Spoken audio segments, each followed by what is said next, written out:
The time, year of light and harmony, 4th year 181 AD. The place, Liangzhou, Beatty Commandery.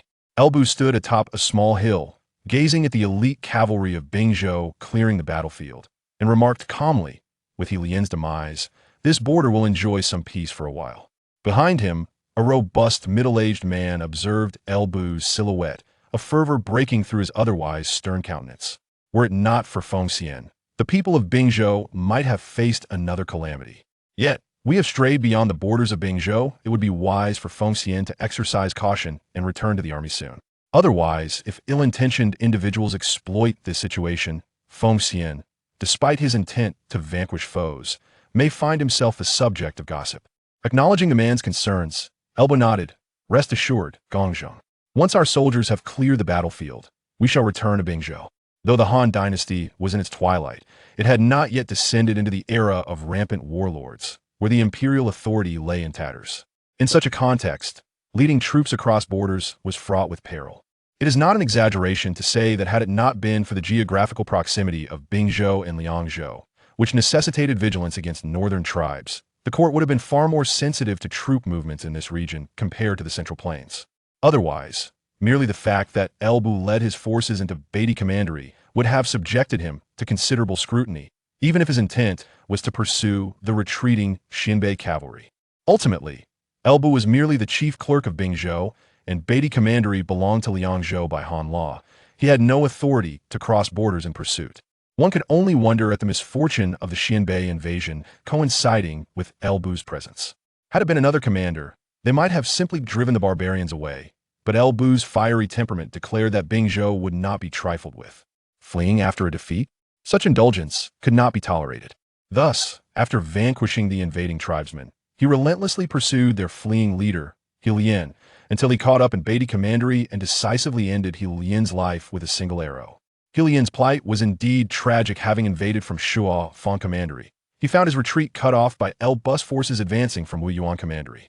Unable to fight back, he could only flee towards Liangzhou, ultimately meeting his demise in Beatty Commandery at Elbu's hand, concluding his nefarious existence. What misfortune it was for him to encounter an enhanced version of Elbu. Indeed, an enhanced version of Elbu. The Elbu of the present was no longer the historical figure from Yuan. He was, in fact, a time traveler. While others who traversed into Elbu's persona often faced various excuses for their diminished prowess, lack of combat awareness, mismatched body and soul, leading to a performance that barely surpassed that of Yan Liang and Wen Chouhe, however, found his strength, speed, and reflexes elevated to extraordinary heights, feeling as though he could easily best the original Elbu by a margin. Moreover, ever since his transcendence, he has felt himself growing stronger each day. To be more precise, it is the world itself that seems to be gaining strength daily. As the pinnacle of this realm, Elbu can distinctly perceive that since his arrival, the atmosphere has been imbued with an essence that might be referred to as the spiritual energy of heaven and earth. This ethereal energy subtly influences all living beings in this world, allowing everyone to grow in prowess day by day. For the average person, the effects might be imperceptible, but for someone like Elbu, who can sense and actively harness the celestial energy to enhance himself, his power undergoes profound transformations with each passing day. As a traveler from another realm, Elbu quickly deduced the nature of this phenomenon, the resurgence of spiritual energy. The pertinent question arises. It is well known that in the wake of this resurgence, the combat capabilities of individuals tend to increase exponentially. If Elbu's original strength was deemed to be 10, while that of other elite warriors stood at around 9, then upon his arrival, Elbu's power inexplicably ascended to 12.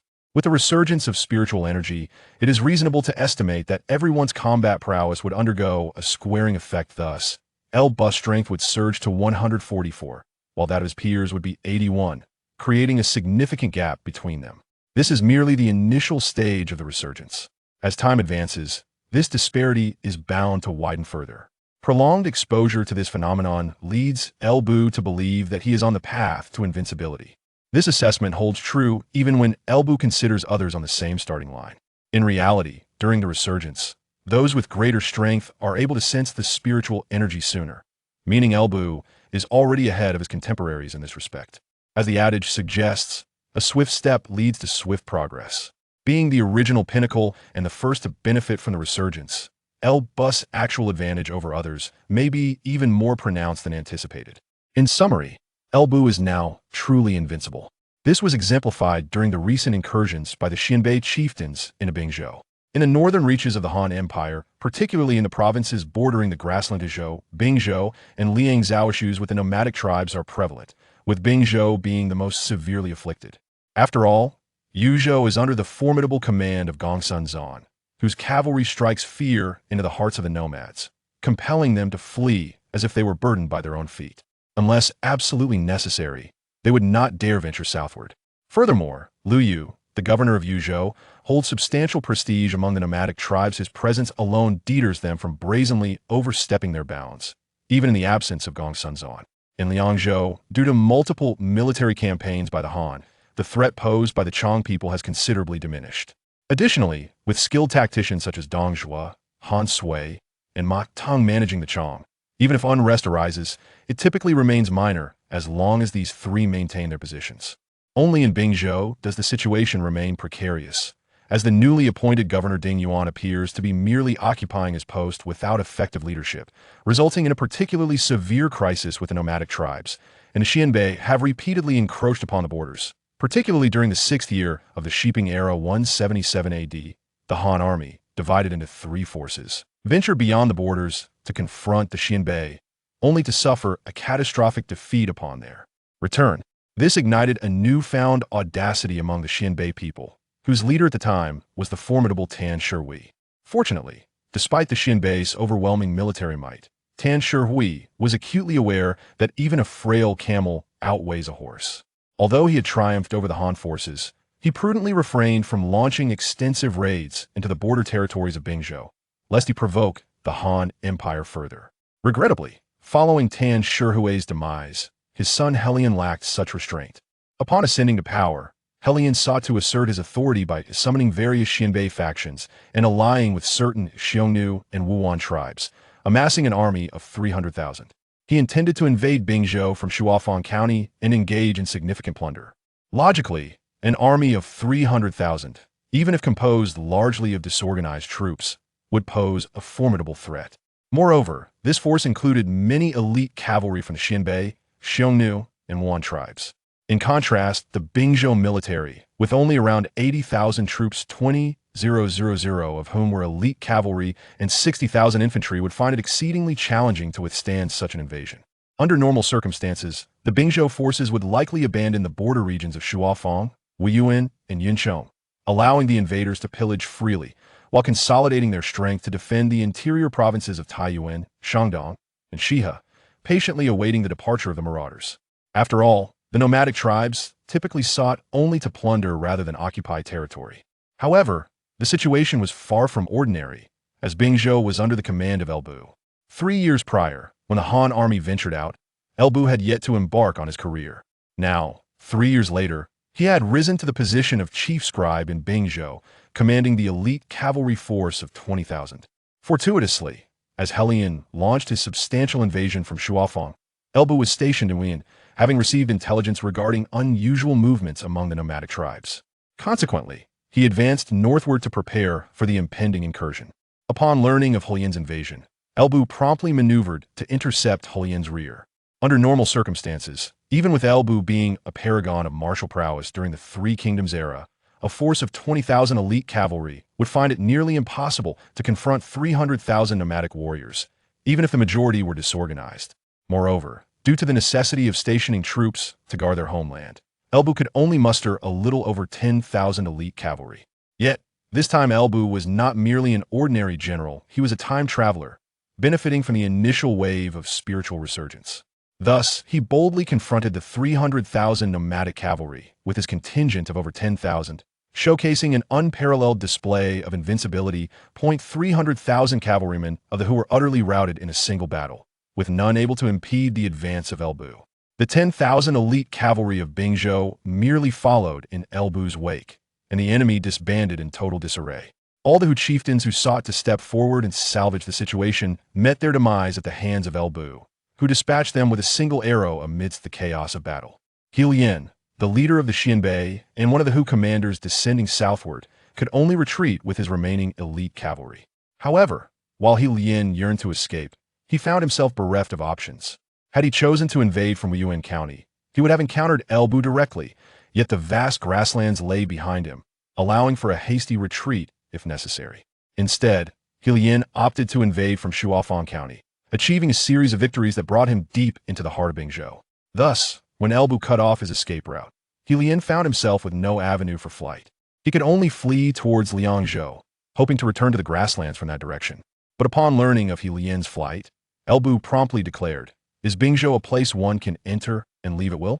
He left a significant portion of his elite cavalry to expand upon his victory, while personally leading 1,000 Bingzhou cavalrymen in relentless pursuit of He Lian. What a vexing predicament for He Lian. Though he fled in defeat, he still commanded over 20,000 Xianbei cavalrymen. Yet now, Elbu pursued him with merely 1,000 men, and He Lian dared not retaliate. The 30,000 troops had been shattered. What could his 20,000 accomplish? Thus, He Lian, along with his remaining cavalry, was relentlessly pursued by Elbu and his 1,000 Bingzhou cavalrymen. Despite He Lian's desperate efforts to flee, he was ultimately caught in Beatty County. With no escape left, He Lian and his 20,000 Xianbei cavalrymen faced off against Elbu's 1,000 Bingzhou cavalry. Rather than surrender, they attempted to resist, only for He Lian to be struck down before the eyes of many by Elbu's arrow. With He Lian's death, the morale of the already demoralized Xianbei cavalry crumbled, leading to a mass retreat or surrender, completely devoid of resistance. Following He Lian's demise, Elbu refrained from pursuing further, as Beatty County lay within Liangzhou territory. With the primary instigator, He Lian, now deceased, he merely tidied the battlefield before preparing to return to Bingzhou. Ultimately, the blame lay with Dong Zhuo. Had he delivered the steed Chitu to Elbu in pristine condition sooner, Elbu would have swiftly eliminated He Lian, preventing the chase into Liangzhou. Reflecting on this, Elbu quietly noted Dong Zhuo's shortcomings. "What? You say Chitu originally belonged to Dong Zhuo? That is inconceivable. Chitu is Elbu's. Even the mightiest of kings would not contest this claim. Anyone with objections may first consult the Fangtian Huaji." Fortunately, although he lacked Chitu, He Lian's mount was a fine steed from Yuan, which would suffice for his future travels. Regardless, with He Lian's death and Elbu's return to Bingzhou, this campaign has reached a temporary conclusion. Yet, while the battle might have ended, its repercussions were only just beginning. A mere 10,000 Han cavalry had triumphed over 300,000 Hu cavalry. If it can be said that the valiant General Hua Xubing, who vanquished the Xiongnu and sealed off the Wolf Mountain, is a myth that has faded into the annals of Han history, then from this day forth, his contemporary, Elbu of Yuan, stands as the living legend of the Han dynasty. 2. The Unprincipled Fat Man. The latest chapter of I Am Invincible, after crossing to the resurgence of spiritual energy in the Three Kingdoms, is updated promptly. Elbu has returned with his troops to Wuyuan County, his hometown in Yuan, which serves as the administrative center of Wuyuan. Although Elbu currently holds the position of chief clerk in Bingzhou, he has not chosen to remain in Jinyang enjoying a life of luxury like the governor Ding Yuan. Instead, he has proactively volunteered to garrison in Wuyuan County to fend off invasions from the Hu people. It is precisely for this reason that when the enemy from Lian made their incursions, Elbu was able to swiftly outmaneuver them. However, Elbu knew that such a significant victory over Lian must be reported to Ding Yuan, otherwise the dignitaries lounging in Jinyang would remain unaware that the Hu had been repelled, leaving them in a state of unrest. Most importantly, Elbu required Ding Yuan, his superior, to relay his military achievements for the sake of commendation and rewards. Thus, on his journey back to Wuyuan County, Elbu dispatched a messenger to deliver a battle report to Ding Yuan. Upon returning to Yuan County, Elbu gazed upon the county town with a smile. The Hu had suffered a severe setback, and it would likely take them a considerable time before daring to gaze southward again, allowing the residents of the border county to enjoy a period of peace. "Gongzheng," he called out. "Here, my lord." Gao Shun rode forth from behind Elbu. After a brief glance at Gao Shun, Elbu instructed, "Ensure the soldiers are well taken care of. I shall enter the city first." "Understood." Gao Shun replied with a resounding affirmation. With Gao Shun's agreement, Elbu felt reassured and proceeded into the city accompanied by his personal guards. As a time traveler, Elbu could not overlook capable individuals like Gao Shun and Zhang Liao. Although Zhang Liao was still young and not yet ready for significant responsibilities, he was being nurtured for future roles. In contrast, Gao Shun had already proven himself worthy of great tasks, having been elevated by Elbu himself, who entrusted him with most military affairs. Upon entering the city, Elbu made his way directly to the Wuyuan governor's office. Although he was merely the chief clerk of Bingzhou and not the governor of Wuyuan, the position had remained vacant for years due to frequent invasions by the Hu people.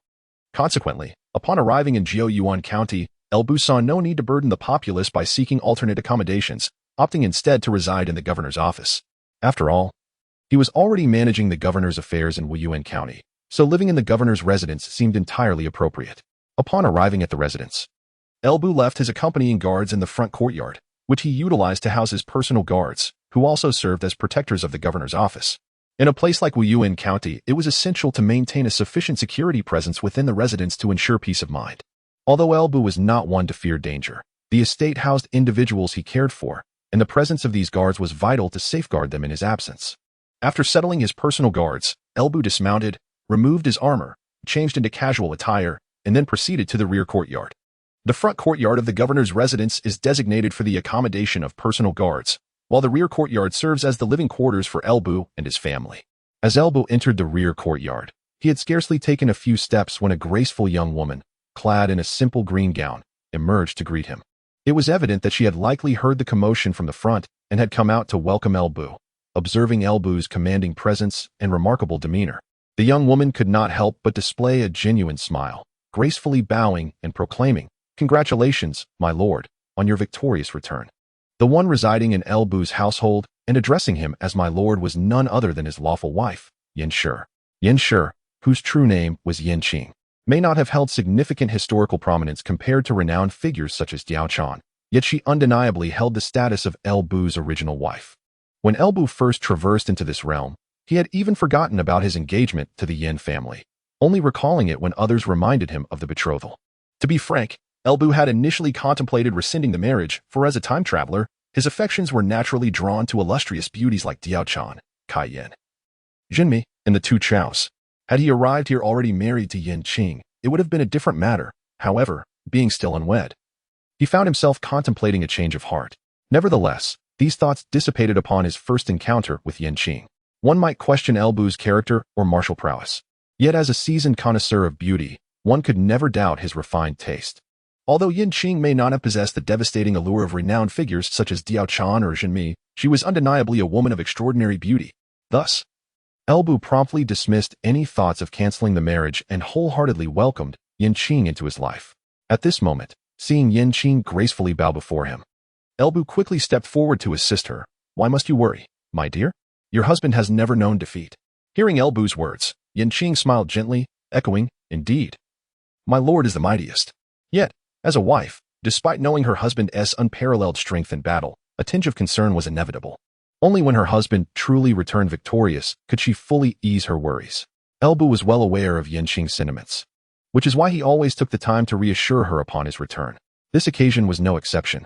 As he lifted her in his arms, Yan Qing let out a soft gasp, and Elbu, carrying her toward the rear courtyard, declared, "Indeed, your husband is the mightiest, but beyond leading troops in battle. There are even greater feats I am about to reveal to you. My lord, it is still daylight. And what of the day? In my estate. Who would dare to speak out of turn?" As Lubu busied himself with comforting Yan Qing, not far from the governor's mansion of Wuyuan, in a modest courtyard, a middle-aged man clad in a black scholar's robe, possessing a round, plump face and a robust figure, received news of Lubu's triumphant return. Listening intently as his servant relayed the gathered intelligence, the corners of the middle-aged scholar's mouth twitched involuntarily. 10,000 against 300,000, and with a single battle. The enemy was utterly vanquished. Though he understood that with the resurgence of great upheaval, monstrous figures would inevitably emerge, it had only been a short while since. And here was Lu Fengxian, single-handedly decimating the enemy forces. At this rate, if given a little more time, would he not become another overlord? Flashes of historical text concerning Xiongyu crossed his mind, leading the middle-aged scholar to contemplate that perhaps being forcibly brought to this place was not entirely a misfortune. After all, from his encounters thus far, Lu Fengxian appeared to be a man capable of heeding advice.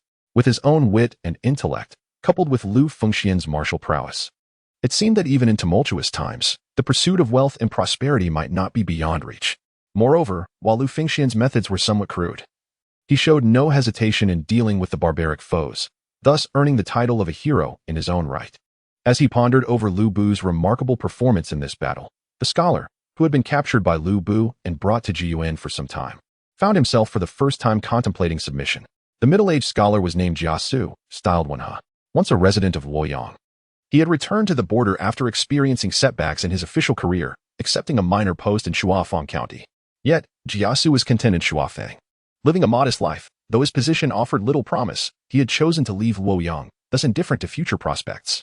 As the saying goes, when impoverished, one seeks to cultivate oneself. When prosperous, one aims to benefit the world.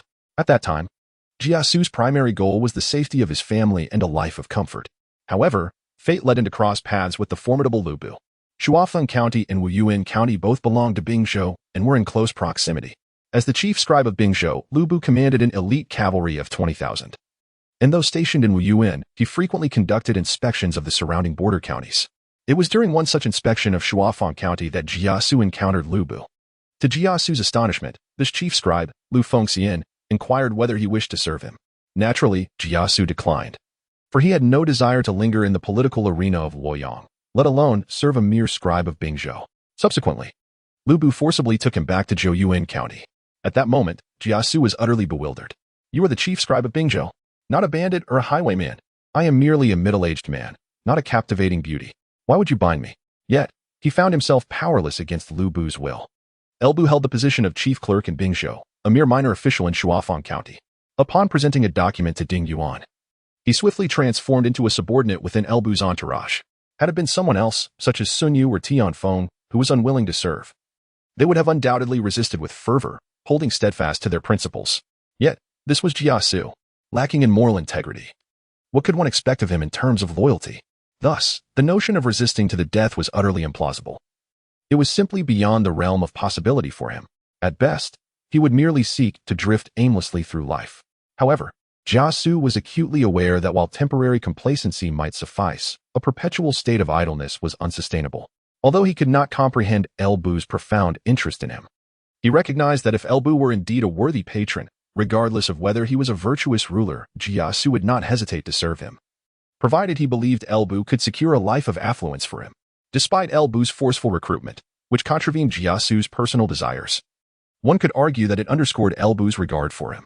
Thus, during this period, Jia Xu was discreetly observing Bu. Following a significant event, Jia Xu found himself somewhat intrigued. He pondered that with Bu displaying such extraordinary potential, he might indeed carve out a place for himself in the grand tapestry of the future.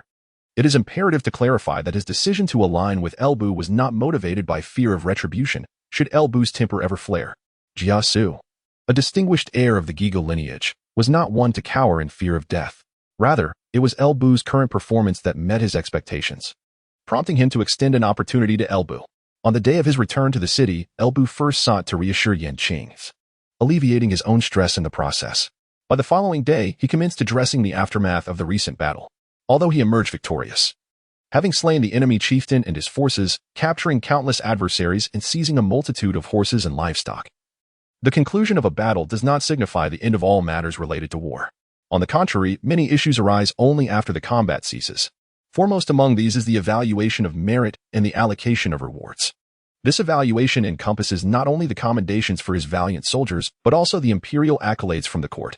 As the Han dynasty still thrived, it was only fitting that he, as a border general, be recognized for his triumphs. After all, had he not led the forces in Shuafang County to defeat the invading forces, even if Ding Yuan managed to hold Bingzhou? His strategy of forsaking the border regions to defend the heartland would have led to widespread devastation across several prefectures.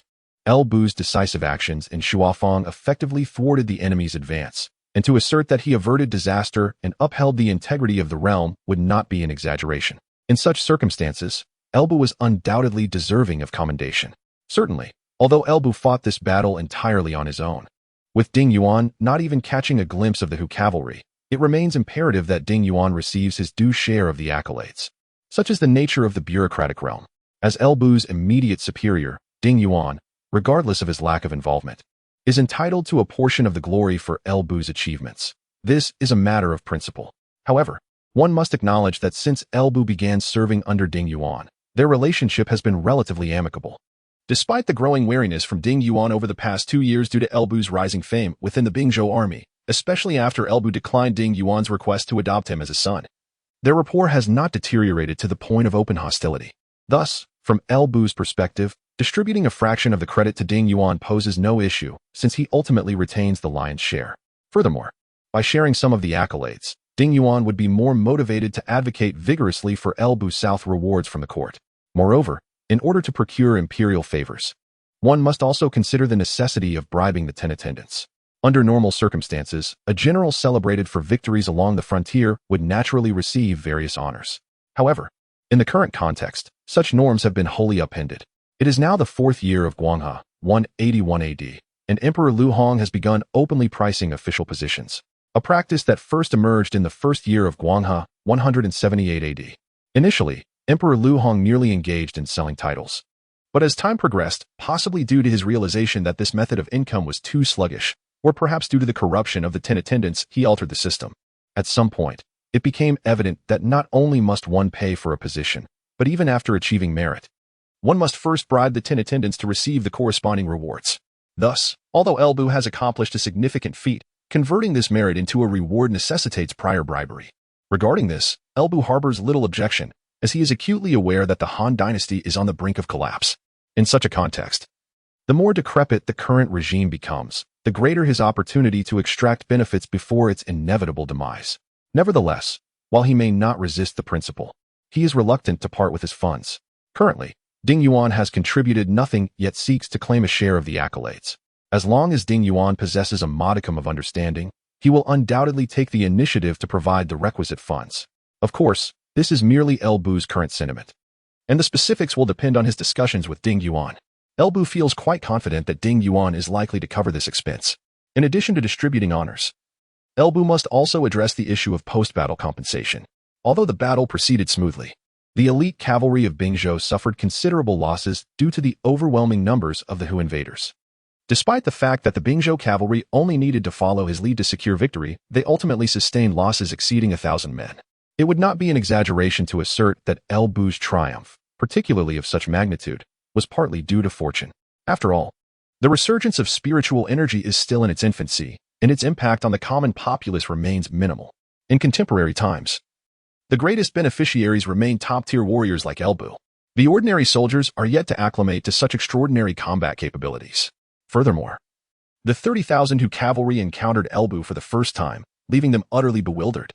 Should we allow more time for the emergence of unparalleled generals like Xiaoyun, Dian Wei, Guan Yu, and Zhang Fei, and as ordinary soldiers' combat prowess is enhanced under the influence of the spiritual energy of heaven and earth? They will become accustomed to these superlative fighting skills. At that juncture, even Elbu may find it exceedingly challenging to replicate his formidable feats. After all, with the resurgence of the spiritual energy of heaven and earth, while these elite warriors will experience geometric growth in their strength, the physical capabilities of ordinary individuals will also subtly improve. In other words, the combat effectiveness of the army will inevitably strengthen over time. Although these changes may not be immediately apparent, there is ample reason to believe that in the near future, the army will discover methods to counter these transcendent warriors. However, these matters pertain to the future. Currently, Elbu's task is to manage the post-battle compensation effectively. In this battle, the elite cavalry from Bingzhou suffered over 1,000 casualties, including 814 fatalities, 321 light injuries, and 39 severe injuries. In large-scale cavalry engagements, the vast majority of injuries leading to a fall are tantamount to death, resulting in an extraordinarily high casualty rate. For those who perished, Elbu must provide compensation to their families. For those who are severely injured and unable to continue fighting, Elbu is obligated to send them home with a substantial sum. As for the remaining soldiers who sustained only light injuries and can continue to serve, they too shall receive rewards. Beyond the recognition of valor and compensation for the soldiers, Elbu faces another critical task, the distribution of spoils of war. In the confrontation at Shuafang County, Elbu decisively shattered the enemy forces, causing the 30,000 Hu cavalry to disband in panic, leaving behind countless treasures. Among these spoils are herds of cattle and sheep driven south as provisions, as well as a wealth of riches plundered by the Hu people during their southern campaign. Additionally, Elbu captured numerous Hu cavalrymen and seized a significant number of war horses. Altogether, these assets represent an immense fortune, making the question of their distribution a pressing concern. Just as with military achievements, although these spoils were obtained by Elbu, he cannot claim them all for himself. A portion must certainly be allocated to his superior, Ding Yuan. Naturally, similar to the division of military honors, Elbu will retain the larger share of the spoils. Nevertheless, regardless of how the distribution is arranged, It is undeniably a monumental task. Thus, in the forthcoming days, Elbu has been tirelessly engaged in addressing these matters. Although there were others attending to these matters, it was not necessary for Elbu to involve himself in every detail. Nevertheless, the final decisions rested upon him. Thus he found himself quite occupied for a considerable duration. When these affairs finally reached a conclusion, news from Ding Yuan arrived. As a seasoned veteran in the political arena, Ding Yuan exhibited remarkable acumen. Even though Elbu had said little when dispatching reports, Ding Yuan had already contemplated every aspect when he sent his response. The funds required to bribe the 10 attendants would be provided by him, and Elbu merely needed to await his rewards. As for the spoils of war, Elbu had the autonomy to decide their distribution, and Ding Yuan had no objections. Clearly, Ding Yuan was not the type to take advantage of a situation. This battle was fought entirely by Elbu, and Ding Yuan was merely reaping the rewards, hence he adopted a humble stance. Given that Ding Yuan, as Elbu's superior, displayed such an attitude, Elbu naturally afforded him some respect. With a grand gesture, he proclaimed that matters pertaining to Luoyang would be solely at Ding Yuan's discretion, while he allocated 3,000 horses and 50,000 cattle and sheep to Ding Yuan's envoy for him to take back. Overall, both Elbu and Ding Yuan were quite satisfied with the outcome. For Ding Yuan, not only did he gain recognition without effort, but he also secured a substantial share of the spoils, making it a lucrative arrangement. As for Elbu, with the remnants of the Han's power still lingering and order maintained, having a cunning political figure like Ding Yuan to navigate the complexities of turning accolades into tangible benefits was indeed worthwhile. This was a situation where mutual benefit prevailed. However, after resolving the issue of profit distribution, Elbu found himself compelled to contemplate the road ahead. Following this battle, it was anticipated that the borders of Bingzhou would remain peaceful for several years. The majority of the Hu cavalry had been lost within Shuafang County, and even the Lian had met their demise at his hands. Even if some Hu riders managed to escape back to the plains, the supplies they had plundered lay abandoned in Shuafang County, leaving the fate of the remaining Hu uncertain after a harsh winter. Moreover, even if the northern Hu retained some vitality, as long as Elbu remained in Bingzhou, they would likely be deterred from approaching. Yet Elbu understood that while peace might reign in Bingzhou for the next few years, if history remained unchanged, the Yellow Turban Rebellion would soon erupt. Though the Han dynasty had entered its twilight, it was still a formidable force. The Yellow Turban Rebellion would undoubtedly hasten the decline of the aging Han. For Elbu, devising a strategy to seize substantial benefits amidst the sweeping tide of yellow insurgency would become his primary focus in the years to come. After all, the warlords of the late Han period amassed their initial fortunes largely during this uprising. Historically, Elbu did not partake in this grand feast, but this time, he would not allow himself to miss the opportunity. 4. The choice of Jia Xu. It is repeatedly suggested that you bookmark this after reading for convenience. The northern Hu people typically descend to plunder as winter approaches. Their primary objective in doing so is to acquire sufficient resources to sustain themselves through the harsh winter on the steppes. And this time coincides with the Han populace's recent autumn harvest, leaving them with an abundance of surplus grain. Thus, after Lu Bu dealt with He Lian and engaged in a post-war division of spoils with his superior, Ding Yuan, the year was nearly at its end. Time swiftly advanced to the 5th year of Guanghe, 182 AD. In Jiao County, the incursion of Hu invaders the previous winter had been effectively quelled by Lu Bu, sparing the surrounding counties from turmoil, allowing the people of Jiao to experience a rare year of tranquility. In gratitude towards Lu Bu, the citizens celebrated the new year with great fervor, rejoicing in their hard-won peace. Although the New Year festivities had concluded, traces of the celebratory spirit still lingered within Jiao County. After spending a joyful New Year with Yan Qing at his residence, Lu Bu finally stepped out of his gates on the 3rd day of the new year. Typically, this period is an opportune time for fostering relationships between superiors and subordinates. However, Lu Bu had always been averse to such formalities. His subordinates, familiar with his disposition, seldom made personal visits during this time, often opting instead to send gifts as a token of their sentiments. Especially for those who had long accompanied Lu Bu, they understood that during festive occasions, their general would be preoccupied with his wife, and thus, who would dare intrude? Moreover, in this frigid northern land, where the biting cold prevailed, the warmth of home was far more inviting than venturing outdoors. Consequently, no one had disturbed Lu Bu during the New Year celebrations. Yet, as the festive days passed and the 3rd day arrived, Lu Bu found himself contemplating the idea of visiting others, despite the persistent chill outside. His current prowess rendered him impervious to the elements, and mere weather conditions could not hinder his desire to roam. Having no intention of leaving the city and with the destination not far from the governor's residence, Lu Bu chose to walk, accompanied by a few loyal guards. As he traversed the streets of Yuan County, absorbing the vibrant and harmonious atmosphere in the air, Lu Bu felt a swell of pride within. Wuyuan County, situated at the northernmost edge of Bingzhou, had long been plagued by the plundering of Hu invaders. As the administrative center of Wuyuan County, Yuan had not been immune to such disturbances. Thus, the simple wish of experiencing a peaceful new year, once a distant dream for the people of Yuan, now felt attainable. All of this was due to Lu Bu. As long as Lu Bu remains in Bingzhou, the nomads shall not dare to cast their gaze southward. Consequently, the citizens of Yuan County, and indeed the entire Wuyuan prefecture, shall henceforth enjoy a tranquil new year, free from the fear of incursions by the Hu people. Yuan is Lu Bu's homeland, and now, the people of his native land are living prosperous lives due to his efforts, a fact that fills him with rightful pride. Accompanied by his personal guards, he took a stroll through the streets, immersing himself in the festive atmosphere of the new year. The townsfolk, upon catching sight of Lu Bu, offered respectful salutes from afar, for nearly every inhabitant of Yuan County knew of him. Their heartfelt gratitude towards the general who safeguarded their peace was palpable. After indulging in a moment of vanity, Lu Bu, with his guards in tow, approached an unassuming courtyard nestled among the residences. Without the formality of knocking, he boldly pushed open the gate and strode inside, calling out loudly, "Jia Xu, what are you doing cooped up at home during the new year?" Inside, Jia Xu, upon hearing the commotion, instinctively wrapped his robe tighter around himself, a hint of exasperation flickering in his eyes. The phrase "a scholar encounters a soldier." Reason cannot be conveyed may not have existed in his time, yet he fully comprehended the sentiment. With a slight sigh, he instructed his attendant, "Go prepare some food and drink."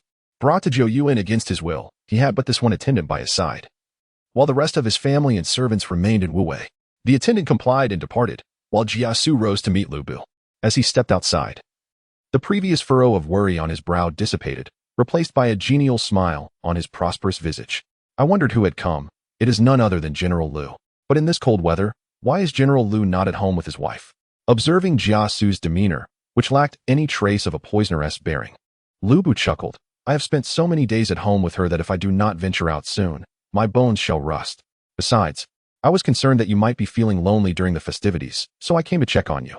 As he spoke, Lu Bu gestured to his guards, saying, "Look, I have brought you some New Year goods to spare me the accusation of neglecting a worthy scholar." With that, he signaled for two of his guards to bring in the bundles of festive provisions. To be candid, Lu Bu was not entirely certain what he had brought. He had merely instructed his guards to gather a selection from the offerings made by others. Watching the guards deposit an assortment of unknown items into the house, Jia Xu remarked with a slight sigh, "General Lu is indeed thoughtful. However, celebrating the new year alone is indeed a rather disheartening experience.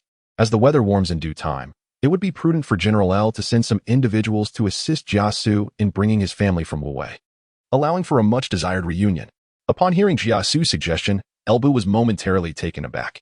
He observed the seemingly unperturbed expression on Jia Xu's face, as if he had merely spoken in passing, yet a flicker of delight appeared in Elbu's eyes. Has one come to a realization? Individuals like Jia Xu are easily captured, yet winning their unwavering loyalty is a formidable challenge. After all, Jia Xu is renowned for his astute self-preservation.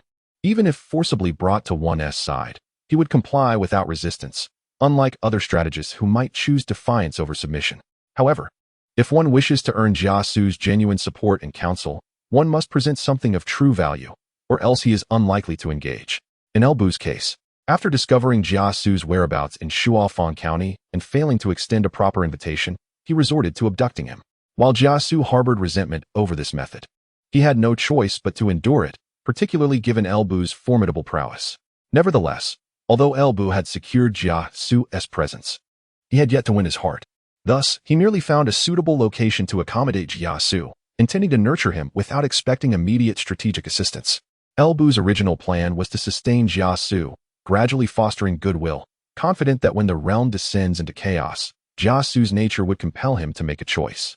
After all, the principle of self-preservation is deeply ingrained in Jia Xu's character. Historically, Jia Xu had even allied himself with figures like Li Zhu and Guisi for his own safety. Elbu reasoned that he must be superior to such individuals. Yet today, Jia Xu surprised him with an unexpected proposal.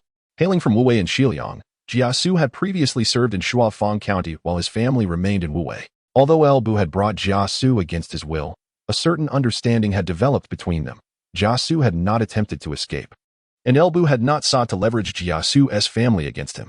However, Jia Xu's initiative to have his family brought over was undeniably a significant signal. Observing the joy in Elbu's eyes, Jia Xu felt a sense of satisfaction. It is worth noting that not everyone can command such attention from a figure of Elbu's caliber.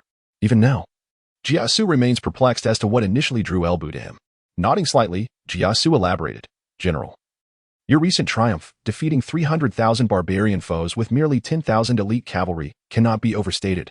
You are indeed a true hero. I am honored by your regard. And to feign indifference now would be rather ungrateful." Receiving Jia Xu's affirmative response, Elbu's inner joy was unmistakable.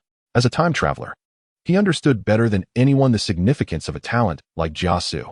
From a long-term perspective, what his current faction lacks is precisely a strategist like Jia Xu. After all, in terms of martial prowess, he himself is more than capable, and even his subordinate, Gao Shun, is a distinguished military leader. Moreover, there is also the promising Zhang Liao among his ranks. The others, such as Chao Xing, Wei Su, Song Xian, Hao Meng, and Ho Cheng, while perhaps lacking in the ability to command an entire army, are nonetheless competent as individual warriors. The sole deficiency lies in the realm of strategists. Whether in the annals of history or in the present, Lu Bu has few capable advisors at his disposal. Historically, Lu Bu at least had Qin Gong to rely upon, whereas the current Lu Bu lacks even that.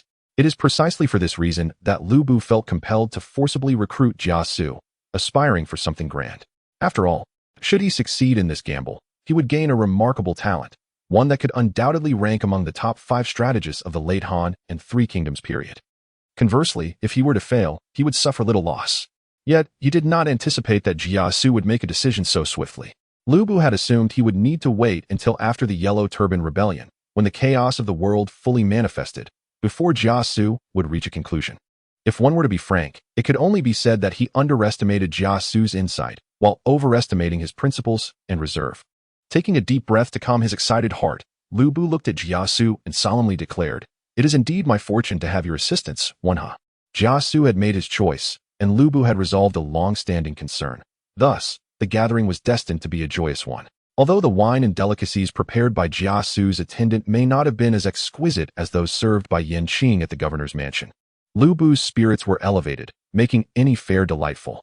However, Jia Xu's recent decision to ally with Lu Bu was not merely to share a drink.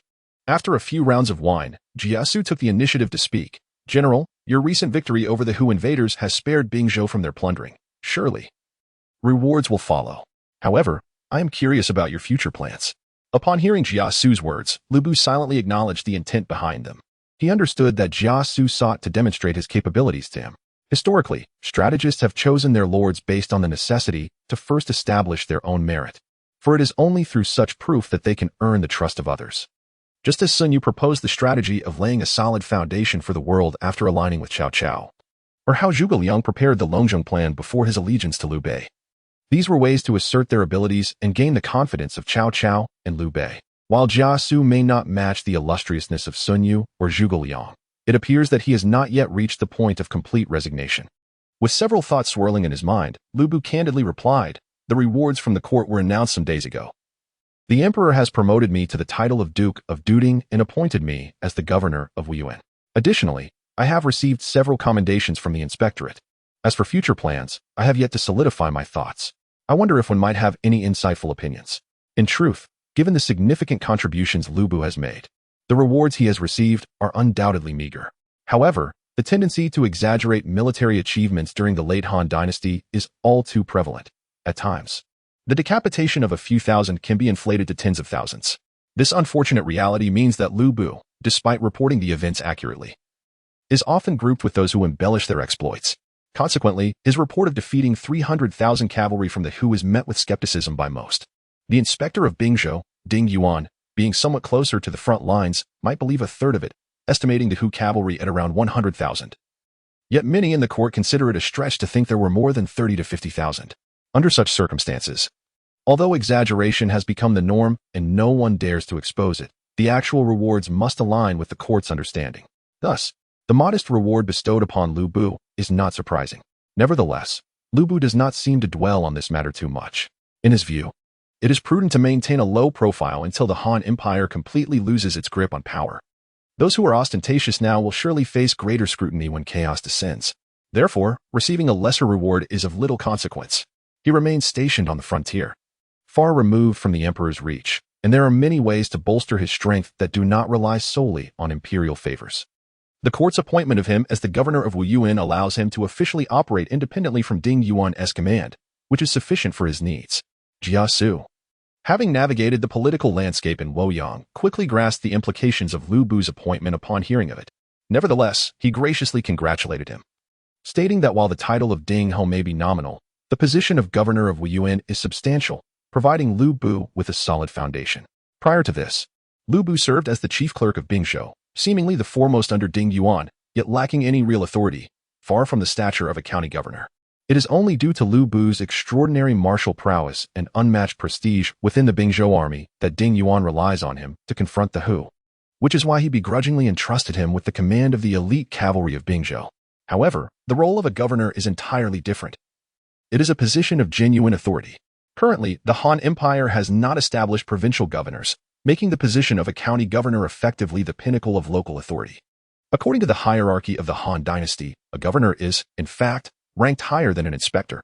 An inspector oversees the officials of an entire province and appears formidable, yet in reality, holds little power, as military and political authority resides with the county governors. The sole advantage an inspector has over a governor is the ability to supervise them.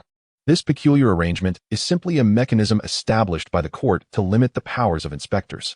After all, if an inspector were to wield military and political authority in addition to overseeing provincial officials, they might as well become a local sovereign. In the present circumstances, the governors of various counties wield substantial power, yet they are subject to the oversight of the inspector. While the inspector possesses the authority to supervise these governors, he lacks real power himself. This reciprocal check and balance is precisely what the court desires. The reason Ding Yuan was able to command both military and political authority in Bingzhou as the inspector was solely due to the unique situation of the region. Bingzhou, situated on the frontier, has long suffered invasions by the Hu people, leading to certain areas within its 9 counties being devoid of governors. And even those that exist often perish at the hands of the Hu. In such a context, Bingzhou requires a consolidation of forces to withstand the Hu threat, rather than engaging in isolated skirmishes. Thus, Ding Yuan was able to assume control over Bingzhou's military and political affairs in his capacity as inspector. In truth, until the Han Empire appointed governors to replace inspectors, the governors were the foremost local power holders, with inspectors being little more than figureheads. It was only later that the governors truly became the sovereign rulers of their respective regions. As for now, the first governor of the Han has yet to emerge. Lu Bu, having been appointed as the governor of Wuyuan, is already a significant figure in his own right, capable of acting independently of Ding Yuan. This is precisely why Jia Xu felt compelled to extend his congratulations. In response to Jia Xu's compliments, although Lu Bu felt a sense of inner delight, he maintained an outward demeanor of indifference, casually waving his hand and remarking, "It is of little significance in this frigid northern land. Even becoming a county governor does not hold much value." Upon witnessing this, Jia Xu smiled subtly, recognizing the unspoken understanding between them. He continued, "That may be so. Yet since the general has now become the governor of Wuyuan, he need no longer be constrained by Ding Jianyang, allowing for a more liberated course of action." Upon hearing this, Lu Bu understood that Jia Xu was likely preparing to present his strategies, and he cooperatively replied, "Wenhe, please share your thoughts." In truth, Lu Bu had his own ideas regarding future developments. However, as this was Jia Xu's first opportunity to offer counsel after joining his faction, he was determined to give Jia Xu the platform to express himself. Indeed, seeing Lu Bu adopt such a stance, Jia Xu unabashedly began to speak. "Since the general has expressed such sentiments, allow me to share my humble opinions. In my view, now that you are the governor of Wuyuan, the first matter to address is the clarification of military concerns with Ding Jianyang.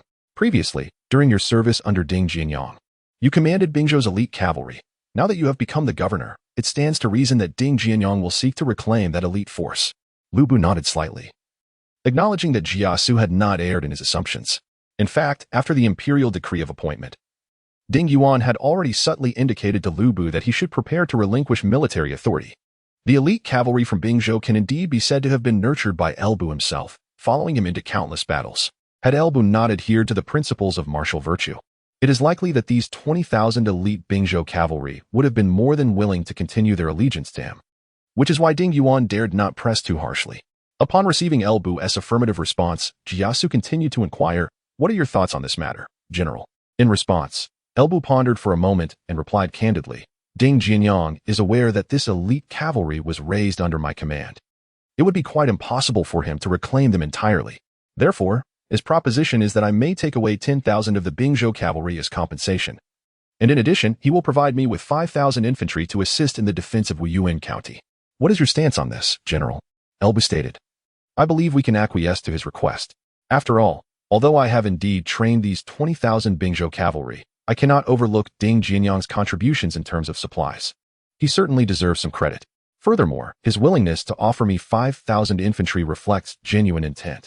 At this juncture, Elbu paused briefly before continuing. Moreover, Ding Jianyang was once my superior.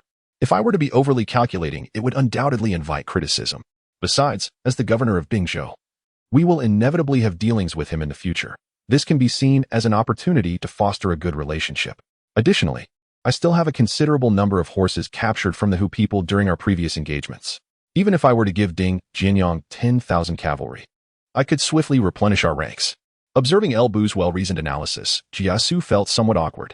This was not the traditional demeanor of El Fengxian. Should he assertively claim all for himself, risking a confrontation with Ding Jianyang? Surprisingly, Elbu seemed willing to sacrifice some of his gains to preserve his reputation. One could only surmise that the historical Elbu had suffered too many losses to his renown, and the present Elbu, as a time traveler, ought to heed these lessons. Most importantly, Ding Yuan's actions were quite reasonable. He did not demand the return of all the Bingzhou cavalry and even offered 5,000 infantry as compensation. Overall, Elbu felt satisfied with the arrangement. The only issue was that Jia Xu found himself perplexed. Initially, he believed that Elbu's character might overlook such nuanced matters, which is why he sought to remind him, fearing that Elbu might prioritize immediate gain at the expense of his reputation. To his astonishment, Elbu had considered every aspect so thoroughly. Relinquishing 10,000 Bingzhou cavalry was a decisive choice that rendered Jia Xu's preparations futile, given Elbu's long-term perspective. Jia Xu realized that his own intentions to take a backseat had come to naught. With a resigned sigh, he understood that he would need to demonstrate his true abilities moving forward. In the chamber, Jia Xu, despite his confusion, knew that flattery was still essential. Thus, after hearing Elbu's insights, he sincerely exclaimed, "Your actions are truly commendable, General. It is often said that those who achieve great things do not concern themselves with trivial gains."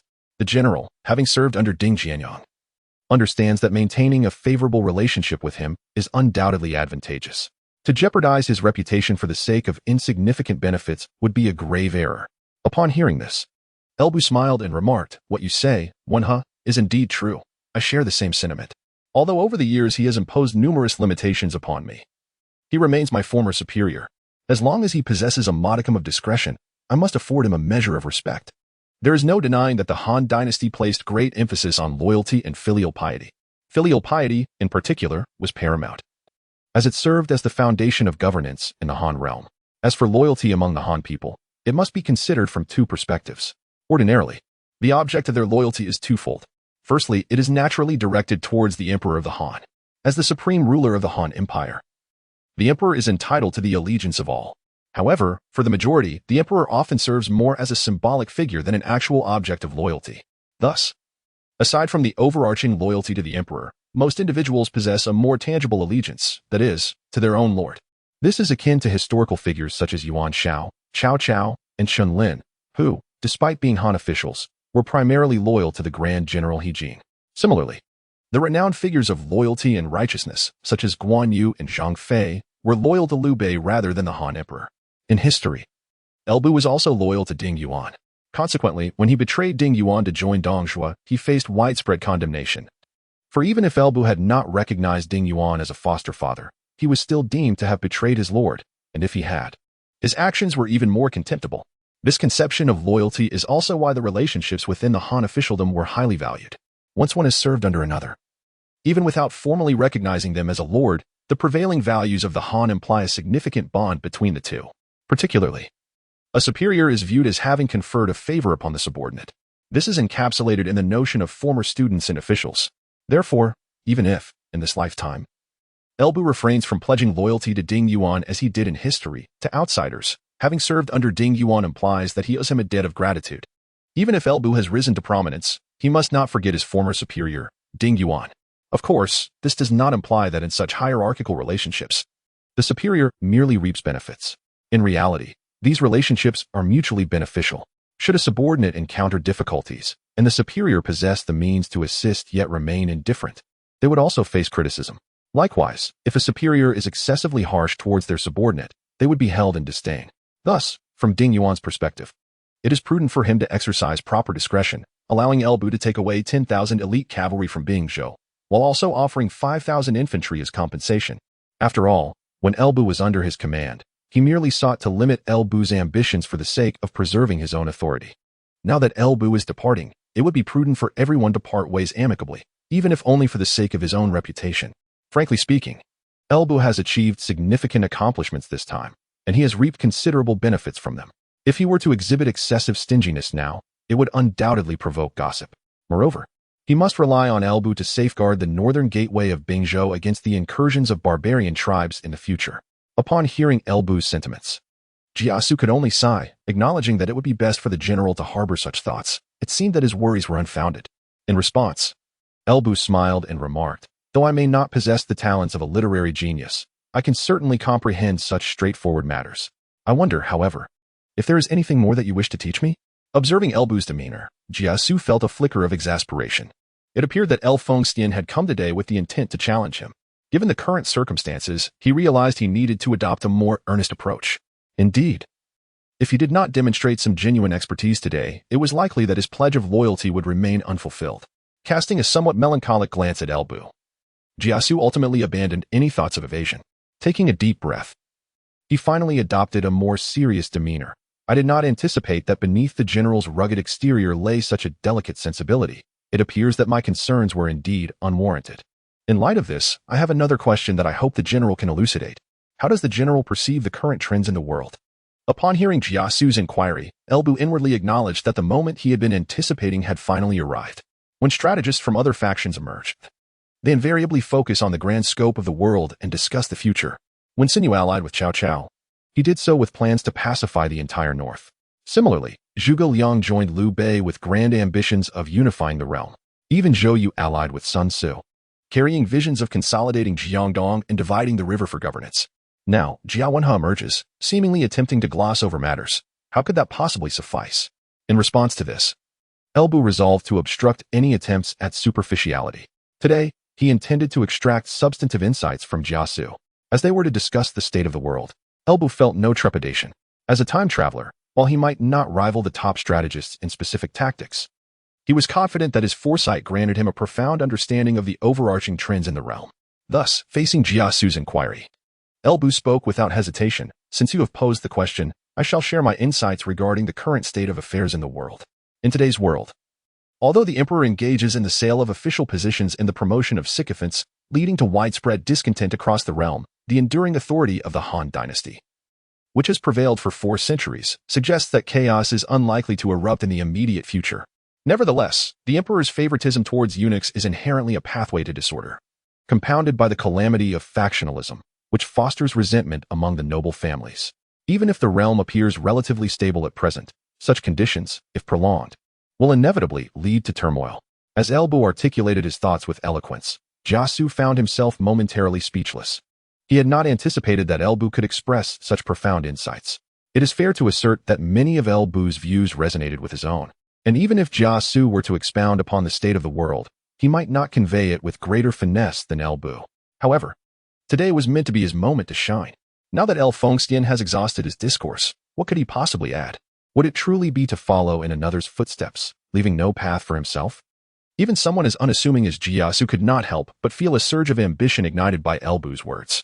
He could hardly believe that a man of such formidable martial prowess could also possess exceptional strategic acumen. Thus, after Elbu finished speaking, Jia Xu refrained from sharing his own views and instead posed another question, since the general holds such opinions. "Might I inquire where you foresee the chaos will arise and when it will occur?" This query, indeed, could be answered by only a handful of individuals in the realm today. While many might offer vague commentary on the state of affairs, addressing the specificity of Jia Xu's 2 inquiries requires an extraordinary level of insight, which few possess. By presenting such questions to Elbu, Jia Xu revealed that he was thoroughly provoked by Elbu's impressive display of intellect. However, unbeknownst to Jia Xu, Elbu, as a time traveler, could simply provide the answers without any need for contemplation. These inquiries, while challenging for others, were a mere trifle for Elbu. Thus, As soon as Jia Xu posed these two questions, Elbu responded without hesitation. In my view, chaos shall undoubtedly ensue within 5 years. As for its origin, have you ever heard of the Taiping Dao? Jia Xu was utterly astonished. Gazing at Elbu, who exuded certainty, he found himself at a loss for words, feeling a bitter taste in his mouth. As one of the realm's most esteemed strategists, Jia Xu must have had answers of his own to such questions. Yet it was precisely because he was aware of his own conclusions that he could truly appreciate the weight of Elbu's response. With a resigned sigh, Jia Xu offered a wry smile. General, you truly are a man of hidden depths. Upon hearing this, Elbu understood that Jia Xu's answer likely mirrored his own. It was precisely because he knew the correct answers that he could respond so effortlessly to Jia Xu's inquiries, while Jia Xu, situated in this era, could foresee so much, truly deserving of his reputation as a top strategist. Inwardly, Jia Xu held Lu Bu in even higher regard. Lu Bu, displaying humility, remarked, "Wenhe, you flatter me. I merely spoke casually, it ought not to be taken seriously. It is you, Wenhe, who possess true talent. I shall rely upon you greatly in the future." Noticing Lu Bu's willingness to offer him a way out, Jia Xu smiled self-deprecatingly and said, "I had intended to present a strategy to the general today, as a token of allegiance, but it appears I am merely showing off my modest skills. The general possesses a vast heart. Not only is his martial prowess astounding, but he also harbors such great talent. It would be ungrateful of me not to dedicate myself wholeheartedly to devising plans for you henceforth." Wenhe was overly polite. Hearing Jia Xu's words, Lu Bu revealed a genuine smile. Today, to have received such words from Wenhe makes my earlier struggles worthwhile. Jia Xu chuckled and rose to bow deeply. Xu pays his respects to the sovereign. Wenhe, please rise swiftly. Subsequently, Lu Bu lingered at Jia Xu's residence for quite some time, during which the two discussed a myriad of issues until the sky darkened, at which point Lu Bu took his leave. On this day, Lu Bu engaged in extensive discussions with Jia Xu regarding the future development of the Wuyuan commandery. Upon exiting Jia Xu's abode, Lu Bu felt invigorated, regardless of Jia Wenhe or the unparalleled poison master. Lu Bu's might would surely compel them to humbly submit beneath his banner, no matter the circumstances. Winning over Master Jia would undoubtedly yield countless benefits for Lu Bu's future endeavors. After all, Master Jia was not only astute and cunning but also renowned for his longevity. Historically, he lived until the era of Cao Pai. It is not an exaggeration to assert that securing Jia Xu's loyalty equates to acquiring a long-term, high-quality asset, one that could sustain one's fortunes for half a lifetime. For a top strategist, longevity is of utmost importance. Take Sima Yi, for instance. Although he may not have been the most formidable among the elite strategists, those who surpassed him perished, thereby rendering him the most formidable by default. Furthermore, in terms of longevity, Jia Xu surpassed even Sima Yi. The latter lived to the age of 73, while Jia Xu lived to 77. Of course, since Sima Yi serves as a commendable example, it is only fitting to mention a few counterexamples. Su Zhikai was indeed formidable, yet met an untimely end. Wu Jia was impressive as well, but likewise, he was a short-lived genius. Fa Zheng, too, was remarkable, yet he too succumbed prematurely. Lastly, we must not overlook Zhou Yu. It can be said without reservation that Cao Cao's early strategists, Su Zhikai and Gu Jia, merely lived half as long as Master Jia. The path to Cao Cao's hegemony would have been significantly smoother. It was their early demise that added numerous obstacles to Cao Cao's journey to success. Fa Zheng's fate aligns with this narrative as well. As Liu Bei's most trusted strategist, had Fa Zheng not met an untimely demise, Zhuge Liang would not have been compelled to transform from a primarily domestic administrator into a versatile talent. Had Fa Zheng managed external affairs while Zhuge Liang focused on internal governance, the blunders of Liu Bei in the Battle of Yiling could have been significantly averted. While we cannot assert that the annals of the Three Kingdoms would have been rewritten, it is certain that the fortunes of the Shu Han could have endured for several more years. As for Zhou Yu, his prowess as a nearly flawless commander is beyond question. Skilled in warfare, strategy, and the arts, his untimely death precluded the Eastern Wu from achieving a markedly different fate.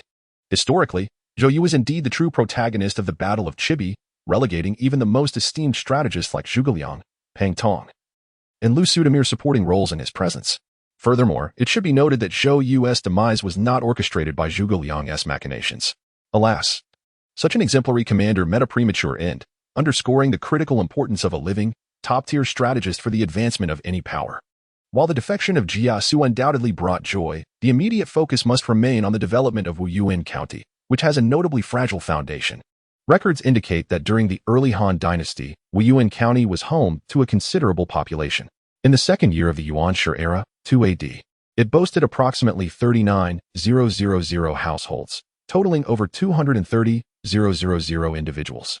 However, as the northernmost frontier of the Han Empire, Wuyuan County suffered persistent incursions from the Hu people, leading to a steady decline in its population. By the early Yonghai years, 136 AD, only about 4,000 households, totaling over 20,000 people, remained. At this juncture, Wuyuan County could be deemed nearly forsaken, with the scant population clustering solely within the county seat of Yuan, fearful of venturing beyond its walls. In recent decades, perhaps due to the relative safety afforded by the concentration of remaining inhabitants in Yuan, the population has seen a slight increase, now numbering approximately 6,000 households and over 30,000 individuals. This demographic data starkly illuminates the dire predicament that Lu Bu, the newly appointed governor of Wuyuan, has inherited. In a manner of speaking, the court's elevation of Lu Bu to the title of Du Ting Ho serves as a form of compensation for this dismal situation. Yet, as a native of Yuan, defending his homeland is an inescapable duty, compelling him to accept this burden regardless of its severity. This sense of obligation also explains his necessity to maintain a cordial relationship with Ding Yuan. Currently, Lu Bu commands a force of 10,000 elite cavalry and 5,000 infantry. Given the county's population, sustaining such an army is untenable, especially considering Lu Bu's aspirations for further military expansion. Currently, Bu remains reliant on Ding Yuan and the court's provisions for sustenance. It can be stated without reservation that, although Bu has risen to the status of a regional governor, he has merely established a foothold, lacking a solid foundation. However, as the realm is not yet in turmoil, Bu can still depend on Ding Yuan and the imperial court to sustain his troops. After all, Bu is positioned at the forefront of defending against the northern tribes and has recently achieved a significant victory, making it improbable for either Ding Yuan or the court to neglect his needs. Nevertheless, Bu is acutely aware that this situation may soon change. Should chaos ensue in the future, both sources of supply could very well be cut off. Consequently, Bu must devise a strategy to increase the population of Wuyuan County over the coming years, transforming it into his true stronghold. Regarding the methods for population growth, after contemplating and receiving insights from Jia Xu, Bu has formulated a preliminary plan. Among the 9 counties of Bingzhou, for are directly adjacent to the vast grasslands, Shuafang County, Wuyuan County, Yinzhong County, and Yinmin County. Undoubtedly, these 4 counties are the most severely affected by incursions from the northern tribes. Although Bu's presence in Wuyuan County has deterred large-scale invasions from the north, minor disturbances remain beyond his control. He cannot be in multiple places at once. Thus, the initial approach to augment Wuyuan County's population is to address this issue directly. While other regions may experience sporadic invasions that stretch Bu's resources thin, in Wuyuan County, he can confront each incursion head-on. In such circumstances, despite being border counties adjacent to the grasslands, Wuyuan County's living conditions will significantly surpass those of Shuafang, Yinzhong, and Yinmin counties. Moreover, under Bu's governance, the citizens of Wuyuan County no longer need to confine themselves to the confines of Yuan County as they once did. They can now engage in agricultural endeavors across various locales within Wuyuan County, akin to the populace in the interior. Bu can leverage this advantage to entice the residents of the other 3 counties to migrate to Wuyuan County. While it is often said that one's homeland is hard to leave, this sentiment holds true primarily for the average individual.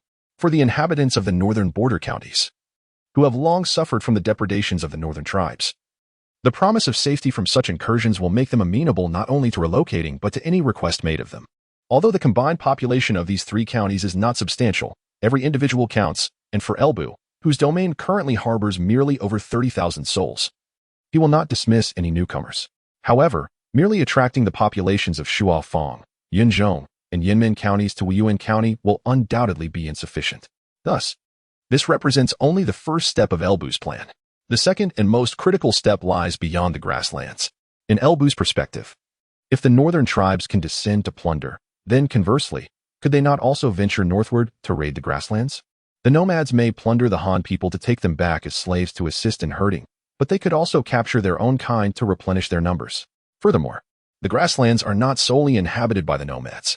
Over the years, they have persistently descended southward to raid, and within each nomadic tribe, there exists a significant number of Han slaves. If Bu can liberate even a portion of these individuals, the numbers would be quite substantial. Moreover, from a more pragmatic perspective, if he indeed manages to ascend to the grasslands and restore those abducted by the nomads back to the Han, the fame and honor he would gain would be immensely beneficial to his reputation. Not only that, but those rescued by Elbu would undoubtedly express their gratitude towards him. It is evident that the highest honor for a military general throughout history is to seal the wolves and dwell among the Xiongnu. What does this essentially entail? It is to combat the nomads. In the era of the Han Dynasty, where national pride and a sense of honor are exceedingly robust, in a time when it is boldly proclaimed that one Han is worth 5 nomads, any endeavor to fight against the nomads is deemed politically correct. Additionally, even the nomads themselves can be civilized and integrated to bolster the population. For Elbu, who has traversed time and possesses profound insights into the remarkable inclusiveness of the Han people, as long as he maintains a balanced demographic ratio between the Han and the nomads, even those willing to assimilate could become his subjects. Moreover, if necessary, these nomads could serve as a source of military manpower. Historically, the tradition of utilizing compliant nomads for warfare has been long-standing among the Han border generals. Given the current circumstances, Elbu has recently triumphed over the Helian, significantly diminishing the strength of the nomads in the northern grasslands. Many tribes have been rendered severely impoverished due to their recent failures in plundering, leaving them weakened through the harsh winter. In such a scenario, even without resorting to force, as long as Elbu conveys a willingness to harbor the nomads, it is possible that some tribes, unable to sustain themselves, may voluntarily submit. In summary, the extensive discussion between Elbu and Jia Xu has already established the developmental direction for Wuyuan County in the coming years. As long as the world remains stable, their focus will be on sustenance, rest, and combating the nomads, striving to expand the population of Wuyuan County while facilitating the return of its citizens to agriculture. However, Elbu is primarily a warrior. While he can offer opinions, the specifics of execution must be left to Jia Xu. Thus, he will merely collaborate with Jia Xu to outline a broad strategy, while the policies to attract the nomads from the grasslands and the resettlement of populations from the other 3 counties will be entirely Jia Xu's responsibility. As for Elbu himself, his primary obligation is to lead troops in battle. Should the nomads threaten the development of Wuyuan County, he shall ride forth to confront them. If Wuyuan County faces a shortage of population, he shall march north to combat the nomads. With an idle moment on his hands, he felt the urge to stretch his limbs and decided to continue his campaign against the Hu people. After all, retaliating against the Hu hardly seemed excessive, given their years of rampant pillaging along the northern borders. Moreover, Elbu harbored a daring ambition to decisively quell the Hu tribes in the northern grasslands of Bingzhou before the onset of the Yellow Turban Rebellion. In simpler terms, while other regions suffered from sparse populations, likely due to their arid conditions, Bingzhou's northern expanse was beleaguered solely by the Hu. The rationale was straightforward. This area was historically known as the Hetao Plain. Hence, if the Hu could be subdued, it would transform into a fertile land ripe for development. In truth, the reason the northern Hu had long terrorized the land was not due to the Han dynasty's lack of strength to confront them, but rather because the influential figures at court deemed the Hu as mere nuisances, unworthy of significant attention or resources. They believed that investing too much time and effort on the grasslands would yield negligible returns, allowing the Hu to run rampant for far too long. However, for Elbu, subduing the Hu promised tangible rewards, motivating him to dedicate his time and energy to this endeavor. As for the likelihood of success, one might argue that with an enhanced Elbu and the strategic mind of Jia Xu, they could indeed deliver a decisive blow to the northern Hu. Time passed, and soon it was the 6th year of Guangke, 183 AD. With Jia Xu's allegiance and the establishment of a comprehensive development plan, Elbu found himself enjoying a relatively leisurely year, with Gao Shun managing the military and Jia Xu overseeing internal affairs. Even the occasional unruly who were dealt with by the increasingly skilled Zhang Liao. Thus, Elbu finally experienced the joys of being a leader. Gao Shun, Jia Xu, and Zhang Liao effectively handled all matters within Wuyuan County, allowing Elbu to wander freely, exploring the essence of nature and indulging in culinary delights. In the evenings, he would engage in creating small figurines with Yanqing, and before he knew it, the day had slipped away. This lifestyle sparked envy in Jia Xu. After all, wasn't this the very existence he had always desired? Who would have thought that he would one day find himself as a mere subordinate, watching his own employer enjoy such a life? Alas, Wuyuan County was at a critical juncture in its development, leaving little room for Jia Xu to slacken his efforts.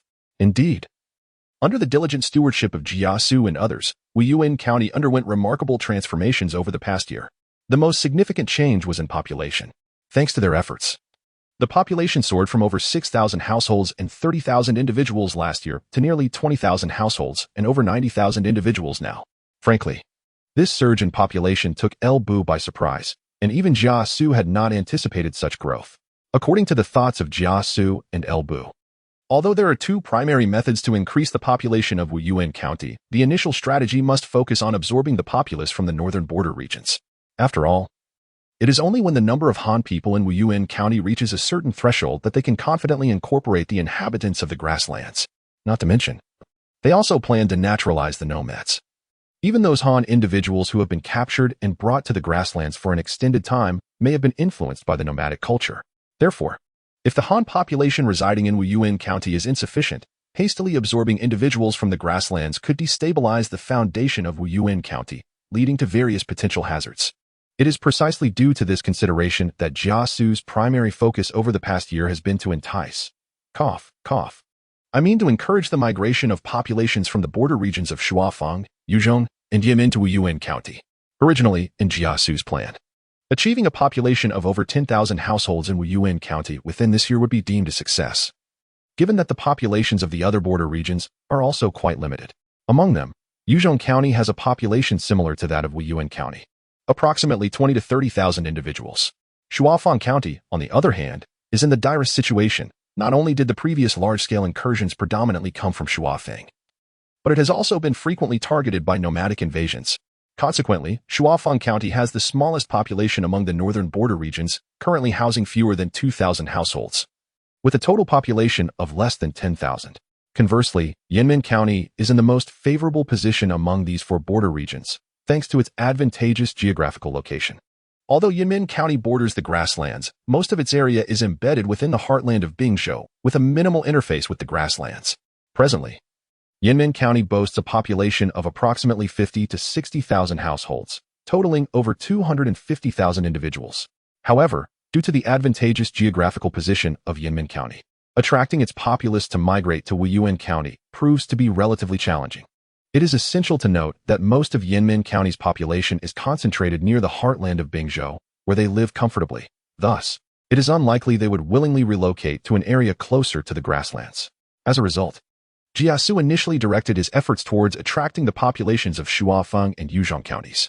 According to his calculations, the combined population of Yuzhong and Shuafang counties would be around 8,000 households, and achieving the migration of half of that population to Wuyuan County within the year would already be considered a success.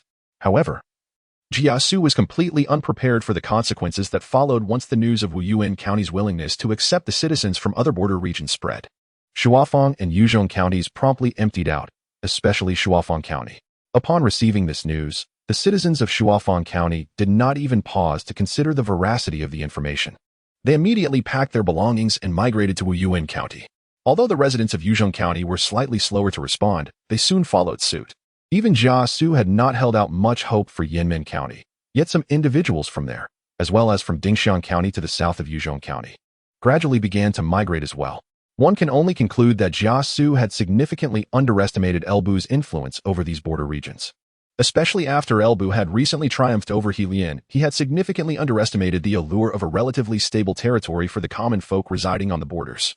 For these inhabitants of the border counties, life was akin to living with their heads held precariously by their belts. When the nomads arrived, they could only leave their fate to chance. Those fortunate enough might survive, while others would meet their demise. The lofty officials of the court scarcely cared for their lives, and even the troops of Bingzhou turned a blind eye to their plight. Typically, the Bingzhou army would focus on safeguarding the central counties, Shangjian, Xia, Taiyuan, and Shandong, where the population was dense and resources plentiful, neglecting the peripheral counties entirely. However, all of this began to change with Elbu's emergence. It was Elbu who made the people of these border counties realize that the Han army would indeed take the initiative to combat the nomads. They understood that even as residents of the border regions, they could receive the protection of the Han forces. Yet, Elbu was but a single man, incapable of attending to every border county. Thus, upon learning that Elbu had become the governor of Wuyuan and was willing to harbor them, who would refuse such an opportunity? It can be said that for those living in the border counties, as long as one offered them a glimmer of hope, they would be willing to do anything. Consequently, over the past year, nearly every day, people migrated from Shuangfang County, Yancheng County, Dingxiang County, and even Yimin County to Wuyuan. Even on the grasslands, some individuals proactively sought to align themselves with Elbu. As a result, the population of Wuyuan surged to nearly 20,000 households and over 90,000 individuals within that year.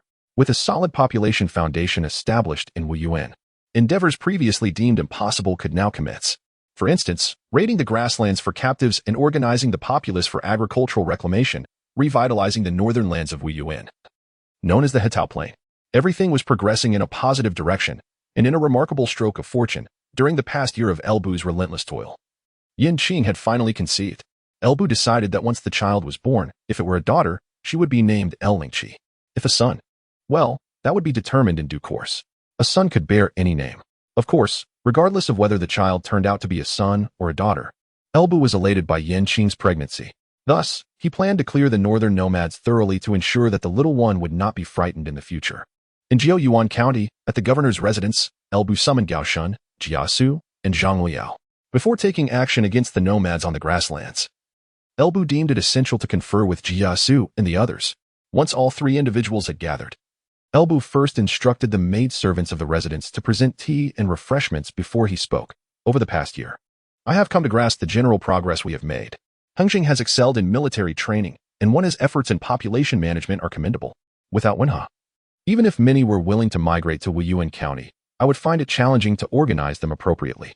As for Yuan, you have also performed admirably. Throughout this year, you have deterred the northern nomads from daring to step into Wuyuan County, which reflects a semblance of my own prowess. In response to Elbu's praise, Gao Shun remained impassive. Jia Xu chuckled quietly without uttering a word, while Zhang Jiao, being the youngest, could not suppress a hint of excitement. However, they all understood that Elbu had summoned them not merely for commendation but for other matters as well. Indeed, after the pleasantries, Elbu continued, however. These matters pertain to the past year. Today, I have called you here to discuss our future plans. I wonder what insights you might have. The first to respond was Gao Shun, known for his forthrightness among the trio. Unlike the cunning Jia Xu or the comparatively more tactful Zhang Jiao, Gao Shun was unreserved in his opinions. Thus, he addressed Elbu directly. My lord, over the past year, I have selected some individuals from the captured nomads and recruited a number of able-bodied young men, totaling 5,000 cavalry and 3,000 infantry. With the troops you brought from Governor Ding, we now possess a total of 15,000 cavalry and 8,000 infantry. Even with the population growth in Wuyuan County over the past year, we still have only about 90,000 inhabitants. Although Governor Ding and the court will provide some assistance in terms of provisions, I believe it is unwise to expand our military forces further in the short term. Upon hearing this, Jia Xu slightly nodded in agreement. In truth, even if Gao Shun had not mentioned it, he would have sought an opportunity to discuss it with Elbu. Although Wuyuan County's population had seen a significant influx, the overall numbers remained modest. Under such circumstances, it is paramount that the populace recuperate and thrive. Even the 5,000 cavalry and 3,000 infantry trained by Gao Shun primarily consisted of selected individuals from Elbu's prior captives, with very few genuinely recruited young men. While Ding Yuan and the court could offer provisions, they would not supply additional populace. Given the current demographics of Wuyuan County, any reckless military expansion would be ill-advised. Elbu, after considering Gao Shun's proposal, nodded in approval. In fact, even without Gao Shun's input, he had no intention of further expanding the military. Last year, his decision to train an additional 8,000 troops was chiefly motivated by a desire not to squander the capable captives among the nomads or the superior war horses acquired. With his objectives now achieved, there was no need for further military enlargement. As for the remaining captives, they could serve as laborers for agricultural endeavors or be employed in herding. Their utility was assured. Thus, he spoke. What you say is indeed correct. Henceforth, we must coexist peacefully with the populace and refrain from hastily expanding our military. Moreover, should we indeed require an increase in our forces, enlisting the Hu people would suffice, sparing us the need to disturb the common folk. Upon hearing Elbu's words, Gao Shun and the others exchanged glances, each reflecting a shared sense of incredulity. Had their lord truly come to regard the Hu people of the grasslands as mere chives from the backyard? Regardless, Gao Shun's counsel was exceedingly prudent. After considering his suggestions, Elbu turned his gaze towards Jia Xu. With a martial general having offered such sound advice, surely Jia Wenha, as Elbu's sole strategist, could not afford to remain idle. Jia Xu, sensing Elbu's attention, understood well that he was likely to be called upon to exert his intellect once more. Indeed, after acknowledging Gao Shun's insights, Elbu wasted no time in addressing Jia Xu directly. Gao Zheng's opinions are highly astute. However, over the past year, various matters have been under your purview. Wenha, I presume you have something to contribute? Jia Xu wished to express a desire for an action, pondering who would choose to labor if they could merely coast by. However, being a man of subtlety, he instead replied with measured diplomacy. Since the Lord has gathered us today, it is clear that you harbor specific thoughts. Might you share them with us first? Seeing Jia Xu's demeanor, Elbu let out a hearty laugh before stating, "Indeed, nothing escapes your keen insight, Wan. Consequently, I shall speak plainly."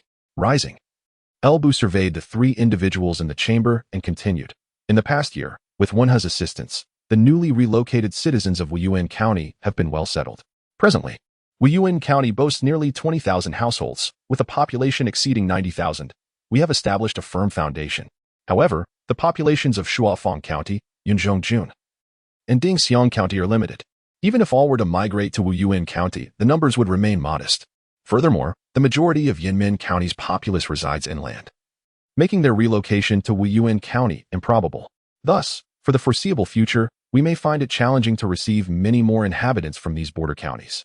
Upon hearing Elbu's remarks, Gao Shun maintained his stoic expression. As a martial figure, he was solely responsible for training and combat. Matters of this nature fell outside his contemplation. Zhang Jiao, however, displayed a flicker of understanding, as if pondering the implications of Elbu's discourse. As for Jia Xu, being one of the era's foremost strategists, he comprehended the underlying message within Elbu's words. In fact, it was likely that even before Elbu had spoken, he had already surmised the purpose behind the summons, for otherwise, he would not have permitted Elbu to take the lead in the discussion. Upon hearing Elbu's remarks, he cautiously inquired, "Is your excellency considering taking action against the Hu people on the grasslands?" Elbu chuckled and responded, "Our previous restraint was due to our limited population. Even if we defeated the Hu, we would struggle to assimilate them. However, our populace has now reached a considerable size, and it is time to address the issue of the Hu. After all, the fertile lands to the north of Wuyuan County can only be cultivated once the Hu are dealt with, allowing the common folk to farm in peace." Jia Xu nodded slightly. Currently, the northern grasslands no longer witness the dominance of the Xiongnu, who have been severely weakened by the Han Empire's campaigns. The unwilling northern Xiongnu have vanished, leaving only the southern Xiongnu, who have submitted to the Han. The present Hu on the northern grasslands are predominantly comprised of the Xianbei, Wuyuan, and other eastern Hu factions, with the Xianbei being the most formidable. The previous grassland overlord, Tanshi Hua, who inflicted a crushing defeat on the Han troops, as well as H. Lian, who orchestrated the massive southern incursions of the Hu, were both leaders of the Xianbei. However, H. Lian's earlier alliance with the Wuyuan and various Xiongnu factions, which led to a formidable army of 300,000 descending southward, was shattered by Elbu in a single battle, leaving the Hu tribes in disarray. The Xianbei, in particular, suffered substantial losses. While the Xianbei still possessed the greatest overall strength, their elite forces have been decimated, rendering their leadership unable to command the loyalty of the various tribes. Consequently, although H. Lian's nephew, Qitu, has ascended to the leadership of the Xianbei, the other tribes show little willingness to heed his commands. Simultaneously, with the Xianbei in disarray, both the Wuyuan and Xiongnu have begun to show signs of resurgence. Qitu, despite his intentions to curb this development, finds himself unable to manage even the Xianbei factions, let alone the Wuyuan and Xiongnu. In summary, the current Hu on the grasslands are not only significantly weakened but also embroiled in chaos. In Jia Xu's view, should Elbu lead an army northwards, there would be no one capable of resisting his might.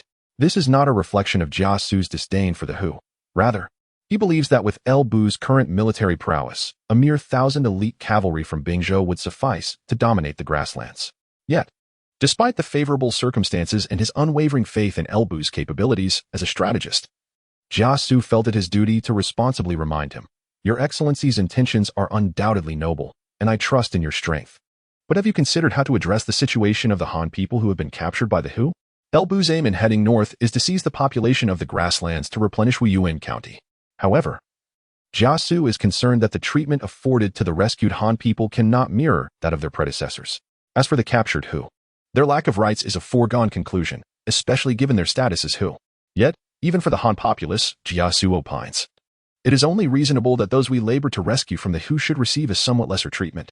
Nevertheless, in response to Jia Xu's inquiries, Elbu appeared to give no thought to the matter. He waved his hand dismissively and said, "These matters can be handled by you. Why must you consult me?" Observing Elbu's nonchalant demeanor, Jia Xu found himself at a loss for words. Was he truly regarded as nothing more than a laborer?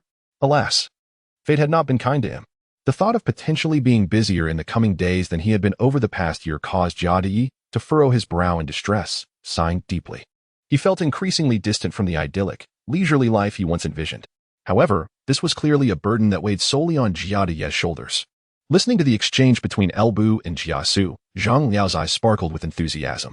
As soon as their conversation concluded, he eagerly interjected, "My lord, I'm willing to accompany you north." In the past year, while Elbu had provided Zhang Jiao with ample opportunities for growth, he had primarily dealt with minor incursions from small bands of nomads in the northern border regions, leaving little room for significant exploits. Now that Elbu was preparing to confront the nomads in earnest, the prospect of battle stirred Zhang Liao's youthful heart with excitement. As the saying goes, youth is often synonymous with impetuosity. Although Zhang Liao might mature into a composed and capable leader in the future, he was merely 15 years old now, brimming with vigor and ambition. This exuberance was emblematic of youth, perfectly encapsulating the spirit of young men at this stage of life. Upon witnessing Zhang Liao's eager demeanor, Elbu laughed heartily. Zhang Liao was among the few advanced talents in his ranks. While still somewhat inexperienced, he had ample time for development. Thus, without hesitation, Elbu agreed to Zhang Liao's request, stating, "Very well, when Yuan, let Gongzheng remain here, and you shall accompany me north." Zhang Liao was overjoyed at this response and promptly expressed his gratitude, saying, "Thank you, my lord." As for Gao Shun, he had no objections. In fact, being naturally stoic, even if he had reservations, they would be imperceptible to others. Moreover, Gao Shun understood that with Elbu personally leading the campaign northward, a trustworthy general must remain to guard Wuyuan County. Even if Zhang Liao chose not to accompany Elbu, he was still quite young, and the others, such as Chao Xing, Hao Meng, and Wei Su, while perhaps sufficient as soldiers, were far from ready to assume the responsibilities of a commanding general. Thus, among Elbu's ranks, only he was suitable to stay behind, leaving no other options. With the selections for the accompanying and remaining forces settled, the next matter to consider was the allocation of troops.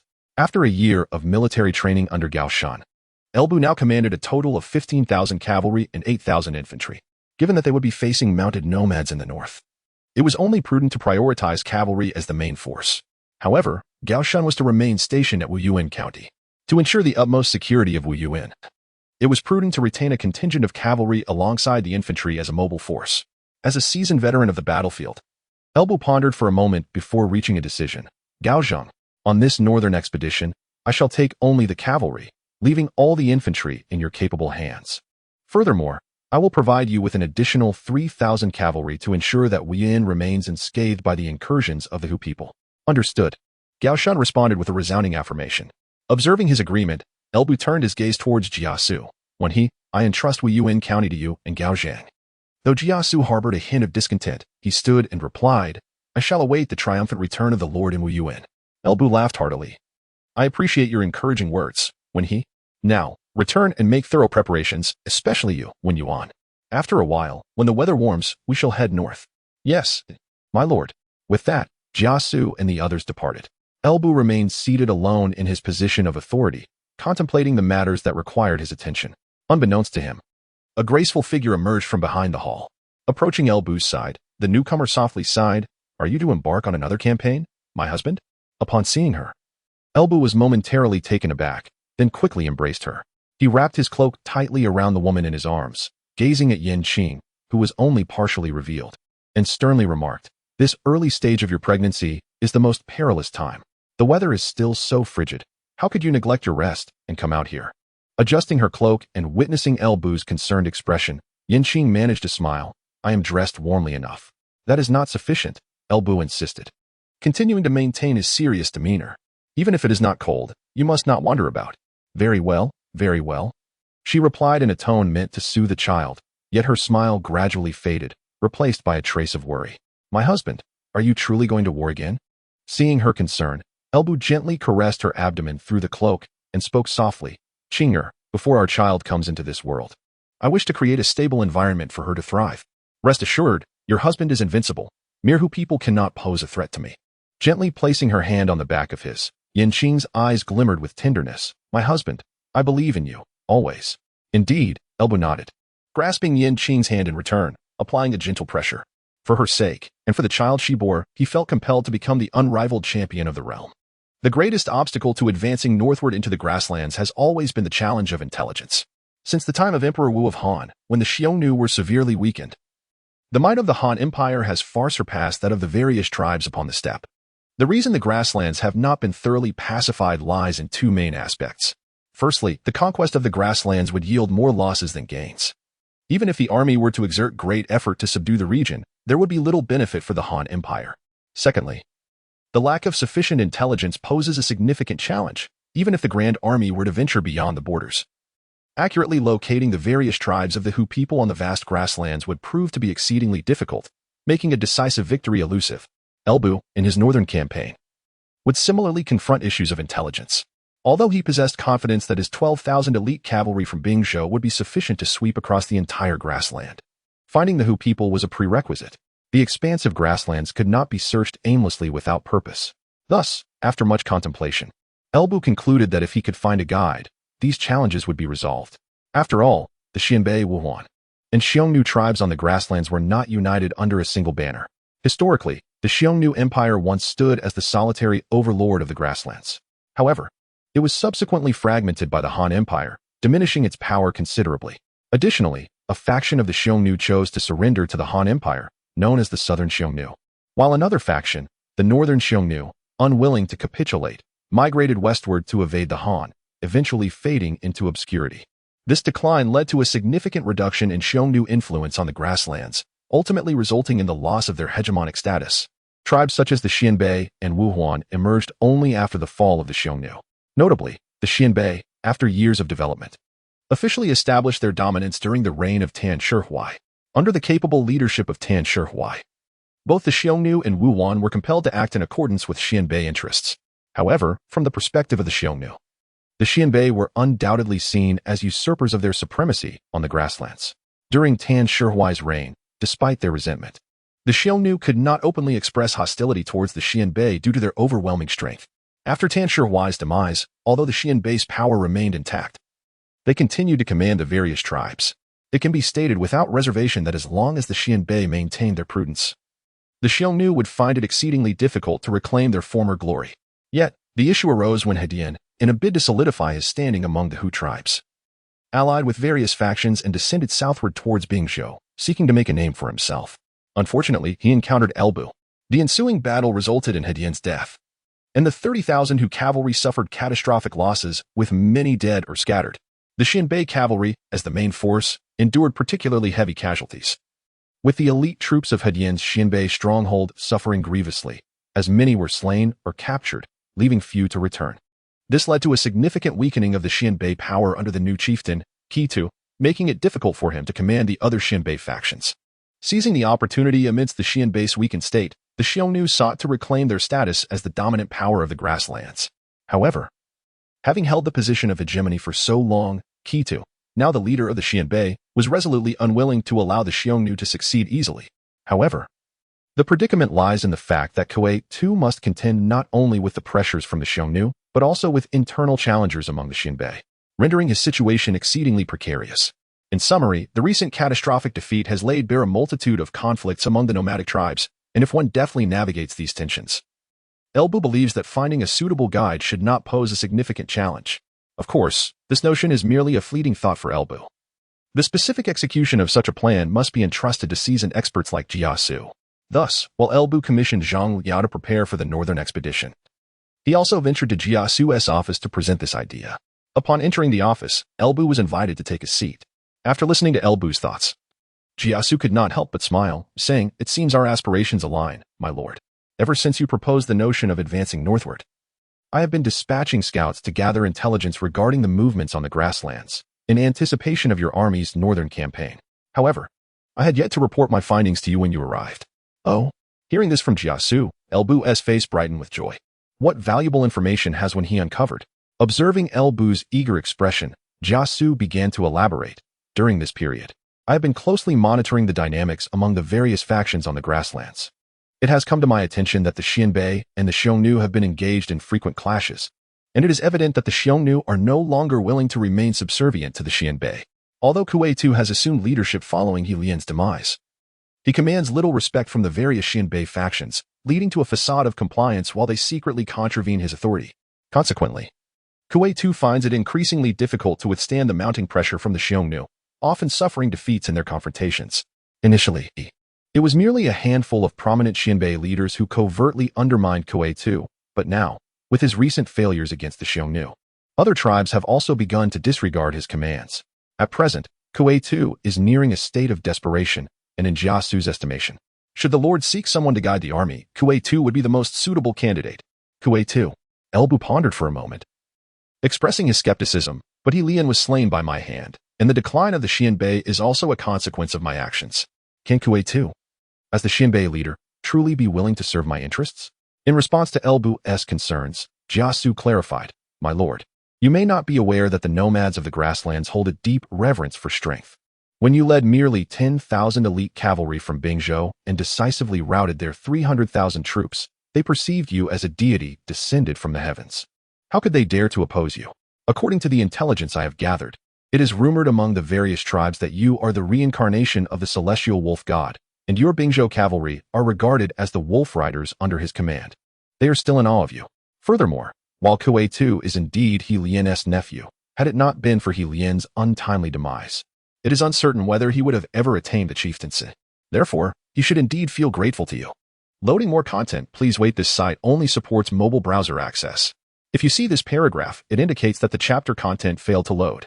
Please disable the reading mode, browsing mode, and ad blocking features in your browser, or copy the URL to another browser for reading. The reincarnation of the wolf god. Wolf Rider Elbu chuckled softly. It truly resembles the thought process of those nomads. In light of this, what do you think we should do? Facing Elbu's inquiry, Jia Xu pondered for a moment and candidly remarked, "In my view, as long as the Lord offers this chieftain a glimmer of hope, he will become the Lord's hound as we march north to the grasslands. After all, in the previous battle, these Xianbei had the deepest appreciation of the Lord's might. As long as the Lord remains, they would undoubtedly refrain from betrayal." Elbu nodded in agreement and continued to inquire, "What benefits do you believe we should promise this chieftain?" "Benefits?" Jia Xu shook his head, smiling. "To serve the Lord. Is that not the greatest gift one could offer? It is a matter of choosing to endure gradual encroachment by the Xiongnu, ultimately perishing on the grasslands, or to rally under the Lord's banner, acting as his hound and continuing as a dominant force on the plains. This decision should not be difficult for the chieftain."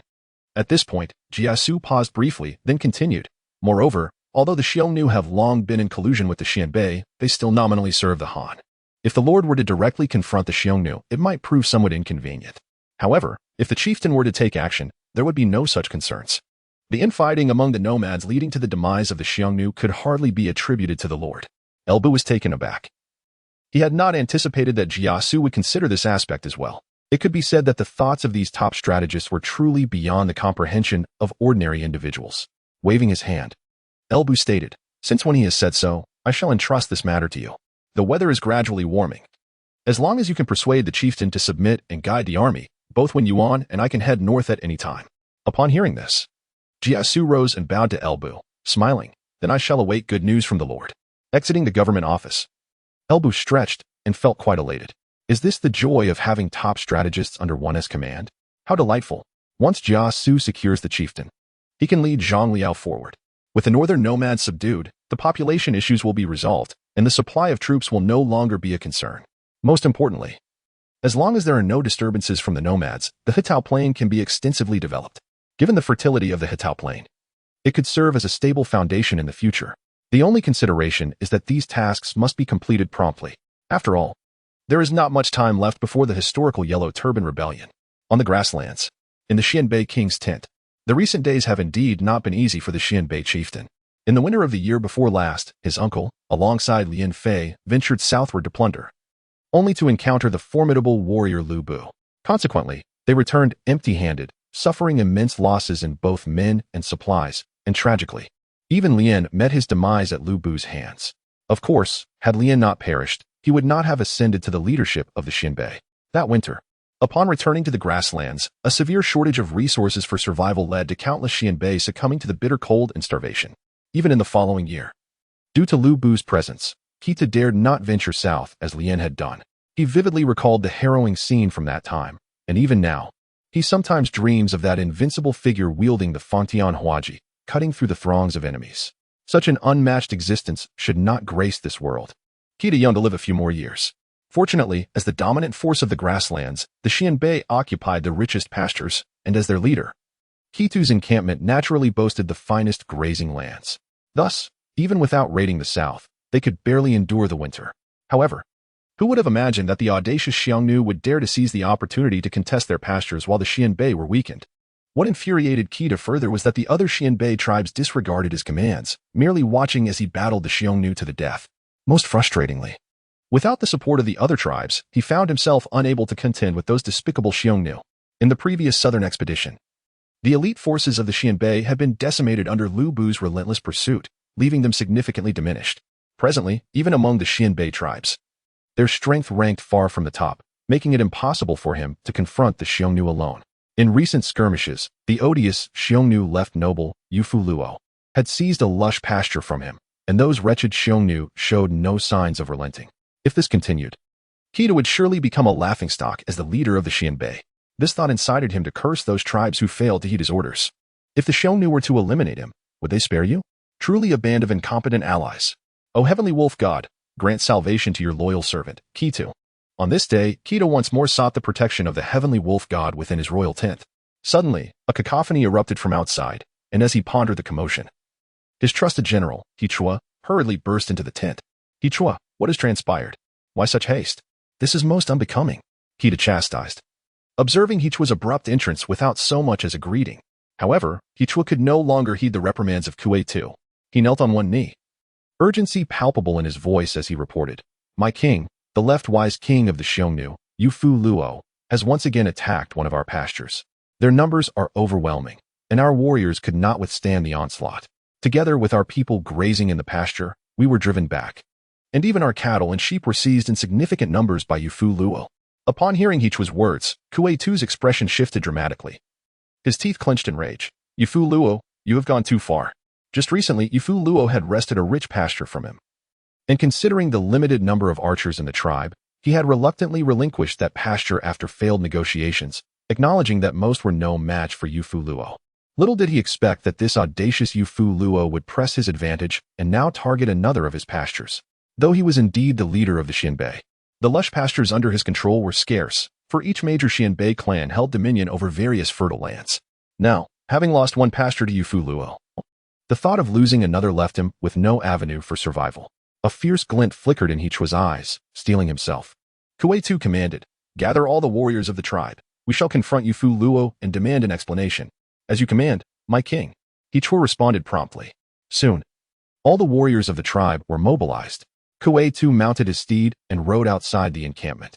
Observing the warriors who had assembled outside, he bellowed, "Brave warriors of the Xianbei, we are the true sovereigns of the steppe. Now, those despicable Xiongnu, taking advantage of our moment of weakness, seek to seize our pastures and plunder our cattle and sheep. Can we allow this to transpire? Today they may seize our pastures and livestock, but tomorrow they will dare to abduct our wives and daughters and enslave our kin. Brave warriors of the Xianbei, mount your steeds, arm yourselves with your curved blades. Those vile Xiongnu are on our pastures, and we must make them understand that even the weakened Xianbei are not to be trifled with." Kuei-tu's voice resonated among the Xianbei cavalry, igniting their fervor. The impassioned warriors erupted in a chorus of cries, "Slay them! Slay them! Slay them!" Witnessing their fervor, Kuei-tu felt a measure of relief. He roared, "Brave warriors of the Xianbei, follow me." With that, he spurred his steed, leading the charge towards the pasture.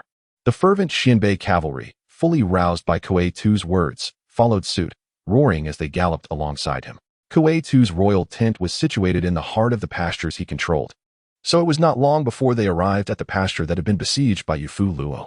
There, a portion of Xiongnu cavalry was herding the cattle and sheep towards their own tribe, while the left-wise King Yufu Luo commanded a large contingent of Xiongnu cavalry, standing vigil. Though the Xianbei king's encampment appears feeble at present, there remains a possibility for retaliation.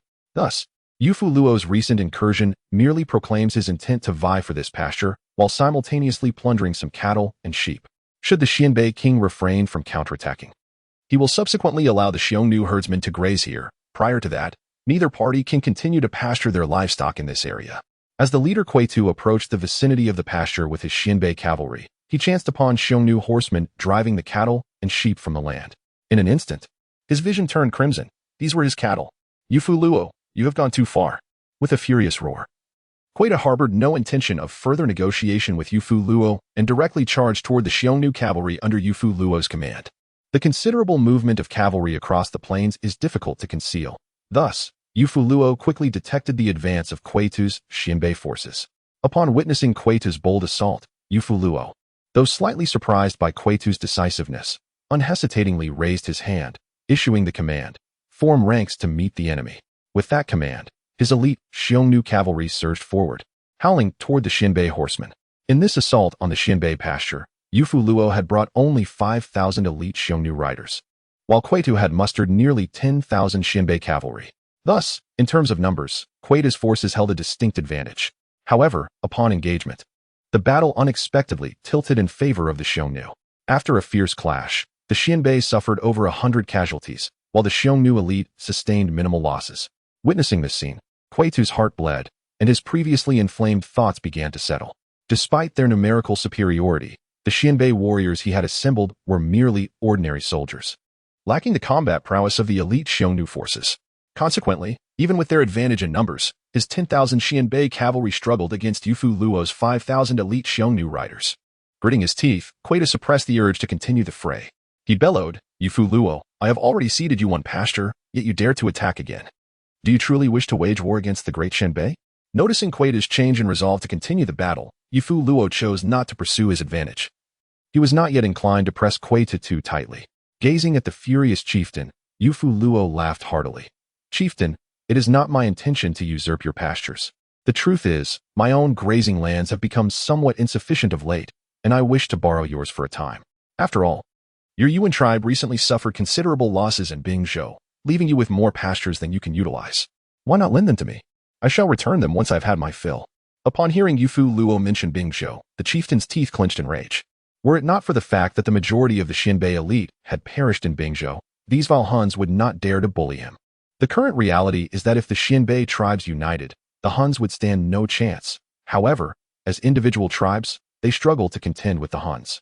The issue lies in the fact that those dim-witted fellows are utterly unwilling to heed his commands, even coveting his position. How could they possibly assist him against the Huns? Is it truly destined that the great Xinbei will perish by his hand? Casting a resentful glance at Yufu Luo, despite his desire for vengeance, the chieftain understood that today he could not gain any advantage over him. Ignoring Yufu Luo further, he reluctantly commanded, "Let us depart." On horseback, Yufu Luo watched with a smirk as the chieftain led his Xinbei cavalry away in defeat, a glimmer of ambition flashing in his eyes. The true rulers of the grasslands are none other than the great Huns. The Xinbei are merely jesters. The chieftain, brimming with fury, charged forth with his Xinbei cavalry, only to retreat in shame after losing over 100 men, a devastating blow to the morale of his troops. However, he found himself at a loss. Had Yufu Luo brought fewer men, he might have leveraged his numbers to fight back, but with 5,000 elite Huns against him, it was clear that he would be the one to face ruin. Upon returning to the Xinbei royal tent, the chieftain surveyed the despondent faces of his cavalry and, in resignation, turned to his trusted advisor, He Chua, asking, "Do you think the Xinbei will perish at my hands?" Surprised by such a question, He Chua hastily dismounted and knelt on the ground. "Your Majesty." Seeing He Chua in such a state, the chieftain sighed deeply. His grandfather, Tan Shihua, was a man of great vision, uniting the various Xinbei tribes and establishing their dominion on the grasslands. Their Yuan tribe had even risen to prominence within the Xinbei royal tent. In those days, both the Huns and the Wuyuan had to tread carefully around the Xinbei. Yet, mere years after Tan Shihua's death, the Xinbei found themselves in such a dire predicament. If one were to assign blame, his arrogant uncle and cousin bore the brunt of the responsibility, but he too could not absolve himself of guilt. Now, with the Huns pressing ever closer and the Xinbei tribes refusing to heed his commands, what could he possibly do? Relying solely on the strength of the Xinbei royal tent, he could hardly contend with even a single Hun left noble, let alone the rest. As Kuei-Tu found himself engulfed in uncertainty regarding the future of the Xinbei. In Wuyuan County, Jia Xu remained vigilant, closely monitoring the movements across the vast grasslands. Though he had previously spoken lightly to Elbu, Jia Xu was acutely aware that, as the leader of the current dominant clan of the grasslands, Kuei-Tu would never willingly become a hound for the Han unless absolutely compelled. Thus, Jia Xu patiently awaited the moment when Kuei-Tu would be driven to desperation. He understood that, faced with a weakened Xinbei, neither the Xiongnu nor the Wuyuan would allow the Xinbei to regain their strength unchallenged. When Kuei-Tu first clashed with Yufu Luo, Jia Xu received word of the encounter.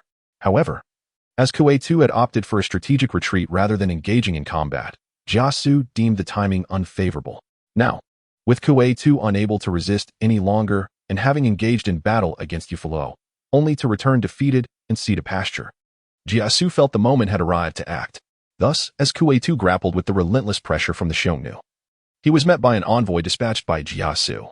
The envoy, Jia Xu, an old servant from Jia Xu's household, was entrusted with this perilous mission, as it was inconceivable for the esteemed Jia Xu to venture into Xianbei territory himself. Nevertheless, despite being merely an old servant, Jia Xu was no ordinary individual. Especially in the eyes of Kuei Tu, he was deemed sufficiently capable for this delicate task, or else Jia Xu would not have chosen him for such an assignment. To ensure the safety of his loyal servant, Jia Xu had instructed Jia Xu to carry the banner of Elbu. In the Xianbei royal tent, He Chua hurriedly rushed in. "My king." Seeing He Chua's panicked expression, Kuei Tu felt a jolt of alarm within. It was well known that even when Ufoluo had previously attempted to seize pastures, He Chua had not displayed such disarray. Now, his evident distress suggested that something far more dire had transpired. Suppressing his own trepidation, Kuei Tu, cognizant of his role as the leader of the Xianbei, understood that he must remain composed in times of crisis. He took a sip of wine to steady his nerves, striving to project an air of authority as he turned to He Chua and inquired sternly, "He Chua, what has transpired? Your incessant panic is unbecoming." Perhaps reassured by Kuei Tu's display of calm, He Chua took a few deep breaths, managing to quell his inner turmoil as he replied, "My king, there is an envoy from the Han outside, bearing the banner of El." At this revelation, Kuei Tu instinctively began to rebuke, "They are but mere Han envoys." However, his words faltered abruptly as a sudden realization struck him. He recalled the incident in Shuafang County, where that formidable warrior, leading 10,000 Han cavalry against their 30,000 horsemen, had been adorned with the very banner emblazoned with the character L. A tremor coursed through the leader as the wine cup slipped from his grasp, shattering upon the ground. He shakily extended a finger towards He Chua, his voice inadvertently quaking with trepidation. "What banner do those Han envoys bear?" He Chua, kneeling before him, dared not raise his gaze, trembling as he recalled the harrowing battle in Shuafang County in which he had participated alongside the leader. It was precisely this shared experience that deepened their understanding of despair. Witnessing He Chua's reaction, the leader collapsed onto the ground in utter despondency.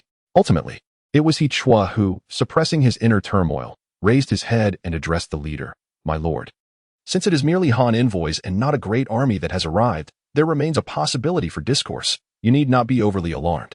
Upon hearing He Chua's words, the leader, who had been rendered distraught by the mere mention of the character Lu, felt a flicker of hope. Indeed, it was merely envoys from the Han, not an army bent on their destruction. Even if annihilation were their intent, it was not imminent. At the very least, there was still room for negotiation. With this realization, the leader regained a semblance of composure. However, he soon recalled something and hastily admonished He Chua, "Cursed be it. He Chua, how can you allow our esteemed guests to wait outside? Hurry, invite them in." Without waiting for He Chua to respond, the leader continued, "No. This is far too impolite. I must personally welcome them. He Chua, hasten to prepare the finest lamb and the best mare's milk wine to greet our most distinguished guests." "Yes, my lord," replied He Chua, dutifully acquiescing. After issuing his commands, the leader hurriedly made his way toward the entrance of the grand tent. Outside, Jia Xu, accompanied by over 10 elite cavalry from Bingzhou, awaited. Surrounding them were dozens of Xianbei horsemen, all on high alert. Yet, despite being encircled by the Xianbei cavalry, neither Jia Xu nor his Bingzhou companions exhibited the slightest sign of fear. They were men of Elbu, sent as envoys, and these Xianbei would not dare to act against them unless they wished for death. As seasoned veterans of the borderlands, they understood all too well the formidable reputation Elbu held over these nomads following the battle in Shuafang County. In truth, the situation unfolded as they had anticipated. Jia Xu and his retinue did not wait long outside the tribe. Soon, a resplendently clad Xianbei figure emerged from within, hurrying toward them, unaware of the envoy's arrival. "This small king has failed to offer a proper welcome. I hope the envoy will not take offense." As the figure approached, and especially upon noticing the embroidered Lu banner, the leader shuddered and promptly raised his voice in apology. Witnessing this scene, Jia Xu felt a profound sense of relief. The Xianbei chieftain had adopted such a humble demeanor from the outset. It seemed their mission would likely proceed without hindrance. Dismounting from his steed, Jia Xu was soon joined by his surrounding Bingzhou cavalry. Meanwhile, the leader had also drawn near. Observing the perspiration-drenched chieftain, Jia Xu slowly spoke. "I, an old man, come at the behest of Governor L, with matters of great significance to discuss with the leader of the Xianbei. Might you be that very leader?" Despite Jia Xu's humble attire, the chieftain dared not show even the slightest hint of disrespect. In response to Jia Xu's inquiry, he promptly replied, "Indeed. I am the one you seek. Please, esteemed envoy, allow me to invite you inside, where a feast has been prepared." As for the urgent matters you mentioned, I shall comply with any command from Governor L without hesitation. From the initial battle at Shuafang County to now, as the leader of the Xianbei, the chieftain could not possibly be unaware of the identity of the one who had decisively defeated them. That harbinger of death was none other than Elbu, the current governor of Wuyuan. It was precisely for this reason that the chieftain had restrained his men over the past 2 years, forbidding them from stepping even a foot into the borders of Bingzhou. As soon as Jia Xu uttered the name of El, the chieftain felt no inclination to resist. In his mind, such a figure, akin to a celestial being descended from the heavens, was beyond the capacity of mere mortals to confront.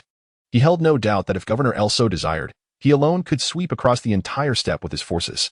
Thus, the chieftain had resigned himself to the situation, resolving to acquiesce to whatever Jia Xu would propose. Having faced the battle at Shuafang County, he surmised he would never muster the courage to confront Elbu again in his lifetime. Given this reality, aligning himself with the esteemed governor could indeed prove advantageous. The chieftain's demeanor surprised Jia Xu, as he noted that the chieftain was not merely polite, but even humble. Yet, the more the chieftain exhibited this humility, the clearer it became to Jia Xu the extent of Elbu's intimidation over these nomadic tribes. Consequently, he felt no need for formality and directly addressed the chieftain. In that case, please lead the way. Envoy, please follow me, the chieftain replied without reservation, guiding Jia Xu into the heart of the tribe, allowing even the dozen elite cavalry from Bingzhou to accompany them. They arrived at the large tent, where the chieftain personally lifted the entrance flap before turning to Jia Xu and saying, "Please, esteemed envoy, enter." Inside the tent, Hichua had already prepared food and drink as per the chieftain's instructions. Jia Xu entered, led by the chieftain, while the elite cavalry remained outside, tending to their steeds. The chieftain expressed no objections to this arrangement. Instead, he commanded, "Bring forth food and drink for these brave warriors as well, lest they go hungry." After issuing his orders, the chieftain stepped into the tent. As Jia Xu settled into his seat, 2 young maidens approached him, ready to attend to his needs. Kita returned to his seat, radiating warmth as he addressed Jia Xu. "In honor of your visit, I have taken the liberty of preparing the most tender lamb and the finest mare's milk wine, hoping it meets your approval." For an ordinary individual, such elaborate hospitality could easily ensnare one's senses.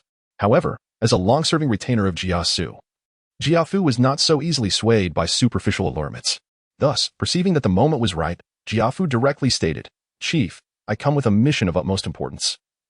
Other matters can be set aside for now. I hope you will assist me in fulfilling the wishes of Lord Lu." Upon hearing Jia Xu mention Lu Bu, Kita's expression tightened. He promptly replied, "Please, envoy, speak your mind. Whatever Lord Lu requires, I shall not refuse." Observing Kitu's humble demeanor, Jia Xu refrained from revealing his intent immediately and instead inquired, "What is your opinion of my Lord Lu?" At this question, Kita was transported back to the fateful battle at Shuafang County. He recalled the golden-red figure, a solitary rider wielding a Fong Tianhua halberd, who rendered their army of 300,000 as if they were mere shadows, toppling foes with every effortless motion. With a precious bow in hand, each arrow released claimed the life of a Hu chieftain. Their entire force was shattered by that one man leading a mere 10,000 cavalry. For Kitu, who had endured that harrowing encounter, the memories of that nightmare lingered even to this day. Taking a deep breath, Kita looked at Jia Xu, his voice trembling slightly as he proclaimed, "Lord Lu is a deity incarnate, invincible in battle, akin to the reincarnation of the heavenly wolf." Witnessing Kitu's reaction, Jia Xu smiled enigmatically and remarked, "How do you know that my Lord Lu is not indeed the reincarnation of the heavenly wolf?" Kita was momentarily speechless. Indeed, if he were not the reincarnation of the heavenly wolf, how could he possess such formidable strength? The power displayed by that individual on that day was beyond that of mere mortals. With a sudden thud, Kita knelt upon the ground. In that instant, he seemed to grasp a profound truth, yet remained bewildered. Seizing the opportunity, Jia Xu continued, "My lord is the reincarnation of the heavenly wolf and is destined to unify the plains. However, the Hiqin have foolishly disregarded divine will and trespassed upon my lord's territory, incurring heavenly wrath, which led to their demise. While your people, the Xianbei, have paid the price for your transgressions. The Xiongnu and Wuyuan tribes continue to show disrespect towards my lord, inciting his fury to cleanse the plains.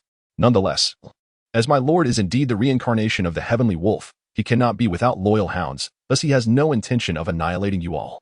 In light of your recent commendable conduct, my lord graciously offers you an opportunity to atone for your sins, provided that." Before Jia Xu could finish, Kitu prostrated himself on the ground, exclaiming, "I am willing to serve as a loyal hound beneath Lord Lu, ready to face death without hesitation." The commander, Kitu, is not a fool. While ordinary people on the grasslands might easily fall for the notion that Elbu is the reincarnation of the celestial wolf, Kita cannot claim to fully believe it. Nonetheless, he harbors a degree of skepticism. At this moment, however, he must outwardly exhibit more faith than anyone else. There is no alternative for him. He has been cornered. In the earlier battle at Shuafan Commandery, he lost the elite forces of the Xianbei king. And although he succeeded to the position of Hedian, the power he commands is now inferior to that of several major Xianbei tribes. Naturally, the Yuan clan, once the largest tribe on the grasslands, could potentially recover with some time to recuperate. However, the reality is that no one is willing to grant him that time. Since Qitu ascended to leadership, not only have the heads of several Xianbei tribes eyed his position with envy, but the Xiongnu have also tightened the noose, leaving him no respite. The Xianbei tribes, being of the same lineage, will not act against him without cause. However, the Xiongnu are devoid of such scruples. The Xiongnu's left virtuous king, Yufu Luo, has already seized 2 of his lush pastures. If this continues, Qitu will be consumed by the Xiongnu, even if he is not overthrown by the leaders of the Xianbei tribes. Thus, it can be said without reservation that prior to Jia Xu's arrival, Qitu was already driven to the brink by the Xiongnu. This predicament is precisely why he cooperated with Jia Xu, promptly expressing his submission to Elbu. Qitu is acutely aware that by submitting to Elbu, he retains a chance for survival. Conversely, if he rebuffs Jia Xu, even if Elbu spares him, he cannot escape the clutches of the Xiongnu unless he chooses to ally with them. If he must serve someone, why not choose to serve a stronger master? Moreover, conflicts among the tribes on the grasslands have been incessant in recent years, particularly between the former Hegemen, the Xiongnu, and the newly ascended Xianbei, rife with treachery. Qitu believes that even if he were to ally with the Xiongnu, his fate would not be any better. Given this, why not align himself with Elbu? Most importantly, in the presence of Elbu, the Xiongnu appear utterly ineffectual. The once mighty Xianbei have been rendered powerless by Elbu, and the Xiongnu are even less formidable. Furthermore, since the battle at Shuafan Commandery, rumors have proliferated across the grasslands about Elbu being the reincarnation of the celestial wolf, providing Qitu with ample justification for his allegiance. Taking all these factors into account, regardless of others' beliefs regarding Elbu's divine origins, Qitu firmly asserts his faith. His reaction momentarily astonishes Jia Xu, though it does not surprise him entirely, as Jia Xu had already discussed Qitu's possible responses and the strategies he should employ before dispatching him on this mission. Thus, Jia Xu is merely taken aback by Qitu's decisiveness. With a smile gracing his face, Jia Xu approaches Qitu, assists him to his feet, and remarks, "My Lord El will soon lead his troops north. If he were to learn of your timely wisdom, he would surely be pleased." Supported by Jia Xu, Kuei too felt a tremor of fear at the mention of the murderous deity's arrival on the prairie. How fortunate he had been to act decisively. Otherwise, the moment that fiends set foot upon their lands, the king of the Xianbei, as well as the Yuan clan, might have faded into the annals of history. Suppressing his lingering trepidation, Kuei too promptly expressed his unwavering loyalty. "I, the humble prince, am willing to serve as the vanguard for Governor El, guiding him and clearing the prairie of all dissenters." As he uttered these words, a glint of ferocity flickered in his eyes. "Oh, Fu Luo and Changchu, you scoundrels reveled in tormenting me. Now that I have found my patron, I shall ensure that your demise is without a trace." After reaching a preliminary consensus with Kuei too, Jia Xu dispatched messengers back to Wuyuan County to inform Jia Xu. He himself remained in the Xianbei royal tent, acting as a liaison while discreetly observing Kuei too. In Wuyuan County, with the swift steeds of the Bingzhou cavalry hastening their journey, Jia Xu soon received Jia Xu's intelligence. Within the confines of the government office, a smile graced Jia Xu's round visage as he perused the contents of Jia Xu's report. This plan shall surely succeed. As the leader of the Xianbei, Kuei too possessed an intimate knowledge of the distribution of various tribes across the prairie. His willingness to submit to Elbu meant that the latter's campaign to subdue the lands would encounter no hindrances. Securing the letter, Jia Xu rose, intent on personally conveying this news to Elbu. However, before his departure, he addressed the other clerks in the office. "I have pressing matters to discuss with the governor. During my absence, do not indulge in idleness." During this period, the clerks had grown familiar with Jia Xu, the rotund figure appointed by Elbu as a governor's aide. Thus, upon hearing his remarks, one clerk boldly retorted, "Jia Gongqiao, I suspect you merely seek to lounge about with the governor." Jia Xu, unperturbed by the jest, merely chuckled. "I am off to report vital matters to the governor. Can such an endeavor be deemed laziness?" Laughter echoed through the office. He smiled, dismissing their banter, and exited without further ado. The government office in Yuan County was in close proximity to Elbu's governor's residence, and shortly after leaving, Jia Xu arrived at the entrance of the governor's abode. As he approached, the guards on duty jested, "Jia Jiao, have you come again to seek refuge from your duties?" During this period, Jia Xu frequently visited the residence of Elbu, becoming well acquainted with the guards, thus feeling no embarrassment. He smiled and remarked, "Li San, do not tarnish my reputation. I am here to report to the governor. Can a scholar's report be deemed idleness?" "What reputation, Jia Jiao?" "That day, I heard from a maid that you lingered at the general's quarters, taking your leisure. She even changed your tea several times. And despite the general's insistence for you to leave, you remained." Upon hearing Jia Xu's words, the guard Zhao Wu joined in the jest. Jia Xu shook his head, undeterred, and replied with a smile, "Zhao Wu, I truly have pressing matters to report to the governor. Believe it or not, let me in quickly, otherwise it may delay important affairs, and should the governor take offense, you would not bear the consequences." In response, Zhao Wu chuckled, "You said the same last time." The other guards erupted in laughter at Zhao Wu's remark, and the air before the governor's residence was filled with joviality. However, despite the jesting, the guards did not deny Jia Xu entry. After their laughter subsided, they opened the door for him. Upon entering the governor's residence, Jia Xu was promptly reported to Elbu. In the back courtyard of the governor's mansion, in Yin Qing's chamber, Elbu sat before Yin Qing's bed. Listening to the maid's report, his expression wavering with uncertainty. It was unavoidable. Jia Xu had taken advantage of the guise of reporting work too many times, leaving Elbu unsure whether Jia Xu genuinely had matters to discuss or was merely seeking leisure again. It could be said that last year, due to his involvement with the resettlement of populations from other border counties, Jia Xu had been diligent. However, now that he had a moment of respite, his true nature was laid bare. Observing Elbu's troubled demeanor, Yin Qing, resting in bed, smiled and said, "My husband, you should go see him. You mentioned that Jia Jiao is a remarkable talent. If he is indeed so gifted, it is only natural that he possesses an eccentric nature. Since he is willing to assist you, a little leisure now, and then should not be a concern. The residents can certainly afford some tea." Upon hearing this, Elbu sighed. What he does is not mere occasional idleness. He seems to wish to be idle every day. Nevertheless, despite his words, Elbu stood up, adjusted the blanket for Yin Qing, and instructed the maid, "Take good care of my wife." With that, he turned and stepped outside.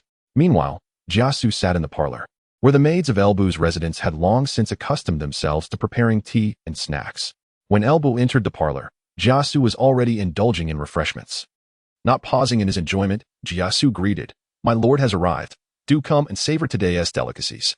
I must say, the flavors of the treats in your residence are truly delightful. I could eat them endlessly."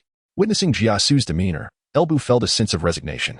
This Jiao Wen, initially not so lackadaisical, had completely let loose after becoming familiar, revealing his true self. Fortunately, although Jia Xu might indulge in idleness, he remained diligent in his responsibilities. Thus, Elbu allowed him his liberties. After all, he is not a malevolent capitalist. As long as you complete your assigned tasks, he can tolerate occasional slacking off. Of course, when it is time to work overtime, one must still do so. Coughing lightly, Elbu entered the living room and took a seat in the main position. He lifted the tea beside him and took a sip before inquiring, what matter brings you to report to me today?" Although Jia Xu visited him 10 times, 9 of which were for indulgence in food and drink, there were indeed times when serious business arose, prompting Elbu's customary inquiry. If there was a legitimate matter, he would discuss it with Jia Xu. If not, he would let Jia Xu amuse himself for a while. In response to Elbu's question, Jia Xu swallowed the pastry in his mouth, took a sip of tea to moisten his throat, and then replied in a leisurely manner, "My lord, news has returned from the grasslands. The leader of the Xianbei, he too, is willing to submit to your authority and serve as your vanguard. You may set forth northward. Is this truly the case?" Upon hearing Jia Xu's words, Elbu sprang to his feet, astonished that Jia Xu had indeed brought good news today. Would Jia Xu dare to deceive me in such matters? Jia Xu chuckled and continued, "He too finds himself in a desperate situation, without aligning with you. He faces absorption by the Xiongnu, so this matter is unlikely to be false." Excellent. With Jia Xu's affirmative response, Elbu could hardly contain his excitement. Issue a command to Yuan, instructing the troops to prepare. In 3 days, I shall lead the army northward. With Elbu's proclamation, the entire Wuyuan county swiftly sprang into action. The elite cavalry of Bingzhou, organized by Zhang Jiao, quickly assembled. Aside from leaving a portion behind to assist Gao Shun in defending Wuyuan County, all remaining elite cavalry would accompany Elbu northward. As Elbu's sole strategist, Jia Xu diligently prepared all necessary provisions, including grain and arrows, for the upcoming campaign over the next 3 days. 3 days passed swiftly. On that morning, 12,000 elite cavalry from Bingzhou gathered outside Yuan County. Yuan, are you nervous? Outside Yuan County, Elbu, mounted on a fine steed acquired from Lian, turned to Zhang Liao beside him. Although Zhang Liao had some combat experience, it was mostly minor skirmishes, and he had not participated in the great battle at Shuofeng County. Thus, this expedition northward with Elbu marked Zhang Liao's inaugural involvement in a large-scale campaign. In answer to Elbu's inquiry, Zhang Liao solemnly clasped his fists and responded, "Reporting to the general, I am not nervous." Elbu had merely asked in passing, but seeing Zhang Liao's earnest demeanor, he could not help but chuckle. "As long as you're not nervous. On the battlefield, tension is most to be avoided. Once you become anxious, even the finest skills may falter." "I understand," Zhang Liao responded. "Rest assured, my lord, I will certainly safeguard your well-being." Upon hearing these words, even Elbu, along with the surrounding loyal guards, cast peculiar glances at Zhang Liao. "Young man, let us possess a modicum of self-awareness. Although we are ostensibly the protectors of the general, does he truly require our protection?" Nevertheless, Elbu did not wish to dampen Zhang Liao's enthusiasm. He stifled a chuckle and addressed Zhang Liao, "Very well. Yuan, you are my captain of the guards. I entrust my safety to you." Elbu's guards, known as the Xiantaning, were originally commanded by Gao Shun. However, since Gao Shun was to remain in Wuyuan County this time, the command was entrusted to Zhang Liao. Yet, even within the Xiantaning, none dared suggest that Elbu needed their protection. Truly, the youth harbored great ambition. Meanwhile, during the exchange between Elbu and Zhang Liao, the elite cavalry from Bingzhou outside Yuan County were also prepared. Several figures emerged from their ranks, galloping forth to Elbu, dismounting to pay their respects. "We report to you, General. The troops are fully prepared. We await your command." Observing this, Elbu nodded slightly and issued his orders. "Chao Xing, you shall lead 1,000 of your elite cavalry to pave the way. The rest, maintain command over your respective troops and set forth." In response, Chao Xing, Wei Su, Song Xian, and others replied in unison, "Yes." On the city walls, Jia Xu surveyed the advancing army and turned to Gao Shun beside him. "General Gao, with our lord absent, the safety of Wuyuan County is entrusted entirely to you." Hearing this, Gao Shun solemnly replied, "Rest assured, Master Jia, before our lord's return, I shall ensure Wuyuan remains as secure as a fortress without the slightest oversight." At this, Jia Xu nodded slightly. Among Elbu's subordinates, only Gao Shun and Zhang Liao garnered his esteem. The others were merely a band of commoners. However, given Zhang Liao's youth and his decision to accompany Elbu northward, the responsibility of command fell solely upon Gao Shun this time. As the Grand Army exited the pass and delved into the grasslands, the matter of provisions became paramount. Fortunately, Elbu's expedition was to be supported by Kuei-tu on the prairie, alleviating the need for excessive supplies. Merely 7 days' worth of rations were carried. After all, once Elbu reached the Xianbei king's encampment, he could procure provisions from the enemy. In the absence of supplies, they could seize from the Hu people. Confident in Kuei-tu's guidance to locate other Hu tribes without concern. Under normal circumstances, an army of over 10,000 Han cavalry departing the pass would not go unnoticed by the Hu tribes of the grasslands. Regrettably, with Kuei-tu having already allied himself, Elbu opted for a route under the control of the Xianbei king, thus remaining undetected by other Hu tribes.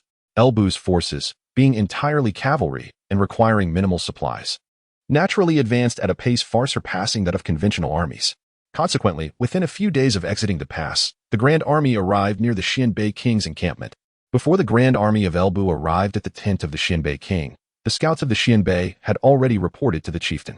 Upon learning of Elbu's imminent arrival, the chieftain, accompanied by Jia Fu and several trusted aides, set out 10 miles to greet him. In this scenario, Chao Xing, the vanguard, had yet to glimpse the Xianbei king's tent, but he soon encountered the welcoming party led by the chieftain. Noticing that the chieftain's entourage was dismounted and consisted of few men, Chao Xing did not perceive them as foes. He signaled for his troops to slow their advance and approached on horseback with a few companions, inquiring, "Who stands before us, blocking our army's path?" Before the chieftain could respond, Jia Fu, recognizing Chao Xing, spoke up. "Are you the esteemed General Chao? I am Jia Fu, here on behalf of my lord. To liaise with Chieftain Kuei, we await the arrival of Governor L's forces. Chieftain Kuei has come to greet you upon hearing of your approach." Upon hearing Jia Fu's words, Chao Xing realized they were allies. He scanned the group and focused on the foremost figure. "Then you must be Chieftain Kuei." At that moment, Chieftain Kuei finally spoke. "Indeed, I am he. May I inquire as to the whereabouts of Governor L?" Chao Xing replied, "I am the Vanguard General, Chao Xing. My lord shall arrive shortly. Chieftain Kuei may wait a moment." As he spoke, Chao Xing signaled for his trusted soldiers to return and report to Elbu, while the rest of the elite cavalry halted nearby, observing Chao Xing's 1,000 elite troops from Bingzhou. Chieftain Kuei couldn't help but marvel at Elbu's unmatched personal prowess and the exceptional quality of his cavalry, realizing he had indeed chosen the right ally. The distance between Chao Xing's vanguard and Elbu's army was merely 10 miles, and it wasn't long before Elbu received the news. Upon learning that Chieftain Kuei had come out so far, Elbu smiled slightly, appreciating the humility displayed by the chieftain. Contemplating briefly, Elbu promptly commanded, "Relay my orders. Let the entire army hasten their advance." "Understood," came the resounding responses, and soon the army's pace quickened. Elbu, urging his steed forward, took the lead, with Zhang Jiao and his loyal guards swiftly following suit. Meanwhile, Chieftain Kuei did not have to wait long. He soon spotted a golden-red figure galloping across the distant grasslands. Behind this figure, even the nearest Bingzhou troops were left far behind. In that moment, Chieftain Kuei was reminded of the scene he had witnessed in Shuofang County. At that moment, the striking figure of crimson gold boldly surged forth, charging single-handedly into the midst of their vast army of 300,000. Although he had now chosen to submit, and the foes he once faced were no longer relevant, the chief could not suppress the terror within him. Collapsing to the ground with a thud, his action seemed to ignite a chain reaction among the others. Soon, the sound of kneeling echoed as the group of Xinbei leaders who had accompanied him fell prostrate beside their chief. When Elbu rode forth, not a single Xinbei stood among the crowd. "Lord." Upon seeing Elbu, Chao Xing hastily urged his horse forward to pay homage, acknowledging Chao Xing with a nod. Elbu cast a sidelong glance at the prostrate Xinbei and addressed the chief. "Are you the leader of the Xinbei?"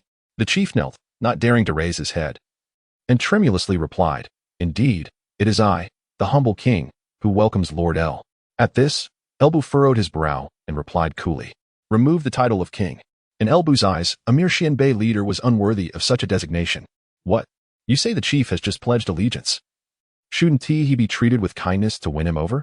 Apologies, but in Elbu's perception, the barbarian's disobedience was a result of insufficient punishment. A good beating would suffice. As for bestowing favors, he had many loyal subjects and soldiers, even if he were to grant kindness. It certainly would not extend to these newly subjugated barbarians. Rewards would be discussed only after achievements were established.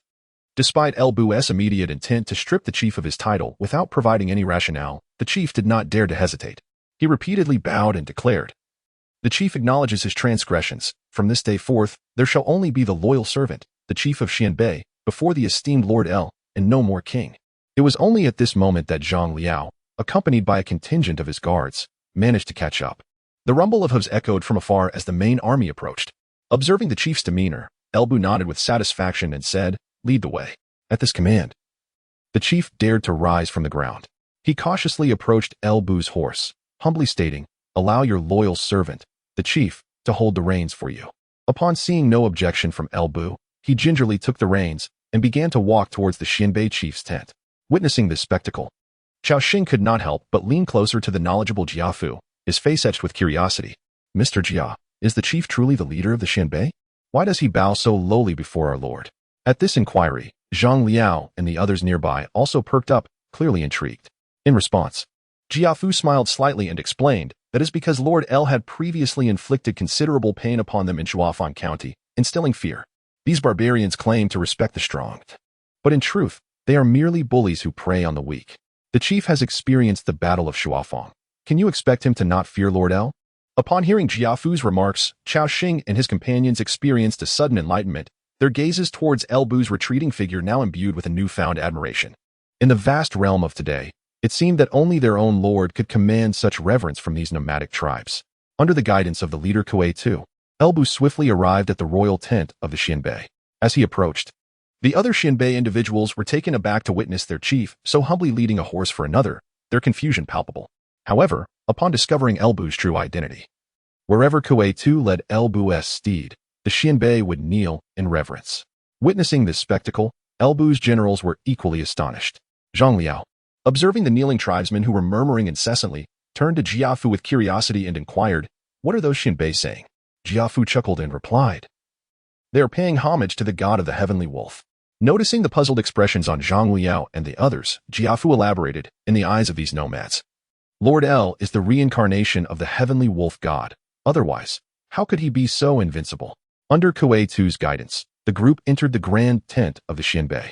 Once inside, Elbu unreservedly took the seat of honor, while Zhang Liao, Chao Xing, and other generals positioned themselves at either side. As for Kuei too, he stood anxiously in the center, awaiting Elbu's judgment. Although he had resolved to pledge his allegiance to Elbu, and it was Elbu's men who had first made contact with him, he nonetheless felt apprehensive, fearing he might not receive the favorable treatment he hoped for. Given Elbu's previously demonstrated demeanor towards their kind, he would be content with merely preserving his life. Seated in the position once held by Kuei too, Elbu regarded the anxious figure standing before him and spoke calmly. The nomads have trespassed upon the borders of our Han on numerous occasions. It is said that those who recognize their mistakes can amend their ways. Now that you have chosen to submit to me, as long as you commit to reform and diligently serve, your past transgressions shall be forgiven. Should you achieve merit under my command, I shall not be stingy with rewards. Rest assured of this. Upon hearing Elbu's words, Kuei too felt an immense weight lift from his shoulders, hastily expressing his gratitude. I am deeply thankful, my lord. With a slight nod, Elbu was pleased with Kuei too's change in address, as he intended to integrate the nomadic populace of the grasslands into Wuyuan County. Fostering their assimilation into Han culture, it was only natural for Kuei too to refer to him as my lord, akin to his other generals. After all, the essence of assimilation lies in subtly guiding these nomads to embrace Han customs. Encouraging Kuei too to align with his fellow generals rather than seeking special treatment undoubtedly serves to facilitate this cultural integration. Upon reflecting on this, he continued, since you are willing to pledge your allegiance to me, it signifies a cleansing of your past and a rebirth. You are the first among this vast grassland to genuinely submit to me. As a token of my favor, from this day forth, you shall be known as El Kuei. Your original name, Kuei too, already signifies a leader, one who is foremost. By bestowing this name upon you, I hope you will serve as a paragon to others among the nomads of the steppe. As for the surname El, consider it a gift from me, and I trust you will not let me down. Upon hearing this, Kuei too, nay, El Kuei, was overwhelmed with joy. In the context of this era's values, it was a tremendous honor for someone of low status to receive a surname from a superior. Though he had once been a chieftain of the Xianbei, he had reached a point of utter desperation. Now, having allied with Elbu, the bestowal of a name felt like a beacon of hope, suggesting that he still held value in Elbu's eyes, and perhaps he could still aspire to future wealth and glory. Thus, El Kuei, without hesitation, expressed his gratitude, saying, I, El Kuei, thank you, my lord, for the name. With a dismissive wave of his hand, Elbu replied, there is no need for further thanks. If you are truly grateful, serve me well in the days to come. As for now, El Kuei, I trust that Jia Xu has already informed you of my purpose for heading north to the grasslands. Please enlighten me about the current situation here. Yes, my lord. With renewed hope for the future, El Kuei responded, then called out to the tent's exterior, Yichua, hasten and bring forth the map to present to our lord. At the sound of his name, Yichua, who was waiting outside due to not having the privilege to enter, quickly replied and entered the grand tent. He knelt behind El Kuei and retrieved a piece of sheepskin from his garment. El Kuei took the sheepskin map from Yichua, cradling it in both hands, and said, my lord, this map delineates the various tribes of the grasslands and the locations of every pasture. I believe it may be of assistance to you. Clearly, El Kuei had been prudent, for he had entrusted this vital sheepskin map to his most trusted general, Yichua, rather than keeping it on his person. It was only after confirming Elbu's genuine intent to accept him that he allowed Yichua to present the map. However, this was not without reason.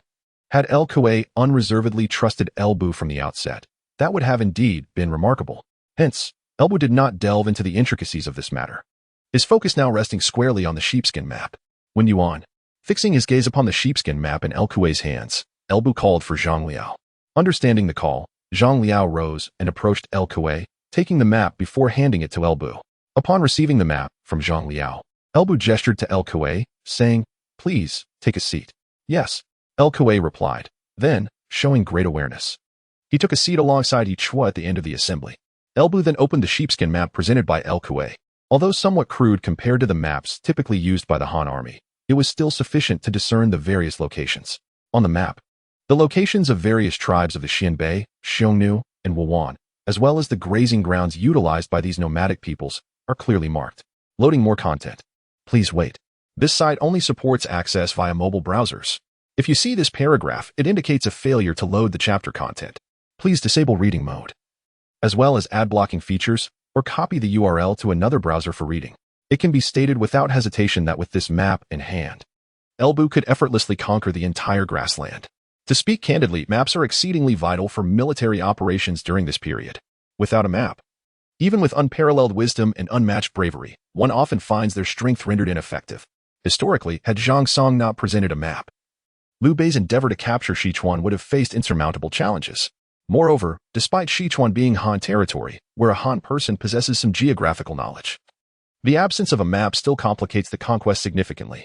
Now, Elbu aims to conquer the outer grasslands, a realm largely untouched by the Han, and without a map. The difficulty is readily apparent. However, Elbu is aware that this is not the time for an in-depth study of the map. Thus, he merely glanced at it before rolling it up and putting it away. Observing El Kuei, who sat quietly at the end, Elbu openly praised, "Excellent. Owing to your contribution of this map, once I pacify the grasslands, you shall receive due recognition." Upon hearing Elbu's commendation, El Kuei sighed in relief. Realizing he had made the right gamble, he quickly rose and replied, "My lord, you are the living embodiment of the celestial wolf. Even without my humble self, others would come to your aid. I cannot claim credit." As he spoke, El Kuei surreptitiously glanced at Elbu. Although there were many rumors on the grasslands about Elbu being the reincarnation of the celestial wolf, and he had used this notion to rally his kin to Elbu's cause, it was the first time someone had voiced such a sentiment directly to Elbu. In truth, El Kuei was quite curious about Elbu's reaction. However, Elbu seemed entirely unfazed by the implications of El Kuei's words. He merely stated, "Merit is merit. Faults are faults. Your achievements are your own, and if I do not reward merit, how shall I command my troops in the future?" Realizing this, El Kuei, while feeling the depth of Elbu's enigmatic nature, promptly responded, "Yes, I understand." Nodding slightly, Elbu continued, "El Kuei, since you possess such a detailed map, you must surely be well acquainted with the circumstances of the various tribes on the grasslands. Therefore, please share your insights with me. After all, without knowledge of the tribes, merely having a map will not suffice for planning our next actions." Upon hearing this, El Kuei did not dare to delay and promptly replied, "Yes, my lord." He organized his thoughts and introduced, "My lord, the current steppe is primarily dominated by the three tribes of Xianbei, Wuyuan, and Xiongnu. Among them, the Xianbei stand as the most powerful, followed by the Xiongnu, while the Wuyuan are the weakest. However, the former leader of the Xianbei, in his arrogance, attempted to unite the Xiongnu and the Wuyuan, but was ultimately defeated by you, resulting in a significant weakening of the Xianbei. Although the various factions within the Xianbei could potentially unite, they are currently in disarray and unable to form a cohesive front. I was previously the newly appointed leader of the Xianbei. However, due to the loss of our elite forces, although I held the title of leader, the major factions within the Xianbei did not heed my commands. The Xiongnu's left-wise king from the Yufu tribe has repeatedly raided and seized 2 of my fertile pastures. Thankfully, you have arrived. Otherwise, I might have met a tragic end on the steppe in a short while. How many troops does your tribe currently possess?" Without elaborating much on El Kuei's words, Elbu continued to inquire. "In response to your lordship, I command over 30,000 skilled archers, more than 50,000 herdsmen, and over 100,000 Han people," El Kuei replied. He initially intended to say over 100,000 slaves but realized mid-sentence and quickly corrected himself to Han people. Elbu certainly caught El Kuei's slip of tongue. Yet he chose not to comment, though he couldn't help but feel a sense of melancholy. Just one Xianbei royal tent contains over 100,000 Han people, and astonishingly, there are even more Han than non-Han. It is difficult to fathom how the Han populace along the border has endured over the years. However, from another perspective, this also implies that the number of Han people he could potentially acquire from the steppe may exceed initial expectations. What is the situation with the other Xianbei factions? Suppressing his other thoughts, Elbu pressed on with his inquiries. El Kuei stole a glance at Elbu, relieved to see no reaction to his gaffe. Hearing Elbu's continued questioning, he promptly responded, "My lord, aside from my Yuan faction, the other major Xianbei tribes have not suffered as severely or have remained unscathed. Currently, most of them have over 50,000 skilled archers, over 100,000 herdsmen, and countless Han people. As for the smaller Xianbei tribes, there are simply too many to count, and I do not have detailed knowledge of them. Excluding your Yuan faction, how many major tribes of Xianbei remain?" "My lord, there are 11 others," El Kuei replied. "The 12 major tribes of the Xianbei were established during the time of my grandfather, Tan Shi Huai. They comprise 4 eastern Xianbei tribes, 3 central Xianbei tribes, and 5 western Xianbei tribes. Our Yuan faction is one of the 4 eastern tribes, and it was due to my grandfather's exceptional talents that the Xianbei royal tent was established." Nodding slightly, Elbu regarded El Kuei and stated calmly, "Within a month, I expect to see the other major Xianbei tribes submit. Can this be accomplished?" El Kuei was momentarily taken aback. However, Upon gazing at the impassive Lu Bu, he steeled his resolve and immediately declared, "I can." Observing this, Lu Bu nodded in satisfaction and remarked, "Feel free to proceed with confidence. Should there be any obstinate individuals, you may invoke my name. If matters become insurmountable, merely return and inform me." Upon hearing Lu Bu's words, Lu Kuei felt utterly unrestrained. This subordinate shall obey the command. The Xianbei are a remarkably intricate ethnic group. Among the Xianbei, there exists the original Xianbei, as well as those Xiongnu who were absorbed following the Xianbei's triumph over the northern Xiongnu, alongside various other nomadic tribes. This amalgamation has resulted in exceedingly loose relations among the Xianbei tribes. It was not until the era of Tan Shihua, a figure renowned for his extraordinary talent and strategy, that he managed to subdue the major factions of the Xianbei, compelling them into a tenuous alliance with the Yuan clan, led by Tan Shihua. Being recognized as the Xianbei's sovereign authority, it was then that the Xianbei decisively surpassed the Xiongnu and other nomadic tribes, establishing their dominance on the steppes. However, all of these achievements dissipated following Tan Shihua's demise. After Tan Shihua's death, He Lian ascended to leadership. Although He Lian was nominally the leader of the Xianbei, he lacked the esteemed reputation of Tan Shihua, resulting in the major factions of the Xianbei showing him only superficial respect. Consequently, He Lian sought to rally the tribes southward, hoping to cement his position through a significant victory. In truth, when He Lian marched south, several prominent Xianbei tribes did not even dispatch troops to accompany him. Yet, he suffered defeat, failing to preserve his own life. Following Kuei II's ascendance, the already weakened Xianbei leadership was further disregarded by the various major factions. Among them, the Suli, Keiji, and Mijia tribes, belonging to the eastern Xianbei alongside the Yuan clan, at least refrained from taking advantage of the situation. However, the central and western Xianbei factions harbored ambitions towards Kuei II's position. After all, they regarded Tan Shihua's exceptional prowess as the reason for their allegiance to the Yuan clan. Now that Tan Shihua had passed and the Yuan clan was severely weakened under He Lian's rule, they questioned the legitimacy of their continued submission. Particularly, the relatively powerful Murong tribe from the central Xianbei and the Tuoba tribe from the western Xianbei had shown a lack of compliance even during Tan Shihua's reign, making their current disobedience all the more pronounced. It is fair to assert that the 12 major factions of the Xianbei during Tan Shihua's time are now utterly beyond Kuei II's command.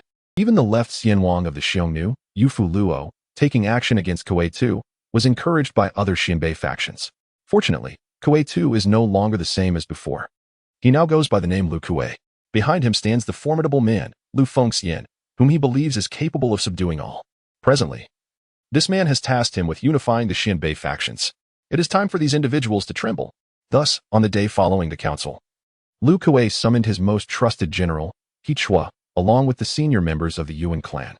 Within the grand tent, Lu Kuei regarded the esteemed leaders of the Yuan tribe, including He Chua, and spoke solemnly. "Many of you have accompanied my uncle on his journey southward and should be well aware of our Lord's formidable prowess. He is the reincarnation of the divine wolf, and his wolf riders are invincible. I seek to lead the entire Yuan tribe to pledge our allegiance to him. I trust you will harbor no objections?" Upon hearing Lu Kuei's declaration, the high-ranking members of the Yuan tribe unanimously affirmed, "We are willing to follow our leader." Since Lu Bu had stripped Lu Kuei of his title as king of the Xianbei, they could no longer address him as king but only as leader. Their swift agreement was, of course, entirely understandable. Among the various nomadic tribes on the steppe, Lu Bu had instilled the deepest psychological scars in the Yuan tribe. After all, during the initial descent, he had taken away all the elite warriors of the Yuan tribe, leaving these leaders primarily as survivors who had fled from Shuafang County. Thus, when faced with Lu Bu, they could not entertain any rebellious thoughts. Observing their response, Lu Kuei nodded in satisfaction. "That is good. Our Lord has bestowed upon me the surname Lu, a tremendous grace. Hence we must ensure we fulfill his commands dutifully. Now, our Lord has tasked me with uniting the various Xianbei factions. Let us deliberate on our next steps."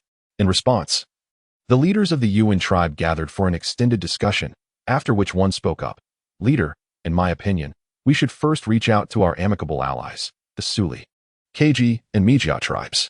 The four factions of eastern Xianbei have always been intertwined. When we descended with our leader, these three tribes contributed the most troops, and thus should be familiar with our Lord's might. Given this, we might persuade them to join us in pledging allegiance to our Lord. After all, he is the reincarnation of the divine wolf, an entity beyond human resistance. If we can convince them to ally with our Lord, we would also be shielding them from his wrath, honoring our past camaraderie." Upon hearing this suggestion, Lu Kuei felt a stir of excitement. Indeed, the The four factions of Eastern Xinbei had always been closely knit, and even during his lowest moments, the other three had not turned against him. Moreover, they had witnessed Lu Bu's formidable prowess, were they to learn that he had arrived on the steppe. It might be possible to persuade them to ally without conflict. Should he gain the support of these three tribes, he might not even require Lu Bu's assistance to unify the Xinbei. With this thought, Lu Kuei expressed his enthusiasm. Yuan Luo, your idea is excellent. I entrust this matter to you. Extend an invitation to the Suli, Keiji, and Mijia tribes in my name, indicating that there are urgent matters to discuss.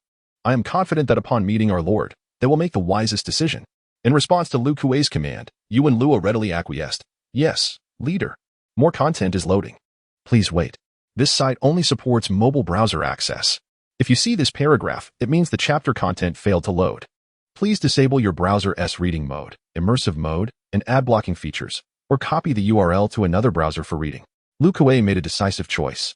Soon, several swift steeds departed from the Yuan tribe, heading towards the other three divisions of the Eastern Xianbei. As for Elbu, after issuing orders to Lu Kuei to subdue the various factions of the Xianbei, he merely instructed someone to covertly monitor the Yuan tribe before returning to study the map presented by Lu Kuei. This does not imply that Elbu had an overwhelming trust in Lu Kuei, the newly allied Xianbei leader. Rather, Elbu understood that to thoroughly pacify the grasslands, one must utilize the methods of the nomads themselves. Though he was confident that his elite cavalry from Bingzhou could easily conquer the plains, his ultimate goal was not the complete annihilation of the nomads, but rather to recruit them for his own purposes while liberating the Han people enslaved by them. Thus, it became evident that many issues could not simply be resolved through warfare. Now that Lu Kuei was willing to ally with him and demonstrated such sincerity, Elbu had no reason to deny him an opportunity. It could be said that as long as Lu Kuei performed commendably in the future, Elbu would not mind allowing him to serve as his representative in the grasslands. After all, the number of nomads in the plains was considerable, and given the current size of Wuyuan County, it was practically impossible to absorb such a large population all at once. Supporting a spokesperson like Lu Kuei to help govern the grasslands would enable a smoother transition, preparing for the eventual complete integration of the population in the future. Naturally, if Lu Kuei did not measure up or exhibited any signs of disloyalty, Elbu would not hesitate to find another representative. He was confident in his absolute strength to accomplish this. Lu Kuei was unaware of Elbu's inner thoughts. Yet this did not hinder his earnest dedication to serving Elbu. For Lu Kuei, Elbu represented his last lifeline, and he was determined to cling tightly to Elbu's support. Following Lu Kuei's invitation, the leaders of the other three divisions of the Eastern Xinbei, Suli, Keiji, and Mijia, accepted without much hesitation, thanks to their past camaraderie. Thus, a few days later, Suli, Keiji, and Mijia arrived at the Yuan tribe, each accompanied by several hundred elite Xinbei cavalry. On that day, Lu Kuei had eagerly awaited their arrival outside. Upon encountering each other on the road, Suli, Keiji, and Mijia decided to ride together, and they were somewhat astonished to see Lu Kuei personally coming to greet them. After all, while the Yuan tribe's strength had diminished, it still held the nominal title of the Xinbei royal tent. Therefore, it was customary for Lu Kuei, as the nominal leader of the Xinbei, to maintain a certain stature. The fact that Lu Kuei was willing to personally welcome them was indeed surprising. Suppressing their astonishment, the three rode forward to meet Lu Kuei. As they beheld the figure of El Kuei upon his steed, Suli took the initiative to speak. Chief Kuei, you summoned us to discuss matters. Yet you have come forth personally to greet us. Surely, you do not expect us to assist you against the Xiongnu? I must clarify that while our friendship remains intact, we suffered considerable losses in the previous battle at Shuafang, and it would be impossible for us to send troops to your aid again. Upon hearing Su Li's words, Keiji and Mijia echoed their agreement. El Kuei merely smiled in response. Rest assured, I did not summon you here to request military assistance. Furthermore, please refrain from calling me chief. I now go by El Kuei. El Kuei? The three exchanged glances, each reflecting a sense of trepidation. Keiji boldly inquired, what prompted such a change in name, and that surname? Observing the apprehension among them, El Kuei felt a renewed confidence in his purpose for the day. Come, let us speak inside. I have prepared a feast and await your arrival, he said cheerfully. Despite their confusion over El Kuei's new name, the three dismounted and followed him into the Yuan clan's main tent, where their accompanying Xianbei cavalry were attended to by others. Thus, the quartet arrived at the grand tent of the Yuan clan. El Kuei lifted the tent flap and gestured, Gentlemen, please enter. As the aroma of roasted lamb wafted from within, they entered without suspicion. However, upon stepping inside, they were taken aback to find another person seated in the place where El Kuei was expected to be. When they finally focused on the individual, words eluded them. At that moment, El Kuei followed them inside and casually closed the tent flap behind him. A profound silence enveloped the grand tent. I suddenly recall there are matters in the tribe that require my attention. I just remembered that 2 of my smaller tribes have encountered conflict, and I have yet to mediate. I just realized my wife is about to give birth. It seemed as if they had rehearsed their lines.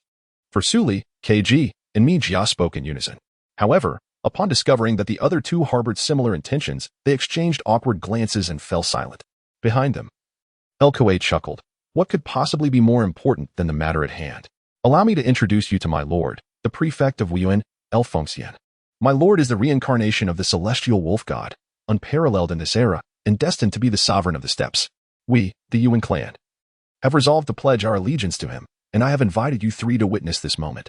As they gazed at the smiling El Kuei, Suli and his companions inwardly cursed. You wish for us to be witnesses? It seems you desire our demise. Although we are aware that you have recently faced considerable challenges, how could you possibly summon such a formidable figure to the prairie? Naturally, they dare only to voice their grievances in silence, for they are well acquainted with El Bu. In that year, alongside He Lian, they were part of the Eastern Xinbei majority, having lent their support to He Lian and followed him into battle. Thus, the 3 of them can be considered veterans of that great conflict. However, since El Bu had set his sights on He Lian, they managed to escape disaster, preserving not only their own lives, but also incurring far lesser losses among their ranks than He Lian did. Nonetheless, they remain acutely aware of El Bu's extraordinary martial prowess. Now, as El Bu sits before them, they dare not act recklessly. Even though they have brought only a few hundred elite guards, they do not feel secure. Even with the finest warriors of their entire tribe at their disposal, in the presence of El Bu. Thus, despite their inner contempt for El Kuei, they must feign smiles and pay their respects to El Bu, addressing him. It is the esteemed Governor El. We have long admired your renowned name, and seeing you today confirms your illustrious reputation. El Kuei, you have indeed found an exceptional lord. El Kuei smiled, seemingly oblivious to the murderous glares cast by the 3. He remarked, brothers, please take a seat and let us converse. Upon hearing this, the 3 exchanged hesitant glances, aware that if they sat down, it would be difficult to leave thereafter. Just as they wavered, a somewhat impatient voice emanated from the high seat. Sit. At this command. The 3 of them flinched and promptly complied, their posture resembling that of obedient schoolchildren before a stern teacher.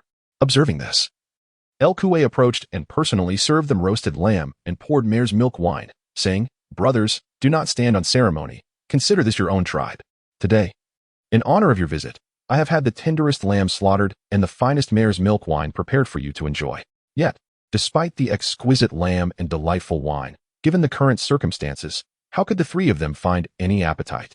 Stealing a glance at El Bu seated in the high position, Suli turned to El Kuei and, lowering his voice, said, El Kuei, to speak frankly, our tribes share a considerable bond, do we not?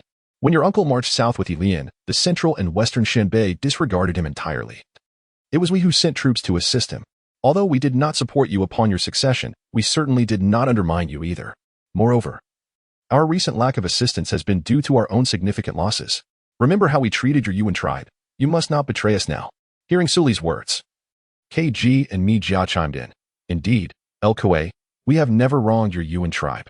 Witnessing their demeanor, El Kuei felt a chuckle rising within him.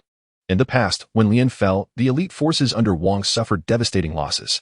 Although these individuals did not take advantage of his misfortune, they treated him with indifference, disregarding him as a mere Xianbei leader. Now, simply because El Bu occupies a prominent position, these once high-ranking chieftains are compelled to speak to him with deference. Is this the might of a true powerhouse? Certainly, El Kuei is acutely aware of his own identity and understands his responsibilities. Thus, he refrains from displaying any contempt towards Suli and the others. With a faint sigh, he dramatically declared, Gentlemen, please, do not speak so. How could I ever wish you harm?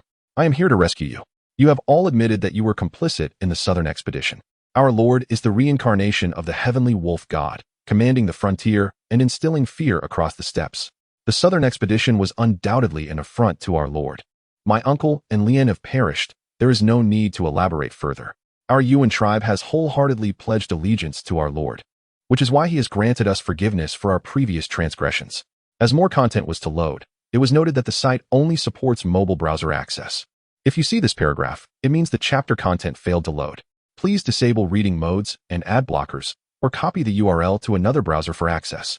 Our Lord, as the reincarnation of the heavenly wolf god, rightfully deserves to be the sovereign of the steppes. Now that our Lord has arrived on the vast grasslands, tribes that have previously offended him shall face divine retribution. Out of respect for past camaraderie, I cannot bear to see your tribes suffer our Lord's wrath. Hence, I have summoned you here to provide an opportunity for atonement. Upon hearing El Kuei's words, Su Li and his companions were nearly driven to expletives. They acknowledged El Bu's extraordinary martial prowess, capable of rendering thousands of troops insignificant. However, the notion of the heavenly wolf god reincarnating was something they could not fully accept. After all, if such a deity were to be reborn, it would surely occur among their own people, not as a Han. Yet, with El Bu seated before them, they found themselves unable to contradict El Kuei. For a moment, Su Li and his companions were rendered speechless by El Kuei's assertions. Recognizing that the mere claim of the heavenly wolf god's reincarnation might not suffice to convince them, El Kuei laid his cards on the table. To be candid, my lords, our lord's wolf cavalry has already arrived on the steppes currently stationed within our Yuan tribe. We have pledged our loyalty to our lord and shall assist him in unifying the grasslands as co-conspirators in the southern campaign. If you believe you can withstand the might of our lord's wolf cavalry, you are free to return today. But do not blame me for not warning you. Aligning with our lord now offers you a chance to redeem yourselves and, like me, become trusted lieutenants. However, should you delay and our lord takes matters into his own hands, you shall find yourselves as prisoners. At that point, it may fall upon me to care for your tribes. Upon hearing El Kuei's declaration, Su Li and his companions were immediately struck with alarm. El Kuei, are you truly attempting to intimidate us? When would the Han people be willing to come to our vast grasslands? This is not a matter of their anxiety. It is inevitable. Given the combat prowess exhibited by El Bu, it would not be a daunting task to sweep away their tribes. The crux of the matter lies in the fact that, while they previously managed to evade us, now, with El Kuei as their guide, they have no place left to hide.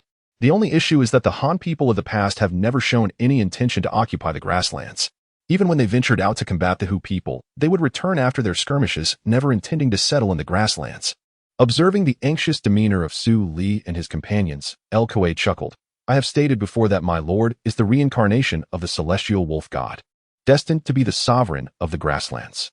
If the three of you do not believe me, I shall take you to witness the might of my lord's wolf cavalry. However, my dear brothers, let me speak candidly. While aligning with my lord may not be as carefree as before, as long as we assist him in subduing other tribes, surely we shall reap benefits from it. Moreover, during the time of our forefather, did not all the tribes of the grasslands heed his command? My lord, as the incarnation of the celestial wolf god, is far more sagacious and formidable than our forefather. I urge you to ponder this carefully, and do not blame me for not having forewarned you. Hearing El Kuei's forthright words, Su Li and his companions exchanged glances, revealing faint smiles tinged with bitterness. Indeed, Tan Shihua had essentially unified the grasslands. Yet, he was a Hu, and now El Fengxian is a Han. To regard a Han as the sovereign of the grasslands. What a perplexing situation. However, it seems they have little choice. If El Kuei has not deceived them, and El Fengxian is truly resolute in his intention to conquer the grasslands, then no one could withstand him. The main issue is that El Kuei has already allied himself with El Fengxian, rendering their previous tactics of exploiting their knowledge of the grasslands to thwart the Han army utterly futile. Most importantly, if they refuse today, whether they can leave this grand tent is a matter of uncertainty. Contemplating this, Su Li and his companions sighed helplessly. With a fierce glare at El Kuei, they stood from the banquet table, approached the main seat, and bowed before El Bu. Su Li, KG, Jia, pays respects to the Lord. From the main seat, El Bu wiped the grease from the corner of his mouth, observing the three kneeling before him with a hint of satisfaction in his gaze. El Kuei had not disappointed him. His display of intimidation was quite adept. He spoke calmly. Since you have made your choice, we shall set aside the matter of the southern raids for now. From henceforth, follow El Kuei. He will instruct you on what to do next. However, should you waver in your resolve, the consequences are for you to ponder. Upon finishing, El Bu glanced at El Kuei and added, El Kuei, they are in your care. To this, El Kuei promptly replied, Yes, my lord. As for El Bu, after giving his instructions, he rose and walked out. As he passed by Su Li and his companions, they bowed their heads even lower, not daring to breathe a word, until El Bu exited the grand tent. Su Li and his companions discreetly exhaled a sigh of relief, lifting their heads from the ground. Glancing at El Kuei beside them, they could only express their exasperation. Ah, El Kuei, you truly are, alas. With Su Li, KG, and Jia having surrendered, El Bu's campaign to conquer the grasslands had achieved its initial milestone. However, Elbu did not forget the original intent behind his conquest.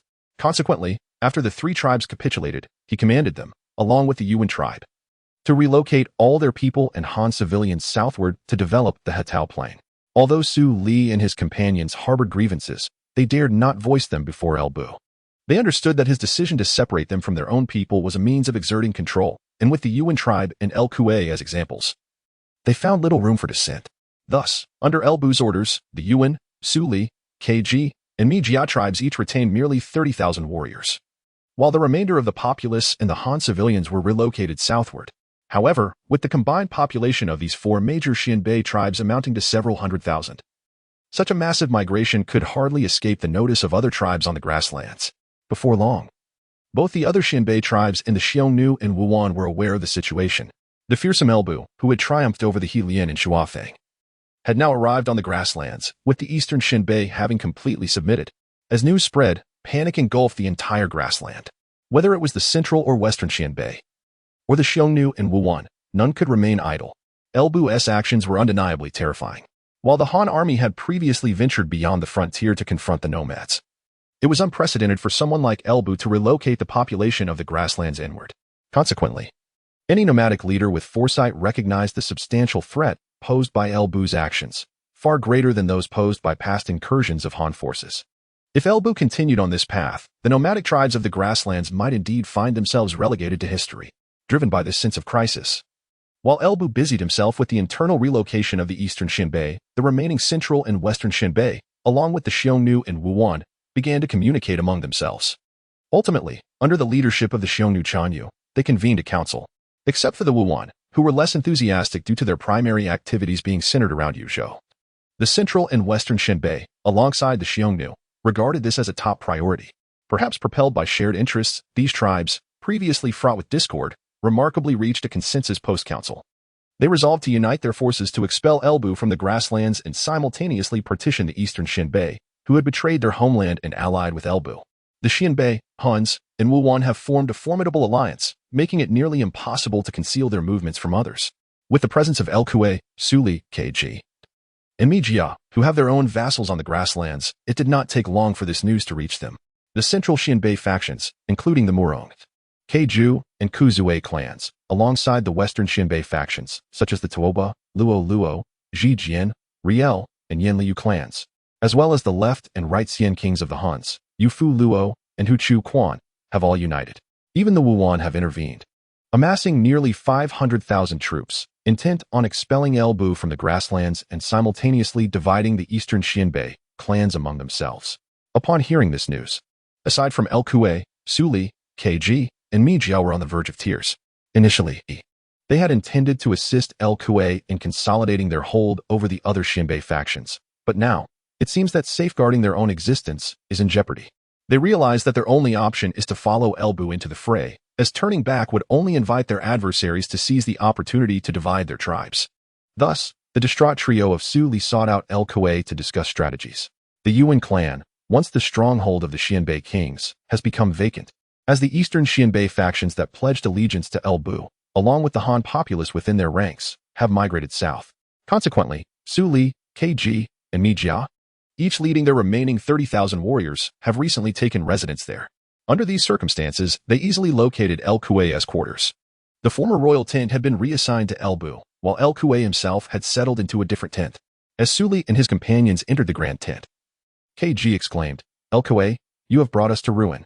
Now, that old scoundrel Zhang Jiao is uniting the factions and has gathered 50,000 troops to oust our lord from the grasslands and divide our people. What shall we do?" Observing the breathless trio, who had hurriedly come after receiving the news, El Kuei smiled and replied, "My dear brothers, what has caused such urgency?" Upon seeing El Kuei's demeanor, the three slightly regained their composure. However, Su Li retorted, "El Kuei, do not feign ignorance. We know you are aware of the situation. What do you propose we do? That is an army of 500,000 warriors, nearly devoid of the old and weak. Such a coalition is beyond our capacity to confront." "Then what of it?" El Kuei countered. "My uncle once gathered 30,000 troops to march south, believing he could plunder Bingzhou and return laden with spoils. Yet, what was the outcome? He was ultimately routed by our lord and met his demise beneath his arrows. At that time, our lord had merely 10,000 wolf riders at his command. Now, Our four factions combined boast over 100,000 capable warriors. And with our lord at the helm, do we truly fear them? Hearing El Kuei's words, Su Li and his companions began to calm down. Indeed, in the past, even the formidable army of 300,000 led by Lu Bu was defeated. Now, under his command, the four of them together still possess over 100,000 skilled warriors. Thus, it is not inconceivable that they could triumph over the allied forces of Jiangsu Chanyu. However, despite such assertions, Mijia could not help but interject. But this is an army of 500,000. Although we once marched south with H. Lian, we fought primarily as individuals rather than united as one. Had those 300,000 warriors been united in purpose, our defeat might have been averted. Now, the various tribes on the grasslands unite with a resolute intention to expel our lord and divide our people. Thus, they will undoubtedly not engage in battle as we did back then. In such circumstances, can our lord truly lead us to victory? Loading more content. Please wait. This site only supports mobile browser access. If you see this paragraph, it indicates a failure to load chapter content. Please close the reading mode, browsing mode, novel mode, and disable ad blocking features, or copy the URL to another browser for reading. El Kuei stepped out from his seat, approaching Mijia in the main tent, and gently patted his shoulder, chuckling. Do not frighten yourself, Mijia. Even if I were to reiterate that their army of 500,000 operates as one, akin to a single tribe, would you truly believe it? Mijia remained speechless. Sulalai and Keiji also fell silent. As the saying goes, those who are close to home understand their own affairs. They are all leaders of the Hu people, well aware of each other as characters. Even if Jiangsu Chanyu's 500,000 troops share a common goal, achieving unity among them remains a formidable challenge. When the great battle commences, it would be remarkable if the soldiers from different tribes can advance and retreat together without betraying one another.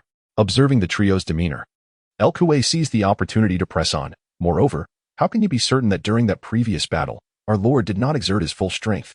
What? The three of them exclaimed in surprise at El Kuei's enigmatic expression. During their time in Shuafang County, they had witnessed El Bu from a distance. His figure, wielding the Fangtian Huaji like a celestial being descending to earth, had indeed left a profound impression upon them. Otherwise, they would not have so readily chosen to ally with him. Now, to suggest that El Bu had not given his all at that time?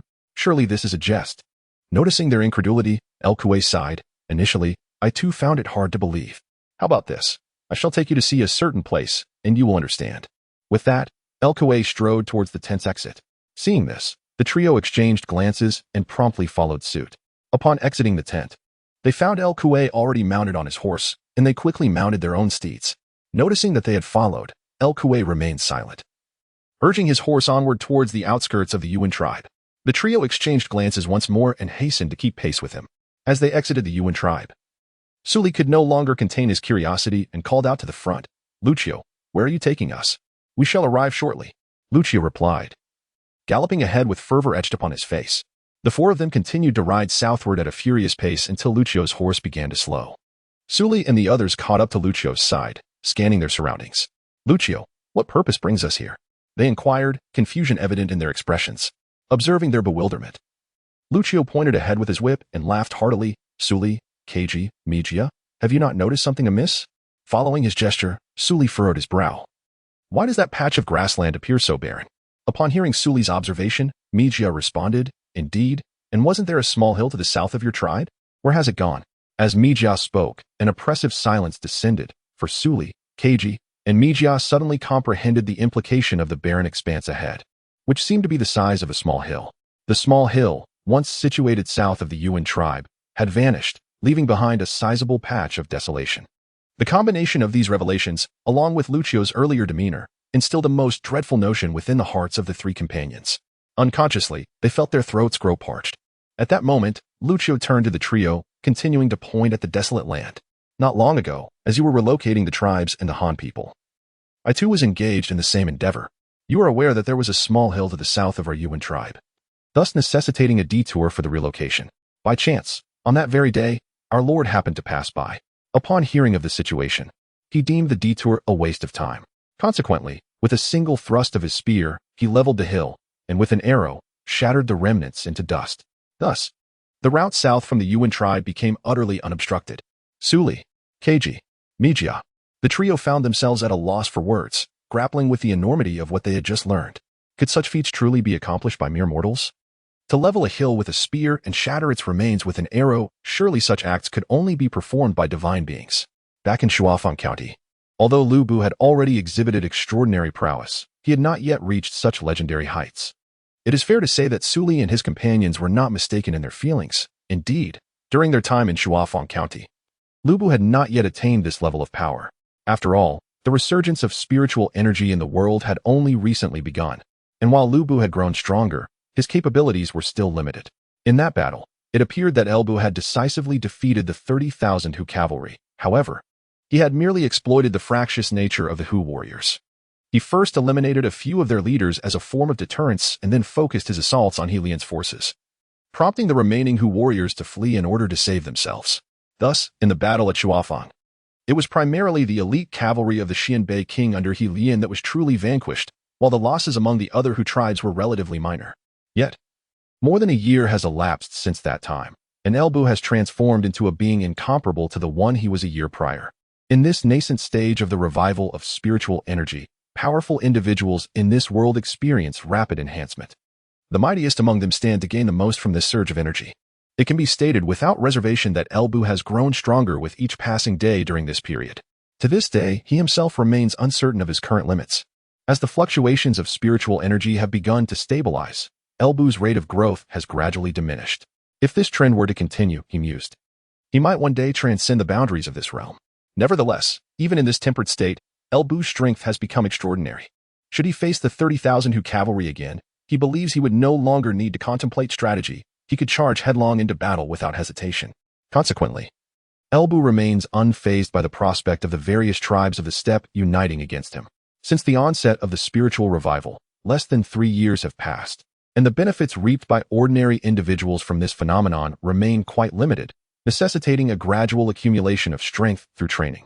Perhaps in the near future, influenced by the spiritual energy, common soldiers might also attain significant strength, leading their armies to develop formidable capabilities that could potentially curtail his unparalleled prowess. But that is certainly not the case at present. In Lu Bu's estimation, during the forthcoming period, only martial generals of the caliber of Guan Yu or Zhang Fei, having benefited from the initial wave of spiritual revival, might pose a modicum of trouble for him. However, he surmises that such trouble would be minimal at best. Lu Bu opines that unless a significant number of generals of Guan Yu or Zhang Fei's caliber were to emerge to restrain him, he remains invincible. The presence of additional ordinary soldiers would prove inconsequential. Currently, all the Hu tribes across the steppe have gathered together, which conveniently spares him the effort of conquering them one by one. After all, despite having devised a strategy to conquer the steppe earlier this year, the extensive preparations, intelligence gathering, and subsequent efforts to subjugate the likes of El Kuei and Su Li, followed by the time spent relocating their peoples southward, have brought them to June. If history has not deviated too drastically due to his crossing over and the revival of spiritual energy, the Yellow Turban Rebellion is now imminent. Historically, the rebellion lasted less than a year from its inception to its quelling. Therefore, Lu Bu must pacify the steppe within this year. Should the conflict extend into the coming year, the impending Yellow Turban Rebellion may scarcely concern him. Lu Bu, contemplating a decisive victory in one fell swoop. And the various tribes of the grassland, uniting their strength to expel Lu Bu from their domain, both yearned for a monumental confrontation. Thus, an agreement was swiftly reached. Lu Bu, commanding over 10,000 elite cavalry from Bingzhou, alongside El Kuei, Su Li, KG, and Mi Jia, amassing over 100,000 Xianbei horsemen, boldly advanced towards the encampment of the united forces. Upon receiving this news, Chanyu and other tribal leaders of the Hu were quick to conclude that Lu Bu had lost his senses. Although the battle in Shuafang had undeniably elevated Lu Bu's reputation, they acknowledged his unparalleled valor. Yet, it was evident to any discerning observer that his previous triumph over the 30,000 Hu cavalry was more a consequence of the disunity among their leaders than of his own prowess. Now, united with 50,000 warriors, they were resolute in their determination to drive Lu Bu from the grassland, vowing not to repeat the mistakes of the past. Thus, it was bewildering to them that Lu Bu would dare to approach. In their estimation, even with the addition of over 10,000 Xianbei cavalry, Lu Bu could not possibly contend with their might. Additionally, in the past couple of years, many of their warriors seemed to have been blessed by the divine, suddenly exhibiting extraordinary strength and ferocity. While Lu Bu had once been formidable, he might now find it challenging to match the prowess of the enhanced warriors within their ranks. With such thoughts in mind, Chanyu and his allies faced Lu Bu's advance with unwavering resolve, opting to remain in place, and await his arrival. It must be said that the leaders of the Qiangsu had perhaps underestimated the situation. They failed to consider that if their own warriors had surpassed the strength of Elbu from the era of spiritual awakening, then Elbu himself must have grown even more formidable. It seems they believed the revival of spiritual energies to be a divine blessing exclusively for their tribe.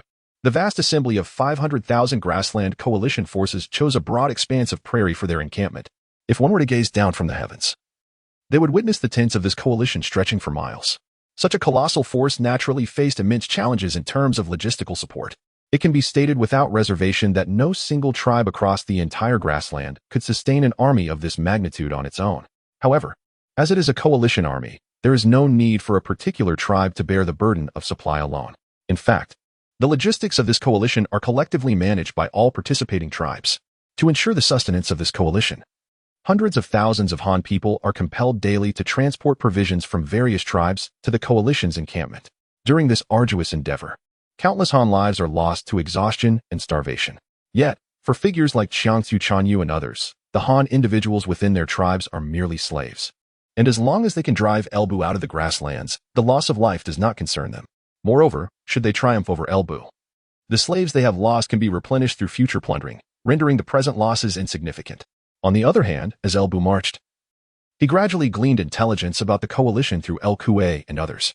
Upon learning that Qiangsu Chanyu and his compatriots had forced hundreds of thousands of Han people to maintain the coalition's logistics, he silently condemned these individuals to death. Although these Han people were currently enslaved by various nomadic tribes, in Elbu's eyes, they had already become his subjects. Once he concludes this battle, he intends to relocate them, much like he did with the Han people from El Kuei's tribe, to the regions of Wuyuan or the Hetao Plain for agricultural development. The fact that Qiangsu Chanyu and others' attempts to sustain supply have led to the demise of numerous Han people is perceived by Elbu as a threat to his foundation. In light of this, if they are to perish, who else should survive? Thus, Qiangsu Chanyu believed Elbu was courting death, while Elbu felt that Qiangsu Chanyu and his allies were seeking their own demise. Days later, Elbu finally led his troops to the vast grasslands where the coalition lay encamped. Naturally, Qiangsu Chanyu and his companions could not remain oblivious to the stir caused by El Kuei and the 10,000 cavalry under his command. Consequently, countless cavalrymen surged forth from the coalition's main camp, forming battalions of 10,000 on the grasslands, awaiting the arrival of Elbu's army. On the boundless expanse of grassland, the combined forces of over 600,000 stood in proximity of less than 5 miles, each side glaring at the other, poised for battle. In this context, what does a distance of 5 miles signify? Just Elbu's 10,000 elite cavalry from Bingzhou, alongside over 100,000 Xinbei horsemen, stretched their formation far beyond 5 miles, not to mention the 50,000 cavalry opposite them. In the face of such a colossal army, a distance of 5 miles becomes virtually indistinguishable from a face-to-face confrontation. Before the Bingzhou army formation, Elbu sat astride his steed, surveying the distant horsemen. Accompanying him were El Kuei, Su Li, Kg, Mi Jia, 4 Xinbei chieftains, and Zhang Liao. Notably, at this moment, as they truly confronted 50,000 horsemen, El Kuei remained fervently confident in Elbu, displaying a level of assurance that even Zhang Liao could scarcely match. In stark contrast, Su Li and his companions were drenched in sweat, evidently at the peak of tension. Ironically, the ordinary Xinbei cavalrymen under their command exhibited a steadiness surpassing that of their leaders. The reason was simple. After aligning with Elbu, the narrative of Elbu as the reincarnation of the celestial wolf god had been fervently propagated throughout the tribe. In this context, these ordinary Xinbei cavalrymen have now become fervent devotees of Elbu. In their eyes, the reincarnation of the divine wolf is invincible, no matter the adversary they face. Elbu is capable of leading them to triumph. Moreover, although there is an opposing force of 500,000 troops, they too possess over 100,000 warriors. To the average soldier, whether faced with hundreds of thousands or merely tens of thousands, the sight is equally daunting, an endless sea of darkness stretching before them. As long as they do not impose negative psychological suggestions upon themselves, the distinction becomes negligible. In the final clash, on a small rise, Lu Bu surveyed the distant coalition forces on the grasslands and suddenly called out. Hearing his voice, Zhang Liao, who was closely following him, jolted and promptly responded. "This subordinate is here." Noticing Zhang Liao's serious demeanor, Lu Bu chuckled. "No need to be anxious. I merely wish for your assistance in contemplating what battle cry should galvanize our soldiers as they charge." Zhang Liao was taken aback, not expecting Lu Bu to pose such a question in this dire moment. While it was common for soldiers to shout motivational phrases during a charge, these were typically either spontaneous or prearranged. With imminent battle at hand, shouldn't they be focusing their energy on the forthcoming confrontation? In truth, not only Zhang Liao, but even Su Li and others were expressions of confusion. What purpose did a battle cry serve? Would it help them triumph over the 500,000-strong coalition? Only Lu Kuei, who had become an ardent supporter of Lu Bu, stepped forward while Zhang Liao hesitated. "My lord," he suggested, "might it be better for our soldiers to shout victory to the heavenly wolf?" Upon hearing Lu Kuei's proposal, not only Su Li and the others, but even Zhang Liao regarded him with a hint of wariness, pondering his excessive flattery towards their lord. Was he attempting to usurp his position as a personal guard? However, Lu Bu was not particularly impressed by Lu Kuei's suggestion. He shook his head slightly, dismissing it. No. That battle cry lacks directness. This left even Lu Kuei somewhat bewildered. Wasn't victory direct enough? Yet, Zhang Liao, having spent considerable time with Lu Bu, began to grasp that his lord likely had a different perspective. Thus, he directly inquired, "What is your intention, my lord?" With an approving glance towards Zhang Liao, Lu Bu replied with a smile, "Let's have our soldiers shout, 'Those who surrender shall not be slain as they charge.'" Upon hearing this, Lu Kuei looked on with admiration, realizing that this declaration far surpassed any notion of mere victory. As for Su Li and the others, they were utterly baffled. Wait, there must be some mistake. We face an army of 500,000 with only over 10,000 of our own. Yet, Lu Bu's smiling yet resolute expression conveyed that he was not jesting. Their lord had never contemplated defeat. In that instant, Su Li and the others found their anxiety alleviated. Indeed, they had over 10,000 soldiers. Why must they surrender to the opposing force of 500,000? Before them stood a living legend. With this thought, Su Li and the others responded in unison. "This subordinate obeys your command." Observing that the emotions of Su Li and his companions had finally been stirred, Bu slightly nodded and said, "You may go." "Understood," responded Kuei, Su Li, Kg, and Mi Jia, each promptly spurring their horses towards their respective troops. As Bu's orders spread, the morale of the tens of thousands of Xinbei cavalry under his command visibly soared. After all, what could inspire a sense of invincibility in the hearts of soldiers more than a commander who boldly declares those who surrender shall not be harmed before the battle? Meanwhile, within the ranks of the Prairie Alliance, beneath the grand banner of the Chanyu, the leaders of the Xiongnu, including Chanyu himself, the left noble Wang Yufu Luo, the right noble Wang Hu Chu Quan, and numerous chieftains of the major Xinbei factions had gathered. The general dispatched by the Wuyuan had no standing among them, as the Wuyuan's operations did not extend to this region, resulting in their forces being merely a token presence, led by someone unworthy of standing alongside these prominent leaders. As Bu and his associates observed the Prairie Alliance, the Chanyu and his entourage scrutinized the formation of Bu's army. Noticing the considerable size of the opposing forces, the Chanyu could not help but remark, if not for those fence-sitters, Kuei, Su Li, Kg, and Mi Jia, who have sided with Bu, his forces would amount to merely a little over 10,000 Han cavalry, easily driven from the prairie. Why then will we find ourselves in such a grand conflict as we do now? In response, Tuoba E, the leader of the Western Xinbei Tuoba clan, laughed heartily and said, "Why should the old Chanyu be vexed by those ineffectual individuals? Our forces outnumber theirs nearly fivefold. Are we truly to fear them? Their defection to Bu only presents us with the opportunity to divide their followers and their livestock. Wouldn't you all agree?" Upon hearing Tuoba E's words, the other tribal leaders nodded in agreement. With 500,000 against merely tens of thousands, even with the recently renowned Bu on the opposing side, they felt overwhelmingly confident. Although Bu had previously defeated a massive army of 300,000 from Helian, they were well aware of the true nature of Helian's forces. To be frank, even though the battle had yet to commence, many among them were already contemplating how they would divide the eastern Xinbei tribes after the victory. However, just as laughter and merriment filled the camp of the Chanyu, they suddenly noticed a stir among Bu's forces across the field. Frowning, the Chanyu remarked, "What is the matter with the troops on the other side? Send someone to investigate." Yet, the left noble Wang Yufu Luo, having also observed the commotion, chuckled and said, "Father, there is no need for such caution. I suspect the enemy is quaking in fear at the sight of our mighty army, perhaps even in disarray." Upon hearing this, many of the chieftains erupted in laughter, agreeing that the Chanyu was indeed being overly cautious. 500,000 against a mere 100,000. How could they possibly lose? Alas, they remained oblivious to the fact that 5 miles away, at the forefront of the Bingzhou army, Bu had already marked them as his targets. For the average person, a distance of 5 miles, approximately 3,000 meters, might seem considerable. However, for Bu, this span lay well within his striking range. Sensing the restlessness of the troops behind him, stirred by Kuei and others, Elbu understood that his rallying cry had likely reached their ears. Gazing at the assembly of the Hu leaders, who were engaged in jovial conversation beneath the banner of the Chanyu, a cold smile crept across Elbu's lips. He hung his Feng Dianyu halberd on the saddle and grasped the precious sculpted bow.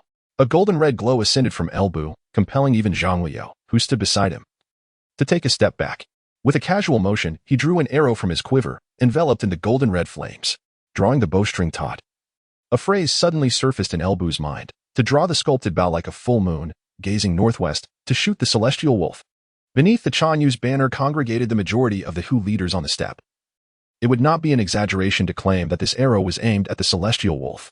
Indeed, in the eyes of many Hu people, he had become the very embodiment of the celestial wolf deity. The fleeting thought vanished, and in the next moment, Elbu released the bowstring. At that precise moment, the Qiangsu Chanyu and others beneath the Chanyu's banner also caught sight of the towering golden glow emanating from Elbu's formation. In an instant, the previously jovial assembly of Hu leaders fell silent, rendered mute by the unexpected and incomprehensible force that cast a shadow over their hearts. After a long pause, the Xiongnu's right noble king, Hechuan, stammered, What is this?" Yet, no one could provide an answer.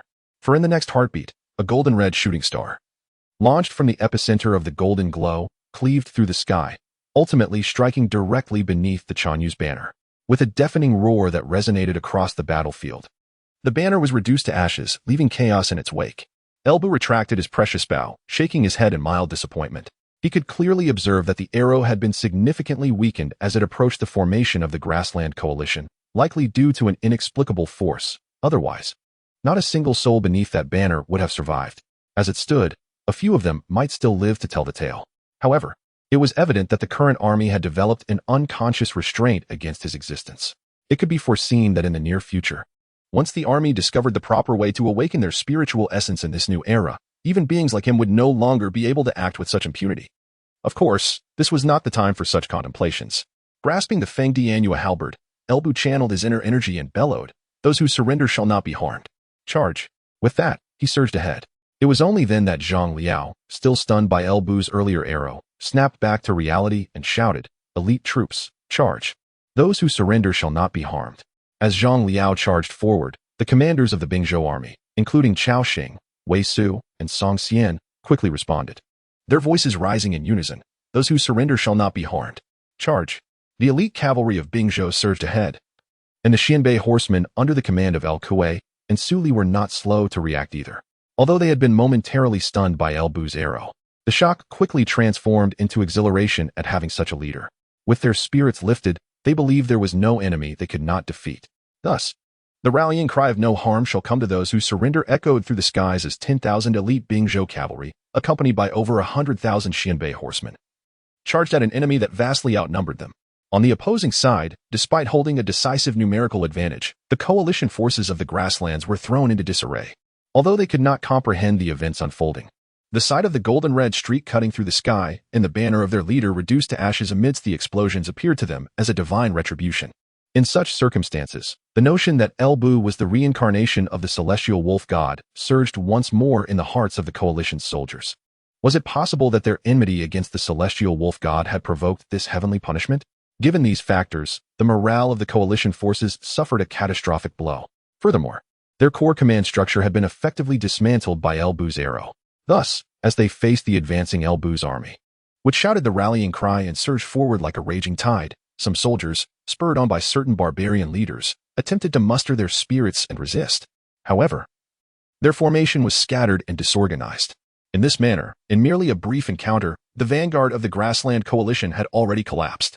As the curtain falls upon the grassland coalition, beneath the once majestic banner of the Chanyu, the personal guards of various Hu leaders find themselves in utter disarray. Following the cataclysmic explosion, few of the Hu leaders remain unscathed. With their chief's fate uncertain and the enemy charging forth, the guards, in their desperation, clamor to penetrate the chaos in search of their leaders. However, with over a dozen Hu leaders present and thousands of guards congregated nearby, the sheer mass of bodies creates an insurmountable bottleneck. In this tumultuous moment, the urgency to locate their leaders ignites conflicts among the guards, who, despite being on the same side, begin to clash. As the battle cries from outside grow ever closer, some guards can no longer restrain themselves from resorting to violence. Just as tensions escalate towards an inevitable confrontation, An arm unexpectedly emerges from beneath a fallen horse, accompanied by a voice, weary yet commanding. Cease this at once. Upon hearing the command, the guards nearest to the epicenter immediately halt their actions, turning their attention to the source of the voice. A wave of elation sweeps through a portion of the Xiongnu cavalry. It is the right wise king. Though bloodied and disheveled, they recognize their leader, Hechukian. Surveying the gruesome scene littered with severed limbs, a flicker of dread passes through Hechukian's eyes.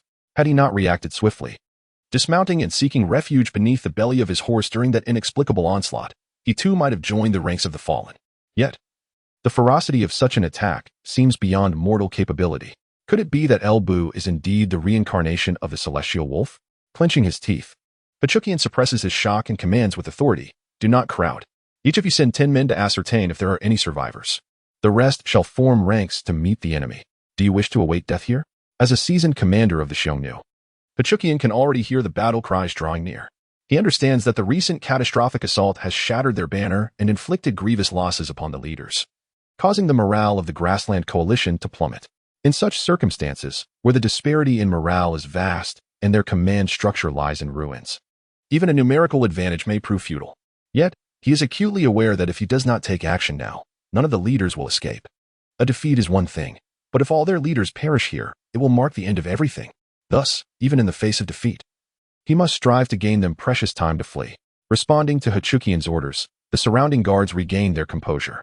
Their earlier chaos stemmed from a lack of direction. Now, with Hechukian, a figure of sufficient stature, stepping forward, they promptly begin to carry out his commands. Each bodyguard dispatched 10 individuals in search of their leader, while the remaining guards began to form ranks, preparing to confront the enemy.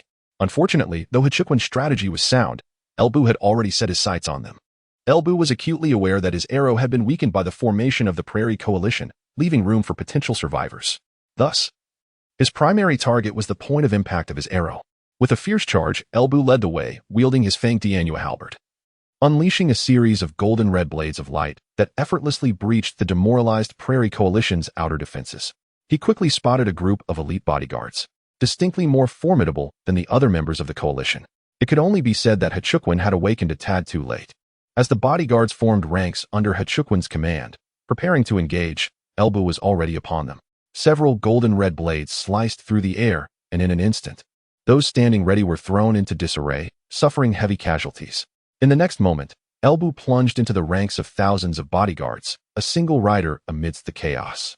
Even the fastest to react, the vanguard led by Zhang Jiao, found themselves distanced from Elbu, still several hundred meters away. Yet, this single rider had already bewildered the multitude of bodyguards. As Elbu wielded his halberd, none could withstand his might. Indeed, no one could approach within 10 paces of him. He carved a path through the ranks of thousands with ease, reaching the original position of the great banner of the Chanyu, effortlessly dispersing the remaining Hu cavalry searching for survivors. Finally, his halberd came to rest before Hechukian. Beside Hechukian stood several Hu leaders, recently rescued from beneath a pile of corpses by their bodyguards.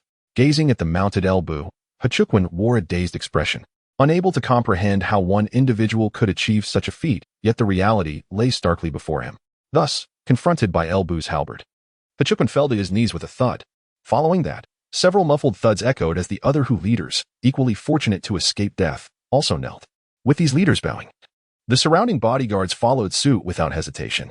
In that moment, it resembled a cascade of dominoes, as Hu warriors tumbled from their mounts and prostrated themselves on the ground. Only then did Zhang Jiao and the vanguard arrive, shouting "Surrender, and you shall not be harmed," as they charged forth. Yet, witnessing the sea of kneeling Hu warriors and the lone figure of Elbu seated atop his horse, the fervor of their rallying cry diminished. After all, they had yet to engage, and Elbu had resolved the matter single-handedly. What was there left to proclaim?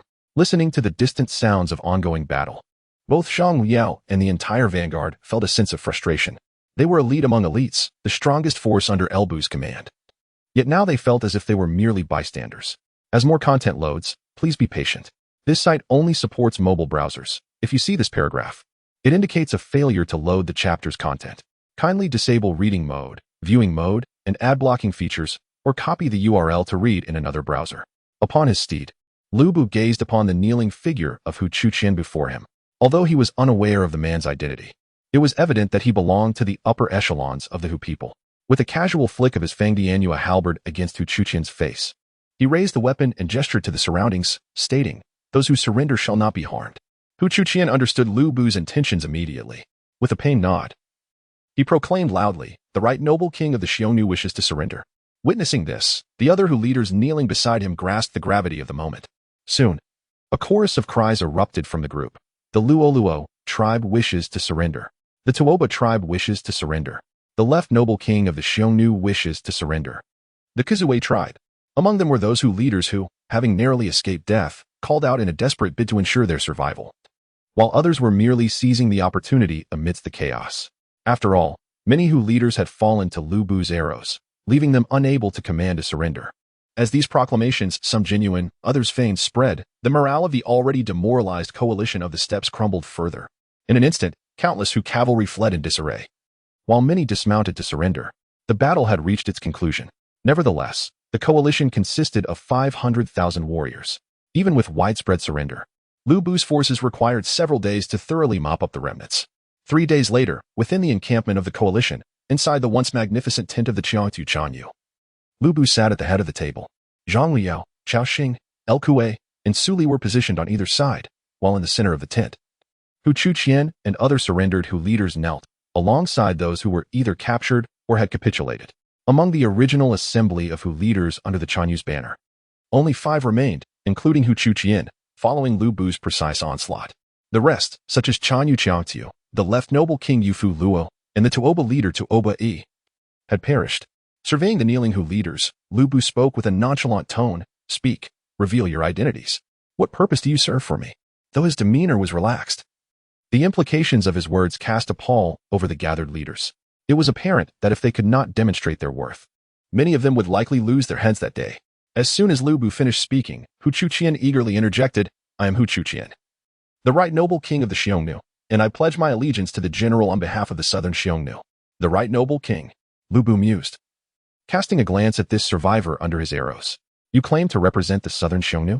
In response, Hu Chuqian hastily replied, "General, the Chanyu Qiangxiu and the left noble king Yufu Luo are both deceased. As a surrendered general, I am fully capable of representing the southern Xiongnu." Upon hearing He Chuquan's words, a youth kneeling beside him seemed to have been reminded, hastily proclaiming, "The sinner Lu Bao is willing to pledge loyalty on behalf of the left Xian Wang of the Xiongnu to the general." The sinner's father was the left Xian Wang of the Xiongnu. Upon his death, the sinner became the leader of the left Xian Wang's faction. El Bu was taken aback. Casting a meaningful glance at the youth, "What is your name?" "Lu Bao," the youth reiterated, then elucidated, "As the sinner admires the culture of the Central Plains, he specifically requested his father to bestow upon him a Han name. If the general finds it unsatisfactory, the sinner can change it."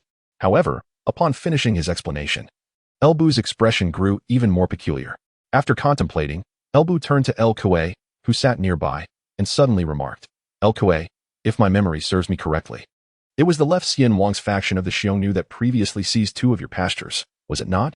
Although uncertain as to why El Bu suddenly broached this topic, El Kuei nonetheless rose to respond, "Indeed, my lord." With this affirmation, El Bu had already arrived at a resolution. He cast a glance at the trembling Lu Bao, stating flatly, "One representative from the southern Xiongnu pledging loyalty is sufficient. El Kuei, take this Lu Bao away, castrate him, and make him your slave." El Kuei paused momentarily, then responded loudly, "Yes, my lord." In his eyes, El Bu was evidently granting him retribution.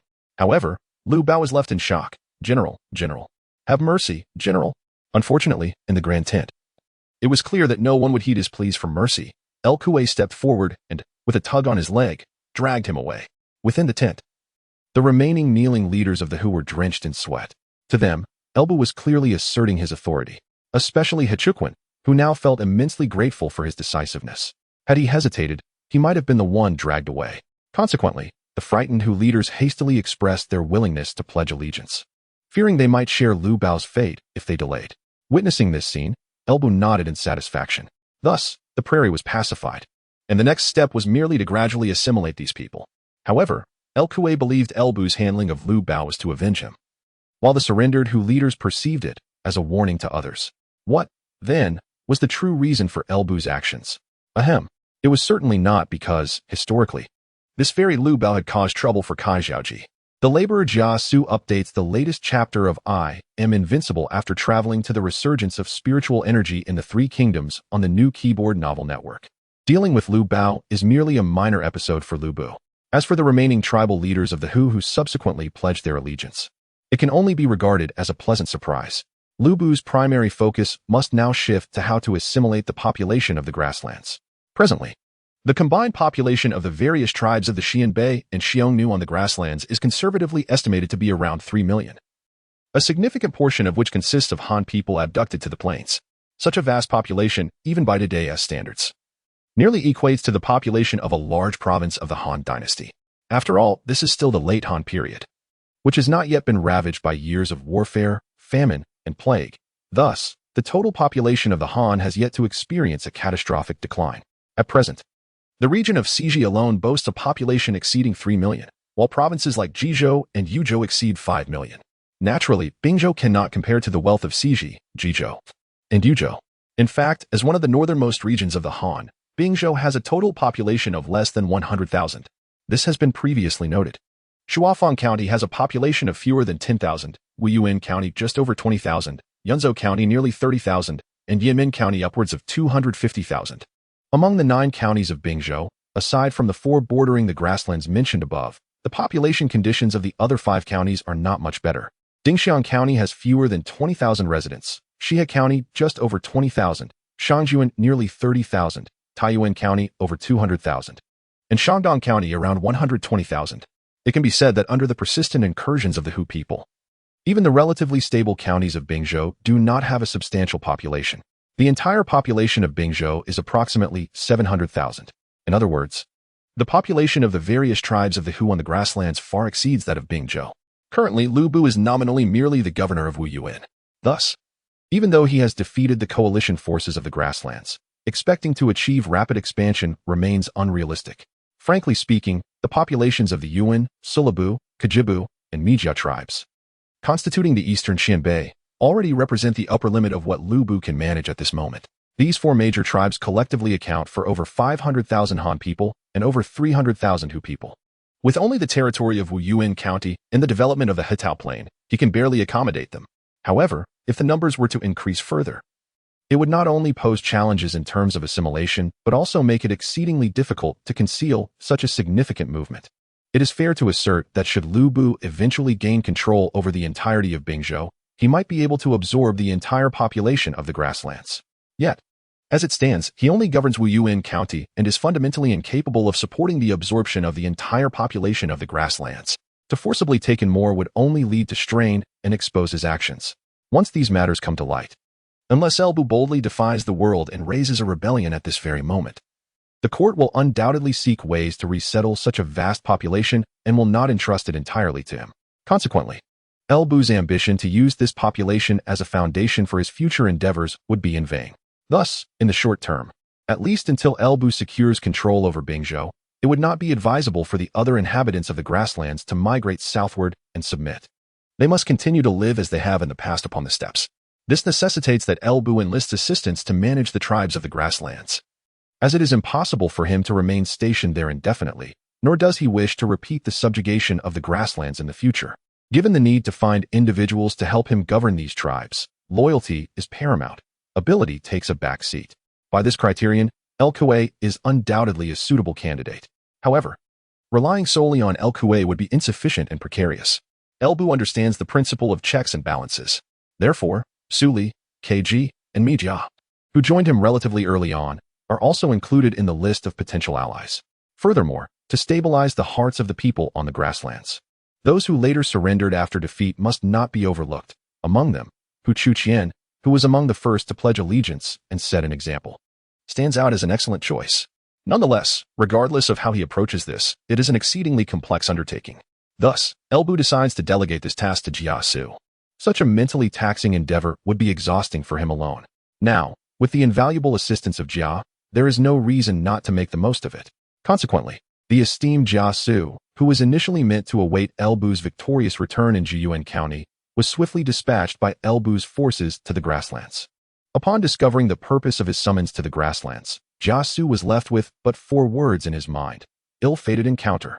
At that moment, he felt an unprecedented darkness enveloping his destiny. Was he destined to toil for Elbu, the boundless capitalist, for the rest of his life? In the recesses of his mind, Jia Xu seemed to hear a distant call. Laborers, the spirit of labor, Working is the essence of humanity. Ahem, just jesting. Such trivial matters could hardly pose a challenge to Jia. At most, it would merely add a few gray hairs. Meanwhile, observing Jia Xu's enthusiastic demeanor, Elbu promptly entrusted the task to him, stating that he would return to Jiyuan County for the time being.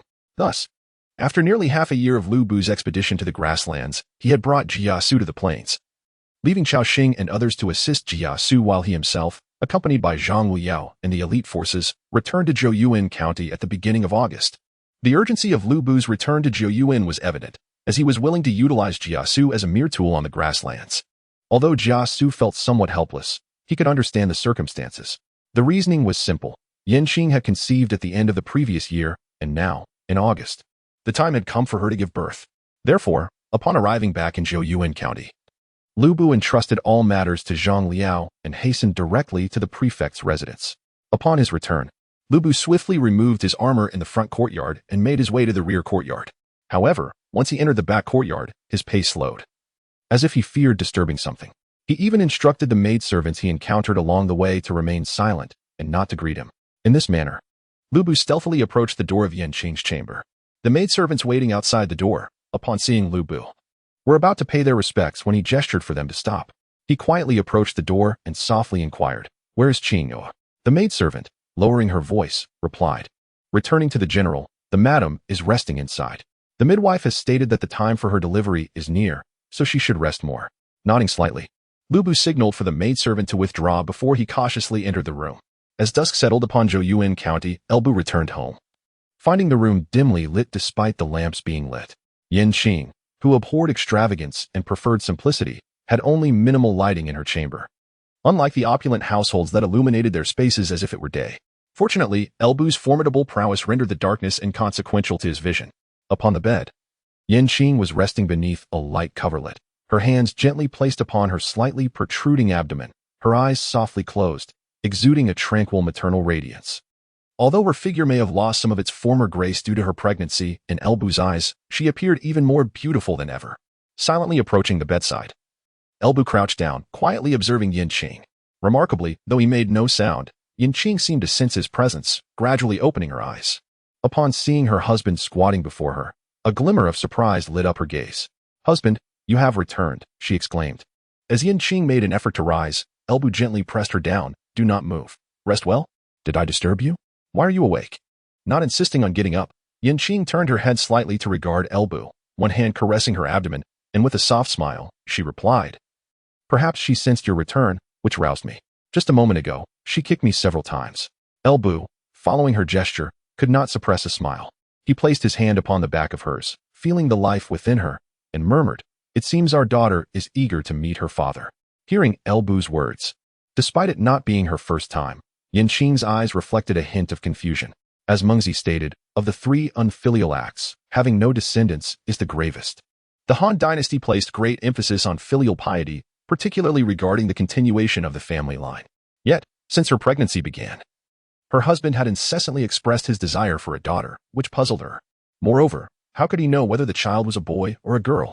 Nonetheless, Yanqing chose not to voice her questions, although she wished to bear Elbu a son, if he so desired a daughter. Then bringing forth a daughter would be delightful. After all, he had even chosen a name for her, Lingqi, a name that resonated beautifully. Unbeknownst to Elbu, Yanqing's inner uncertainties lingered. Had he known, he would have assured her that producing a child of uncertain character could not compare to the exquisite Lingqi. With Elbu back in Zhouyuan County, he devoted the upcoming days to staying by Yanqing's side.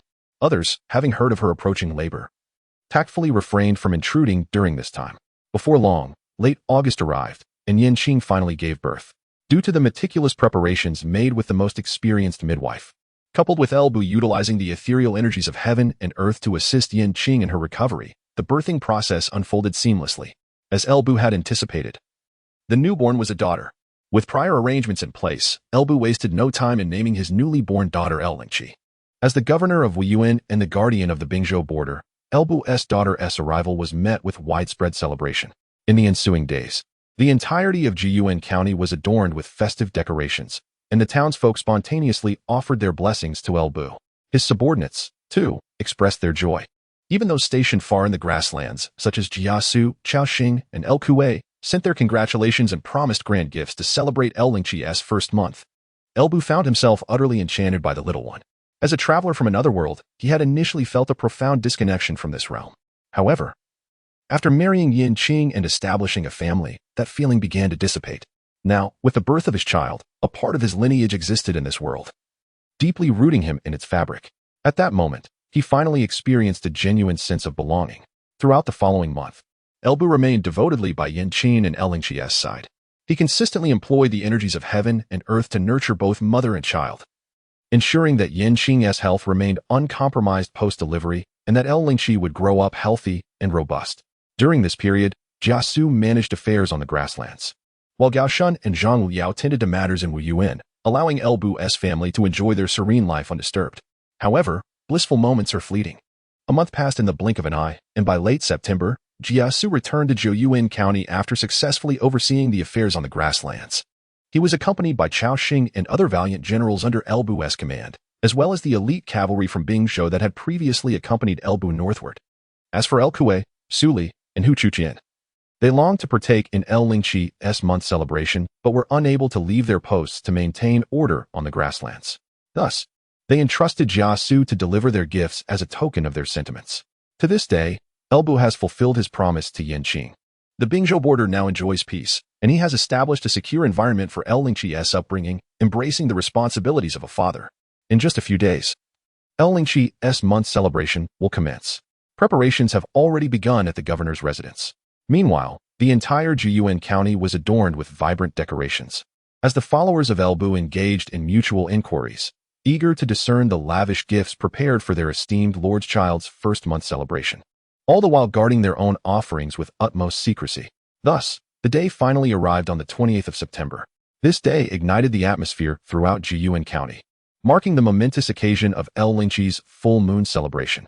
Early in the morning, the residence of the governor buzzed with activity as preparations for the grand banquet commenced. The loyal subjects of Elbu, laden with gifts, hurried towards the governor's mansion. Along the way, occasional encounters arose, and even at this juncture, they could not resist testing each other's intentions regarding their gifts, while diligently concealing their own offerings.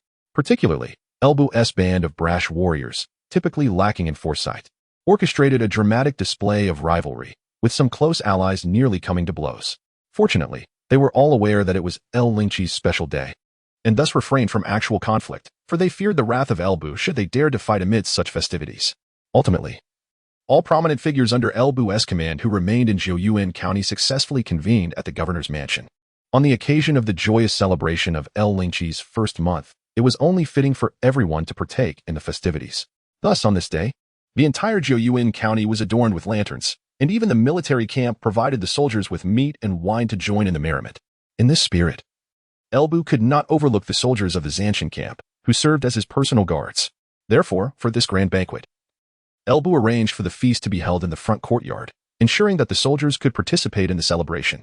In the backyard, Yanqing cradled Lingqi in her arms, listening to the joyful sounds emanating from the front courtyard, a smile gracing her lips. However, noticing Elbu closely following her, she gently chided, "My dear husband, the guests have arrived. You ought to greet them in the front." Elbu, fixated on the cherubic face of Lingqi in Yanqing's embrace, replied, "Let them enjoy themselves for now. I wish to spend a little more time with Lingqi." As he spoke, he playfully pinched Lingqi's chubby cheek, prompting the little one to wail loudly. Seeing this, Yanqing scolded him lightly, "Look at what you've done. You're clumsy and only managed to make Lingqi cry." Elbu scratched his head in embarrassment. It is often said that daughters are closer to their fathers. Yet in this case, while she was calm in Yanqing's arms, the moment he touched her, she burst into tears. He was at a loss as to why. Yanqing soothed Lingqi, observing Elbu's flustered demeanor with a mix of amusement and exasperation. With a sigh, she said, "You should go ahead, after I calm Lingqi. I shall bring her to you so you can show her off. Would that be agreeable? Who wants to show off?" Elbu grumbled under his breath but found himself obediently moving towards the front courtyard. As he departed, Yanqing rolled her eyes, thinking to herself, "If others do not understand my husband, I surely do." Upon arriving in the front courtyard, Elbu found the guests already indulging in their meal and drinks. At that moment, Jia Xu was the first to rise, raising a cup in greeting. "At last, the Lord has graced us with his presence. But where is Miss Lingqi? Why not bring her out for us to see?" Accepting the cup from Jia Xu, Elbu downed its contents in one gulp and replied, "What is the rush? Lingqi has just awoken. Let Qing'er lull her for a while, and you shall see her shortly. But tell me, Wenhe, what gift have you prepared? If it does not meet my expectations, I shall not let you off easily."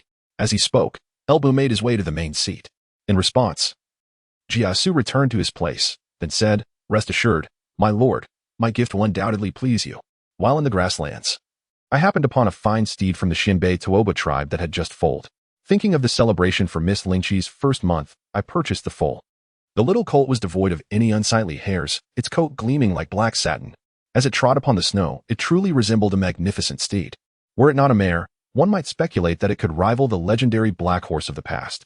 However, as a gift for Miss Lingqi, it was indeed a perfect fit. Upon hearing Jia Xu's words, Lu Bu nodded slightly, acknowledging his thoughtful gesture. Typically, stallions surpass mares in strength and physique, leading to the common preference for stallions as war horses. Yet, given that Lu Lingqi was a girl, a petite mare was undoubtedly more suitable for her. It is often said that the daughters of noble families are fierce as tigers. While this may not be universally accurate, it is impossible to imagine that Lu Lingqi, as Lu Bu's daughter, would be devoid of any skills in horseback riding or martial arts. Thus, Jia Xu's gift of such a fine horse was indeed a thoughtful one.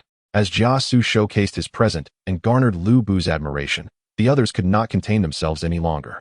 Just as Lu Bu finished praising Jia Xu, figures like Chao Xing, Wei Su, and Song Xian eagerly stood to present their gifts. However, to be frank, it is rather unrealistic to expect these rough men to offer anything particularly creative. The gifts they could conceive were merely various valuable items such as gold and jade. Nevertheless, as long as the sentiment was genuine, Lu Bu would not be overly concerned with the nature of the gifts. Once all had presented their offerings, Jia Xu proceeded to relay gifts from those unable to attend, such as Lu Kue, Su Li, and Hu Yuan. Unsurprisingly, the gifts from new allies like Lu Kue were exceedingly generous, prompting Lu Bu to contemplate having another daughter with Yan Qing.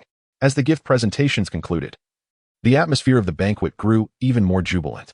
Even the typically sober Gao Shan displayed rare smiles on such a joyous occasion. After several rounds of wine, Jia Xu rose from his seat and approached Lu Bu. Noticing him, Lu Bu, who had just clinked glasses with Chao Xing, turned to Jia Xu and asked, "Wenhe, are you here to share a drink with me?" Jia Xu shook his head, lowering his voice. "My lord, there is yet another gift from Hu Yuan that I must convey to you."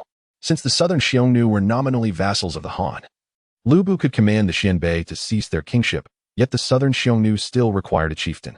As the first to pledge allegiance to Lu Bu and the highest-ranking survivor among the southern Xiongnu elite, Hu Yuan naturally assumed the role of chieftain. Upon hearing Jia Xu's words, Lu Bu's curiosity was piqued. "What gift, Wenhe, that you did not mention earlier, necessitates this private discussion?" According to the gift list reported by Jia Xu, Hu Chuqian indeed presented an entire box of gold, silver, and jade artifacts as a full-month gift for Lingqi. Jia Xu chuckled softly and remarked, "The aforementioned gifts were intended for Miss Lingqi, while this particular offering is a tribute from the Chanyu of Hu Chuqian to you, my lord." Upon hearing this, Elbu's curiosity was piqued even further.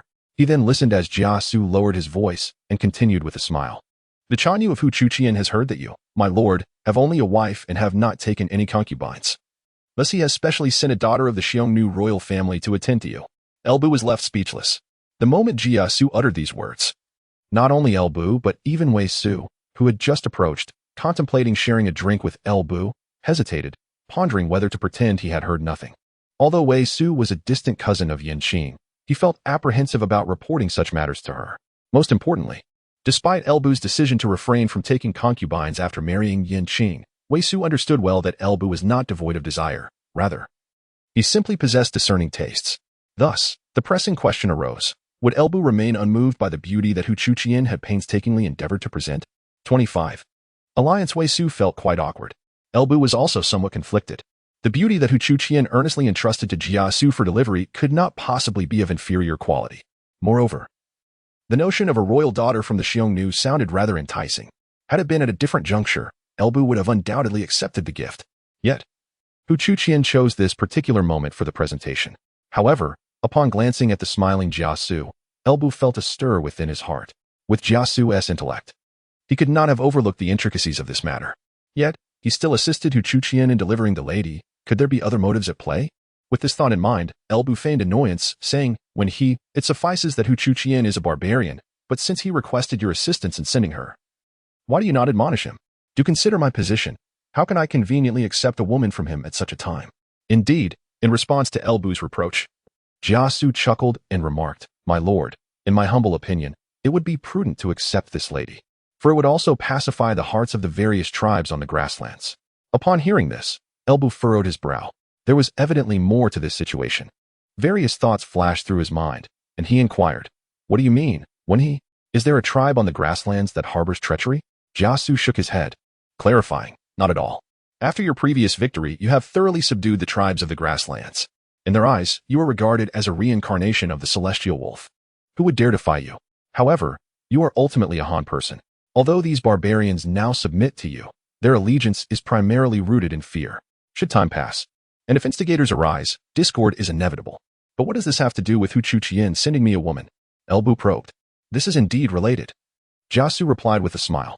"The lady Hu Chuqian presents is no ordinary barbarian woman, but a daughter of the pure-blooded Xiongnu royal family. When the Xiongnu Empire split into two, the royal family followed suit. The northern Xiongnu royal line gradually perished under various pressures, ultimately vanishing, leaving behind only the southern Xiongnu royal family. However, due to numerous reasons, the Chanyu of the southern Xiongnu has changed repeatedly and is no longer under the control of the former southern Xiongnu royal family. Yet, in the eyes of the barbarians on the grasslands, the Xiongnu royal family still embodies the most noble lineage. Even though the power of the Xiongnu royal family is now significantly diminished, each Chanyu of the southern Xiongnu still takes pride in the blood of the Xiongnu royal family running through their veins. Almost every Chanyu makes it a point to marry a daughter of the Xiongnu royal family to maintain their legitimate status. Thus, the bloodline of the Xiongnu royal family represents legitimacy in the eyes of the barbarians on the grasslands. This is the reason Hu Chuqian has sent a daughter of the Xiongnu royal family to you, my lord.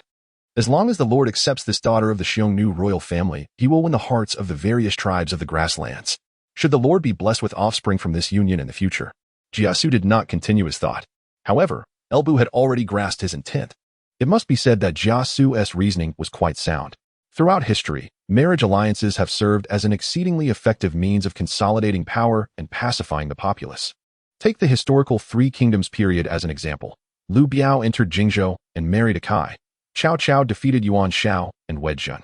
And Liu Bei entered Yizhou and took a Wu as his wife. All followed this principle. Now, Jia Xu suggested that he accept the daughter of the Xiongnu royal family sent by Hu Chuqian, which adhered to the same logic. Nonetheless, Elbu felt a certain discomfort at the thought of such an acceptance at this juncture. After some contemplation, Elbu responded, "I understand your meaning, Wenha. However, let us temporarily keep this Xiongnu princess with you, and you may send her over after some time. Even if I were to accept her, I would prefer not to do so during Lingqi's full moon celebration." Upon hearing Elbu's words, Jia Xu readily comprehended his sentiment and replied in agreement. "Indeed, my lord." In Jia Xu's view, as long as Elbu was willing to accept her, the timing was of little consequence. Having concluded discussions regarding the Xiongnu princess with Jia Xu, Elbu then turned his attention to Wei Su. He placed a hand on Wei Su's shoulder, clinked his cup with him, and downed his drink, casually remarking, "Bian, you appear to be rather inebriated, do you not?" Wei Su, also known as Bian. Upon hearing this, Wei Su promptly acknowledged, "In response to my lord, I must admit I am indeed somewhat intoxicated. I did not catch much of what was said earlier."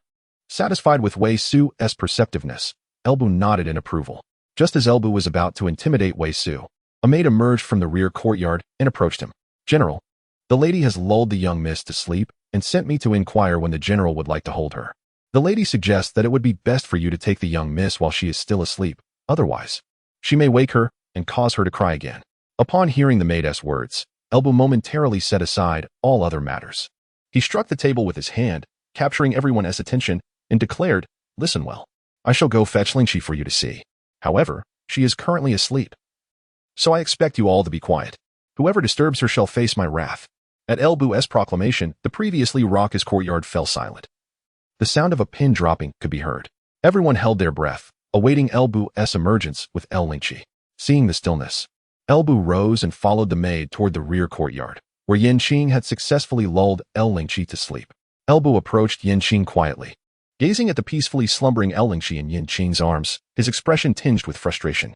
Why was it that this girl was so easily soothed in Yanqing's embrace, yet cried at his slightest touch? Noticing Elbu's arrival, Yanqing gently cautioned, "Be careful, do not wake Lingqi." Elbu nodded, cautiously taking Lingqi from Yanqing's hands. He turned to Yanqing and inquired, "Qinger, will you not accompany me outside? Yin Qing shook her head, smiling as she replied, as a mere woman, I shall refrain from drawing attention. My husband, do remember to return with Lingqi promptly. A newborn often sleeps soundly, and should she be disturbed, her cries could ensue. Yin Qing was unwilling, and Elbu did not press the matter further. He simply responded, very well. I shall let them see our Lingqi and then bring her back. After instructing the maidservants to care for his wife, Elbu cradled Lingqi and made his way toward the front courtyard. There, Jia Xu, Zhang Liao, Gao Shun, Chao Xing, and others had been eagerly awaiting his arrival. After the completion of Lingqi's full moon banquet, the month of September passed quietly. Over the past 6 months, Elbu's campaigns on the grasslands have met with resounding success, and with the safe arrival of his daughter Lingqi, it is indeed a time of double joy. Thus, in the ensuing months, Elbu decided to refrain from any military actions. If history remains unchanged, the Yellow Turban Rebellion is set to erupt next year, and he would likely need to mobilize his forces once more. In light of this, he resolved to utilize the upcoming months to allow his soldiers ample time to rest and recuperate, thereby preparing for the impending conflict. Furthermore, he intended to dedicate this period to cherish moments with Yin Qing and his daughter Lingqi.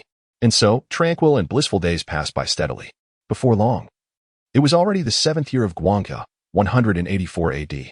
During this time, no unforeseen events occurred, save for Ding Yuan, the inspector of Bingzhou, who exhibited slight awareness of the happenings on the grasslands, prompting him to send inquiries to Elbu.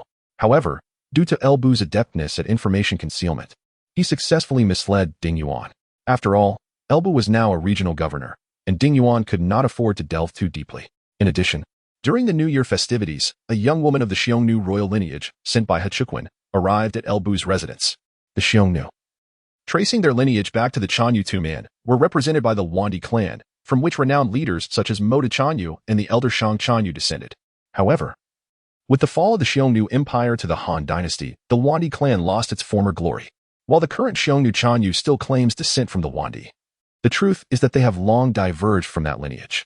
The true Wandi may still exist, yet they have significantly diminished, merely existing under the aegis of the present Xiongnu Chanyu. Nonetheless, in the hearts of the nomadic tribes on the grasslands, the bloodline of the Wandi clan remains the noblest. Each successive Chanyu of the southern Xiongnu has taken a Wandi woman as his wife, which bolsters their claims of descent from this esteemed lineage.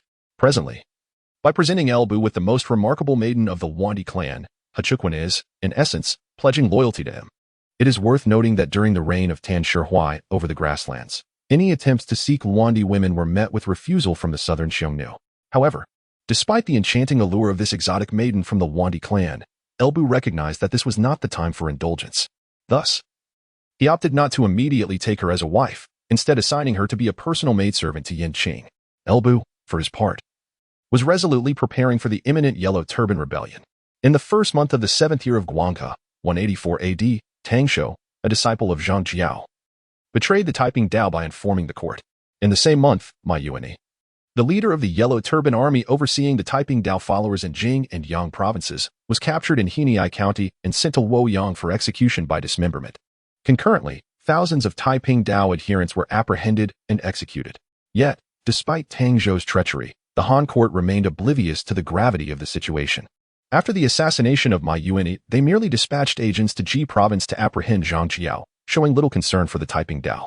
It may be attributed to the numerous rebellions that have arisen across the Han dynasty in recent years, causing the court, led by Lu Hong, to view the Taiping Dao as inconsequential insurrectionists, largely unfamiliar with the local circumstances. Alternatively, the local gentry, well aware of the Taiping Dao's burgeoning influence and suffering under the weight of political strife, may have been eager for chaos to shatter their shackles. In any case, the Han remained in a state of festivity, utterly oblivious to the impending turmoil. In Ji province, Jilu County, Zhang Jiao gazed at the news from Luoyang, transmitted by his devoted followers at great peril, and sighed in resignation. Was the calamity foretold in the omens to unfold here? Alas, poor Ma Yuan. Observing the eager faces of the Taiping Dao's loyalists kneeling before him, he was urged, "Great virtuous teacher, you must flee. The court's decree for your capture has been issued and will reach Ji province in a few days." Putting aside the confidential letter, Zhang Jiao replied calmly, "Flee? Why should we flee? We have prepared for this for so long. We cannot abandon our plans due to such a minor setback. Relay the order to initiate our uprising ahead of schedule. It is time for the heavens of the Han to change." "Yes, great virtuous teacher." The Taiping Dao loyalist accepted the command and departed. Left alone in the room, Zhang Jiao turned his gaze towards the window, where distant thunder hinted at the imminent arrival of a spring rain. With a slight curl of his fingers, he contemplated quietly for a moment, ultimately exhaling a sigh. The celestial machinations were becoming increasingly chaotic. In the second month of the 7th year of Guanghe, the Taiping Dao uprising commenced. Under Zhang Jiao's call, 8 of the 12 provinces, excluding the Central Plain, erupted in rebellion, affecting Qing, Su, Yu, Ji, Jing, Yang, Yan, and Yu, while the remote provinces of Liang, Yi, and Jiao, along with the sparsely populated Bing, managed to evade the turmoil. In an instant, the world was astir. Both the Han court, oblivious to local affairs, and the complicit local gentry were astonished by the formidable power exhibited by the Taiping Dao. By March, news had reached Luoyang, inciting the wrath of Emperor Lu Hong. To ensure the safety of Luoyang, Lu Hong appointed He Jin as the Grand General, commanding the 5 battalions of the Yuan guards to garrison the capital. Additionally, he stationed officers at strategic passes near Luoyang, such as Hanggu Pass, Daegu, Guangqing, Yik, Huanyuan, Xianmen, Mengjin, and Zhaopingjin. Simultaneously, Lu Hong issued edicts for each province and county to reorganize their forces and summon militias to quell the rebellion. In this critical moment, although the prominent families were astonished by the formidable power exhibited by the Taiping Dao, they remained true to their original intentions and seized the opportunity to exert pressure on Lu Hong to abolish the party ban. Shortly after Lu Hong issued the order to quell the rebellion, Huang Fusang submitted a memorial requesting the lifting of the party ban.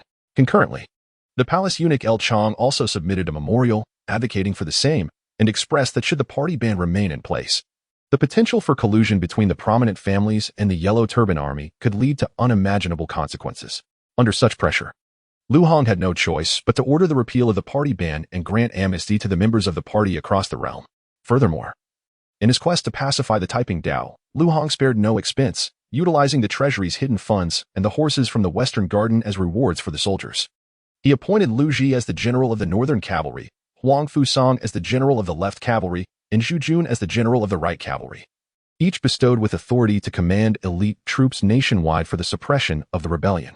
Consequently, the demands of the prominent families were met, and the soldiers received their due rewards, thus setting the stage for a grand campaign to eradicate the Taiping Dao. Meanwhile, on the other side, El Bu, stationed in Wuyuan County, also received news of the uprising initiated by the Taiping Dao. The deployment of troops. The new keyboard novel website updates the latest chapters of I Am Invincible after crossing into the resurgence of spiritual energy in the Three Kingdoms. Although El Bu recalls that the Taiping Dao uprising began around the 1st year of Guanghe, 184 AD, he cannot pinpoint the exact moment. Thus, he can only instruct his men to pay closer attention to news from the mainland. However, given that Wuyuan County is located in a remote area with limited news access, by the time El Bu learns of the Taiping Dao uprising, it is already March. On the very day he receives the news, El Bu summons Jia Xu, Gao Shun, Zhang Liao, Chao Xing, Wei Su, and Song Xian to his residence. In the conference hall, El Bu gazes at his subordinates seated on either side, his voice tinged with a barely contained excitement. I have just received word that the Taiping Dao has revolted, with a tremendous momentum that has spread across several provinces in just a few days. Upon hearing El Bu's declaration, confusion fills the eyes of everyone present, except for Jia Xu. Taiping Dao? What is that? How could anyone dare to rebel and affect multiple provinces? Only Jia Xu, who had long been in close counsel with El Bu, chuckles and rises to congratulate. Congratulations, my lord. With the Taiping Dao now in rebellion, your opportunity to achieve great deeds has arrived. Previously, El Bu had ventured north to the grasslands to secure the populace there and solidify his foundation. However, due to this population, he was unable to report his military achievements in the grasslands as his own. But now, with the Taiping Dao in revolt, the situation changes. Regardless of the dynasty, quelling a rebellion is one of the simplest ways to gain merit. Although Gao Shun, Zhang Liao, Chao Xing, and the other generals are unaware of the specifics, since Jia Xu has expressed his congratulations, they follow suit, albeit confused, and also say, "Congratulations, my lord," without truly understanding the reason behind their congratulations. Waving his hand to signal everyone to sit, El Bu focuses his gaze on Jia Xu, Wanha. The Taiping Dao's rebellion obliges us, as loyal subjects of Han, to assist the court in quelling it. However, when do you think it would be appropriate for us to deploy our troops? In response to El Bu's inquiry, Jia Xu, aware that El Bu has awaited this day for a long time, still advises, General, do not be hasty. At present, we have only learned of the Taiping Dao's rebellion. The court's orders have yet to be issued, making it inconvenient for you to mobilize troops. After all, there are no Taiping Dao insurgents in Bingzhou, and logically, the rebel forces in other provinces should not require our intervention. Nevertheless, the Taiping Dao's rebellion has been premeditated for some time, and it will undoubtedly take time to quell. Once the court recognizes the Taiping Dao's significant influence, it is likely that they will request the cooperation of various provinces to suppress the rebellion. At that point, you will be able to deploy your troops with full legitimacy. Hearing Jia Xu's words, Elbu nods in agreement. Even though the Taiping Dao has revolted, the Han Empire is not a realm that can collapse in a short span. Therefore, as the governor of this great empire, he must adhere to established protocols to avoid inciting gossip among the populace. Upon contemplating this, Elbu commanded, "In that case, let us prepare our troops.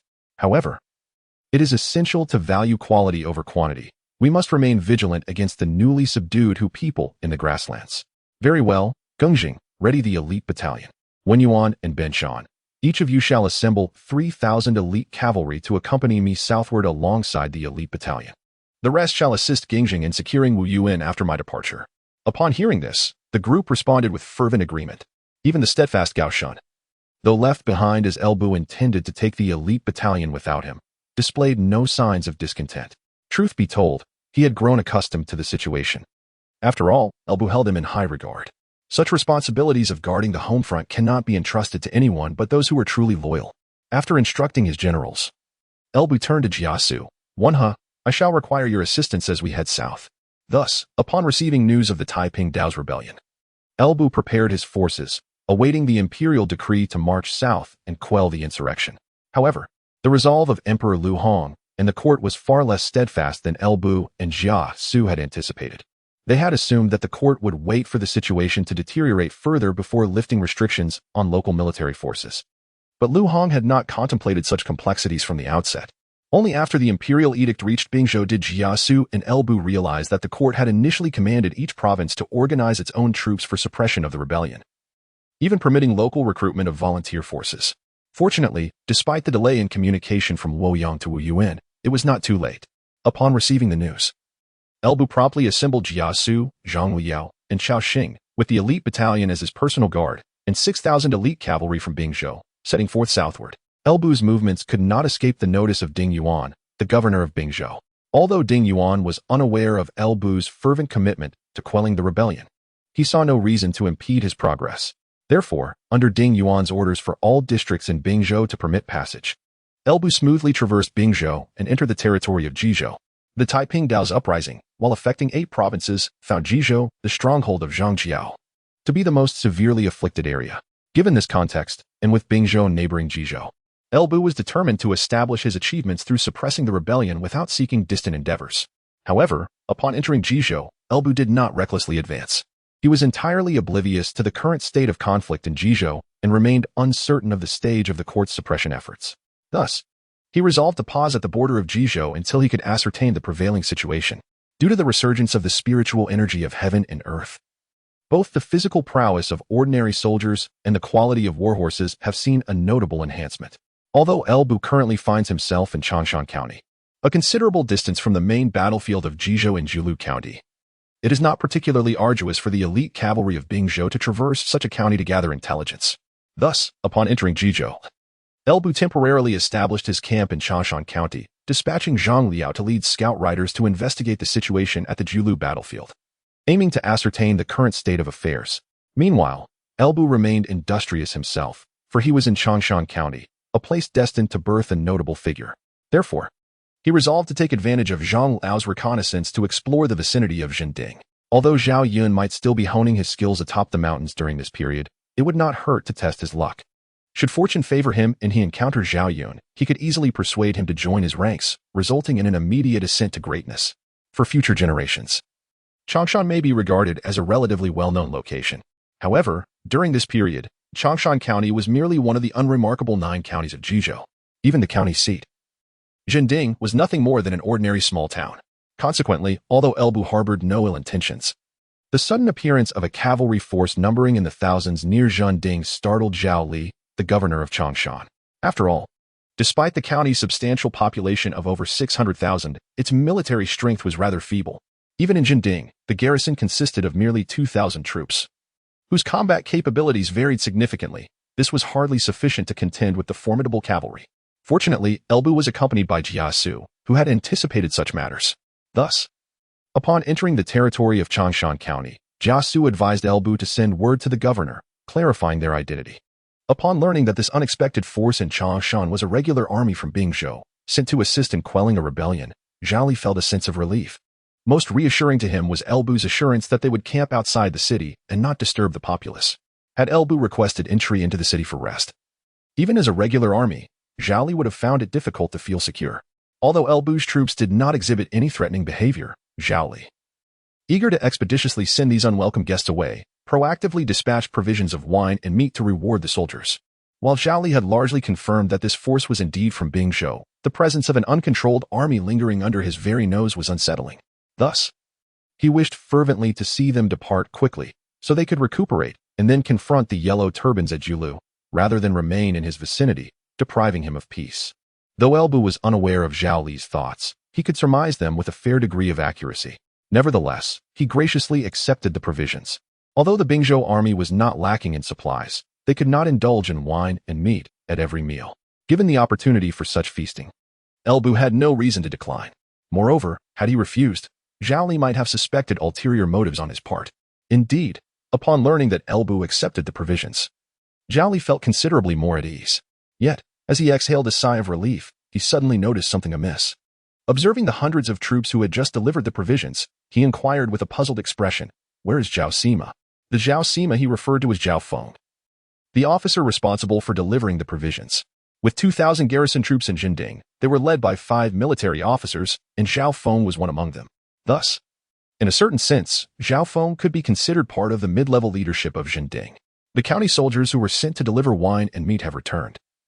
Yet Zhao Feng is nowhere to be found, leaving Zhao Li somewhat bewildered. In response to Zhao Li's inquiry, the soldiers exchanged hesitant glances. Eventually, one bolder soldier spoke up. "Your Excellency, the commander of the Bingzhou army, Governor Elbu, has claimed that they require a guide familiar with the terrain of Jizhou, and thus has borrowed Zhao Sima to lead them." Upon hearing this, Zhao Li couldn't help but feel a mix of amusement and exasperation. So, it seems that in delivering this wine and meat, he has also lost a military officer? However, since Elbu is in search of a guide, it indicates that he does not intend to linger here for long. Having come to this realization, Zhao Li decided against causing further trouble. "Very well, I understand. You may all leave." After dismissing the soldiers, Zhao Li chose not to pursue the matter any further. Although the officer named Zhao had demonstrated commendable abilities, after all, Zhao Li would not have tasked him with the delivery if he hadn't. He felt that as long as this Bingzhou army departed swiftly, the borrowing was of little consequence. Zhao Li may have dismissed the absence of Zhao Feng lightly, but Elbu held a keen interest in this Zhao Feng. If not, he would not have concocted an excuse to detain him. The notion of needing a guide was merely a facade. The real reason Elbu chose to keep Zhao Feng was solely due to his name. Although this military officer in his 20s was not named Zhao Yuan. Given the location of Changshan Zenden and his age, the mere fact that he bore the name Zhao Feng was enough to draw Elbu's intrigue. Of course, even if it were ultimately proven that Zhao Feng had no relation to Zhao Yuan, Elbu would incur no loss. He could simply regard him as a guide. There was nothing to lose in trying. Thus, after Zhang Liao and Cao Xing distributed the wine and meat delivered by Zhao Li to the soldiers, Elbu invited Zhao Sima, along with Jia Xu, Zhang Liao, and Cao Xing, to his tent for a feast. Although most of the provisions were shared among the soldiers, Elbu certainly intended to enjoy a hearty meal himself. After all, he typically maintained the same rations as the common soldiers, and he would not miss the chance for a splendid meal. Additionally, by inviting Zhao Feng, Elbu aimed to subtly probe into his character. Inside the grand tent, Elbu occupied the central position, while Jia Xu, Zhang Liao, and Cao Xing were seated on either side, with Zhao Feng positioned at the end. To be honest, Zhao Feng was filled with many questions, as he found the entire Bingzhou army rather peculiar. The foremost oddity being that Governor L had specifically requested him to remain as a guide. The dilemma lies in the fact that if the esteemed Governor Lu truly required a guide, he could have easily recommended several individuals more acquainted with the terrain of Jizhou. Yet, curiously, he insists solely on Zhao Feng, leaving him utterly perplexed. Furthermore, the composition of the Bingzhou army is rather intimidating to Zhao Feng. From his vantage point, it is evident that even the ordinary cavalrymen are seasoned veterans of the battlefield. As for the personal guards surrounding Governor Lu, their prowess is even more astonishing. Zhao Feng considers himself somewhat skilled in combat, and typically, he could fend off dozens of ordinary troops without breaking a sweat. However, He now finds himself doubting whether he could even prevail against the guards beside the governor, which is utterly absurd. Nevertheless, these doubts remain unvoiced, concealed within the depths of his mind. Ultimately, no matter what intentions Governor Lu harbors for retaining him, the truth will soon reveal itself. With that thought, Zhao Feng nonchalantly indulges in the food and wine laid before him. The protagonist template repeatedly reminds you, please bookmark after reading for easier access later. In the main tent, while Elbu indulged in food and drink, he secretly observed Zhao Feng's demeanor. At that moment, witnessing Zhao Feng's calm composure, Elbu's conviction in his assessment grew stronger. This Zhao Feng, faced with unexpected turmoil yet remaining unperturbed, was certainly no ordinary military strategist. However, Elbu refrained from hastily inquiring. He deemed it prudent to wait until Zhao had finished his meal. Yet, within the tent, besides Elbu, another keen observer was present, Jia Xu. While Elbu had retained Zhao Feng as a guide without concern, Zhang Jiao and Chao Xing were indifferent. Jia Xu, however, instinctively sensed something amiss. Unfortunately, his suspicions were merely conjecture, lacking any substantial evidence at that moment, preventing him from uncovering further anomalies. Nevertheless, observing Zhao Feng's poised demeanor, Jia Xu discerned that this military strategist appeared to be quite remarkable. Perhaps his prowess was not extraordinary, yet his every gesture exuded a certain grace. In Jia Xu's discerning eyes, even those of modest capability could be regarded as trustworthy individuals. Of course, Jia Xu continued to observe discreetly, revealing no signs of his scrutiny, for he understood that Elbu would soon take action. Moments later, among Elbu, Zhang Liao, Chao Xing, and Zhao Feng, all seasoned warriors, dining was brisk.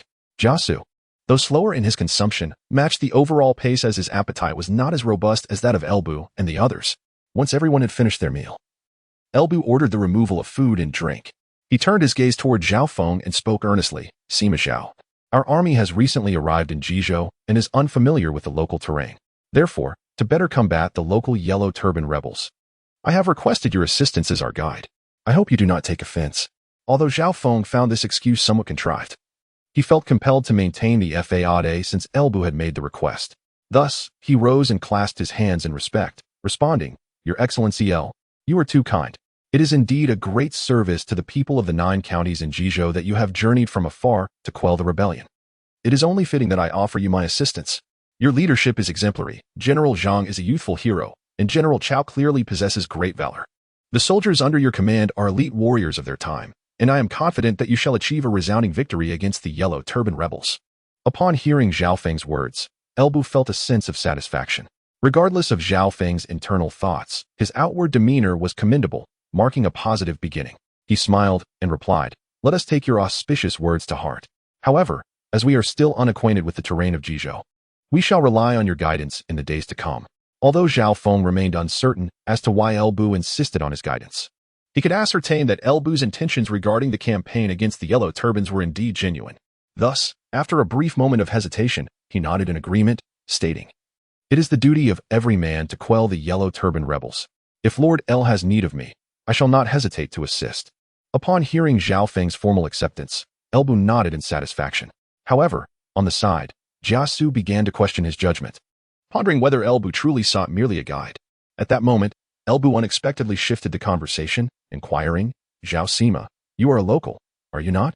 Zhao Feng paused for a moment, then nodded, responding, I am indeed a local. He then heard Elbu continue, Might I inquire if there are others in your household? At Elbu's words, Jia Xu immediately perked up. In fact, it was not only Jia Xu. Upon hearing Elbu's seemingly unrelated question, even Zhang Liao and Chao Xing cast curious glances. They too were eager to understand the reason behind Elbu's sudden inquiry. Faced with Elbu's question, Zhao Feng hesitated. After a moment's reflection, he did not directly answer but instead retorted, Might I ask why Lord L is inquiring about matters concerning my family? Elbu, observing Zhao Feng's slight confusion and the curiosity of Zhang Liao and Chao Xing, calmly articulated a premeditated response. Do not misunderstand, Zhao Sima. As the saying goes, military affairs are urgent. Although we are currently stationed here, our scouts have already been dispatched. Should they return with intelligence, we may need to mobilize at any moment. Hence, I ask about your family to ensure that if you accompany us as a guide, you have taken care of any responsibilities at home. Particularly since if you join us in the campaign against the Yellow Turbans, your return may be uncertain. If anything arises at home during your absence, it would be difficult to manage. In light of Elbu's reasonable explanation, Zhao Feng, though instinctively sensing something amiss, could not identify any overt issues. Thus, he candidly replied, "You are indeed considerate, Lord L. However, please rest assured, my parents have passed away, and I have but one younger brother and sister. Currently, my brother is away learning a trade, leaving only my sister at home. If I am to march with the army, I must inform her to alleviate her worries." Although Elbu had an inkling of what Zhao Feng meant when he mentioned having a brother and sister, he felt a surge of excitement upon hearing that Zhao Feng's brother was away learning a trade. It seemed highly probable that Zhao Feng was indeed the elder brother of Zhao Yuan. Luck appeared to be on his side. With this development, securing Zhao Feng first would pave the way for enticing Zhao Yuan later on, a task that would be effortlessly accomplished. If he could successfully lure Zhao Yuan, he would have an ideal punching bag for his restless hands in the future. Cough, cough. However, according to Zhao Feng's description, with his parents having passed away early and a younger sister at home, Zhao Yuan undeniably fits the archetype of a protagonist. No wonder Zhao Yun's life can be described as nothing short of perfection. The crux of it lies here. Silently ridiculing this notion in his heart, Lu Bu outwardly maintained a composed demeanor, remarking nonchalantly, "Zhao Sima's brother must also be a remarkable young talent." Upon hearing this, Zhao Feng immediately perked up. It can be said without reservation that compliments directed at Zhao Feng himself would elicit little reaction. However, praise for his brother would certainly provoke a lively response. Of course, given that Zhao Feng was currently situated within the camp of the Bingzhou army and was not well acquainted with Lu Bu and the others, he exhibited a degree of restraint. He humbly replied, "Lord Lu, you flatter me. Yuan merely possesses a modicum of talent in martial arts. He hardly deserves the title of a young genius." Yuan. The mention of this name brought an involuntary smile to Lu Bu's lips. It was evident that Zhao Feng's modesty regarding his brother's abilities was perhaps a tad understated. Meanwhile, Zhao Feng remained with Lu Bu in the Bingzhou army. On the other side, reconnaissance of the situation in Jizhou continued unabated. As time progressed, Lu Bu gradually discerned the current state of affairs in Jizhou. The Yellow Turban Rebellion had spread across 8 provinces. Although Zhang Jiao, as the leader of the Taiping Dao, held unparalleled prestige within the sect, he was but one man and could not oversee every faction of the Yellow Turban army. Thus, after the uprising began, Zhang Jiao was primarily responsible for commanding the main forces of the Yellow Turbans in the north, while his 2 younger brothers, Zhang Liang and Zhang Bao, took charge of the Yellow Turban forces in the southern regions, including Jingzhou, Yangzhou, and Yuzhou. Now, some time had elapsed since the initiation of the Taiping Dao's insurrection. In response to the imperial court's military intervention, the main forces of the Yellow Turbans in the north had largely gathered under Zhang Zhao's command to avoid being defeated in detail. Presently, the area of Jilu County, where Zhang Jiao was stationed, had transformed into the Yellow Turban Army stronghold. The Yellow Turban forces from Jizhou, Yenzhou, and Yuzhou had congregated in Jilu County, with estimates indicating that there were over 300,000 Yellow Turbans in just the city of Guangzhou alone. It is important to note that the Yellow Turban Army during this period was not the disorganized mass that would later boast of 1 million troops. The later claims of 1 million soldiers from the Qingzhou and Heishan Yellow Turbans were largely comprised of the elderly, the sick, and the weak. The actual number of combat-capable soldiers was likely far below 100,000. However, under Zhang Jiao's leadership, the Yellow Turban Army at this time was in its most formidable phase, consisting primarily of robust young men ready for battle. In contemporary times, the Yellow Turban Army, while perhaps not elite, certainly cannot be dismissed as a mere rabble comprised of the frail and infirm. It is precisely for this reason that General Lu Ji finds himself in a quandary on the battlefield of Guangzhou, facing over 300,000 Yellow Turbans within the city. Lu Ji, a revered scholar of his era, has been the mentor to illustrious figures such as the renowned General Gong Sunzan and the legendary Liu Bei. However, despite being a man of letters, during the Han Dynasty, an era when the scholarly class still held its ground, it was not uncommon for a learned individual to take up arms and ride into battle. Unlike the impoverished scholars of later generations, those of this period were not without the means to defend themselves. The 6 arts, encompassing archery and charioteering, were not mere subjects of jest. Thus, throughout the annals of strong Han, one often witnesses a scholar transforming into a warrior, charging onto the battlefield with fervor. A notable example being Ban Chao. Admittedly, Lu Ji cannot be compared to Ban Chao, for few throughout history can match his prowess. Nevertheless, as a distinguished scholar, Lu Ji possesses the requisite capabilities to serve as a competent commander. Were it otherwise, Emperor Lu Hong would not have entrusted him with the task of confronting the main force of the Yellow Turbans in the north. Yet, despite his talents, Lu Ji finds himself constrained by a limited military force. He commands a mere 30,000 elite northern troops and an additional 20,000 local militia. This constitutes all the military strength at his disposal. The unexpected tumult caused by the Taiping Dao caught the court off guard, leaving them unable to muster a sufficient number of troops in haste. The capital, Wuyuan, requires garrison forces, as do the surrounding passes. It can be said that Lu Hong's decision to dispatch the Northern Army to quell the rebellion demonstrates considerable resolve. After all, the 50,000 elite Northern troops represent the most formidable bulwark for Wuyuan. Presently, 30,000 of these have been assigned to Lu Ji, while the remaining 20,000 are under the command of Huang Fusong and Zhu Jun respectively. Yet, this allocation represents the utmost limit of Lu Hong's capabilities. No matter how audacious he may be, he must retain enough forces to safeguard Luoyang. Consequently, the Imperial Guard, the troops of the commander of the Golden Guards, and the garrisons around Luoyang remain immovable. In fact, following the deployment of the 50,000 elite northern troops, the defense surrounding Luoyang has become exceedingly vulnerable. Lu Ji, Huang Fusong, Zhu Jun, and others are unable to request further assistance from Lu Hong. They must devise their own strategies to organize local militias and recruit young warriors to combat the Yellow Turbans. However, the organization of local troops and recruitment of young soldiers necessitate time. Currently, Lu Ji has managed to assemble only 20,000 local troops, and the combat effectiveness of this hastily gathered force is far from assured, likely only marginally superior to that of the Yellow Turbans. In other words, Lu Ji can now only rely on the 30,000 elite troops of the Northern Han Army under his command to confront the Yellow Turbans in Guangzhou.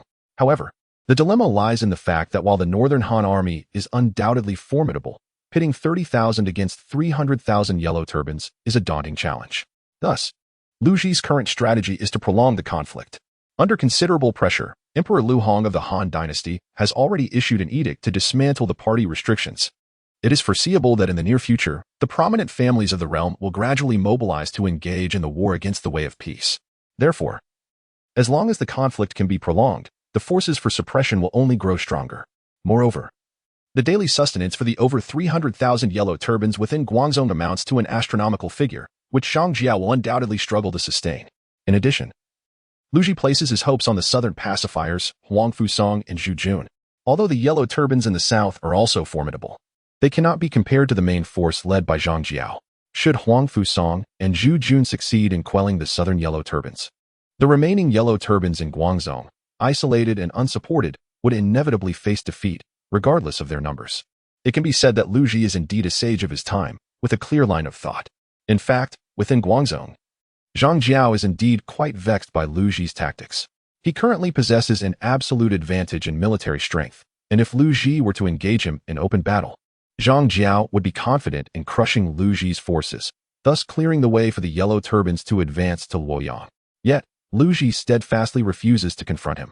Moreover, since the Yellow Turbans are predominantly short of stature, even if Zhang Jiao wishes to venture out of the city to seek a decisive battle with Lu Ji's main forces, such a move would be impractical. Thus, after a period of stalemate, Zhang Jiao began to seek a change. Just as Lu Ji anticipated, he can endure the situation, but Zhang Jiao cannot. Setting aside the consumption of the over 300,000 Yellow Turbans within Guangzhou, the current state of affairs in the realm does not permit Zhang Jiao to remain locked in a standoff with Lu Ji.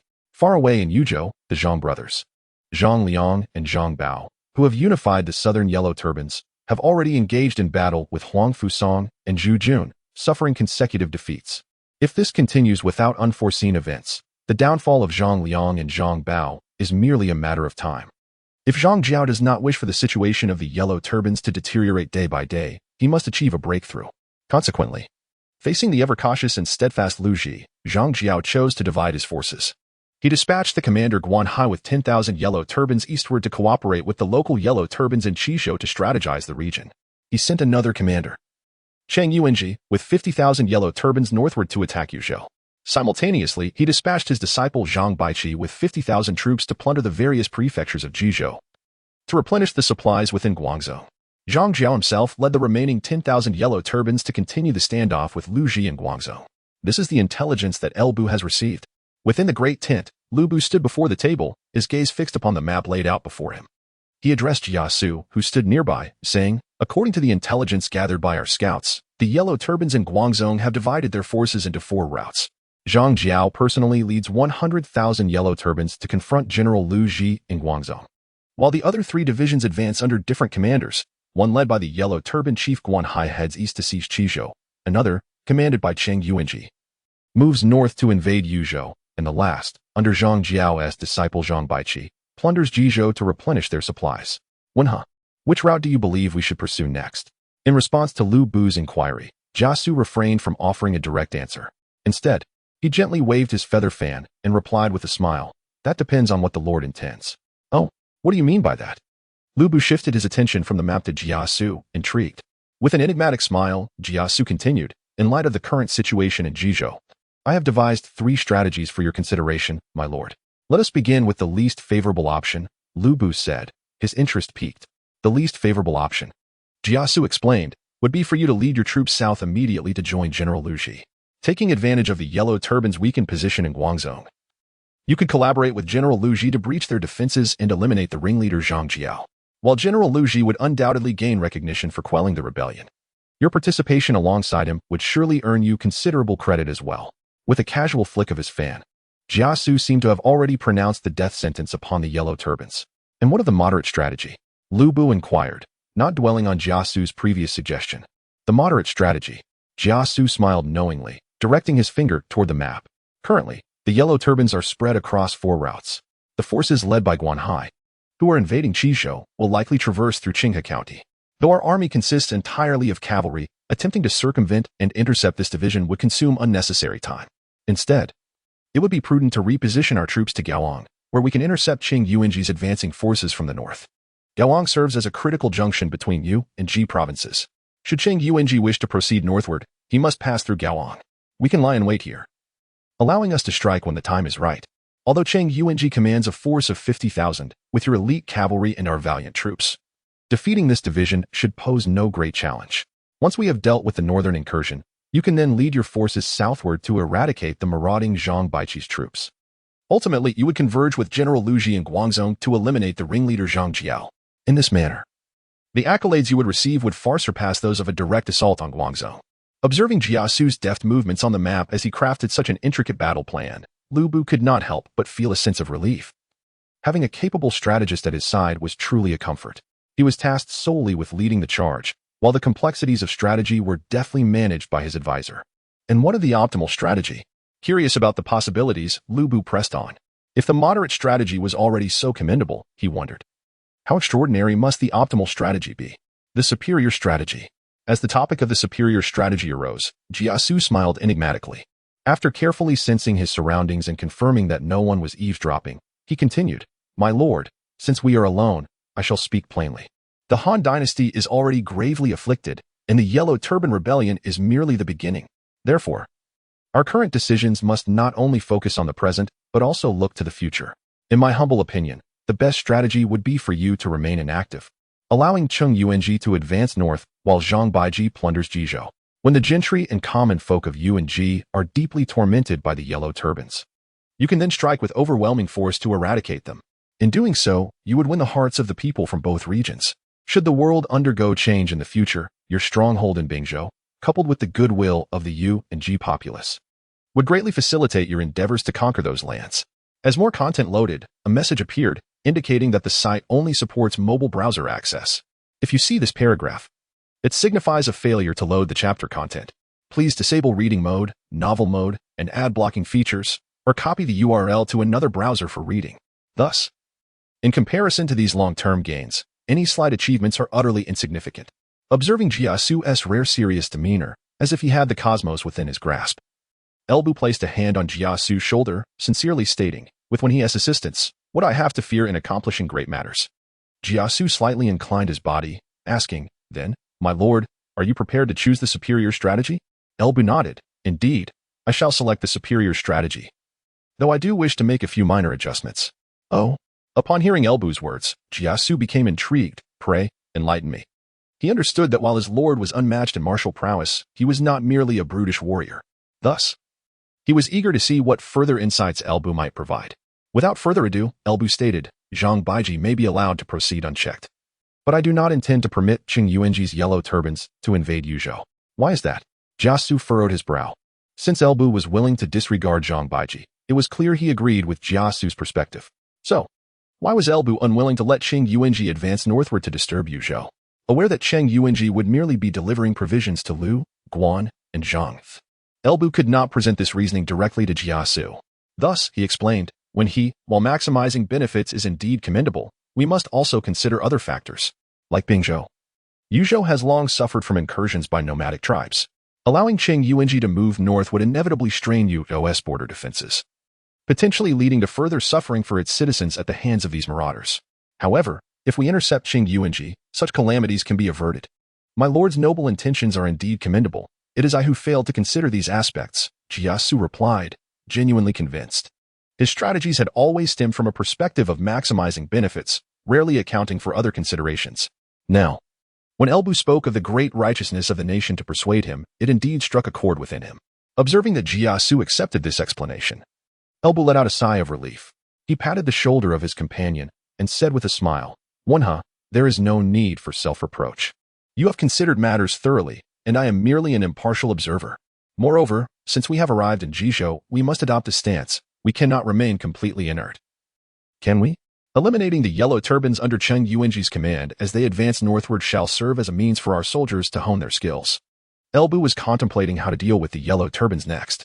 Meanwhile, on the battlefield of Guangzhou, after Zhang Jiao divided his forces into four, Lu Ji, who initially intended to bide his time, found himself contemplating a shift in strategy upon seeing that Zhang Jiao had only 10,000 yellow turbans remaining. Originally, Zhang Jiao commanded over 300,000 yellow turbans, while Lu Ji's forces numbered merely 50,000. Thus he had refrained from acting rashly. However, with Zhang Jiao's division of troops and only 10,000 yellow turbans left in Guangzhou City, and with Lu Ji receiving reinforcements from various regions, his total strength had now reached 70,000. Under these circumstances, Lu Ji felt it was time to make a move against Zhang Jiao. Though he could still choose to delay, the prolonged insurrection would severely undermine the prestige of the Han dynasty with each passing day. Lu Ji's initial decision to wait stemmed from a lack of alternatives, but with the situation evolving, as a loyal subject of the Han, he was eager to bring an end to this turmoil swiftly. Additionally, apart from the shifting balance of power, an important factor prompting Lu Ji to revise his strategy was the presence of the young eunuch, Zhou Feng, the Han Emperor Lu Hong. Anxious about the stagnation of the war in Jizhou, dispatched Zhou Feng to the front lines to oversee military affairs. Upon receiving this command, Zhou Feng hurriedly made his way to the front. It is worth noting that in this era, overseeing military operations was a lucrative position, with the 10 eunuchs wielding immense power. Commanders at the front seeking greater troop strength and supplies found themselves needing to bribe the overseer to gain favor in the eyes of the emperor, and even to evade responsibility for defeats or to secure the rewards they deserved for victories. However, at the Guangzhou battlefield, Zhou Feng arrived with high hopes but returned in disappointment. Although bribery had become a tacit rule of the time, Lu Ji, renowned as a prominent scholar, paid such practices no heed. Faced with Zhou Feng's overt and covert demands for bribes, Lu Ji firmly stated that the frontline soldiers were lacking in rations, and he could not possibly divert funds to bribe a eunuch. That was simply out of the question. Lu Ji, a prominent scholar of his time, was known for his integrity and frugality. Even the meager savings he had were sacrificed in the campaign against the Yellow Turbans. Despite any wealth he might possess, his principles prevented him from resorting to bribery with the eunuchs. The young eunuch, Zhou Feng, having failed to extort Lu Ji, was consequently ridiculed and humiliated, which naturally bred resentment within him. Lu Ji was acutely aware of the moral depravity of the eunuchs, and he understood that Zhou Feng, having returned empty-handed, would undoubtedly embellish the tale before Lu Hong, tarnishing Lu Ji's reputation. However, he was confident that if he could defeat the bandit leader Zhang Jiao, Zhou Feng's slander would amount to naught, as Lu Hong had not yet descended into utter foolishness. Yet, the crux of the matter hinged upon Lu Ji's ability to vanquish Zhang Jiao. Thus, procrastination was no longer an option.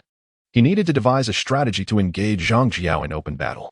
Embracing this resolve, Lu Ji abandoned his previous avoidance of confrontation and began dispatching scouts daily to seek battle near Guangzhou. Meanwhile, Elbu, having finalized the strategic directives with Jia Xu, departed from Changshan County with his troops, guided by Zhao Feng to the northern reaches of Daxing Mountain in Gaoan County. Daxing Mountain, though modest in stature, occupied a strategically significant position at the juncture of Yu and Ji provinces, effectively controlling the vital transit route between the two. If Qing Yuanji's Yellow Turban forces aimed to march northward to invade Yuzhou, they would inevitably pass through Gaoan County, making Daxing Mountain a critical checkpoint on their route. Upon arriving at Daxing Mountain, Elbu deployed reconnaissance cavalry, biding his time for the approach of Qing Yuanji's 50,000 Yellow Turban troops. Truth be told, Elbu held Cheng Yuanji's forces in little regard. After all, he had faced hundreds of thousands of cavalry before. What were a mere 50,000 yellow turbans? Moreover, historical accounts depicted the inexperienced Liu Bei, Guan Yu, and Zhang Fei, supported by a mere 500 men from Luoyang, as capable of defeating Cheng Yuanji. While the narratives may contain embellishments, they nonetheless suggested that Cheng Yuanji's combat effectiveness was rather unimpressive. Elbu surmised that even without intervening himself, Zhang Liao and Xiao Xing, leading the elite cavalry from Bingzhou, could easily dispatch Cheng Yuanji's forces. To engage cavalry against the Yellow Turbans, particularly with the elite Bingzhou cavalry, seemed somewhat akin to bullying.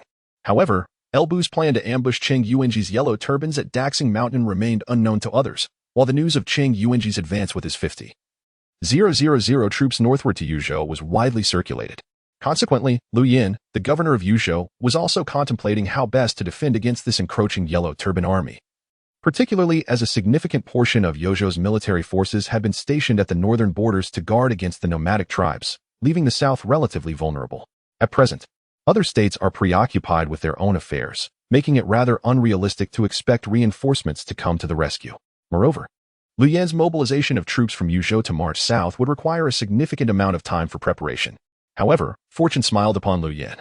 Just as he was pondering how to confront Cheng Yuanji and his Yellow Turban forces, three individuals, Liu Bei, known as Lu Xuanda, Guan Yu, also called Guan Yichang, and Zhang Fei, referred to as Zhang Ida, had organized a band of righteous warriors seeking to ally themselves with him, the governor of Yuzhou, professing their desire to serve the nation and vanquish the rebels.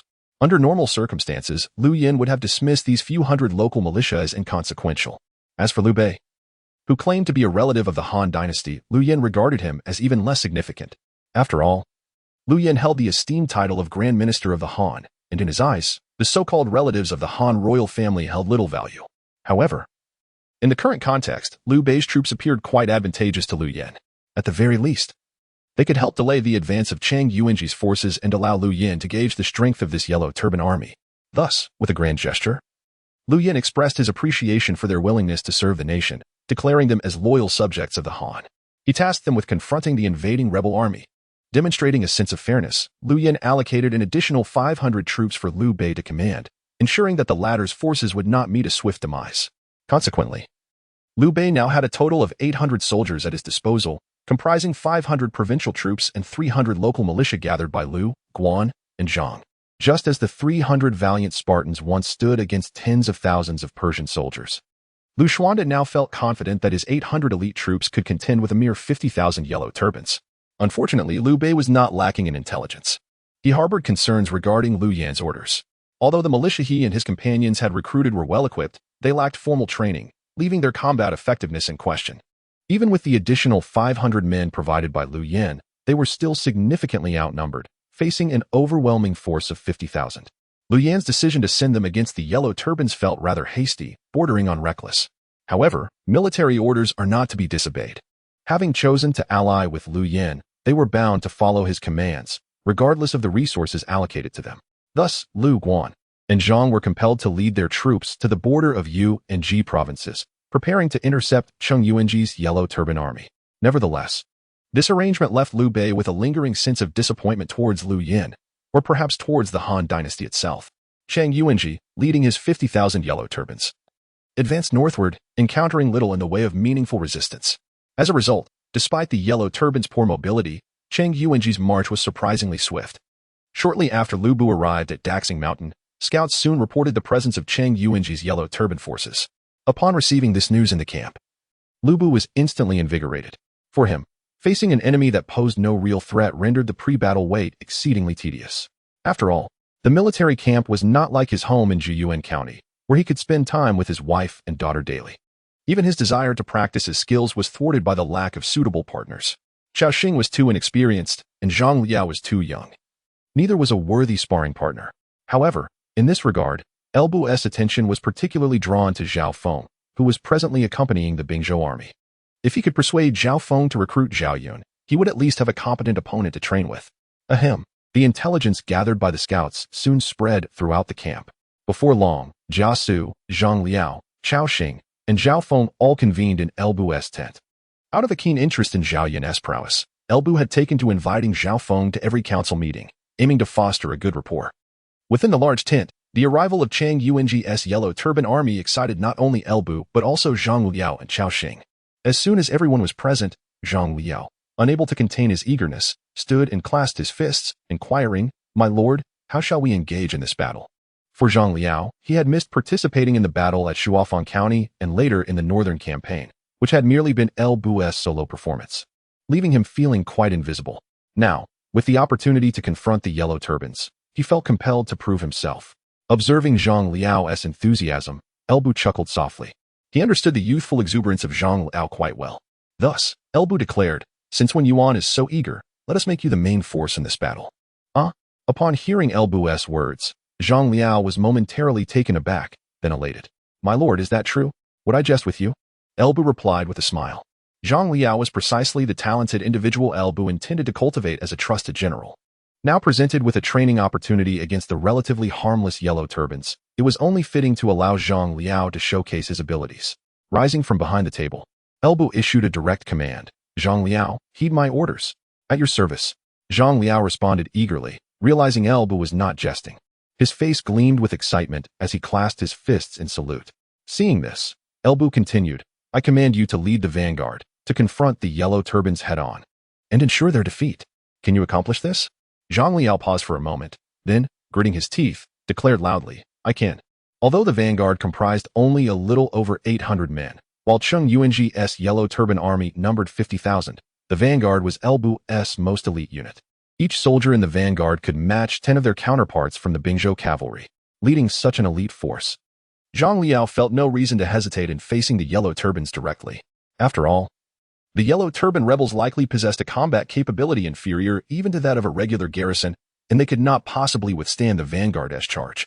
Excellent. Seeing that Zhang Liao did not hesitate to accept, Elbu nodded in satisfaction. He continued, "Chao Xing, heed my orders. I am at your command." Chao Xing responded promptly. "Loading more content. Please wait. This site is only accessible via mobile browsers. If you see this paragraph, it indicates that the chapter content has failed to load.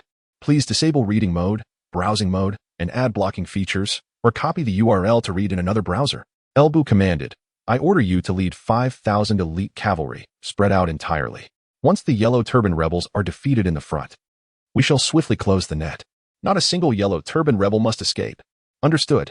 Observing Zhang Liao and Chao Xing standing in the center of the grand tent, Elbu smiled and added, "Leave 500 elite cavalry to guard the camp, and I shall personally lead the remaining 500 to assist you in the battle." Upon hearing Elbu's words, Zhang Liao and Chao Xing promptly withdrew. They understood that Elbu was providing them with an invaluable opportunity for training. Otherwise, the mere Yellow Turban army would likely be obliterated by Elbu's charge alone. Aware of this, they cherished the chance, determined not to disappoint Elbu's expectations. Zhang Liao and Chao Xing proceeded to prepare their troops.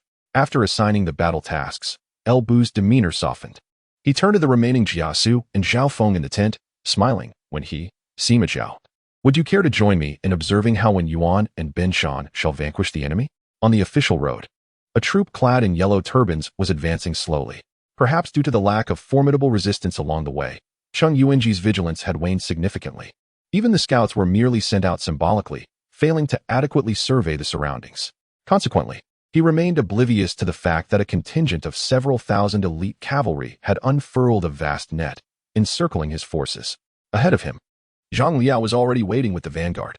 At Daxing Mountain, on a relatively open hilltop, Elbu, accompanied by Jia Xu and Zhao Feng, led 500 elite cavalry. Eager to witness the performance of Zhang Liao, particularly his forthcoming display. After advancing a distance, the scouts of Cheng Yuan's Yellow Turban Army finally spotted Zhang Liao's troop. There was no avoiding it. Zhang Liao had deployed his vanguard directly on the official road, visible to all who were not blind. Within the main formation of the Yellow Turban Army, Cheng Yuan became alert upon hearing the report from his scouts. "Is there a Han army blocking our path?" To be frank, traversing this route without encountering any resistance had been rather monotonous for Cheng Yuan. He was now in urgent need of a Han army to invigorate him. "How many troops do the Han have?" He eagerly inquired of the scout before him. However, the scout, suppressing a chuckle, replied, reporting to the commander, "The Han army consists of merely a few hundred men." "Only a few hundred?" Upon hearing this, not only Cheng Yuan, but also the surrounding Yellow Turban leaders could not help but laugh. Did they truly believe a mere few hundred Han soldiers could obstruct their 50,000-strong army? Such a death wish was not so easily entertained. shaking his head. Zhang Jiao resignedly remarked, "Well then, a few hundred it is. Better than having not a single figure in sight. Let us see what manner of Han army dares to obstruct our path with merely a few hundred men." With that, Zhang Jiao led his cavalry of yellow turban commanders directly toward the front lines of the yellow turban army. Before long, they spotted the ambush formation positioned squarely in the middle of the official road. Observing the cavalry arrayed at the forefront of the mountain path, Zhang Jiao couldn't help but chuckle. "Ah, so it is a cavalry. No wonder they exhibit such audacity. Yet, their commander must be quite foolish, for with their backs against the mountain path, they will find no escape should they wish to retreat." Upon hearing Cheng's remarks, the surrounding yellow turban commanders erupted in laughter, as if the opposing Han army had already been routed in disarray. It is well known that cavalry finds it exceedingly difficult to change direction during a charge. Thus, in Zhang Jiao's perspective, as long as this cavalry blocking the official road did not retreat once the battle commenced, he could simply station men to seal off the mountain path. This would leave the cavalry without an avenue of escape, rendering them akin to fish in a barrel, easily encircled by his yellow turban forces. The prospect of capturing those several hundred steeds was becoming increasingly tantalizing. Though the yellow turban army boasted considerable numbers, they were sorely lacking in military supplies, particularly in the realm of war horses, a precious resource. It could be said without exaggeration that throughout the entire yellow turban force, few cavalry could be found, with only the various leaders having access to horses, and those were not of notable quality. Indeed, the yellow turban army had no cavalry at all. Even Zhang Jiao's elite yellow turban warriors were strictly infantry. Thus, for Zhang Jiao, acquiring several hundred war horses would be tantamount to an overnight fortune. With his heart set on this goal, Zhang Jiao resolved decisively. He commanded, "Send word forth, display my banner. And let us advance slowly to feign a vulnerability, ensuring our soldiers follow behind at a measured pace so as not to frighten the cavalry away. However, should they dare to charge, dispatch men immediately to block the mountain path."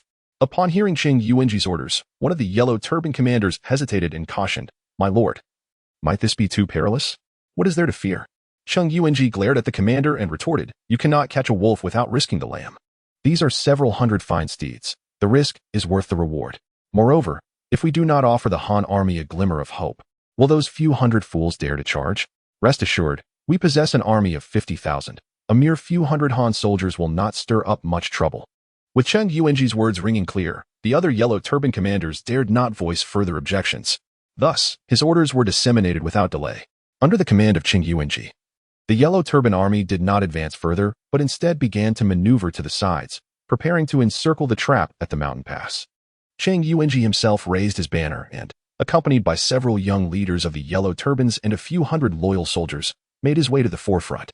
From Zhang Jiao's perspective, as long as the opposing Han cavalry dared to charge, he merely needed to delay them momentarily while his yellow turban forces seized the mountain pass. Those steeds would then be his for the taking. His only concern was whether the Han cavalry would, upon seeing their overwhelming numbers, turn and flee. To avert this, he even positioned himself in a relatively perilous spot as bait. However, Zhang Jiao could never have anticipated that the cavalry before him, numbering fewer than 1,000, had come with the intention of defeating him from the outset. At the mountain pass, as the yellow turban army drew near, Zhang Jiao instinctively tightened his grip on his crescent halberd. This was his first experience leading troops into battle, commanding the elite of the trap battalion. Even a man of Zhang Liao's temperament could not help but feel a twinge of anxiety. Thus, when the formation of the yellow turbans came into view, Zhang Liao focused all his attention, seeking any vulnerability in their ranks to launch a charge at the opportune moment. Then, to his bewilderment, he observed the prominent banner of Cheng's insignia inexplicably advance to the front of the yellow turban formation, flanked by only a few hundred soldiers for protection, seemingly detached from the main body of the yellow turban forces. Instinctively sensing a ruse, Zhang Liao's mind briefly entertained this notion. Yet, as the saying goes, one must seize the moment. If he were to miss such a rare opportunity merely due to suspicion, he would not be deserving of the title of a capable general. Thus, in the next instant, his instincts took command. Trap battalion, charge. With Zhang Liao's command, in a heartbeat, over 800 elite cavalry surged forth like wildfire, following him into the fray. There were no battle cries or rallying shouts. These seasoned horsemen moved like specters of death shadowing Zhang Liao, their advance accompanied solely by the rhythmic thud of hoofs. Before the yellow turban army, as the Han cavalry initiated their charge, a smile involuntarily crept across Zhang Jiao's lips. He gestured for his loyal soldiers to prepare for battle while instructing the flanking yellow turbans to seize the mountain pass. Cheng Yuanji envisioned hundreds of fine steeds beckoning to him. As Zhang Liao and the vanguard approached, Cheng Yuanji instinctively sensed something amiss. Yet he could not articulate what exactly was wrong. Moments later, he suddenly realized that the cavalry before him was unnaturally silent. Apart from the thunderous sound of hooves during their charge, he heard not a whisper of any other noise. Strangely, perhaps due to the fact that the opposing cavalry were clad entirely in crimson attire, it appeared to Cheng Yuanji as if they were enveloped in a deep crimson aura as they surged forward. Such phenomena were undoubtedly abnormal for an army. However, there was no time for Cheng Yuanji to ponder the implications, as the enemy was upon them. Without needing a command from Cheng Yuanji, his general, Deng Mao, relying on his personal valor, charged forth with his elite troops in an attempt to impede the enemy's advance. Simultaneously, a large contingent of the Yellow Turban army began to press forward from behind. Sporadic arrows were loosed from the ranks of the Yellow Turbans, descending upon the vanguard. Yet the soldiers at the forefront effortlessly deflected them aside. In the next moment, the hundreds of Yellow Turban soldiers led by Deng Mao collided with the charging vanguard. Under ordinary circumstances, a clash between infantry and cavalry would require some tactical consideration. Yet for Deng Mao and Cheng Yuanji, this was a desperate maneuver. The Yellow Turban army was not solely comprised of infantry, nor did they possess any specific troop types such as archers, sword and shield infantry, or spearmen. Thus, they were incapable of employing conventional infantry tactics against cavalry. For the Yellow Turbans, the only means to counter the cavalry was to sacrifice their lives to slow their advance, then surge forward en masse, leveraging their numerical superiority to bridge the gap. Cheng Yuanji and Deng Mao genuinely valued their soldiers. Deng Mao took the lead in the charge, intending to mitigate the casualties among his men with his own martial prowess. Thus, among the advancing Yellow Turbans, Deng Mao, the sole-mounted warrior, faced the foremost Zhang Liao head-on. Feeling the immense pressure bearing down upon him, Deng Mao inhaled deeply, a faint earth-toned glow emanating from him. He then noticed that the young general across from him also radiated a silver-blue light, even more vibrant than his own. Stunned by this sight, Deng Mao hesitated for but a moment before resolutely swinging his broadsword down upon Zhang Liao. Deng Mao understood that retreat was not an option. If he faltered here, not only would his own life be in jeopardy, but the Yellow Turban soldiers trailing behind him would suffer grievous losses attempting to diminish the cavalry's speed. Opposite him, the 16-year-old Zhang Liao regarded the obviously extraordinary Yellow Turban general before him and wielded his crescent halberd with all his might. Their weapons clashed, and in the next instant, their mounts brushed past each other. As a gash was carved into his cheek, Deng Mao, who had narrowly escaped death, exhaled a sigh of relief. The young general was evidently far superior to him, yet he managed to endure this encounter. Subsequently, he needed only to contend with the ordinary Han cavalry.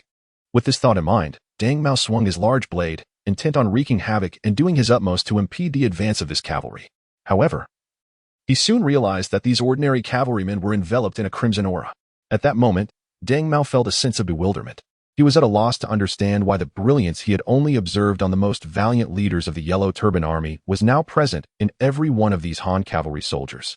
Yet, he had no time to ponder this anomaly. A tremendous pressure bore down upon him. As he passed Zhang Liao, Deng Mao was suddenly besieged by several soldiers from the vanguard. In the next instant, having survived a confrontation under Zhang Liao's command, Deng Mao fell to the ground, slain like a mere chick under the onslaught of the vanguard, which suffered only a minor injury to one soldier. This was but a small reflection of the vanguard's charge. The hundreds of Yellow Turban infantry behind Deng Mao offered no resistance as they were effortlessly trampled by the vanguard, which pressed relentlessly towards Cheng Yuanji. In the face of the imminent vanguard, Cheng Yuanji's hand trembled around his blade. At such proximity, he finally comprehended that he was not hallucinating. The crimson glow surrounding the Han cavalry was indeed real, not merely an illusion caused by their red garments and armor. He had only witnessed such phenomena on the formidable warriors under Zhang Jiao. In that moment, Cheng Yuanji felt that all his prior preparations had rendered him a fool. If the opposing force truly resembled the Yellow Turban warriors, they would charge regardless of his actions, yet he had foolishly placed himself before their iron hooves. Gripping his large blade tightly, Cheng Yuanji understood that Deng Mao was most likely lost. The main body of the Yellow Turban army had yet to arrive. To survive, he could only rely on himself. With a beast-like roar, Cheng Yuanji charged forward, urging, "All who wish to live, follow me." As the leader of the vanguard, Cheng Yuanji's bravery inspired the surrounding Yellow Turban leaders, who similarly surged forward alongside him. At that moment, they remained oblivious to the gravity of their predicament. Regrettably, Cheng Yuanji's valor could not augment their combat prowess. In mere moments, he and the dozens of Yellow Turban leaders beside him fell, just as Deng Mao had, beneath the hooves of the vanguard. The banner emblazoned with the character for Cheng was severed by Zhang Liao's spear. The distant sound of hooves echoed ominously from all directions. In the distance, Cao Xing, leading 5,000 elite cavalry from Bingzhou, finally revealed their presence. The Yellow Turban army suffered a devastating defeat. Stripped of their commander, the Yellow Turbans, despite their numbers exceeding 50,000, were little more than a flock of lambs awaiting slaughter. On the mountaintop, Elbu observed the elite cavalry from Bingzhou beginning to clear the battlefield, stroking his chin, feeling as though he had perhaps overreacted. It was clear that with only a few hundred local militia and 500 county troops, Lu, Yuan, and Zhang could have easily vanquished the Yellow Turbans. Yet he had dispatched an entire battalion along with 5,000 Bingzhou cavalry, which indeed felt somewhat oppressive. However, if it was an overreaction, so be it. After all, the outcome of the battle was of little consequence compared to the experience it would afford Zhang Liao. In summary, the confrontation concluded with astonishing swiftness. Even if one were to corral 50,000 pigs on the battlefield, it would likely take considerable time. Yet regrettably, these were 50,000 Yellow Turbans. Once humans lose their heads, they can become even more chaotic than swine.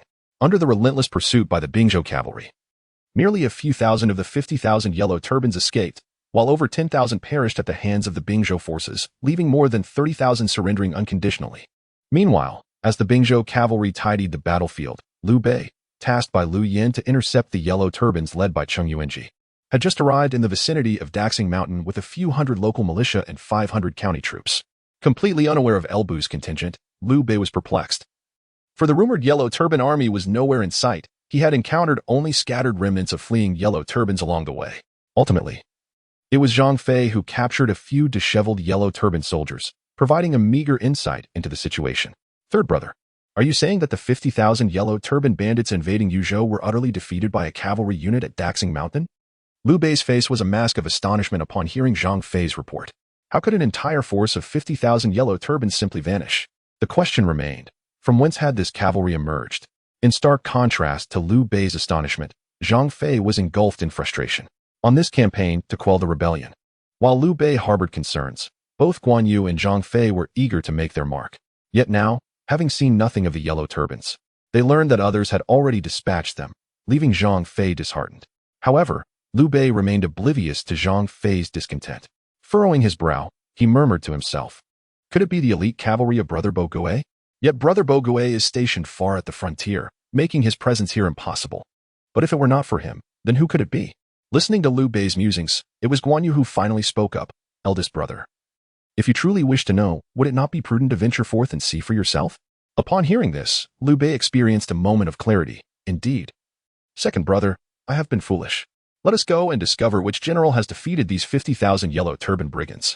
With Liu Bei's command, his 300 local militia and 500 county troops set forth once more, following Liu, Guan, and Zhang toward the battlefield indicated by the scattered remnants of the Yellow Turbans at Daxing Mountain. At Daxing Mountain, within the Bingzhou military camp. Even as the elite cavalry continued their efforts to clear the battlefield, Elbu, Jia Xu, Zhang Liao, and others had already returned to the camp. Within the central military tent, upon seeing that all had gathered, Elbu unreservedly began to commend. When Yuan, you fought splendidly in this battle.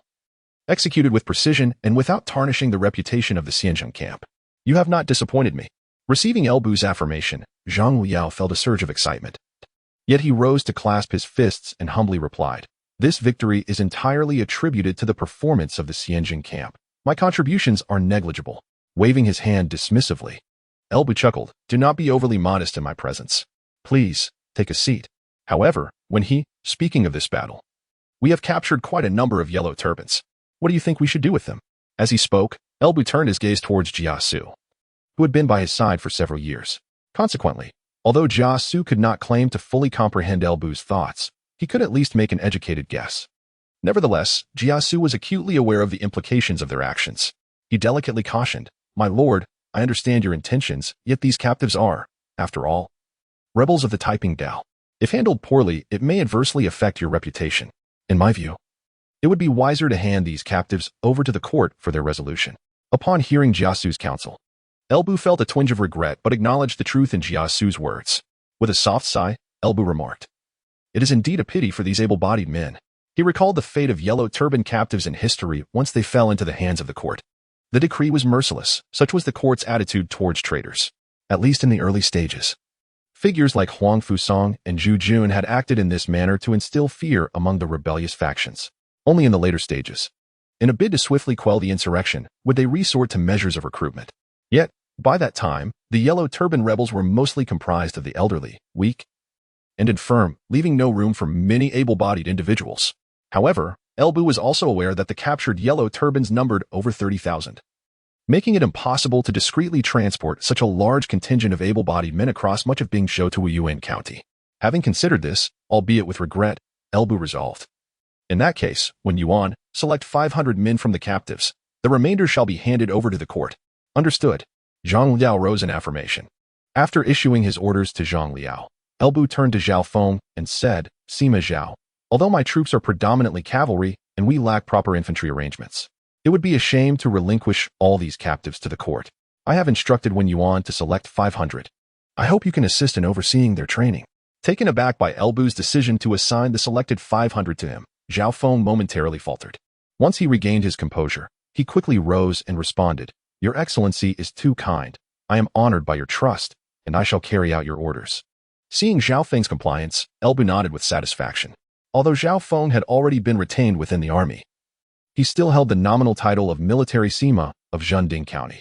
Now, Elbu's objective was to devise a means to fully bring Zhao Feng under his command, preparing for the eventual confrontation with Zhao Yuan.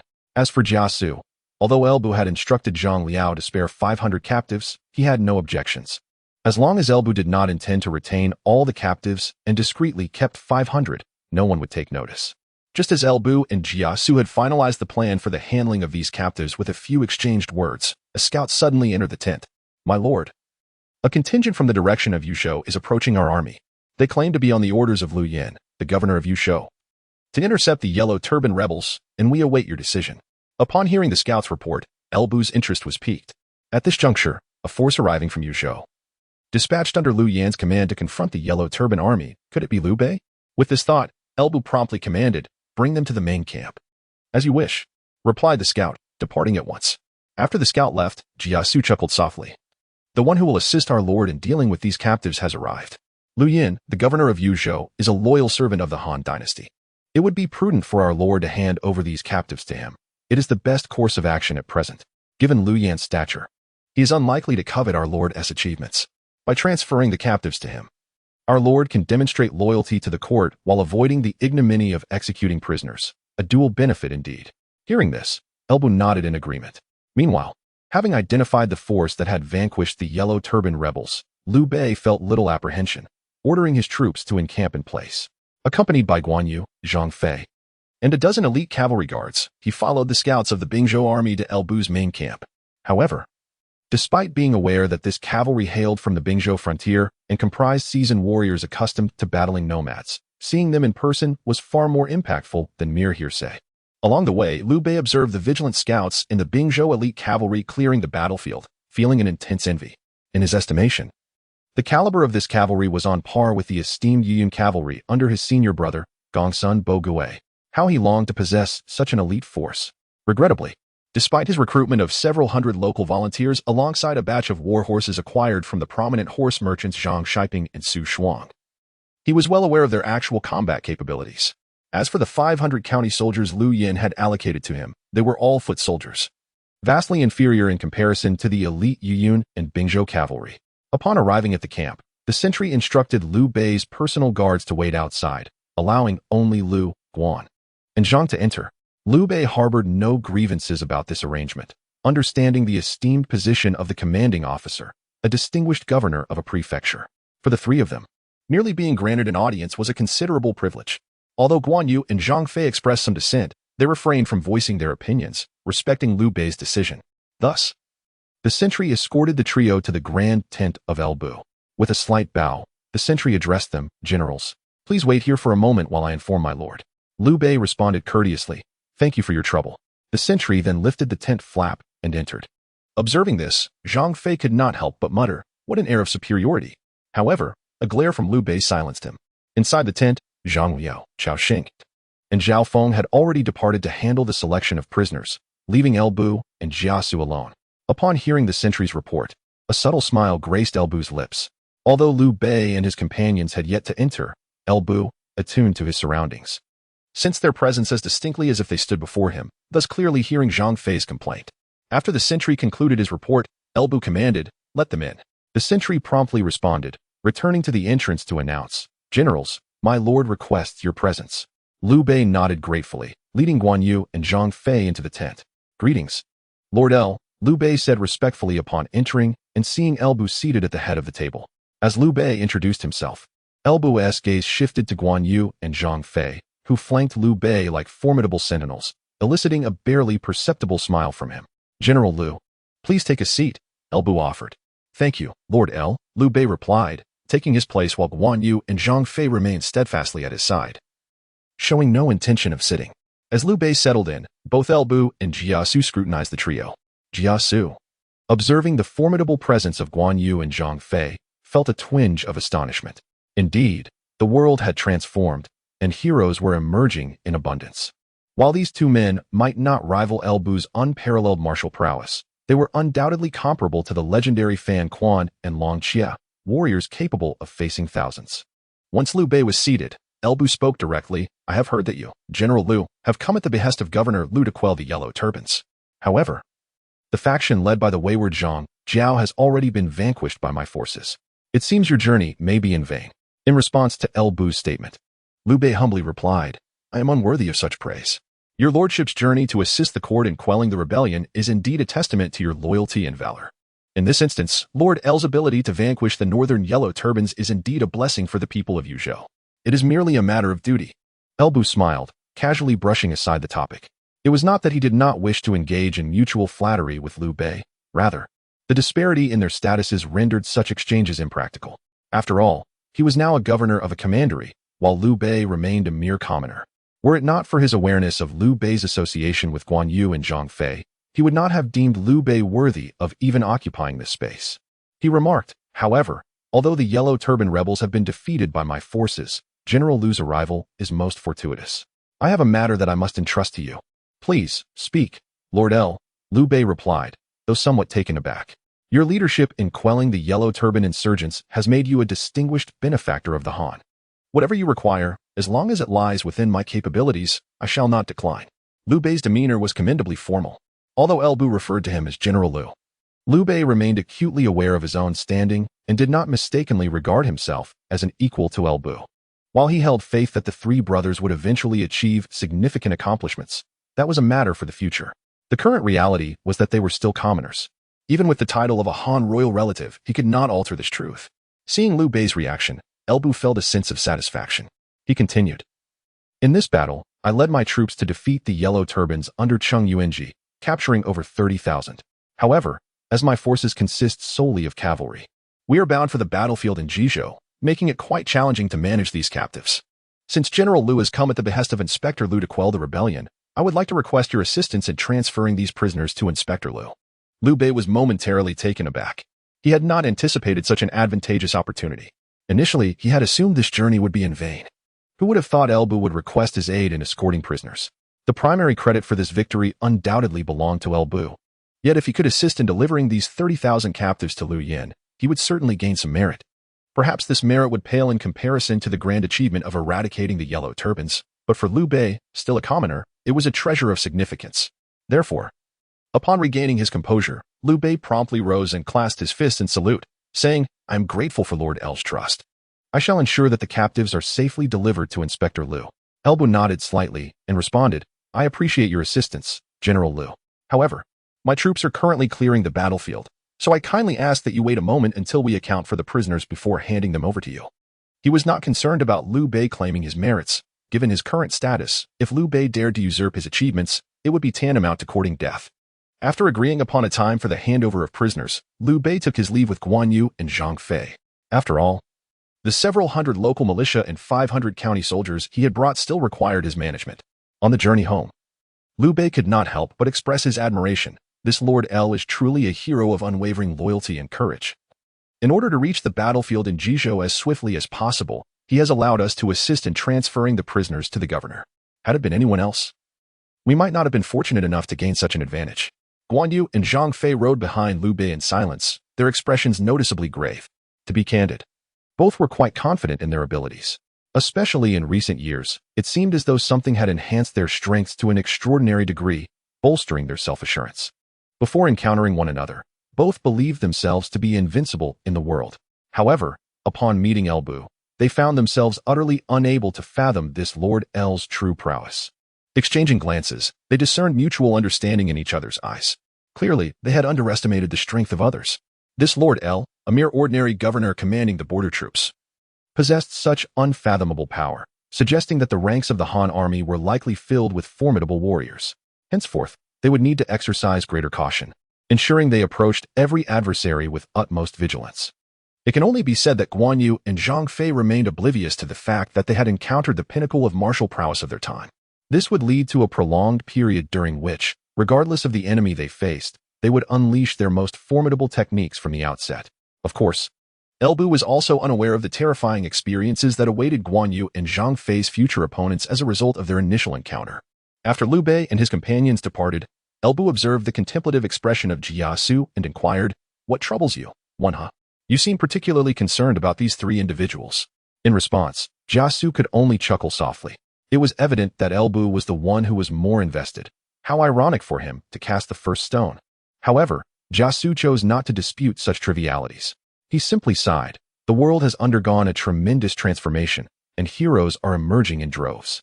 Those two men, while not matching the stature of our Lord, possess the valor of Fan Kuai and Long Jie. As for Lu Xuanda, his demeanor and eloquence are truly remarkable. Upon hearing Jia Xu's remarks, Elbu regarded him closely. Perhaps it was merely a figment of his imagination, but he sensed that Jia Xu possessed considerable knowledge regarding the resurgence of heavenly energies. As for Mount Daxing, there were no further unexpected developments. The transfer of prisoners and other matters proceeded in an orderly manner. Meanwhile, on the battlefield of Jizhou, outside Guangzhou City, a great battle was gradually unfolding. 30,000 elite soldiers of the Northern Han Army, supplemented by an additional 40,000 regional troops and righteous forces, stood ready against the formidable 100,000 Yellow Turban Army. Lu Ji believed that this battle was entirely winnable. Thus, after Zhang Jiao divided his forces into 4 routes and the minor officials Wufeng made his rounds at the front lines, Lu Ji proactively sought engagement. However, Zhang Jiao was equally eager for a decisive confrontation. It was merely Lu Ji's previous avoidance of battle that had delayed this grand clash. Now that Lu Ji had taken the initiative, Zhang Jiao had no reason to shy away from battle. Outside Guangzhou City, 30 miles away, the formation of the Han army was fully deployed to ensure Zhang Jiao could confidently emerge from the city for an open field battle. Lu Ji deliberately established a considerable buffer zone. Furthermore, to entice Zhang Jiao into the field, Lu Ji employed a clever ruse. Zhang Jiao's understanding of his own forces likely still relied on the previous count of 50,000. He was probably unaware of the additional 20,000 reinforcements that had just arrived on the battlefield. Thus, on the front lines, Lu Ji presented only 50,000 troops, comprising the 2,000 fresh reinforcements and 20,000 local militia, with just 10,000 elite soldiers of the Northern Han Army positioned as the central force on the battlefield. The remaining 20,000 elite soldiers were strategically concealed, poised to deliver a decisive blow. Unbeknownst to Zhang Jiao, Lu Ji's strategy was both cunning and calculated. Even if Zhang Jiao had been aware, he would not have taken it to heart. His plan was to simply overpower Lu Ji's forces head-on. The 100,000 Yellow Turban soldiers formed straightforward square formations outside Guangzhou City. The overall disposition of the Yellow Turban Army contrasted starkly with that of the Han Army. Among the 50,000 Han soldiers, the front line consisted of 20,000 troops, all of whom were reinforcements that had hastily arrived. The left and right flanks were each manned by 10,000 regional soldiers. Lu Ji personally commanded the 10,000 elite soldiers of the Northern Han Army stationed at the center. In Lu Ji's tactical arrangement, the front line of 20,000 was intended as a sacrificial line to obstruct the Yellow Turban Army's overwhelming tactics, as long as they could withstand the initial onslaught. The losses mattered little. Lu Ji felt no sorrow for these militia forces raised by noble families and local gentry. Once the front line held the Yellow Turbans at bay, the 2 flanking divisions of 20,000 regional troops would press forward, dragging the Yellow Turban forces into a drawn-out battle. The 10,000 elite soldiers led by Lu Ji in the center would ensure that this defensive line remained unbreached. By keeping the main force of the Yellow Turbans engaged on the battlefield, the 20,000 elite soldiers hidden in ambush could exploit the ensuing chaos to encircle and ultimately annihilate the Yellow Turban main force, while simultaneously severing their escape route back to Guangzhou City. In stark contrast, the formation of the Yellow Turban Army was quite different. Zhang Jiao's banner of the Heavenly General stood proudly at the forefront of their ranks, surrounded by 5,000 soldiers clad in yellow, wielding large blades, their heads wrapped in yellow scarves. The remaining yellow-turbaned soldiers formed squares of 5,000, tightly flanking and following behind Zhang Jiao's central formation. The quality of the yellow turban army is insufficient to support overly intricate tactical maneuvers. Thus, in stark contrast to the meticulously crafted strategies of Lu Ji, Zhang Jiao's tactics consist of but a singular approach. He personally leads 5,000 yellow turban warriors in a headlong charge, with the remainder of the army following closely behind, advancing relentlessly. As long as the vanguard of yellow turban warriors remains unimpeded, they shall trample forward, indifferent to the identity of their adversaries. Both armies have taken their positions, and the sound of war drums resonates simultaneously through their ranks. Under the command of Lu Ji and Zhang Jiao, the forces surge forward almost in unison. 1 step, 2 steps, 3 steps. The drum beats grow increasingly urgent, and the distance between the front lines narrows. The gap between the two armies dwindles to 300 paces. The rhythm of the drums transforming into a cacophony akin to raindrops. In the next moment, a deep, resonant roar erupts simultaneously from the soldiers of both sides. The front lines, compelled by an unspoken accord, commence their charge, quickening their pace. However, unlike the chaotic and disorganized growls emitted by the 2,000 volunteers of the Han army, the battle cry of the 5,000 yellow turbans under the banner of the General of Heaven is remarkably synchronized. The heavens have perished. The yellow sky shall rise. The year is Jiazi. All under heaven shall prosper. A hue of earthy yellow radiates outward from the banner of the General of Heaven, or rather from Zhang Jiao himself, enveloping his 5,000 warriors as if they were clad in a protective armor. Concurrently, as if influenced by the fervor of these yellow turban warriors, the shouts from the other soldiers on the battlefield begin to coalesce from their initial disarray into a unified chant. The heavens have perished. The yellow sky shall rise. The year is Jiazi. All under heaven shall prosper. Over 100,000 voices echo the same rallying cry, accompanied by the drum beats and the clamor of battle. Faced with such an overwhelming momentum, the 2,000 volunteers of the Han army falter in their advance, their charge noticeably slowing, and their battle cries gradually losing their vigor. The atmosphere on the battlefield shifts subtly in that moment. Yet, military orders are as immovable as mountains. Under Lu Ji's command, they must continue their advance, otherwise they risk falling not only to the yellow turbans but also to their own comrades behind them. However, within the central ranks, a shadow of doubt begins to loom over Lu Ji's heart. The vanguards of both armies finally collide. Yet, in a mere encounter, the Han army's front line collapses like harvested wheat, while the yellow turban forces sustain hardly any losses. Lu Ji's expression turns rigid. Despite the fact that the 2,000 volunteers positioned at the forefront are but sacrificial pawns in his strategy, intended to deplete the forces of the yellow turbans and buy time for the true mainstay of his command, the 30,000 elite troops of the northern Han, he cannot ignore the gravity of the situation.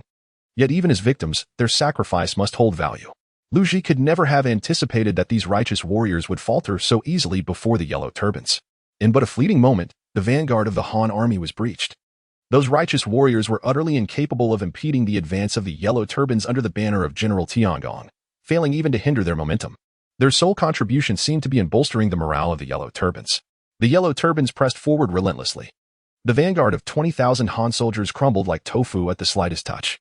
Beneath the banner of General Tiangong, Zhang Jiao sat astride his horse, his expression unchanging. To him, this was all a matter of course. For the 5,000 men beside him were the true elite of the Taiping Dao, forged by his utmost dedication.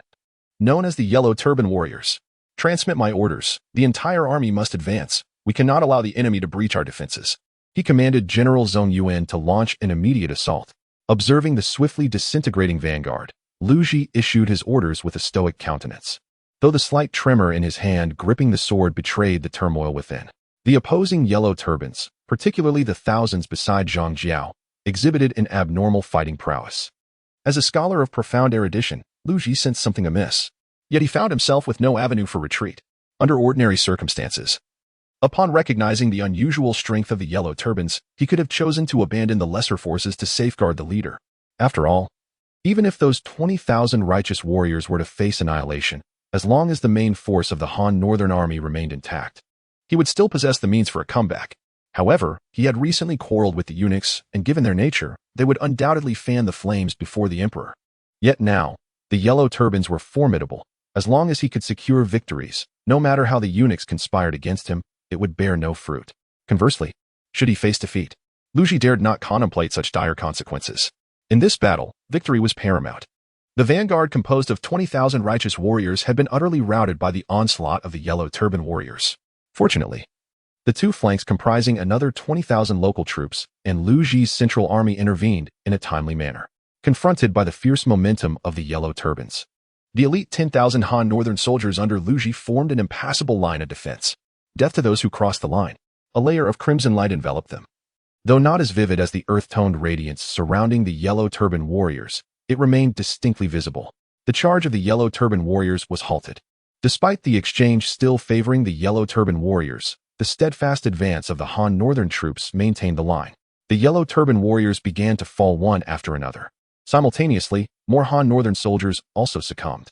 However, while the Yellow Turban warriors numbered only 5,000, Lu Ji commanded an elite force of 10,000 Han northern soldiers.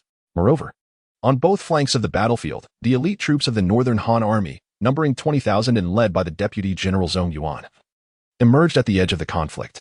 The tides of battle seemed to have shifted. Lu Ji secretly breathed a sigh of relief. Under the banner of General Tiangong, Zhang Jiao unsheathed his sword with an impassive expression. The heaven is dead. His voice resonated across the battlefield, reaching the ears of every soldier in the Yellow Turban army. In the next moment, an unprecedented roar erupted across the battlefield. The heaven is dead. The yellow heaven shall rise. The yellow heaven shall rise. The year is Jiazi. The year is Jiazi. All under heaven shall be auspicious. In the astonished gaze of Lu Ji, the originally confined earthy glow surrounding the thousands of yellow turbans around Zhang Jiao spread at an astonishing speed, enveloping the entire Yellow Turban army on the battlefield.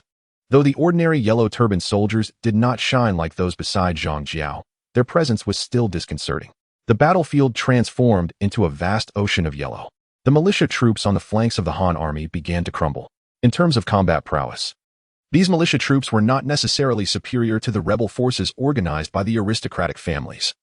They had only managed to hold their ground thus far because they were facing ordinary Yellow Turban soldiers. Now, however, these ordinary soldiers had become formidable, bolstered by an overwhelming numerical advantage, causing the militia on both flanks to falter instantly. They did not even withstand the arrival of Zhang Yuan's ambush troops before they completely collapsed. The 10,000 troops of the Northern Han army, once determined to fight to the death, had dwindled to mere thousands and were now utterly encircled, with casualties soaring in an instant. Observing the rapidly changing situation on the battlefield, Zhang Yuan gritted his teeth and promptly decided to abandon the mission previously assigned by Lu Ji. Thoughts of a two-pronged attack and cutting off the retreat of the Yellow Turbans were now futile. Their priority should be to minimize losses in this battle. Looking at Lu Ji's central forces trapped within the encirclement of the Yellow Turbans, Zhang Yuan decisively issued the command, "Relay my orders, cease the flanking maneuver, and focus all efforts on creating a breach to rescue Lord Lu." As Zhang Yuan's orders were disseminated, they heralded the complete defeat of the Han army in this battle. Zhang Jiao methodically maneuvered his Yellow Turban forces, using Lu Ji as bait to crush the Han soldiers attempting to come to his aid. He held no interest in Lu Ji's life. His objective was to weaken the combat effectiveness of the Han army's main force in the Jizhou battlefield as much as possible. Even if Lu Ji were rescued, it would matter little as long as more of the Han army's core forces were annihilated. The Great Battle, which had commenced in the morning, raged on throughout the day until darkness fell, at which point Zhang Yuan managed to extricate Lu Ji from the encirclement of the Yellow Turbans under the cover of night. In this battle, the Han army's vanguard, comprising 20,000 righteous soldiers, suffered near total annihilation, with only a mere 1,000 remaining due to being flanked and trapped by their own.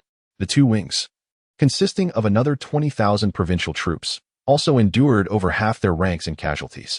As for Lu Ji's absolute main force, the 30,000 elite soldiers of the Northern Han, less than half remained battle-ready. Nearly all of Lu Ji's contingent of 10,000 was lost, and several thousand more perished as his kin attempted to rescue him. The main force of the Han army in Ji province was gravely wounded. Meanwhile, on the opposing side, the Yellow Turban army under Zhang Jiao suffered casualties of barely 20,000. Of these, over 1,000 were Yellow Turban warriors. Although this exchange seems somewhat modest for a decisive victory, considering the quality of the average Yellow Turban soldier, it undeniably marked a significant triumph. The news spread, invigorating the Yellow Turbans across the land, while the Han court, unsurprisingly, fell into a state of outrage. In Luoyang, at the Nangguang Hall of Zhongda, Emperor Lu Hong roared in fury. "What is Lu Ji doing? It was because of my trust that I entrusted him with 30,000 elite northern troops, granting him the authority to mobilize forces at will. And this is how he repays my trust? Recently, someone informed me that Lu Ji was idle and neglecting the morale of the army. I scolded them for their words, but now it seems I have indeed misjudged him. In the face of Lu Hong's wrath, the court officials remained silent, offering only feeble attempts to calm the emperor. Lu Ji had lost too disgracefully. Failing to punish him would not quell Lu Hong's fury. Indeed, after venting his anger, Lu Hong immediately decreed, "Convey my orders, send someone to Guangzhou, and bring Lu Ji back for punishment." Noble lords, do you have any recommendations for a suitable replacement for Lu Ji? Upon hearing Lu Hong's words, General He Jin spoke up, "Your Majesty, the governor of Hedong, Dongzhuo, possesses considerable military prowess and could replace Lu Ji in overseeing the Ji province campaign." Recognizing He Jin's recommendation, Lu Hong did not hesitate, declaring, "Then proclaim Dongzhuo as Zhonglong general and send him to Ji province to take Lu Ji's place." On the battlefield in Ji province, following the devastating defeat, Lu Ji, faced with insurmountable losses, was compelled to abandon the large camp outside Guangzhou and lead the remnants to the vicinity of Guangping to await orders. He understood that following this battle, the court would likely dispatch someone to replace him, and his tenure as Northern Zhonglong general would soon come to an end. Indeed, it was not long after Lu Ji retreated to Guangping that an edict arrived from Wuyuan, stripping him of his position and summoning him back to face trial. Simultaneously, the original governor of Hedong, Dongzhuo, assumed his duties, taking over Lu Ji's responsibilities. By the time this news reached Elbu, he had already completed the exchange of captives with Liu Bei and returned to the territory of Ji province. Surprised to learn that Lu Ji had been defeated by Zhang Jiao, Elbu was taken aback. After all, in his recollection, he only remembered Dongzhuo suffering a significant defeat after taking over from Lu Ji, without realizing that Lu Ji had himself been defeated prior to that. It is only logical to think that if Lu Hong had merely responded to a few words exchanged among the eunuchs by replacing Lu Ji, it would be quite unreasonable. If Lu Ji had indeed faced a defeat first, leading Lu Hong to hold him accountable and appoint Dongzhuo in his stead, it becomes far more plausible. Regardless, aside from Liu Bei seizing the credit for vanquishing Qing Yuanji, the situation gradually evolved into a scenario that was somewhat familiar to Elbu. In this context, Elbu returned to Changshan County with his troops as originally planned, halting to observe the developments in Guangzhou.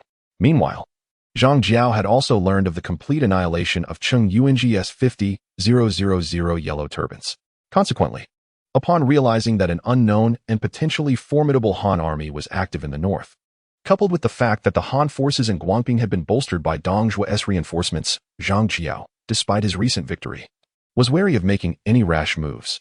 As for Dongzhuo, having just arrived in Guangping to take over the mess left by Lu Ji, he would undoubtedly require some time to organize before taking action.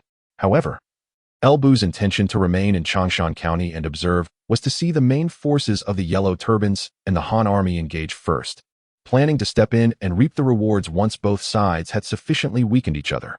With both Zhang Jiao and Dongzhuo currently refraining from action, Elbu found himself displeased. In the camp of the Bingzhou army in Changshan County, Elbu summoned Jia Xu privately. After listening to Elbu's thoughts, Jia Xu, fanning himself with a feather fan, pondered briefly before responding. "My lord, you wish to break the stalemate in Guangzhou and compel them to make a move. This is indeed not a difficult task." "Oh?" Upon hearing Jia Xu's words, a smile graced Elbu's face. It is indeed a relief to have a strategist of Jia Xu's caliber by his side. He inquired, "Does Wenha already have a plan in mind?" Jia Xu nodded and replied, "I humbly report, my lord, that I have indeed conceived some ideas. Dongzhuo is a replacement sent by the court to succeed Lu Ji, and it would be challenging for us to interfere there. However, it is not difficult to compel Zhang Jiao into action. Although Zhang Jiao previously divided his forces into four, there remain over 100,000 yellow turbans within Guangzhou, and their supply of provisions is still a pressing issue. Zhang Jiao currently feels secure in his inaction mainly due to Zhang Baiqi leading 50,000 yellow turbans to pillage Jizhou, ensuring his logistics. If you sever this supply line, Zhang Jiao will be compelled to move." Elbu nodded slightly, then retorted, "Did not when he suggest that we should initially allow Zhang Baiqi's cavalry to roam free, and strike only when the opportune moment arises, in order to win the hearts of the people of Jizhou?" Upon hearing this, Jia Xu chuckled and replied, "Su has not proposed that the Lord take action against Zhang Baiqi's cavalry at this moment. What the Lord needs to do is simply to sever their supply lines to the yellow turban forces within Guangzhou. Thus, the Lord merely needs to dispatch several cavalry units to ambush those transporting supplies around Guangzhou." At this juncture, Jia Xu lowered his voice slightly and continued, "Moreover, as Zhang Baiqi pillages Jizhou, they will not only seize grain but also accumulate a considerable amount of wealth and treasures. These valuables, being cumbersome for them to carry, will surely be sent back to Guangzhou as offerings to Zhang Jiao.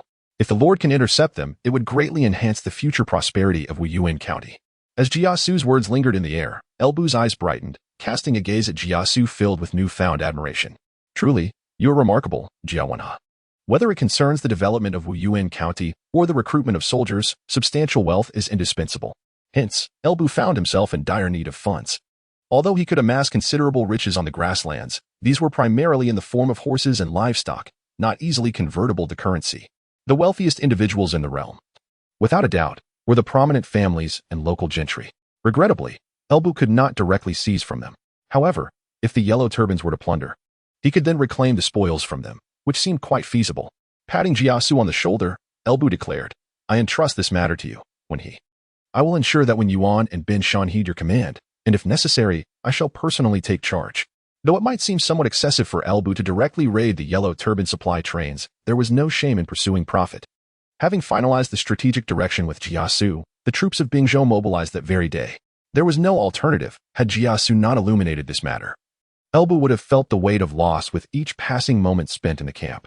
Thus, that afternoon, Zhang Liao and Cao Xing set forth with their respective contingents of 3,000 elite cavalry from Bingzhou, leaving behind only the Xinjiang camp and 500 foot soldiers under Zhao Feng's command. It can be said that Elbu had not entirely lost his sense of reason. Refraining from deploying the Xinjiang camp to raid, the thought of such an esteemed unit engaging in plunder was preposterous. Nevertheless, sending the elite cavalry of Bingzhou to pillage the yellow turban supply trains was, in some respects, quite reckless. The 6,000 elite cavalry were dispatched. Before long, Zhang Jiao within Guangzhou City would learn the true meaning of confinement. The yellow turbans lacked cavalry, a rather tragic tale indeed. Consequently, as long as Zhang Liao and Cao Xing could trace the movements of the yellow turban supply trains entering and exiting Guangzhou, the subsequent raids would be virtually risk-free. The flat terrain of Bingzhou offered them an expansive stage. They could come and go as they pleased, and the yellow turbans, devoid of cavalry, could never hope to detain them. Within a mere fortnight, one after another, the transport convoys of the yellow turbans met with a tragic fate. Their supplies set ablaze on the spot, while their valuables were entirely commandeered. Consequently, Zhang Jiao found himself increasingly agitated. The so-called Immortal was situated 30 miles west of Guangzhou City. A surging tide of yellow turbans surged forth, yet they could only watch helplessly as hundreds of cavalry rode off into the distance. Before them lay only dozens of grain carts engulfed in roaring flames, alongside the lifeless bodies of hundreds of yellow turban soldiers tasked with escorting the supplies. Gazing at the vanishing figures of the elite cavalry from Bingzhou, the leading commander of the yellow turbans cursed vehemently before issuing orders. Salvage the supplies, retrieve as much as you can. Then, gather the bodies of our fallen brothers and return to the city. In Guangzhou City, Zhang Jiao listened to the report from his subordinate with a weary glint in his eyes. I understand. You may leave now. Yes, great sage, replied the commander, promptly departing. As Zhang Jiao watched the retreating figure, he let out a deep sigh. Over the past half-month, this was not the first instance of a transport convoy being ambushed. However, the yellow turbans lacked cavalry. Unless they mobilized a large force to encircle and eliminate these raiders, they were utterly defenseless against such swift and elusive skirmishing tactics. Yet, he was also compelled to guard against the Han forces from the direction of Guangping, rendering it impossible to amass sufficient troops to confront these horsemen. Though supplies in Guangzhou remained relatively abundant, and even with the continuous ambushes on the transport convoys, they could still manage for the time being. He knew that if this situation persisted, conditions would inevitably deteriorate. It could not continue like this. Gradually rising from his mat, a flicker of resolve shone in Zhang Jiao's eyes. Days later, the 50,000 yellow turbans under Zhang Baiqi, who had been rampaging through Jizhou, began to turn back towards Guangzhou. Such a large-scale troop movement could not escape the notice of the elite cavalry from Bingzhou. Thus, the news swiftly reached Lu Bu's ears. Listening to the report from the scouts dispatched by Zhang Liao and Cao Xing, Lu Bu chuckled. After being tormented by Yuan and Bingzhou for more than half a month, Zhang Jiao can no longer hold back. Unfortunately, this means there are no transport convoys left for us to plunder. Upon hearing this, Jia Xu, seated nearby, remarked, in truth, my lord, there is little to lament. In reality, aside from the initial bountiful harvest, Generals Zhang and Cao have since only managed to incinerate supplies. Lu Bu nodded in agreement. His earlier comment had merely been a casual complaint.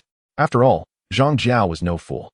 He would not allow such small convoys to transport wealth and treasures after suffering repeated ambushes. Thus, Zhang Liao and Cao Xing had initially seized a few convoys laden with wealth, but subsequent captures consisted solely of grain transports. Nevertheless, one must acknowledge that the spoils of war have always been the most accessible throughout history. Even the initial seizures could be roughly estimated to amount to nearly 200 million coins. Of course, the actual cash was far from this figure. Much of it consisted of treasures, antiques, and a substantial quantity of gold, silver, and jade artifacts. It is known that the annual tax revenue of the Han Dynasty amounts to merely several billion coins, and these 200 million coins would suffice for a considerable period. After a moment of contemplation, Elbu remarked, "In that case, let us summon Wuyuan and Bingzhou back." Zhang Jiao's mobilization of troops likely aims to first address the threats from the Guangping direction before concentrating forces to confront them. Upon hearing Elbu's words, Jia Xu concurred, saying, "Your words resonate profoundly, my lord." Previously, Zhang Jiao did not recall the 50,000 yellow turbans during his decisive battle with Lu Zigan. However, now he has summoned them back, which undoubtedly signifies a substantial movement. It is prudent for our lord to prepare accordingly. Elbu remained silent. Yet his thoughts drifted towards Guangzhou. The resurgence of spiritual energy heralds a transformation of the world. An increasing number of individuals have begun to possess extraordinary powers, leading one to ponder the potential emergence of legendary immortals. Figures such as Zhang Jiao, Zhuo Xi, Yu Ji, and Nanhua.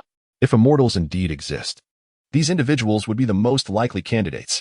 The question then arises, how many exchanges could an immortal withstand beneath my Fatian Huaji?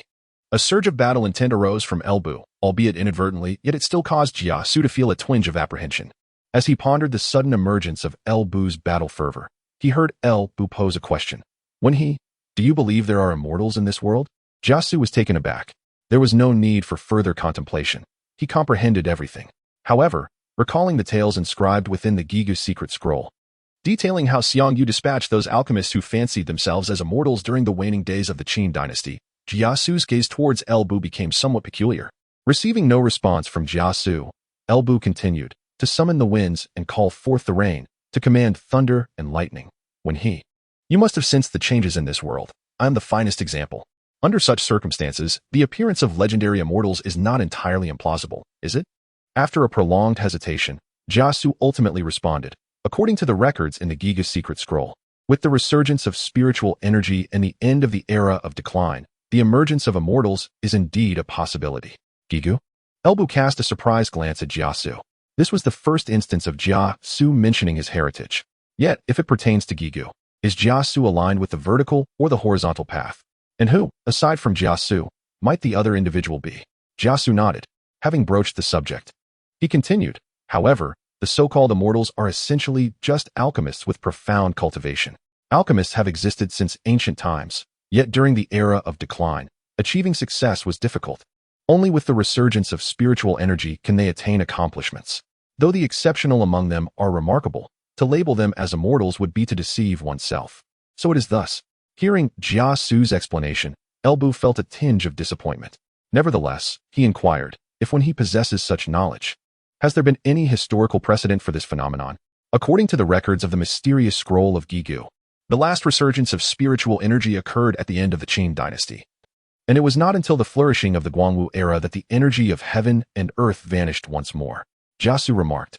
Pausing momentarily before continuing, the records mention the fierce contest between the Qin and Han at the end of the Qin dynasty, where self-proclaimed immortals among the alchemists claimed that the Emperor Gaozu was destined by heaven to vanquish the tyrant, aspiring to establish his legacy.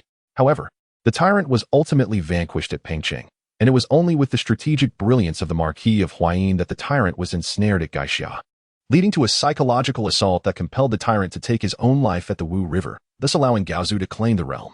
I see. Lu Bu's martial spirit gradually dissipated. To be candid, he felt somewhat disillusioned by the immortals described by Jia Xu. If such individuals were the epitome of immortality, he would rather hope for Zhao Yun to engage him in a few exchanges. Perceiving Lu Bu's disappointment, Jia Xu elaborated. However, those self-styled immortals are predominantly individuals who seek fame and recognition. Among the alchemists, there exist true masters, such as the illustrious Huang Shigong and Wei Liazi. Yet, even they would likely find it arduous to contend with the tyrant's valor. Lu Bu understood. This aligned with his expectations. If the immortals were indeed so feeble, countless legends surrounding them would not have endured. One could only hope that Zhang Jiao belonged to the latter category, as that would at least grant him a worthy adversary. A lack of opponents would render the experience exceedingly solitary. The Battle of Guangping saw a resurgence of turmoil on the battlefield of Guangzhou due to the continual harassment by Lu Bu's cavalry. However, before the situation could stabilize, an alarming piece of news spread like wildfire. On the southern front, the previously victorious Huang Fusang and Zhu Jun suffered a catastrophic defeat at the hands of the Yellow Turban General Bo Kai, forcing them to retreat and take refuge in Changxi, where they found themselves besieged. The situation in the south had taken a dramatic turn for the worse.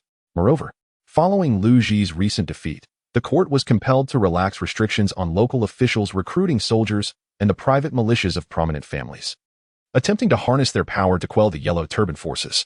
Nevertheless, despite the evolving circumstances in the south, they would not immediately affect the situation in Bingzhou. Since Zhang Jiao had resolved to address the threat from Guangping, he would not easily alter his course. Thus, after reallocating the Yellow Turban troops of Zhang Baiqi back to Guangzhou, Zhang Jiao made slight adjustments before launching an offensive against the Han army in Guangping. However, the commander of the Guangping Han forces, Dong Zhuo, showed no inclination to retreat. Although the Han forces in Guangping had dwindled to less than 30,000 following Lu Ji's defeat, Dong Zhuo had brought with him another 30,000 reinforcements. And with the addition of various militia groups from across the regions, the total strength of the Han forces in Guangping had now exceeded 100,000, with approximately 80,000 being local militias. Of course, as the Han forces bolstered their ranks, the Yellow Turban troops were also seeing an increase in numbers. During this period, including the Yellow Turban army gathered from various regions and the new recruits, Zhang Jiao, after recalling the Yellow Turban forces led by Zhang Baiqi back to Guangzhou, witnessed the number of Yellow Turbans in Guangzhou exceeding 200,000. This time, in order to utterly eliminate the threat posed by the Han army from the direction of Guangping, Zhang Jiao left a mere handful of Yellow Turbans to guard Guangzhou, while he personally commanded an army of 200,000 Yellow Turbans to launch an offensive against Guangping. In response, Dong Zhuo, brimming with confidence, chose to confront them head-on. In Dong Zhuo's view, he commanded 30,000 elite soldiers brought from Hedong, along with over 10,000 of Lu Ji's remaining elite troops from the northern Han army, nearly 10,000 local militia, and more than 80,000 volunteer troops organized by the powerful families, totaling over 130,000 soldiers, rendering it illogical for him to fear Zhang Jiao. Thus, under Dong Zhuo's arrangement, he personally led over 50,000 Han troops as the central force, while the 80,000 volunteers were divided into two flanks to engage the approaching 200,000 Yellow Turbans directly. This deployment was necessitated by the fact that Dong Zhuo did not fully command the 80,000 volunteers. These volunteers were organized by the prominent families, and their leaders were often the scions of these noble clans looking to gain glory on the battlefield. Initially, Lu Ji could enlist 20,000 volunteers for his own use, even employing them as cannon fodder to draw fire, due to his stature as a great Confucian scholar and his unwavering loyalty to the Han dynasty, which rendered him free from the need to appease the powerful families. However, Dong Zhuo's situation was quite different.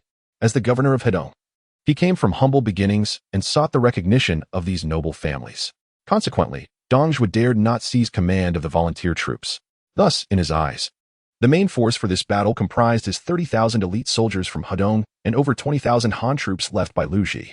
As for the 80,000 volunteers, it sufficed that they could alleviate some of the pressure from the Yellow Turbans, preventing him from being encircled. It can be said that Dong Zhuo, at this juncture, not only maintained considerable loyalty to the Han dynasty, but also possessed the capability and confidence to navigate the situation. His father, Dong Junya, was merely an ordinary county officer, and Dong Zhuo had ascended to the position of governor of Hedong through his own merits. The position of Hedong governor, as one of the few directly governed districts, held far greater prestige than that of an average governor. Not to mention, prior to his appointment as Hedong governor, Dong Zhuo had served as the inspector of Bingzhou. A man of such capability would naturally exude confidence. In his eyes, the mere Yellow Turban rebels were but stepping stones to his future achievements.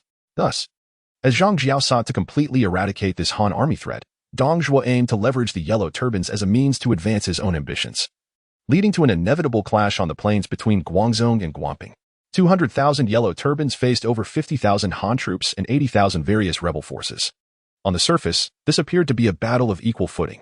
Although the Yellow Turbans held numerical superiority, their lack of armor rendered their combat effectiveness significantly inferior to that of the Han army. In fact, the Yellow Turbans, poorly equipped, might even be outmatched by the rebel forces armed by the powerful families.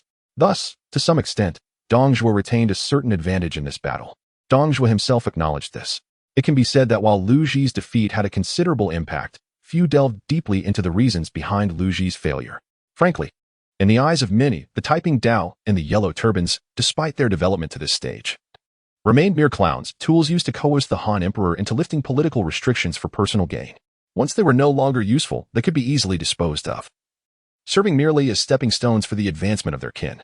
In summary, regarding this battle, both Dong Zhuo and the rebel leaders, the young scions of various noble families, were imbued with confidence.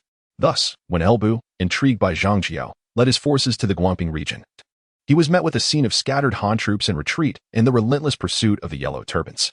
Observing the retreating banners of Dong Zhuo and the prominently raised flag of the Heavenly General among the Yellow Turbans, Elbu found himself momentarily speechless. It was indeed a remarkable spectacle. However, perhaps due to the butterfly effect, Elbu failed to notice the absence of Lu, Guan, and Zhang, who should have been present. Ultimately, it mattered little, for in the aftermath of Dong Zhuo's defeat, the one poised to turn the tide and support the crumbling edifice was none other than him. Without hesitation, he raised his Fangtian Huaji high and coldly commanded, "Kill." In the next instant, his steed, a magnificent Dewan steed, surged forth like an arrow released from a bow. Suddenly, thousands of elite cavalry appeared at the flanks of the Yellow Turbans, causing immediate disarray in their formations. After all, even the organized ranks of the Yellow Turbans could hardly withstand the charge of the Bingzhou cavalry, let alone the loosely arranged Yellow Turbans, who had become widely dispersed in their pursuit of the Han troops. Under the banner of the Heavenly General, Zhang Jiao quickly spotted Elbu's contingent. Observing the cavalry, which numbered around 6,000 to 7,000, Zhang Jiao's expression remained impassive. The hidden cavalry of the Han army had finally revealed themselves, which was a positive development. Though the numbers exceeded his expectations, he had anticipated a mere 3,000, yet the actual count was double that. Several thoughts raced through his mind, and Zhang Jiao decisively commanded, "Sound the retreat." The gains from this battle were already substantial, and with the Yellow Turbans formation now exceedingly loose and the emergence of this cavalry on their flank, further pursuit would be unwise. However, while Zhang Jiao sought to withdraw at a favorable moment, Elbu harbored different intentions. The charge of the Bingzhou cavalry did not wane with the Yellow Turbans' retreat. Under the strategic command of Lu Bu, thousands of elite cavalry from Bingzhou formed a spearhead formation, with Lu Bu at the forefront, aiming directly at Zhang Jiao, who stood beneath the grand banner of the Heavenly General. Although the loosely organized Yellow Turban army seemed utterly defenseless against the iron hooves of the Bingzhou cavalry. Upon recognizing the cavalry's intentions, the surrounding Yellow Turban soldiers charged forward recklessly. In their hearts, Zhang Jiao represented their unwavering faith. They truly believed he could lead them into a prosperous era, motivating many to lay down their lives for him. Zhang Jiao, too, noticed the unusual maneuvers of this cavalry. Realizing their objective, he initially contemplated a retreat, but his thoughts silently shifted. Such a formidable force of several thousand elite cavalry, if they did not act recklessly in pursuit of glory, posed an insurmountable challenge to the unmounted Yellow Turbans. Yet, this cavalry seemed intent on launching a surprise attack on his formation, presenting an opportunity to eradicate them. Orders were swiftly disseminated. The Yellow Turban warriors, who had begun to withdraw, halted and reformed their ranks. The ordinary Yellow Turban soldiers obstructing the path of the Bingzhou cavalry began to scatter to the sides, clearing a route to Zhang Jiao's main position. Witnessing this scene, a flicker of excitement passed through Lu Bu's eyes. Was he preparing to confront the charge of the Bingzhou cavalry head-on? Gazing up at the grand banner of the Heavenly General, Lu Bu sensed a colossal power gathering beneath it. Furthermore, a heavy, earthy yellow light emanated from the Yellow Turban soldiers surrounding Zhang Jiao. Nevertheless, Lu Bu's steed did not falter in its speed. Let us soar with excitement, Zhang Jiao. Amidst the ranks of the Yellow Turban warriors, Zhang Jiao also spotted Lu Bu charging at the forefront. Sensing the primal, beastly aura emanating from Lu Bu, Zhang Jiao's expression grew grave. As the wielder of the Taiping talisman, he possessed a deeper understanding of the shifts in this realm than the average person. Hence, he recognized that this general, bearing the banner of Lu, was far beyond any Han general he had previously encountered. Such an individual, upon reaching a certain level of martial prowess, could indeed pose a threat to practitioners like him. Taking a deep breath, Zhang Jiao slowly closed his eyes, and simultaneously, the talisman's sword in his hand began to move rhythmically. The winds rose, rustling the banners. Dark clouds began to gather in the sky. In the blink of an eye, Lu Bu was less than 300 paces from Zhang Jiao's formation. Golden red flames surged from Lu Bu, while a crimson glow enveloped the formation of the cavalry, even casting a faint luminescence around those who followed behind. Under the grand banner of the Heavenly General, Zhang Jiao abruptly opened his eyes, pointing his talisman's sword at Lu Bu, proclaiming, "Gather the essence of the heavens, enact the way of the heavens, Thunder God and Thunder Mother, heed my call." Boom. A sudden clap of thunder reverberated through the air, and in an instant, a brilliant flash of lightning, resembling a dragon or serpent, descended from the heavens, striking directly at the valiant Elbu who stood at the forefront. In that fleeting moment, everyone was left in a state of shock. Even the yellow-turbaned soldiers had not anticipated that their revered sage could indeed summon the winds and command the storms. Yet, before the thunder could strike, a golden-red flame surged upward toward the sky. Within that radiant blaze, a figure wielding a Feng Tian Huaji boldly advanced to confront the might of the thunder, a display of supernatural prowess. With a deafening roar, another thunderclap echoed. A colossal shockwave emanated from Elbu, scattering outward, and to the astonishment of the multitude, the serpent-like lightning was cleaved asunder by the Feng Tian Huaji, dissipating into nothingness. Under the banner of the heavenly general, Zhang Jiao's complexion turned pale as he swallowed the blood rising in his throat, commanding a retreat. Upon hearing his order, the yellow-turban warriors surrounding Zhang Jiao did not hesitate, immediately forming a protective circle around him as they slowly withdrew. Meanwhile, as Elbu returned to the ground, he gazed at the magnificent Yuan steed, now cowering in fear upon the ground from the thunder's might, feeling a tinge of helplessness. Although he himself remained unharmed, it was evident that such celestial power was too much for an ordinary warhorse to bear. He turned to observe, and indeed, under the intimidation of the thunder and the shockwave produced by his clash with it, the charge of the elite cavalry from Bingzhou had been forcibly halted. Casting his eyes toward the retreating banner of the heavenly general, Elbu chose not to pursue further. Instead, he called out with a booming voice, "Zhang Jiao, my steed has been frightened by you. Remember that you owe me a fine horse." Among the ranks of the yellow turbans, Zhang Jiao, retreating, could not help but smile bitterly at the voice that reached him from behind. The emergence of a formidable figure during the recent revival of spiritual energy had already caused a stir among the alchemists of the world. And now another similar creature had appeared? How could a mere mortal withstand such celestial might? Fortunately, this individual did not possess the extraordinary grace of the legendary steed from the past, nor did he seem intent on pursuing a vendetta, or else Zhang Jiao would truly find himself in a precarious predicament.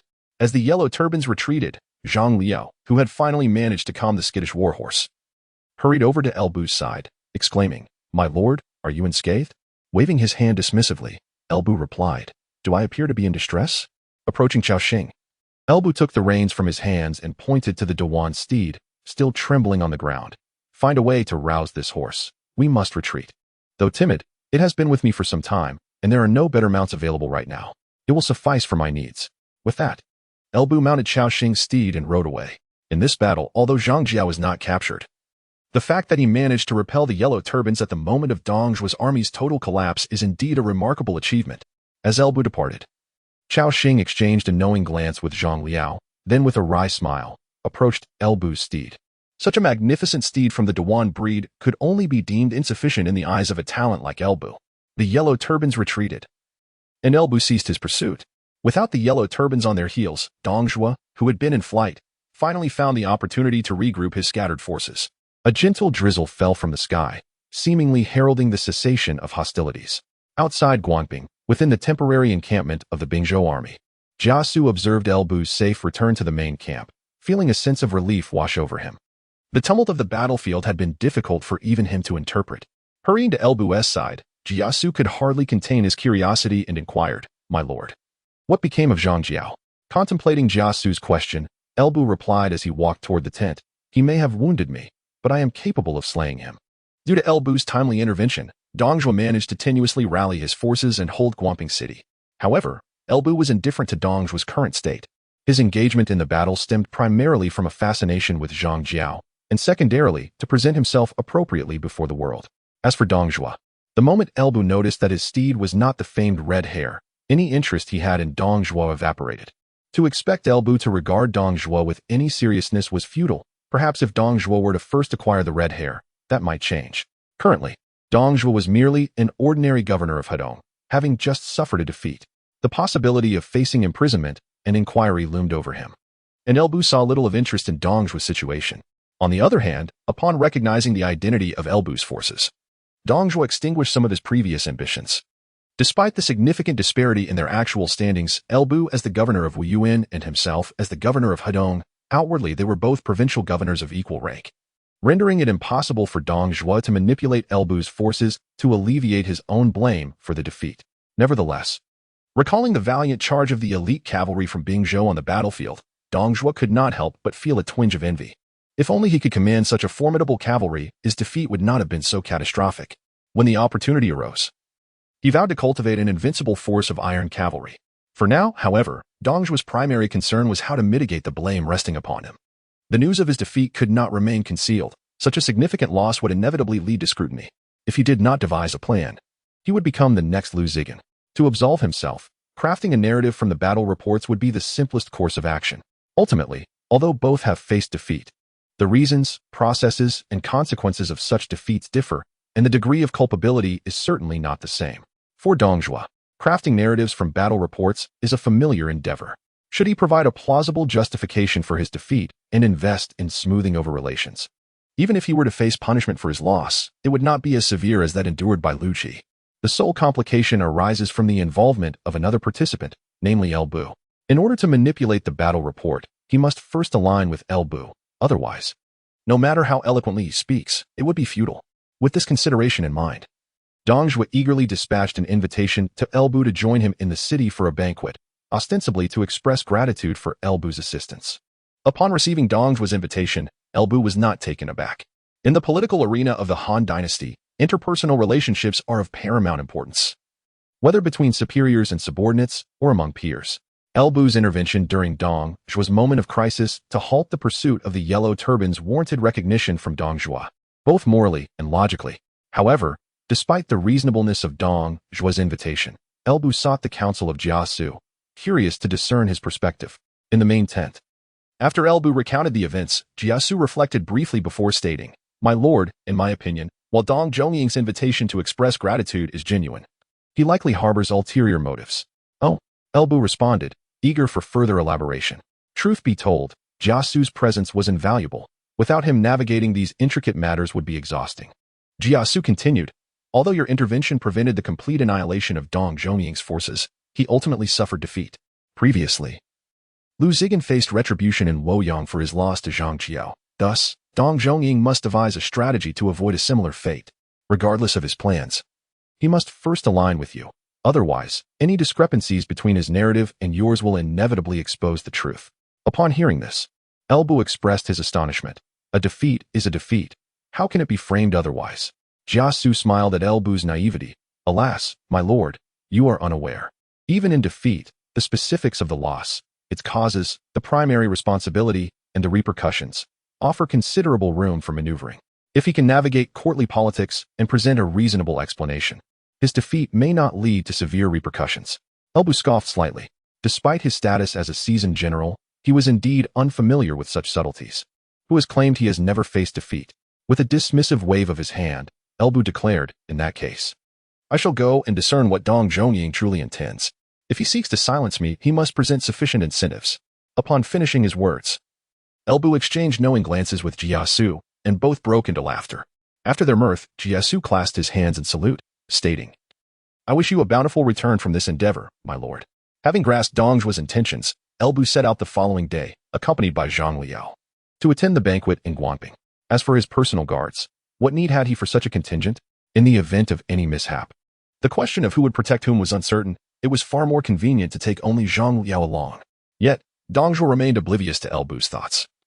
And having been preoccupied with his own escape during their previous skirmish, he had not witnessed the confrontation between El Bu and Zhang Jiao. Thus, on that morning, as Dong Zhuo awaited El Bu's arrival just outside Guanping City, he was momentarily taken aback by the sight of the two riders approaching, one leading the other. He could not help but express his admiration to those around him, remarking, "Such audacity. This El Taisho is indeed a seasoned warrior of the battlefield." Although they were both soldiers of the Han, it was a rare sight for one to attend a banquet within enemy ranks with only a single companion, a scenario Dong Zhuo had never previously encountered. Consequently, his esteem for El Bu grew. Moreover, as Dong Zhuo hailed from Liangzhou, he naturally felt a kinship with El Bu, who shared a similarly humble background. While Dong Zhuo extolled El Bu's virtues, the latter also caught sight of Dong Zhuo, who had come to greet him. Having glimpsed him from afar on the battlefield, El Bu recognized him immediately. Dong Zhuo, still the valiant figure from Xiliang, brimmed with ambition and had yet to be dulled by a life of luxury. His robust stature was a far cry from the corpulence that would later characterize him. This formidable Dong Zhuo did not elicit contempt from El Bu. Internally appraising Dong Zhuo, El Bu urged his horse forward. I am deeply honored that Taisho El could spare time from his busy schedule to attend this banquet, Dong Zhuo remarked, advancing on horseback to meet him, extending his hands and greeting with a smile. Taisho Dong is too modest, Elbu replied with a grin. Your dedication to the nation in combating treachery is commendable, and you are indeed a model for our kind. How could I possibly decline your invitation? At this, Dong Zhuo was left in a quandary, unsure whether to laugh or cry. Though on the surface it appeared Elbu was praising him, the phrase commendable dedication seemed to carry an air of mockery, especially after his recent defeat. Nevertheless, seeing Elbu's beaming countenance, Dong Zhuo attributed the remark to Elbu's forthright nature and dismissed any further speculation. Thus, he chose to accept Elbu's words as genuine praise. Thus, he continued, not at all. The esteemed General Dong merely acts on orders, unlike Governor Liu, who is genuinely concerned for the nation and takes the initiative to deploy troops against the rebels. He is indeed a model for us all. Governor Liu, I have prepared a modest feast within the city, and I sincerely hope you will not disdain it.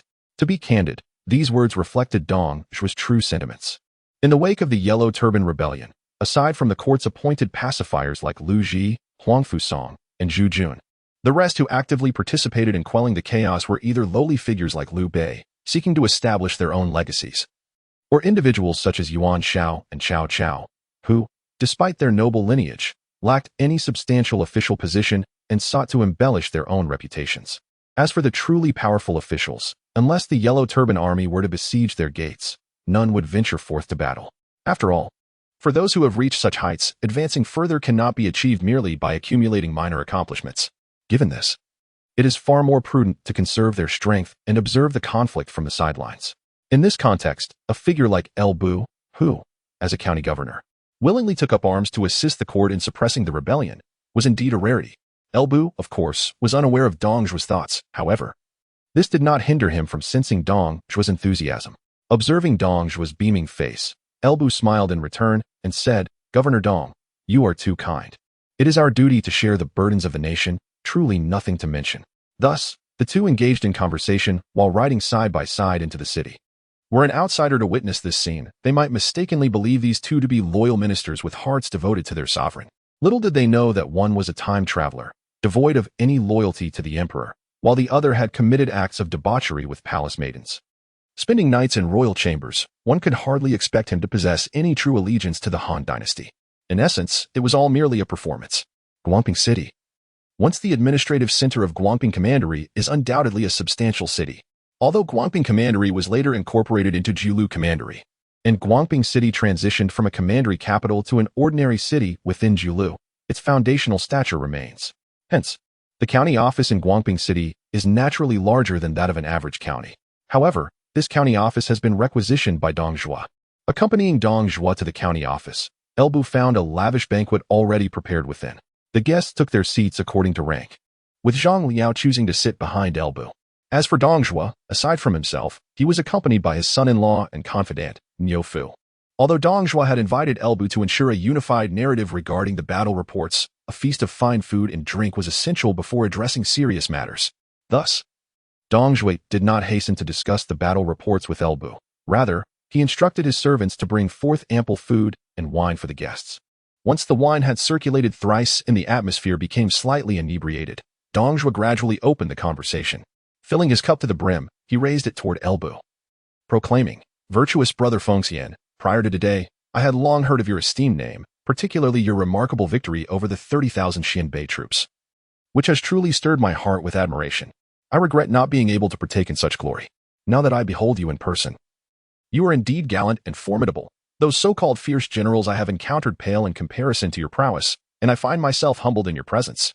Elbu, styled Fengxian. Dong Zhuo's words were a mixture of truth and embellishment.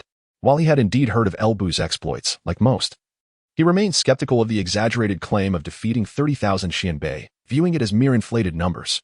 His flattery was primarily aimed at fostering a closer relationship with Elbu. Nevertheless, Elbu's height and handsomeness were undeniable. How else could he be regarded as the peerless Elbu? Thus, Dong Zhuo's praise of his gallantry stemmed from genuine recognition. However, when it came to Elbu's bravery, Dong Zhuo was uncertain of the full extent of his might, and thus his compliments served to strengthen their bond. Of course, Elbu was not primarily concerned with these accolades. Amidst Dong Zhuo's lengthy praises, his attention was drawn to the manner in which Dong Zhuo addressed him. Hearing Dong Zhuo repeatedly call him brother, Elbu began to suspect that Dong Zhuo had a penchant for forming familial ties. In the original historical context, it was not long after their first meeting that Dong Zhuo sought to adopt Elbu as a son. Given their altered statuses, it seemed he now wished to assume the role of an elder brother instead. Elbu inwardly scoffed at this notion, recognizing the peculiarity of his own focus. Consequently, he filled his own cup and raised it in response, saying, "Brother Zhongying, you are too kind. I have long heard of your reputation as a hero of Xiliang. And upon meeting you today, I find it to be without exaggeration. It is indeed my fortune to make your acquaintance." Dong Zhuo styled Zhongying. As the saying goes, it takes a crowd to lift a flower-laden sedan, and with such compliments exchanged, Elbu felt compelled to return the favor. After all, as long as Dong Zhuo bestowed upon him the steed red hair and refrained from pursuing Diao, their interests appeared to align. In fact, Dong Zhuo's subversion of the last vestiges of Han authority could be seen as advantageous for Elbu, provided Dong Zhuo ascended to the heights of power as history would have it. Thus, the two engaged in mutual praise, creating an atmosphere of camaraderie. As for the others present, Zhang Liao, being somewhat inexperienced, sat silently behind Elbu, while the seasoned Niu Fu had already aligned himself with Dong Zhuo's narrative, showering Elbu with extravagant flattery. After a round of mutual admiration, Dong Zhuo felt the moment was ripe to steer the conversation towards more pressing matters. He declared, "Virtuous brother Fengxian, it is truly a pleasure to meet you today. It feels as though our encounter is long overdue. Regrettably, my dear brother, I have just faced a defeat. If no unforeseen circumstances arise, it is likely that I will soon be summoned by the court to answer for my failures. And at that time, I will be unable to share a hearty drink with you, my esteemed brother." Upon hearing this, Elbu secretly thought to himself that the moment had finally arrived. Nevertheless, he maintained a facade of warmth and exuberance. He remarked, "Victory and defeat are common occurrences in the realm of warfare. Brother Zhongying, your unwavering dedication to the nation will surely be acknowledged by the court. I have faith that the authorities will render a just resolution for you. Of course, should there be any way in which I can assist you, do not hesitate to speak. We have become like old friends, and your troubles are as significant to me as my own. If you find yourself in distress, I shall not remain idle." Having already conferred with Jia Xu prior to this encounter, Elbu had a general understanding of Dong Zhuo's intentions. Thus, his remarks were meticulously crafted to leave no room for misinterpretation. Dong Zhuo, upon hearing Elbu's words, although aware that they were likely mere platitudes, could not help but laugh heartily, exclaiming, "Haha, my dear brother Fengxian, your spirit is indeed commendable. I have not misjudged you. However, while I have faced defeat, you have repelled the bandit forces and salvaged the situation, thus achieving great merit. I wish to report this to the Emperor and commend you. However, I wonder if you have anything further to add, so I might include it in my report." At this, Elbu couldn't help but find amusement in the situation. These seasoned bureaucrats indeed have a talent for twisting the narrative, transforming death into life and public matters into private ones. What was evidently Dong Zhuo's attempt to absolve himself of blame, to ensure a unified narrative and avoid exposure, was being framed as a commendation for Elbu, naturally. While he was fully aware of Dong Zhuo's intentions, Elbu refrained from exposing them. With a hearty laugh, he responded, "There is no need to trouble yourself with this. Brother Zhongying, I have already instructed the scribe to prepare the report regarding this battle, and it will be submitted shortly. I appreciate your goodwill, but alleviating the nation's burdens is our duty. I do not seek accolades." Observing Elbu's demeanor, which seemed to broadcast his loyalty, Dong Zhuo felt a twinge of hesitation. He found it increasingly difficult to discern whether Elbu was merely playing a role or genuinely held such sentiments. However, the matter of the battle report was crucial to his future, and thus Dong Zhuo could not afford to lose his advantage in this negotiation. After a moment of contemplation, he casually inquired, "My dear brother, you truly possess a loyal heart, and I am in admiration. I wonder, how have you articulated your account in the report?" Gazing at the somewhat anxious Dong Zhuo, Elbu poured himself another cup of wine and chuckled lightly. "Of course, I have spoken nothing but the truth. However, my position is humble, and my words may carry little weight. In the past, reports have always been submitted by Governor Ding. This is my first time presenting a battle report directly to the court, and I am uncertain if my phrasing is appropriate. You, Brother Zhongying, are seasoned in these matters. Perhaps you could enlighten me on the proper approach?" At this juncture, Elbu paused momentarily and, with a profound expression, suggested, "Why not, Brother Zhongying? Allow me the privilege of perusing your battle report? It would be advantageous for me to glean insights from it, and should there be any discrepancies, I would be better equipped to amend my own report." Upon hearing Elbu's words, Dong Zhuo's heart became as clear as crystal. This seemingly magnanimous and loyal Fengxian was evidently astute regarding the matters at hand. Otherwise, he would not have expressed a desire to review his battle report. This indicated that there was room for discussion concerning the alignment of narratives. With this thought, Zhang Jiao felt a wave of relief wash over him. He was not fearful of Elbu leveraging this situation to extort him. Rather, he was concerned that Elbu's stubbornness might impede progress. In Zhang Jiao's eyes, as long as Elbu was willing to cooperate in harmonizing their accounts, thereby alleviating the blame for his defeat, it was only just that he should offer Elbu certain benefits. Having made up his mind, Zhang Jiao turned directly to Niu Fu and commanded, "Fetch the battle report." As Zhang Jiao's trusted confidant and son-in-law, Niu Fu was well aware of Zhang Jiao's intentions in inviting Elbu to the banquet. Thus, upon receiving Zhang Jiao's order, he proceeded without hesitation to retrieve the report. After issuing his instructions to Niu Fu, Zhang Jiao continued, "My dear brother, your dedication to the court is commendable. You have traveled a great distance with your troops from Wuyuan County to Bingzhou to assist in quelling the rebellion, and having now repelled the forces of Zhang Jiao. Your efforts are truly noteworthy. Should you succeed in vanquishing the bandits of Guangzhou in the future, the primary accolade shall rightfully belong to you. By the way, during your expedition, has there been any shortfall in provisions? If there is a need, do not hesitate to inform your elder brother." With these words, Zhang Jiao was essentially promising Elbu certain advantages. For him, if he were to be imprisoned and held accountable for this defeat, he would ultimately gain nothing. Therefore, if he could align his narrative with Elbu's and mitigate his own culpability, he would not mind bestowing Elbu with the lion's share of the credit when they ultimately triumphed over the Yellow Turbans. Of course, this was a hope for the future. As for the provisions, they represented immediate and tangible benefits. Provisions and money. Beyond just grain, there was also silver to consider. Zhang Jiao was confident that Elbu would grasp his intentions. Elbu, for his part, was quite pleased with Zhang Jiao's stance. He bore no animosity towards Zhang Jiao at present, and whether Zhang Jiao faced imprisonment or not was of little consequence to him. In any case, even if Zhang Jiao were to be dismissed, it would not affect Elbu directly. Although they both held the title of county governor, in the eyes of the court, Elbu was merely a minor governor of a peripheral county, lacking significant standing. Zhang Jiao's authority to oversee the northern military campaigns was not solely due to his position as the governor of Hedong, a region directly administered by the central government, but also because he was a member of General He Jin's faction. Given this reality, allowing Zhang Jiao to continue managing the northern affairs might ultimately serve Elbu's interests more favorably. After all, Zhang Jiao needed to align his narrative with him to absolve himself of blame. In doing so, Zhang Jiao would owe him a favor. And as long as Zhang Jiao continued to oversee the military affairs in the north, he would likely turn a blind eye to his future endeavors. Therefore, when Niu Fu presented the battle report, Lu Bu did not scrutinize it closely. Instead, he addressed Zhang Jiao, saying, "Brother Zhongying, you truly are a seasoned veteran on the battlefield. This report is impeccably detailed. I am deeply impressed. I propose we adopt this version as it is. Brother Zhongying, I wish to take this report back for the military clerks to study. I hope you do not mind." The Lu Bu's declaration relieved Zhang Jiao's anxiety. He couldn't help but feel a twinge of annoyance at Lu Bu's lack of pretense, as the report lay unopened before him. Did he really have to speak so nonsensically without even pretending to review it? Nevertheless, as long as Lu Bu was willing to synchronize his account with him, such trivialities became inconsequential. Thus, Zhang Jiao readily acquiesced, saying, "It is a minor matter. If you wish for it, take it back. I shall have someone prepare another copy for myself later."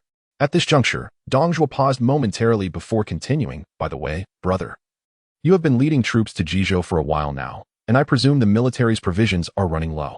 Let me arrange for a shipment of supplies to you. You can utilize them for the time being, and should you require more, do not hesitate to inform me."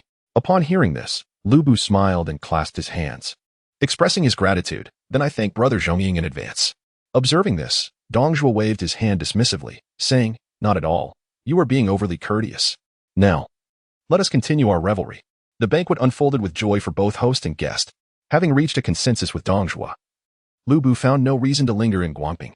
Thus, after the feast concluded, he returned to the main camp in Bingzhou with Zhang Liao. Upon learning of Lu Bu's return, Jia Xu approached him. "My lord, how are your gains from this trip?" In the grand tent, Lu Bu smiled at the arrival of Jia Xu and replied, "Wenhe, your timing is impeccable." He produced the battle report he had received from Zhang Jiao and handed it to Jia Xu, saying, "This is the report that Zhang Zhongying intends to submit.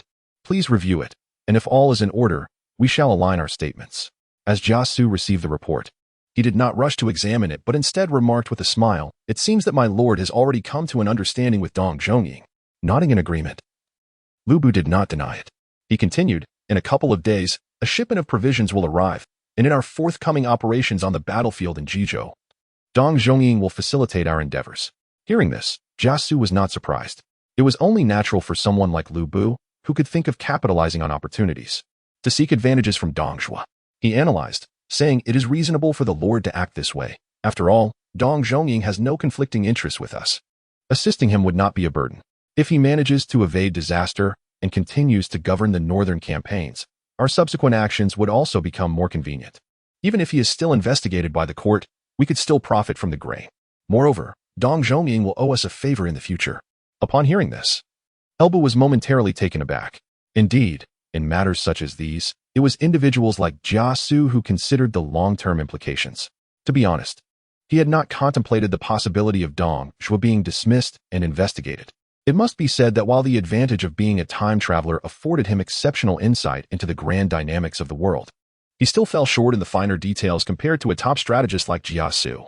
After pondering for a moment, Elbu approached Jia Xu, patting him on the shoulder, and said, "Wenhe, I have a task I wish to entrust to you." "Please, my lord, go on," Jia Xu replied, slightly bowing. Adopting an attentive posture, not wishing to beat around the bush, Elbu spoke candidly, "Wenhe, although I have reached a consensus with Dong Zhongying to avoid any suspicion, we must each send our own battle reports. More importantly, once the Yellow Turban Rebellion is quelled, rewards will need to be distributed, and it is imperative to navigate certain connections within the court. In the past, these tasks were handled by Ding Jianyang, but I am no longer under his command, thus, I must rely on myself. Therefore, I wish for you to enter the capital and manage this matter. After all, you are well aware of our situation. While rewards are indeed crucial, should the court whimsically decide to transfer me from Wuyuan County, it would pose a significant challenge. Only you can grasp the nuances involved in this. As for financial matters, you need not worry. The wealth we seized from the Yellow Turbans has been entrusted to your discretion, and you can also utilize the resources that Dong Zhongying will provide." Hearing Elbu's words, Jia Xu felt a mix of emotions. Elbu's request for him to undertake this task indicated a high level of trust. It should be noted that most matters involved were accessible only to Elbu's most trusted confidants. Furthermore, Elbu was entrusting him with a considerable amount of money to manage freely, not to mention the funds from the Yellow Turbans, which totaled nearly 200 million coins. However, the crux of the matter was that Jia Xu did not wish for Elbu to place such importance on him. He merely wanted to coast along. Yet, deep down, he understood that Elbu would not allow him to do so. This man would only find ways to exploit his labor, much like when he had left him alone on the prairie. After silently chastising Elbu for being a demanding lord, Jia Xu ultimately had no choice but to concede. "Since the Lord places such trust in me, I shall make a trip to Luoyang. Rest assured, I spent some time in Luoyang in my earlier years, and I am not unfamiliar with the situation there. I will not disappoint your earnest intentions." Upon hearing this, Elbu smiled and said, "With your assurance, I am at ease." Sighing inwardly, Jia Xu felt a wave of resignation wash over him. To speak candidly, had it not been for the undeniable potential of Elbu in this era of spiritual resurgence, he would have long since fled. The content is loading. Please wait. This site only supports access via mobile browsers. If you see this paragraph, it indicates a failure to load the chapter's content. Please disable reading mode, as well as any ad-blocking features, or copy the URL to another browser for reading. Is it common for employers to exploit their employees to such a degree? It seems he must find a way to enlist assistance to alleviate his burdens. Shadows flitted through Jia Xu's mind, and eventually, one figure came to a standstill. Among those he knew, it appeared there was indeed a workaholic. This individual had persistently sought to challenge him, pressing for both competition and a struggle for survival, which had become quite tiresome, prompting Jia Xu to avoid him for quite some time. Should they meet again? He wondered if this person would charge at him with a sword. Never mind. It is surely better to risk being slain than to be worn to death. Upon returning from Luoyang, he would attempt to lure this individual into collaboration. Elbu, unaware of Jia Xu's thoughts, would undoubtedly regret not having exploited him more in the past. After all, if he had pressed Jia Xu a bit harder, he could have gained a strategist acquainted with him, a rare opportunity indeed. Wouldn't he then seek ways to thoroughly utilize this demanding little imp, Jia Xu? Dong Zhuo is remarkably generous. When he promises funds and supplies, he does so without any hesitation. A few days after Elbu returned to the camp, Dong Zhuo dispatched a contingent bearing a substantial sum of money and provisions, 20 million in currency and 10,000 measures of grain. One cannot deny that Dong Zhuo's sincerity is quite impressive. Setting aside the 10,000 measures of grain, the 20 million in currency is indeed substantial. Dong Zhuo could easily have utilized the court's supplies for favors, yet this money came from his own coffers. To put it in perspective, 20 million in currency equates to the salary of a high-ranking official for 20 years, with a rank of 2,000 measures. The monthly salary amounts to 120 measures of grain. Given the current market price, one measure of grain could fetch around 700 to 800 coins. Thus, the annual salary would approximate 1 million coins. Of course, due to the rampant selling of offices under Emperor Lu Hong, many officials receive no salary at all. Ahem. What more can be said? Zhang Jiao is indeed extravagant. He told to seize approximately 200 million coins from the Yellow Turban Army, while Zhang Jiao effortlessly bestowed 20 million upon him. For this reason alone, Elbu felt he had solidified his friendship with Zhang Jiao. No one could intervene. After Zhang Jiao's funds and provisions arrived, messengers were dispatched to the court to report on the battle, as previously arranged. Following Elbu's directives, Jia Xu took the operational funds entrusted to him and accompanied the messengers to Wuyuan. 48. The unpredictability of life. Zhang Jiao and Elbu's schemes resonated with fervor. Yet reality would soon impart the lesson of life's unpredictability. Had Zhang Jiao's intentions been realized, the southern commanders Huang Fusong and Zhu Jun, having recently suffered a defeat, found themselves besieged by Bo Kai, Zhang Bao, and Zhang Liang at Changsha. The situation for quelling the rebellion was indeed dire. In such circumstances, although he too faced defeat, the intervention of Elbu meant that his losses were not as catastrophic as they could have been. Thus, by employing a touch of literary finesse in his battle report and leveraging financial resources to cultivate connections within the court, he might avoid the fate of being imprisoned and interrogated like Lu Ji, especially since he had not offended the eunuchs in the same manner. Therefore, with a modicum of effort, he still had the opportunity to redeem himself. However, unexpectedly, shortly after his report was dispatched, news arrived from the southern front. Huang Fusong and Zhu Jun had turned the tide and achieved victory. A great fire engulfed Changsha, annihilating the main forces of the Yellow Turbans led by Bo Kai and Zhang Bao, bolstered by the support of various righteous armies. The situation for the Yellow Turbans in the south took a dramatic turn for the worse, leaving them to merely cling to survival. Upon receiving this news, Emperor Lu Hong was elated and immediately ordered Zhu Jun to remain in the south to continue the eradication of the remnants of the Yellow Turbans, while Huang Fusong was commanded to lead the main forces northward to assist in the northern theater. This development placed Zhang Jiao in an awkward position. Had it not been for the significant victory achieved by Huang Fusong and Zhu Jun, he might have been able to obscure his defeat. But now, in light of their triumph, his failure stood out glaringly. Consequently, when the battle reports from Zhang Jiao and Elbu reached the court, Emperor Lu Hong, though not as furious as he had been upon Lu Ji's defeat, decisively dismissed Zhang Jiao from his position and ordered his return to Wuyuan for questioning. While assigning Huang Fusong to take full command of the northern front, there was no alternative had Huang Fusong remained mired in the southern conflict. Emperor Lu Hong might have been compelled to tolerate Zhang Jiao's presence, allowing him to redeem himself. However, with Huang Fusong available, there was no reason to retain a commander who had suffered defeat. Of course, the timely arrival of Elbu on the battlefield, which effectively curtailed the Yellow Turban's pursuit and significantly minimized the losses of the Han army, did not go unnoticed, and he received commendation from the emperor. Yet, Elbu found himself largely overlooked by the prominent figures within the court, rendering him somewhat inconspicuous. Upon receiving the imperial decree on the battlefield in Bingzhou, Zhang Jiao could only lament his misfortune. He had considered all angles, yet he had never anticipated that Huang Fusong and Zhu Jun would resolve the southern Yellow Turban issue so swiftly. Nevertheless, Zhang Jiao did not despair excessively.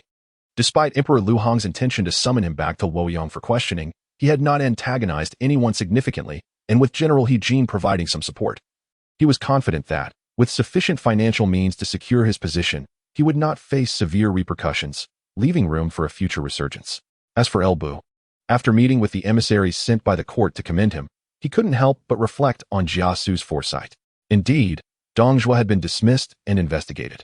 However, Lu Hong's approach to rewards was somewhat parsimonious. Although he claimed to bestow rewards, there were no tangible benefits accompanying such proclamations. A grant of 1,000 gold pieces may sound generous, yet in reality, it was far from substantial. In the contemporary monetary system, 1 gold piece equates to 10,000 coins. However, due to the rarity of gold, its intrinsic value surpasses this nominal figure. Viewed from this perspective, 1,000 gold pieces translates to 10 million coins, an immense fortune indeed. Yet, in reality, the gold bestowed by the emperor diverges significantly from conventional gold. The significance of the emperor's reward is largely symbolic, overshadowing its practical value. Typically, those who receive such honors prioritize prestige over monetary gain, and thus, the gold granted by the emperor is merely a finely crafted copper coin, minted by a designated artisan. While this award might serve as a means to flaunt one's status, its actual worth is rather modest. Consequently, when the Emperor Lu Hong rewarded Elbu with 1,000 gold pieces for his meritorious deeds, it amounted to merely 1,000 copper coins. Factoring in the expenses incurred in cultivating relationships with influential figures, Elbu found himself at a considerable loss. Thus, it is not that Elbu lacks loyalty to his sovereign or patriotism. Rather, it is the miserly nature of Lu Hong that stifles any incentive for loyalty. In stark contrast, Dongzhuo's gifts totaled a staggering 20 million coins. Hence, it is perplexing that the illustrious emperor of the Han would bestow a reward that ultimately leaves his subjects at a deficit. Nevertheless, despite the financial shortfall, Elbu would not skimp on necessary expenditures, for he had learned from the cautionary tale of Lu Ji. Though the eunuchs held lowly positions, they were intimate attendants of Lu Hong. Neglecting to appease them could lead to unfavorable repercussions in the emperor's court. After bidding farewell to the influential figures, Elbu began contemplating future matters. With Dongzhuo dismissed and under investigation, Huang Fusang would assume command of the northern military affairs. Although this development rendered Elbu's camaraderie with Dongzhuo obsolete, Huang Fusang, as a loyal veteran of the Han, would not intentionally complicate Elbu's endeavors, allowing him to continue his duties. Meanwhile, Zhang Jiao, having triumphed over Dongzhuo, was steadily consolidating the Yellow Turban forces, with their numbers in Guangzhou City continuously on the rise. In this context, even if Huang Fusang led the Han army into the battlefield of Bingzhou, victory was not guaranteed. As long as Zhang Jiao, the embodiment of the Yellow Turban faith, remained alive, the fighting spirit of the Yellow Turbans would persist, making it nearly impossible for the Han army to quell the uprising in the short term. However, Elbu harbored the knowledge that Zhang Jiao's days were likely numbered. Historically, the Zhang Jiao of the past succumbed to illness shortly after the uprising, and even the current Zhang Jiao would probably not have much time left. In their previous encounter, Elbu had witnessed Zhang Jiao wielding the forces of nature, commanding lightning itself. Such power was undeniably formidable. It can be stated without reservation that had Zhang Jiao faced not Elbu, but rather Guan Yu or Zhang Fei, he might have suffered a devastating defeat. Yet Elbu discerned that beneath Zhang Jiao's formidable exterior lay a core that had long since decayed. Zhang Jiao was now at the end of his strength, sustained solely by a fragile breath. Once that breath faltered, his demise would inevitably follow. Furthermore, upon Zhang Jiao's death, the remaining Yellow Turbans would amount to little more than a rabble, easily vanquished by the Han court and the noble families of the realm. Thus, Elbu's subsequent course of action was to seize the pivotal moment of Zhang Jiao's demise to reap the greatest advantage. The sole complication was that Jia Xu had already departed for Luoyang, leaving Elbu to navigate the intricacies and timing alone. In the 6th year of Guanghe, 184 AD, in August, Huang Fusang officially led his troops to Guangping. At this juncture, although the Yellow Turbans in Guangzhou remained robust, it was evident to discerning observers that with the main force of the southern Yellow Turbans annihilated and the remaining factions lacking cohesion, even if Zhang Jiao's contingent appeared formidable, it was ultimately a solitary pillar unable to support itself.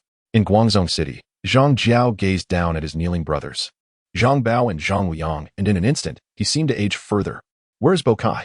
After a moment of silence, Zhang Jiao finally inquired. At these words, Zhang Bao bowed his head, his voice heavy with sorrow as he replied, "Bokai perished in battle to cover our retreat." Zhang Jiao let out a weary sigh. Although Bokai was not his disciple nor related by blood, he was the one among the Yellow Turban leaders whom Zhang Jiao valued most. In Zhang Jiao's eyes, Bokai was the only one with the potential to become a commander. Had his original plan unfolded as intended, regardless of who succeeded him in the Taiping Dao, Bokai would have been his most capable aide. Yet now, Bokai was also lost. Slowly lifting his gaze, Zhang Jiao observed the increasingly tenuous fate of the Yellow Turbans hovering over Guangzhou City, and a bitter taste filled his mouth. Could it be that heaven truly intended to bring an end to the Taiping Dao? "You may leave now. I wish to be alone for a while." Zhang Bao and Zhang Liang withdrew. Alone in the chamber, Zhang Jiao sat in solitude, his expression shrouded in an inscrutable gloom. His days were numbered. The fate of the Han had not yet run its course, and his rebellion was an act of defiance against the heavens. He had believed that with his spiritual prowess and the art of Taiping, he could secure a glimmer of hope for the common folk. Yet it now seemed that the will of heaven was inescapable. As he pondered, he coughed deeply. A sudden fit of violent coughing erupted from Zhang Jiao, who instinctively retrieved a handkerchief from his sleeve to cover his mouth. Once the paroxysm subsided, his complexion turned notably pallid, the handkerchief in his palm stained with vivid crimson specks. Yet, Zhang Jiao appeared utterly indifferent to these signs. His fingers danced lightly as he performed calculations, murmuring to himself, "Variables, Variables. Who could be the variable? In Chashan County, following the dispatch of imperial envoys and the detention of Dongzhuo back to Luoyang, Elbu returned to Changshan County with his troops. With Dongzhuo gone, the impending military operations would fall under the purview of Huang Fusang, with whom Elbu had no established rapport. Should Huang Fusang request his cooperation, he would find it difficult to decline. Thus, it seemed prudent to vacate the main battlefield before Huang Fusang's arrival, allowing him to dictate the timing of his actions, making it challenging for Huang Fusang to exert influence from such a distance. Yet, it was perplexing that Zhang Jiao, despite recently achieving victory in Dongzhuo's confinement to Luoyang, chose to remain holed up in Guangzhou City rather than capitalizing on this fortuitous opportunity to expand his gains, particularly as the entire Guangping region was left under the supervision of a mere deputy general, Zhang Yuan. One would expect someone in Zhang Jiao's precarious condition to strive for a path to survival for the Taiping Dao while he still had breath. Or was it that Zhang Jiao's circumstances had rendered him incapable of continuing to lead his troops into battle? Elbu was uncertain. Jingding County. Zhao Family Village. A place utterly unremarkable among the multitude of villages in the vicinity. Within a humble farmhouse in Zhao Family Village, Elbu sat at a stone table in the courtyard, accompanied by Zhang Luodao and Zhao Feng. The table bore an array of simple home-cooked dishes alongside some delicacies procured from Zhongding County. After taking a sip of wine, Elbu picked up a pair of chopsticks and sampled a vegetable dish. Turning to Zhao Feng beside him, he remarked, "Zhao Sima, I must say, I am astonished by your sister's culinary skills." Upon hearing this, Zhao Feng silently took a bite of the same dish, confirming it still bore that familiar, overly salty flavor, and quietly set down his chopsticks. He was unsure whether it was his own palate that had faltered or if it was Elbu's taste that was askew. His sister, Jia Xu, indeed possessed a modicum of talent in martial arts. After all, the elder who had once taken Zhao Yun as a disciple had lamented that if only Zhao Yu were a man, her future achievements would rival those of Zhao Yun. Even though the elderly gentleman did not formally accept Zhao Yu as his disciple, he nonetheless imparted a set of firearm techniques to Zhao Yu out of appreciation for her talent when he took Zhao Yun away. Not to delve into other matters, Zhao Feng had long since found himself outmatched by his sister in combat. However, when it came to other talents, particularly in the culinary arts, Zhao Feng could only conclude that his sister's cooking would not be fatal. Therefore, whenever he was home, he generally took it upon himself to cook. Although it is said that a gentleman should avoid the kitchen, Zhao Feng felt that considering his own well-being, such concerns were trivial. Yet, ever since the esteemed Governor L expressed a desire for home-style cuisine and Zhao Feng had brought him over for a meal, he found himself revisiting far too frequently. To be fair, during that initial visit, knowing Zhao Yu's culinary skills, Zhao Feng had no intention of allowing her to take over the kitchen. He planned to showcase his own prowess. After all, Governor L had been quite amiable towards him and appeared to be a man of laid-back disposition. So preparing a few simple dishes for him seemed inconsequential. However, upon arriving home, Governor L insisted on engaging in jovial conversation over drinks, leaving Zhao Feng no choice but to have Zhao Yu prepare several home-style dishes. Initially, Zhao Feng thought that with Zhao Yu's cooking skills, nearly not poisoning anyone would be considered a success. To his utter astonishment, after tasting Zhao Yu's dishes, Governor L exclaimed how delightful they were, completely overturning Zhao Feng's perceptions. Logically speaking, though she was his sister, he could hardly bring himself to eat her food. Observing the imposing figure of Elbu seated before him, Zhao Feng's emotions became quite convoluted. Could it be that Governor L had taken a liking to his sister? Otherwise, there would be no reason for such an attachment. Of course, Elbu remained oblivious to Zhao Feng's inner turmoil. Indeed, had it not been for the recent letter from Zhao Yun, indicating her imminent return, who in their right mind would endure such culinary torture? Did he genuinely believe his sister's cooking was palatable? To be frank, upon his first encounter with it, Elbu nearly crushed his chopsticks in disbelief at how unpalatable it was. It was his first experience with such dreadful fare. Fortunately, he could use his spiritual energy to dissolve the food in his mouth into a fine powder. Otherwise, even feigning enjoyment would have been impossible. Sighing, he placed a dark, unidentifiable object that resembled burnt meat into his mouth, skillfully crushing it with his spiritual energy. After downing a sip of wine to wash away the utterly flavorless powder, he casually inquired, "Zhao Sima, did you not receive a letter from your brother recently? Is he still not back?" Zhao Feng steeled himself and took a bite of the dish his sister had prepared, quickly following it with several large gulps of wine to cleanse his palate before responding, "I am not entirely certain. When Yun left to pursue her studies, she did not disclose her exact destination. In her last letter, she only mentioned that she would be returning soon, without specifying a time frame."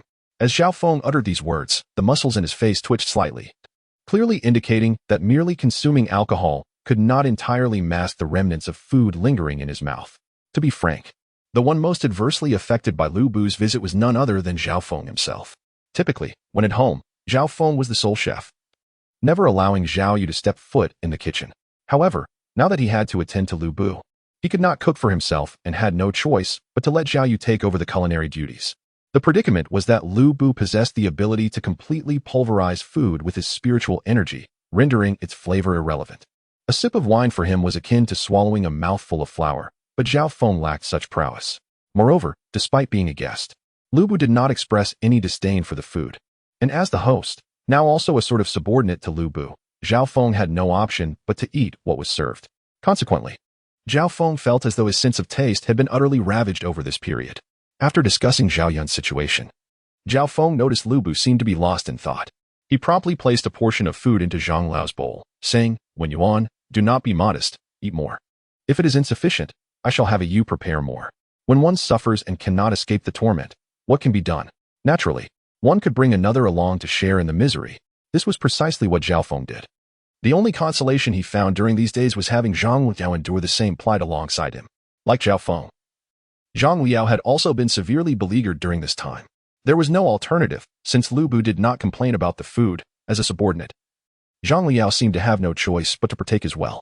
Seeing this, Zhang Liao cast a mournful glance at Zhao Feng. "I say, Sima Zhao, are you not aware of your sister's culinary skills? Everyone was a victim. Why must they complicate each other's suffering?" Yet, with Lu Bu nearby, he could express nothing and could only grit his teeth and consume the food, followed by gulping down a large bowl of wine.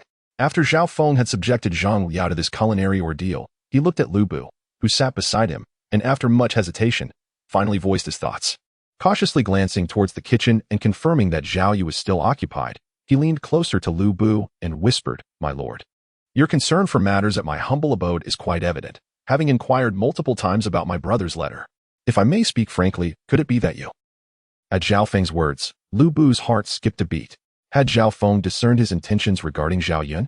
However, before he could respond, he heard Zhao Feng continue, "Could it be that you harbor feelings for my sister?"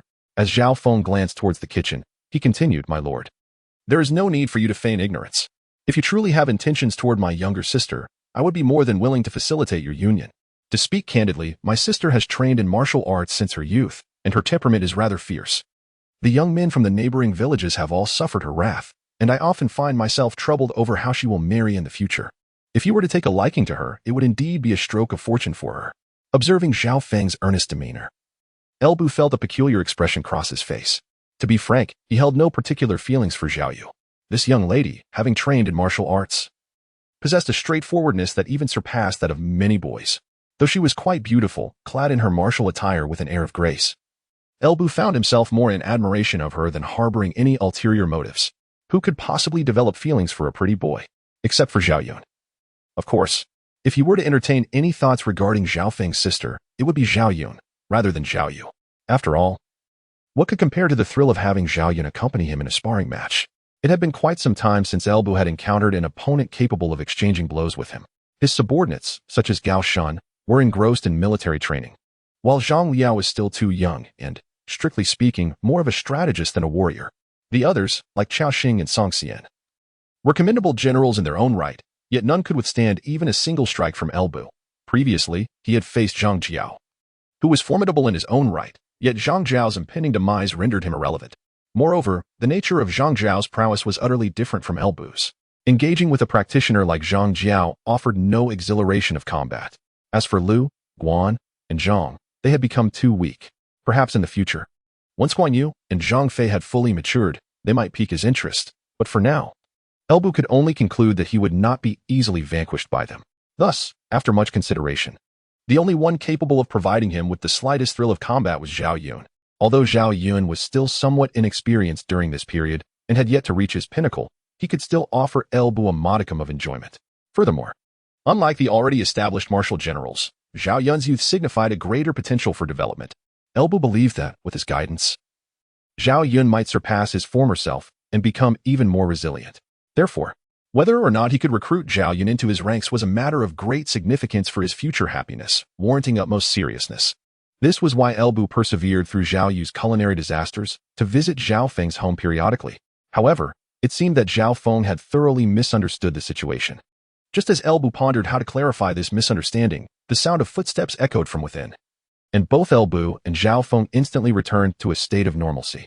A tall girl with a single ponytail, clad in a fitted outfit, emerged from within. Carrying a plate, she plopped herself down in an empty seat at the table and unceremoniously tossed the plate onto its surface. "Here it is, the final dish. I'm utterly exhausted," she remarked, picking up chopsticks and commencing to indulge in the delicacies that Zhao Feng had procured from the city of Jinding.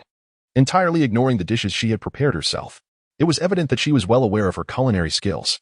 After consuming a few bites of the food Zhao Feng had brought, Jia Xu cast a curious glance at Zhang Jiao and inquired, "It's one thing for them to eat my cooking, but why are you partaking as well?" Taken aback by Zhao Yu's unexpected query, Zhang Liao found himself momentarily at a loss for words. Stealing a glance at the impassive Elbu, he looked back at the girl and replied, albeit somewhat hesitantly, "If the Lord can eat it, then surely I can too." However, upon hearing Zhang Liao's response, Zhao Yu scoffed dismissively. "Keep pretending. It's not that I underestimate you. You probably couldn't even best me, let alone compete with someone like him. I wager he didn't even taste it before using his spiritual energy to nullify its flavors." At Zhao Yu's words, both Zhao Feng and Zhang Liao's expressions toward Elbu turned peculiar. It became clear. No wonder Elbu could consume such abominable dishes without a flicker of emotion. He was cheating. With his little trick exposed by Zhao Yu, Elbu remained unfazed. He poured himself another bowl of wine and, with a stoic demeanor, picked up a pair of chopsticks to sample a suspiciously cucumber-like creation that Zhao Yu had just prepared, remarking, "When Yuan, look at you. Even a young girl surpasses you. Once we return, your training will be doubled." Zhang Liao. Why is it always him who gets hurt? With a resigned acknowledgement, he still felt a twinge of curiosity. Thus, he ventured to ask, "Zhao girl, you mentioned that the Lord nullified the food's strange flavors with his spiritual energy. What about Sima Zhao? He consumed it as well. Yet I doubt he possesses such profound spiritual power." "Of course he doesn't," Zhao Yu replied casually, casting a glance at her brother. "But he has a few screws loose. Are you really going to take after him?" Without waiting for Zhang Liao's reaction, she turned to Elbu and said, "And you? Do not call me a young girl. How am I small? Someone like him wouldn't even stand a chance against me." As she spoke, she pointed a finger at Zhang Liao. "Zhao Feng." Zhang Liao. Elbu, observing the proud demeanor of Zhao Yu, wished to convey that size has little to do with one's ability to fight. Some things are immutable, big is big, and small is small, regardless of strength. However, considering Zhao Feng's presence, Elbu refrained from voicing his thoughts to avoid further misunderstandings. He simply chuckled, "Lady Zhao, your prowess is indeed remarkable, rivaling that of any man." To speak candidly, Elbu was quite curious. Despite being family, while Zhao Yun's talents were undeniable, Zhao Yu had managed to hone his skills with a spear to such an impressive level, indicating his exceptional aptitude as well. It left one to wonder why their elder brother, Zhao Feng, seemed to possess such lesser capabilities. Unbeknownst to Zhao Feng, Elbu's thoughts wandered. Yet Zhao Yu's actions caused him some anxiety. It was only when he noticed Elbu appeared unfazed by Zhao Yu's impudence that he felt a slight sense of relief. Nevertheless, this only solidified his original concerns. Just as Zhao Feng pondered how to create an opportunity for Elbu, a sudden sound of galloping hooves approached from outside, growing nearer until it halted before the courtyard gate. The sound of the hooves caused a stir among those in the courtyard, drawing their gazes toward the entrance. There, standing outside the gate, was a striking young lad, seemingly around 16 or 17 years of age, leading a pure white steed, unblemished by any other color. Meeting the eyes of the onlookers, the youth displayed a glimmer of excitement. "Elder brother, Zhao Yu, I have returned. Are there guests at home?" Observing the young man, who had noticeably matured since his last memory, Zhao Feng felt a surge of exhilaration. "Yuan, you have finally come back." He hastened to the youth, embracing him tightly and patting his back vigorously before releasing him. "Come, Yuan, allow me to introduce you. This is Governor L, and I am currently serving under him. This is General Zhang, a rising star under Governor L. You should learn from him in the future." Grasping Zhao Yun's hand, Zhao Feng led him to the table, introducing him to Elbu and Zhang Liao in turn. Meanwhile, Zhao Yu observed the long-absent second brother with a mix of excitement and understanding. Refraining from interrupting Zhao Feng's introductions, Elbu regarded the young Zhao Yun with quiet admiration. Truly, he was a dashing young man, and it was evident that, if he were to mature, he might rival even Elbu's own striking appearance. However, outward appearances were but ephemeral. True strength was paramount. Elbu could clearly sense that. Despite Zhao Yun's tender age, his capabilities were already quite formidable. Among those Elbu had encountered, none could match Zhao Yun's prowess, be it Gao Shun or Zhang Liao. Only Guan Yu and Zhang Fei could possibly hold an advantage over him. Yet, it must be noted that Zhao Yun was merely a youth of 16 or 17. At a stage of rapid development, given a few more years, the future could unfold in countless unpredictable ways. Zhao Yun, Zhao Zilong. I have the honor of meeting Governor L and General Zhang. Although it remains a mystery how my elder brother came to serve under the esteemed Governor L, Zhao Yun nonetheless approached with due reverence, prompted by Zhao Feng's introduction.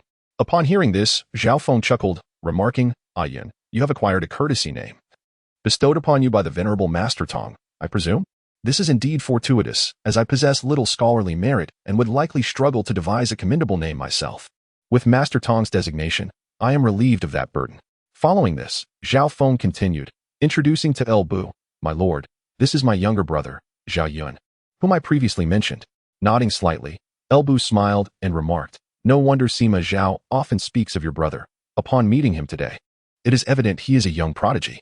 Listening to El Bu's praise, Zhao Feng could hardly contain his delight. For him, the greatest pride was indeed this brother of his. Thus, any commendation directed towards Zhao Yun brought him unparalleled joy. Focusing his gaze on Zhao Yun, El Bu instinctively licked his lips and inquired cautiously, "Zilong, if I recall correctly, Sima Zhao mentioned you had sought a master to hone your skills. Have you returned with newfound prowess?" Under the weight of El Bu's inscrutable gaze, Zhao Yun instinctively sensed a hint of danger.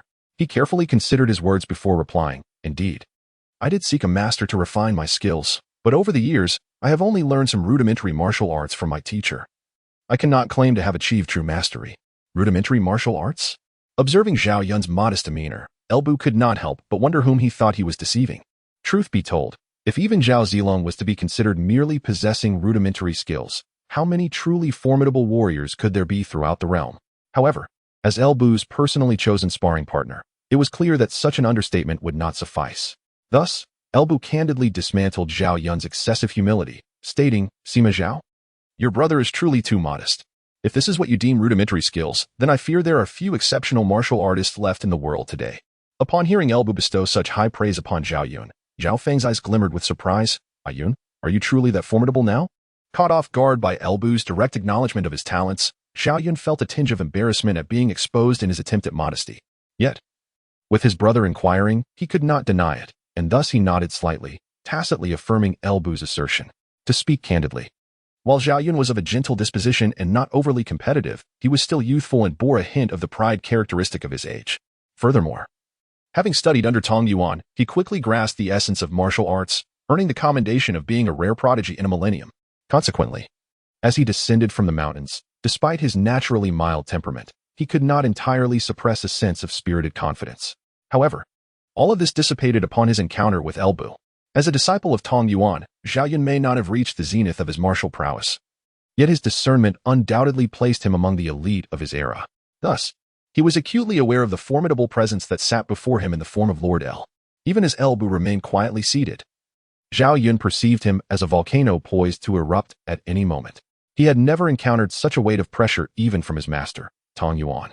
Consequently, after meeting El Bu, the slight restlessness born from his prior ease vanished, and his mindset underwent a transformation, returning to its genuine essence.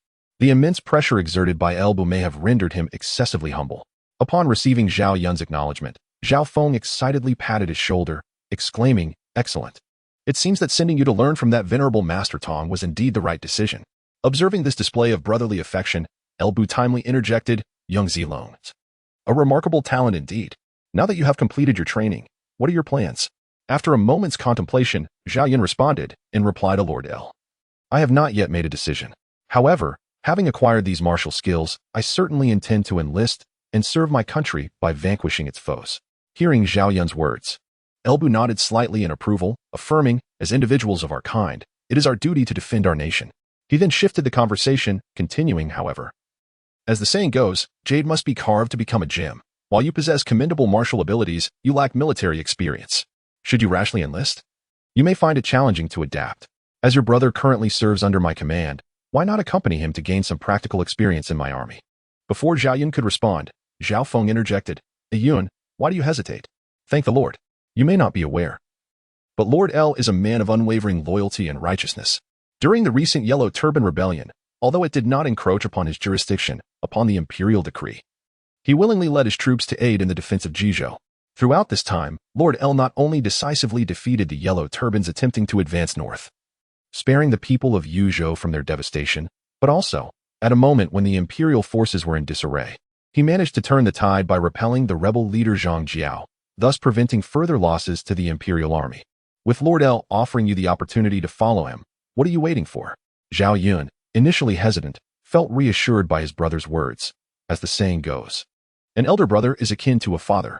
Thus, he acquiesced, I shall heed my brother's advice. I am grateful for Lord El's recognition, and I am willing to serve in your esteemed army. Seeing Zhao Yun's agreement, Elbu nodded with satisfaction, knowing that once he nurtured Zhao Yun, his own happiness in the latter part of his life would be assured. After all, there is likely no more fitting target for the peak Zhao Yun than this sandbag. Overwhelmed with joy, Elbu waved his hand grandly and declared, When Yuan, I entrust Zhao Yun to you. Allow him to serve as your deputy and guide him to become acquainted with the affairs of the military. Yes, my lord, Zhang Liao replied, acknowledging the command. Truth be told, Zhang Liao felt a considerable weight upon his shoulders. Among the troops of Bingzhou, he had always been the favored one, as Elbu would invariably include him in his endeavors. Zhang Liao, himself quite remarkable, had honed his martial skills at a young age. Though merely 16, his prowess had already surpassed that of Cao Xing, Wei Su, and Song Xian. Aside from Elbu, only Gao Shun could rival him. Yet, all of a sudden, Zhao Yun had emerged. This Zhao Zilong appeared to be of similar age, and while Zhang Liao could not discern the depths of his strength, Elbu's commendation suggested he was formidable. With Elbu assigning Zhao Zilong as his deputy, Zhang Liao couldn't help but feel his esteemed position was under threat. Akin to a favored consort suddenly confronted by a rival for affection, it seemed he would need to exert even greater effort henceforth. At this moment, Zhang Liao remained unaware of the extraordinary challenge that awaited him. When he truly comprehended the caliber of Zhao Yun, he would discover that mere diligence pales in comparison to innate talent. Elbu, oblivious to Zhang Liao's inner turmoil, continued addressing Zhao Yun. Zilong, follow Wen Yuan for now. He has been with me for some time and is well-versed in military matters, so you should learn abundantly from him. Like Wen Yuan, should you encounter any difficulties in your training, feel free to consult with me. I believe I can offer you some guidance. Additionally, you may engage in friendly sparring sessions. As martial arts require exchange for progress, isolated practice seldom yields improvement. Having resolved to join Elbu's ranks, Zhao Yun, without hesitation, replied, Yes, my lord. He then clasped his fists towards Zhang Liao, saying, I shall trouble General Zhang from now on. Observing this, while Zhang Liao harbored concerns about Zhao Yun competing for favor, he could not maintain a cold demeanor in light of Zhao Yun's amiable attitude. Thus, he reciprocated the gesture, saying it is merely the Lord's command. Moreover, you may address me simply as Wen Yuan. As for the Yellow Turbans, their situation had not been favorable. Recently, despite Zhang Jiao's victory over Dong Zhuo, Elbu's intervention had prevented significant losses to the Han army. Now, having recently secured a major triumph in the south, Huang Fusong had marched his forces into Jizhou, greatly bolstering the Han army's strength and reversing the tide of battle. Upon arriving in Jizhou, the Han forces adopted a more aggressive stance, tightening their grip on the Yellow Turbans within the city of Guangzhou. During this period, due to health issues, Zhang Jiao was unable to personally lead his troops into battle. Consequently, he had to rely on Zhang Bao, Zhang Liang, and Zhang Jiao, among others, to command the forces. Unfortunately, their efforts resulted in a series of defeats, leading to the entire northern Yellow Turban army being confined by Huang Fusong in the vicinity of Guangzhou, unable to mobilize. It must be said that a renowned general is indeed a renowned general. Although Lu Ji and Dong Zhuo possess commendable skills in military leadership, they still fall short in comparison to seasoned veterans like Huang Fusong. Without a doubt, in terms of commanding large armies, Huang Fusong can significantly outpace them.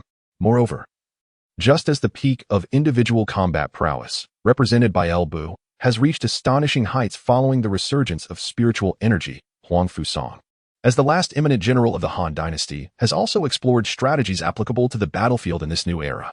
In the context of the revival of spiritual energy, while enhancements in individual combat abilities may rely primarily on innate talent, the advancement of an army, which inherently requires a structured system, fundamentally depends on inheritance.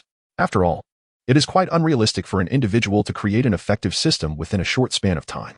In such circumstances, those with a certain degree of inheritance hold a distinct advantage, as this is not the first occurrence of spiritual energy resurgence in history. Established factions have valuable precedents to draw upon. Huang Fusong is not only a contemporary military leader, but also a successor of military strategy. Within the lineage of military tactics, There naturally exists knowledge pertaining to the true methods of warfare in the age of spiritual energy resurgence.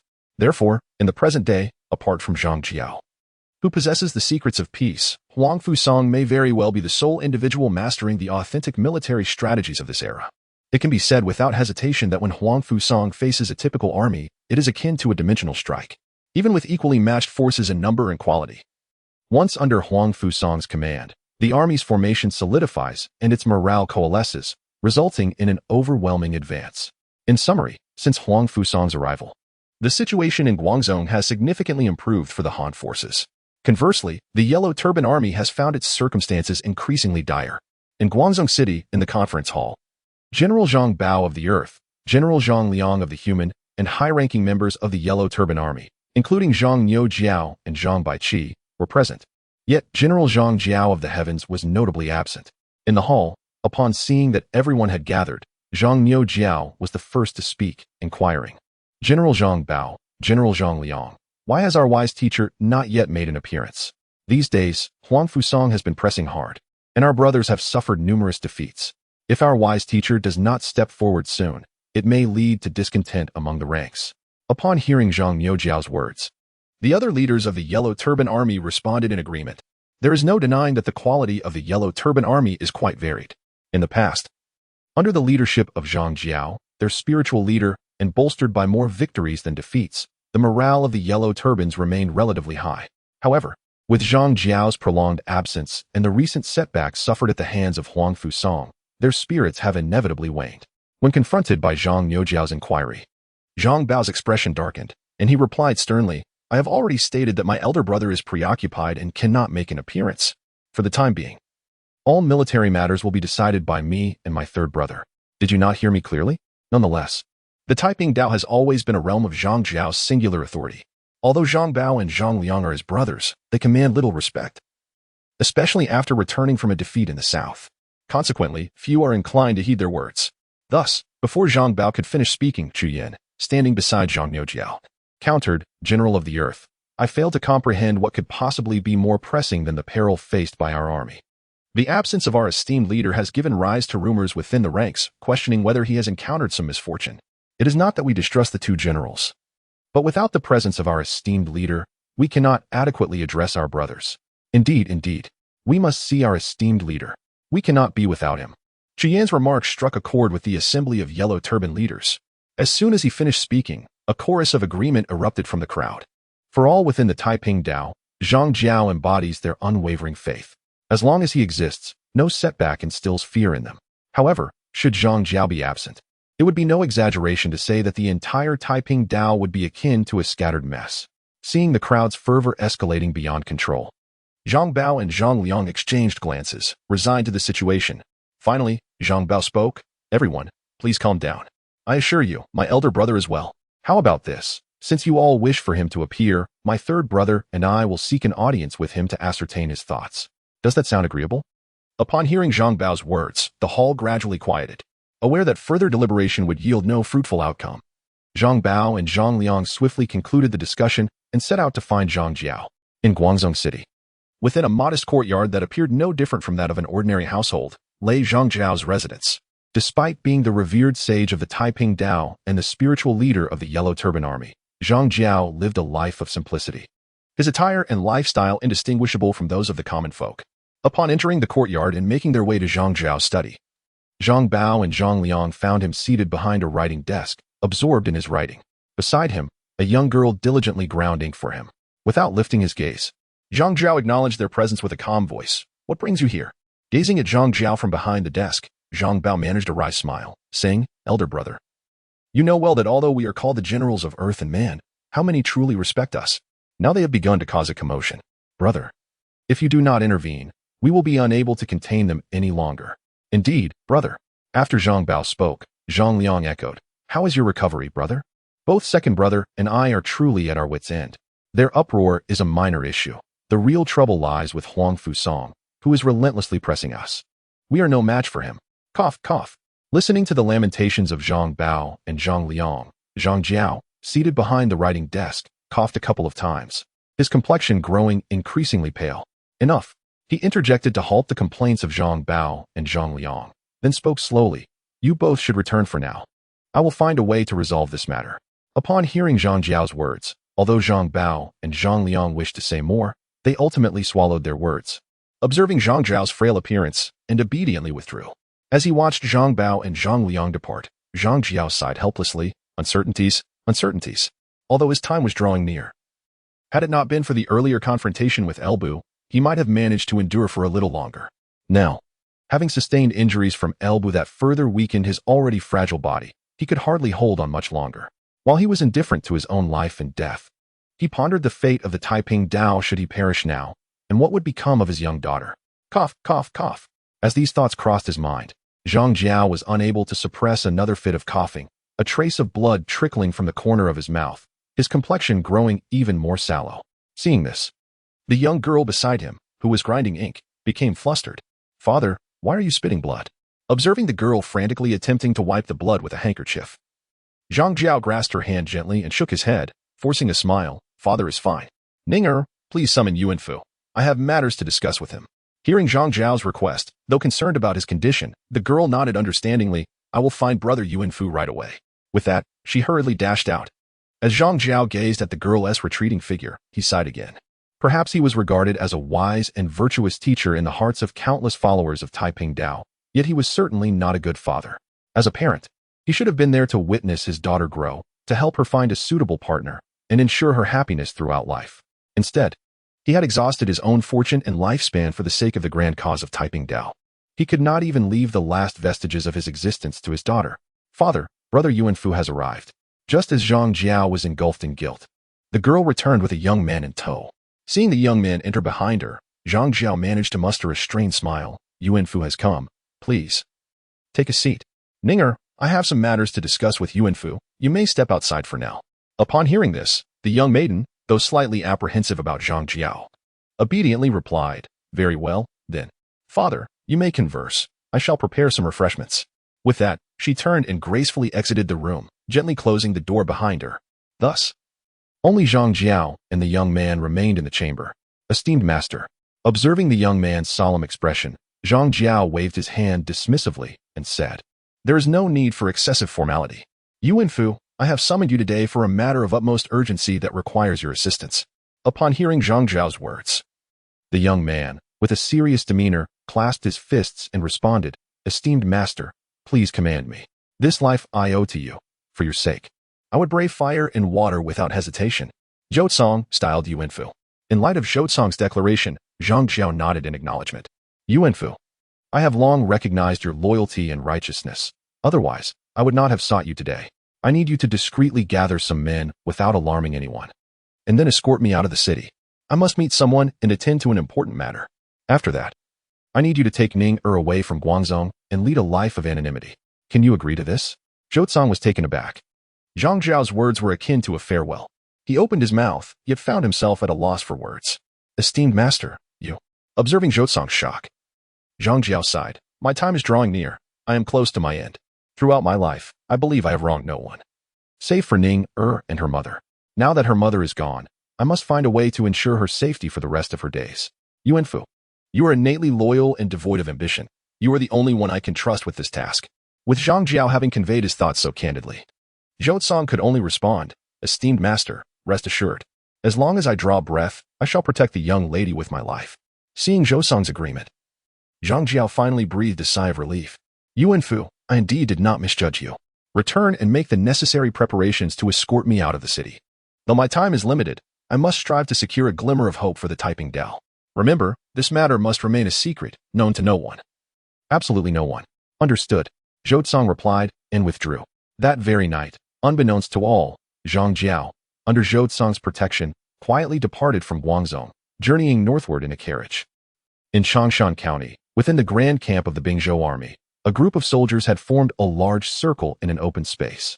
Within this circle stood Zhang Liao, wielding a crescent halberd, his expression grave as he fixed his gaze upon the opponent before him. Is a fight truly inevitable? Gazing at the gleaming silver spear in the opponent's hand, which had cast countless shadows upon him in recent times, Zhang Liao could not restrain himself from speaking, despite knowing that his words would likely bear little fruit. Meanwhile, a group of soldiers from the Bingzhou army gathered nearby. Whispering among themselves, How many rounds do you think General Zhang can last this time? I bet 30 rounds, no more. What? You underestimate General Zhang too much. Last time, he was merely careless. I believe he can last at least a bit longer this time. I wager 20 rounds. Humph. The surrounding chatter did not distract Zhang Liao. At this moment, even if it was merely to avoid suffering a humiliating defeat, he dared not lose focus. Opposite him, the girl wielding the silver spear raised an eyebrow. Of course we are going to fight. Didn't you say last time was due to your carelessness? Now, I'm giving you the chance to fight me seriously. Zhang Liao. Indeed, the person standing before him was not Zhao Yun, but Zhao Yu. Zhao Feng, having lost his parents at a young age, relied on his siblings for support. Now, Zhao Feng was serving in the Bingzhou army, and the recently returned Zhao Yun had joined him. In light of this, Zhao Feng requested Lu Bu to allow Zhao Yu to accompany them, so that the three siblings could march together to Bingzhou. After all, they had no other relatives. Wherever they went, that was their home. Lu Bu had no reason to refuse Zhao Feng's request, thus Zhao Yu joined her brother and Zhao Yun in the army. Upon arriving at the military camp, eager to assess Zhao Yun's capabilities, Lu Bu hastily instigated a duel between Zhang Liao and Zhao Yun. To everyone's surprise, after their match, Zhao Yu eagerly expressed her desire to challenge Zhang Liao as well. Even more astonishingly, Zhao Yu emerged victorious. At that moment, Zhang Liao was utterly bewildered, convinced that he had underestimated her simply because she was a girl. Zhao Yu, however, suggested, "Then I shall take that as you being careless. Shall we have another match?" Thus, the scene unfolded as it had moments ago. Nearby, Lu Bu observed the standoff between the young man and woman with keen interest, tilting his head towards Zhao Feng and Zhao Yun, who were also spectating. "Who do you think will win this time?" he inquired. Zhao Feng remained calm, while Zhao Yun felt somewhat exasperated. "You ask us about such matters? Who among us can discern the outcome better than you?" Naturally, given that Zhang Liao was indeed somewhat weaker at present, Zhao Yun found the situation rather easy to assess, ultimately responding, "My lord, I believe General Zhang will likely struggle against my sister." Hearing Zhao Yun's words, Lu Bu chuckled. "Coincidentally, I share the same sentiment. However, to be bested twice in public by a young girl, when Yuan shall certainly face significant embarrassment this time. Let us see if he dares to be lazy again." Observing the smug expression on Lu Bu's face, Zhao Feng and Zhao Yun discreetly distanced themselves from him. Indeed, this gentleman possesses remarkable strength, yet at times, his unpredictability is truly baffling. In the open clearing, Zhang Liao gazed intently at Zhao Yu across from him, his mind still in a haze. To be fair, as an ordinary passerby, Zhang Liao is indeed of exceptional talent.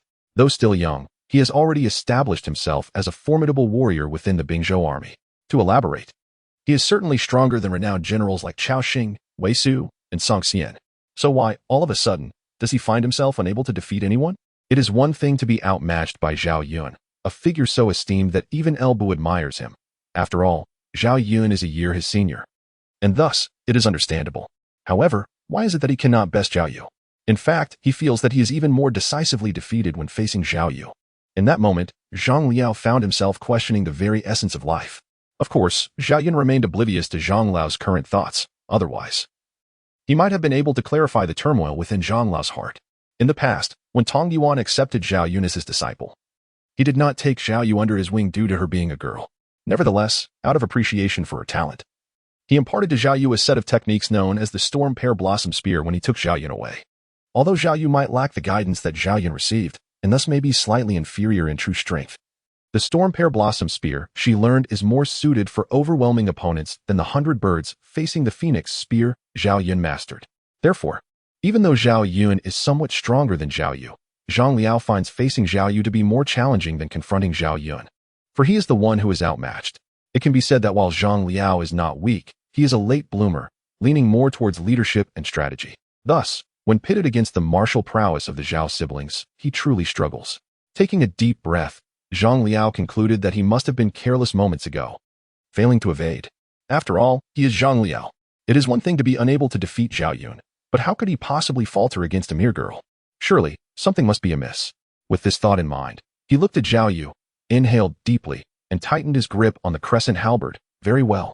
You wish for me to strike first?" Zhao Yu blinked in confusion, questioning whether Zhang Wuyuan might have a touch of madness for allowing her to initiate. Had he chosen to strike first, he might have held out longer, but by permitting her to go first, he was practically offering himself as prey. Indeed. Zhang Liao nodded earnestly. "This time, I shall not be careless." Upon hearing this, Lu Bu exaggeratedly shielded his eyes, as if unable to bear witness to the impending scene. Of course, it would have been even more perfect had he not secretly opened a gap between his fingers. Beside elbow, Zhao Yuan let out a slight sigh. Loading more content. Please wait. This site only supports access via mobile browsers. If you see this paragraph, it indicates that the chapter content has failed to load. Please close the reading mode, browsing mode, novel mode, and disable any ad blocking features. Or copy the URL to read it in another browser.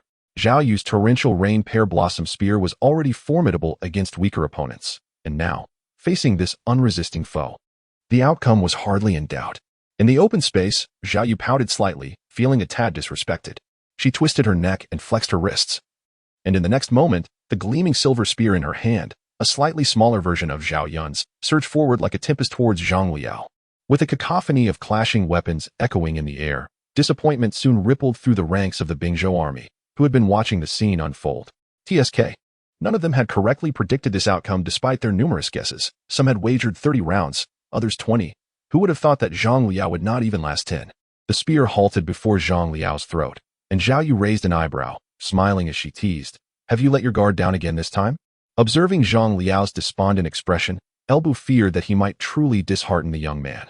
He approached Zhang Liao, patting him on the shoulder in a gesture of consolation. When Yuan, strive to do your best in the future. I believe you can do it. It's not that you are weak. Rather, Zhao's skills are simply exceptional. Lord. Zhang Liao felt a flicker of gratitude at Elbu's kind words, lightening his heart a little. Just then, Zhao Yu, eyeing Elbu as he stood before Zhang Liao, suddenly spoke up. Hey, why don't you have a match with me? Since your elder brother and second brother are willing to leave their homes for you, it stands to reason that your skills are commendable. Shall we give it a try? Before Elbu could respond, Zhao Feng interjected sharply. You, that is quite disrespectful. However, Elbu halted Zhao Feng's reprimand, looking at the eager young woman before him. He chuckled lightly. Very well, let us do this. Seeing Elbu's demeanor, Zhao Yu furrowed her brow. Where are your weapons? Elbu smiled. I don't need any weapons. Upon hearing this, Zhao Yu's frown deepened. No weapons? Humph. If you lose, don't make excuses like he did. Without further ado, Zhao Yu thrust her silver spear forward with precision. And then, there was nothing more to follow. Elbu pinched the tip of the spear between his fingers, observing the crimson flush spreading across Zhao Yu's face, and earnestly remarked, Your speed is commendable, though your strength could use some improvement. Nevertheless, for a young lady, achieving this level is quite impressive. Zhang Liao felt compelled to ask his lord, Didn't you say Zhao Yu was very strong? Yet, if he were to voice this question, Elbu would only respond that Zhao Yu indeed possessed strength, but his own was simply superior. Zhao Yu gazed at the composed and seemingly indifferent Elbu, particularly astonished by his remarks about her. Her eyes widened in disbelief. I told you not to call me a little girl. As she spoke, she exerted all her strength to wrest the gleaming silver spear from Elbu's grasp. Yet no matter how hard she tried, the spear remained immovable. Observing this, Elbu smirked, realizing that Zhao Yu still held a grudge over his previous comment. It seemed her pride was quite pronounced. Muttering to himself, Elbu released his hold on the spear's tip. Suddenly, with a loud thud, Zhao Yu, having overexerted herself, plopped down onto the ground. To be frank, her grimacing expression was quite painful to behold.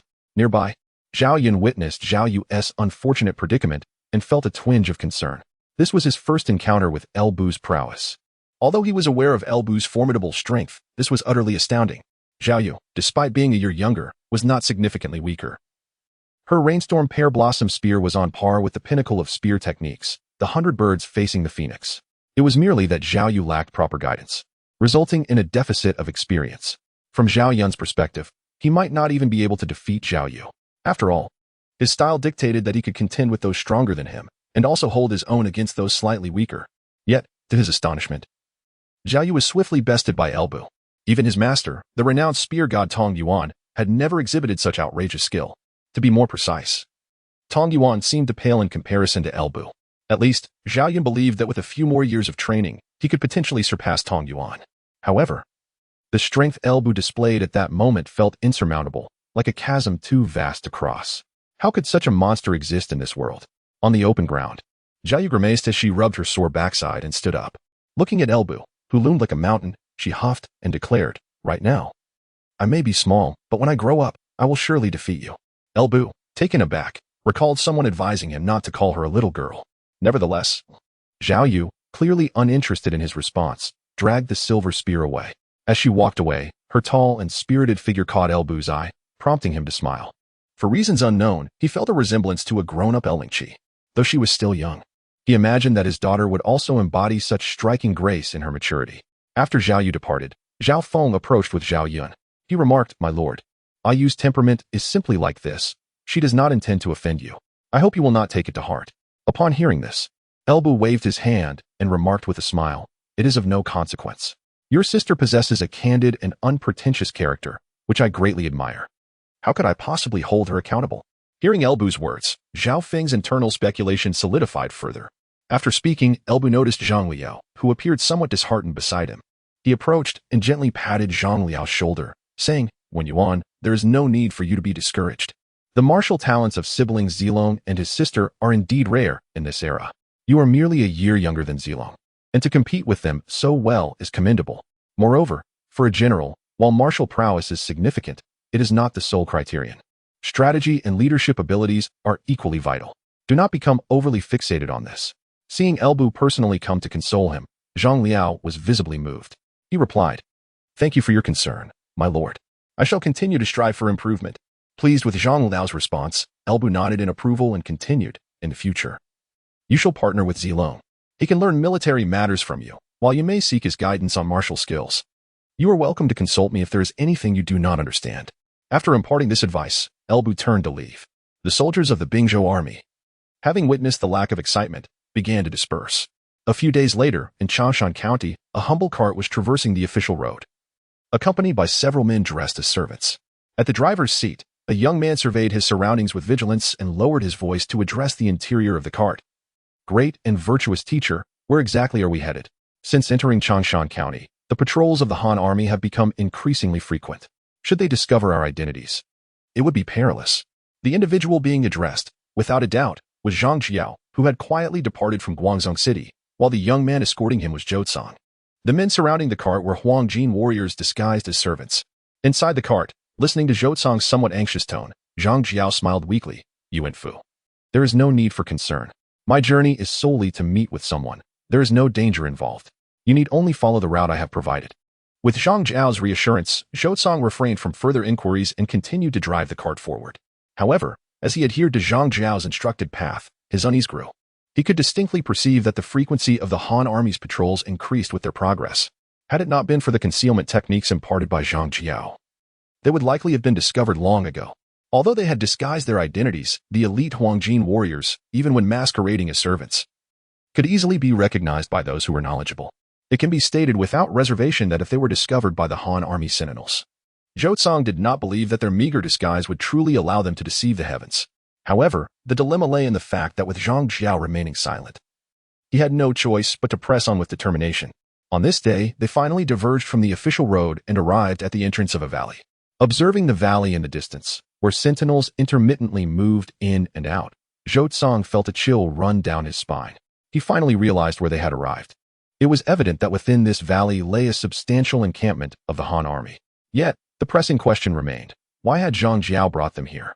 He claimed he needed to meet someone, but who among the Han army could be the individual Zhang Jiao sought?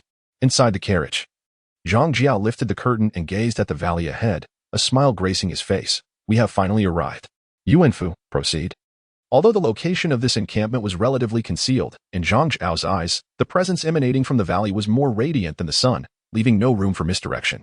Heeding Zhang Jiao's command, Zhou, despite his confusion, steered the carriage toward the valley with unyielding resolve. Within the valley, the encampment of the Bingzhou army was abuzz. Lu Bu, who often instigated sparring matches between Zhang Liao and Zhao Yun, suddenly lifted his gaze toward the outside. How intriguing. A glimmer of interest flickered in his eyes as he addressed the sparring duo. "Enough for today, Wuyuan. We have guests arriving. Go and welcome them." Upon hearing this, Zhang Liao and Zhao Yun immediately ceased their engagement. Wiping the sweat from his brow, Zhang Liao clasped his fists and replied, "Yes, my lord." With that, he mounted his horse and made his way toward the encampment's entrance. During this period, Zhang Liao and Zhao Yun had been engaged in foot combat training. There was little choice in the matter, as Zhang Liao was already at a disadvantage against Zhao Yun, and if the latter employed his famed night-illuminating jade lion, the odds would be even more unfavorable. As Zhang Liao reached the entrance of the valley, he spotted a carriage being halted by the guards stationed there. Understanding that this was likely the guest Lu Bu had mentioned, Zhang Liao hastily urged his horse forward and called out to the soldiers, "My lord has issued orders." This is his guest. Allow them passage at once. Given Zhang Liao's considerable reputation within the Bingzhou army, the guards readily acquiesced to his command and stepped aside. After dispersing the guards, Zhang Liao's gaze fell upon the carriage encircled by the soldiers. My lord has sent me to welcome you. Please follow me. However, despite his outward composure, Zhang Liao felt a surge of curiosity within. After all, they were in Jizhou, not Bingzhou. What kind of guest could Lu Bu possibly have? In truth, Zhang Liao was not the only one harboring such questions. Zhou Song, seated at the driver's position, was equally taken aback upon hearing Zhang Liao's words. Was there truly someone of great merit among the Han army awaiting a meeting? It appears that they are acquaintances. Otherwise, who would be there to greet them? Yet, the question remains, how could the esteemed sage be acquainted with such individuals? Taking a deep breath, Zhou Song suppressed his doubts and respectfully clasped his fist towards Zhang Liao, expressing his gratitude. Afterward, he guided the horse-drawn carriage into the valley, closely followed by the yellow-turbaned warriors disguised as servants. This time, with Zhang Liao having made the introduction. The guards stationed in the valley naturally refrained from hindering their passage. Thus, under Zhang Liao's guidance, the group moved unhindered to the grand encampment of the Bingzhou army. Upon entering the camp, Zhang Liao was taken aback to find that the occupants of the carriage showed no intention of disembarking, which left him somewhat displeased. He felt that the individual inside exhibited an air of superiority by not alighting even upon entering the camp. However, since Lu Bu had merely instructed him to welcome the guests without further orders, Zhang Liao, despite his inner dissatisfaction, proceeded towards Lu Bu's main tent with the carriage. Upon reaching the tent, Zhang Liao was astonished to discover that Lu Bu was already waiting outside. As he observed the approaching carriage, a flicker of inscrutable emotion crossed Lu Bu's eyes.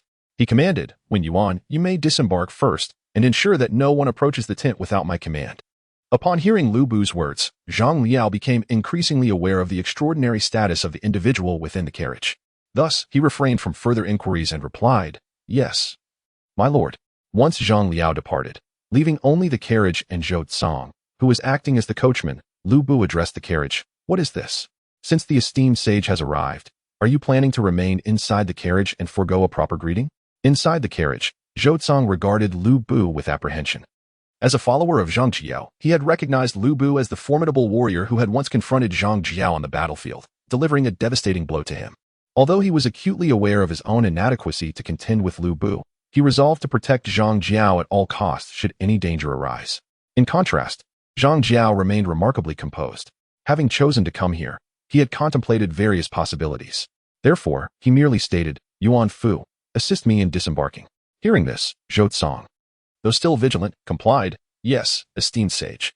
As he spoke, Zhou Song carefully lifted the curtain of the carriage and gently assisted Zhang Jiao, who was seated inside, to alight. Looking at the elderly Zhang Jiao, with his hair white and complexion aged, Lu Bu furrowed his brow.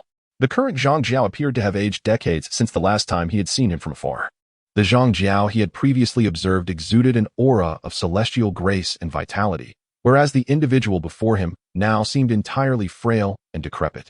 Suppressing his doubts, Elbu turned and entered the grand tent. Come in, he beckoned. At Zhang Jiao's gesture, Zhou Song assisted him into the tent. Once inside, Zhou Song helped Zhang Jiao to his side.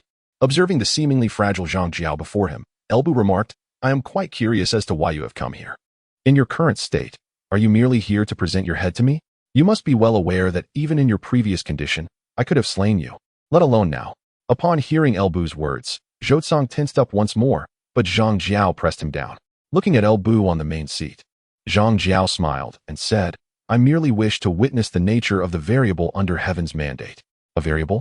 Elbu glanced at Zhang Jiao, pondering. With the revival of the world's spiritual energy, it seemed that these mystical individuals had indeed become more eccentric. If one were to speak of variables, was he not a variable himself as a time traveler? However, Elbu kept his thoughts concealed. Have you discerned anything? He inquired, coughing lightly. Zhang Jiao let a trickle of blood escape from the corner of his mouth. He shook his head slightly and sighed. I cannot see through it, cannot see through it. Yet, I can ascertain that you are destined not to serve the Han, which is why I have come to meet you. On what grounds do you say that? Elbu asked. In response, Zhang Jiao smiled. If your heart were aligned with the Han, how could the fate of the great Han have dwindled to such a state? Elbu chuckled. You greatly overestimate my capabilities, do you not? Do you believe that I alone possess the power to alter destiny? If the Overlord had been open to counsel, fate would have changed long ago. Zhang Jiao replied slowly, yet you are not an obstinate man. Elbu chose not to counter Zhang Jiao's assertion. He simply stated, but I am still a governor of the Han, while you are a rebel. Your head would be a significant achievement. Zhang Jiao nodded, not disputing Elbu's words. I have come not only to witness this variable, but also to forge a benevolent connection with you. A benevolent connection? Elbu smiled. With what, pray tell? You are on the brink of death, he replied. Zhang Jiao chuckled. Indeed, my time is nearly up, yet I can still offer something of value. For instance, my head, the typing art, and the fate of the Han. Moreover, I can grant you an opportunity. Great sage. Zhou Tsang could no longer contain himself. Particularly when Zhang Jiao casually mentioned my head. Gently restraining Zhou Tsang's arm, Zhang Jiao said calmly, Yuan, my end is near. If I can use this frail body to accomplish something for the typing Dao, I would die without regrets. Do not hinder me. Upon hearing Zhang Jiao's words, Zhou Tsang could only nod tearfully. Looking at the composed Zhang Jiao, who had placed life and death aside, Elbu's eyes reflected a hint of admiration. As a traveler through time, he possesses a unique perspective on issues, allowing him to view matters from a more detached vantage point. Undoubtedly, Zhang Jiao can be regarded as a remarkable figure of his era. However, there is something peculiar about Elbu. With Zhang Jiao now before him, he directly inquired. During our last encounter, I found it quite strange. Logically, with the resurgence of the world's spiritual energy, individuals like us should experience an extension of our lifespans. Yet, you appear to be on the verge of depletion, with your life nearly extinguished. I am eager to understand how you have fallen into such a state. Zhang Jiao had come to negotiate with Elbu, so there was no need for concealment regarding this matter. In response to Elbu's curiosity, he elucidated. The fortunes of the Han dynasty still endure, and the way of peace struggles to gain momentum, unless unforeseen events arise. It will take considerable time for the way of peace to pose a genuine threat to the Han. However, with the leak of information regarding the Tang and Zhou, the situation is on the brink of eruption. In an effort to secure a glimmer of hope for the way of peace, I transferred my personal fortune to that of the way of peace using the secret techniques recorded in our teachings. The loss of my fortune consequently diminished my lifespan. And given that this technique is inherently a defiance of destiny, it is destined to shorten my life further. Thus, my remaining time is indeed very limited. Listening to Zhang Jiao's explanation, Elbu could not help but be astonished. Following the resurgence of spiritual energy, many phenomena could no longer be explained through scientific reasoning. The ability to transfer something as ethereal as fortune was truly remarkable. Nevertheless, Zhang Jiao's capacity to achieve such feats piqued Elbu's interest in the purpose of his visit. He candidly stated, "It seems that your capabilities extend far beyond what I initially imagined. Speak plainly. What can you offer me, and what do you desire in return? If I find it agreeable, I would not be opposed to entering into this transaction." Upon hearing Elbu's words, a peculiar flush appeared upon Zhang Jiao's face. He replied with a smile, "That is splendid. As my end approaches, I perceive more than ever before. I can sense that if I were to perish, despite the way of peace's yellow turbans potentially gaining a few opportunities from the fortune I leave behind, they would ultimately be suppressed and reduced to mere dust of history. Since I have witnessed all of this, I naturally wish to find a way to alter it. Everything must be dismantled before it can be rebuilt. Rather than allowing the yellow turbans to languish on borrowed fortune only to be extinguished, I would rather take a desperate gamble that might afford them a chance at survival. Moreover, what I intend to do would also benefit you." Elaborate further, Elbu replied noncommittally. "I wish to expend my final breath and the fortune of the way of peace to deplete the remaining vitality of the Han dynasty, hastening the arrival of chaos. As long as the order of the Han court persists, there is no path to survival for the yellow turbans.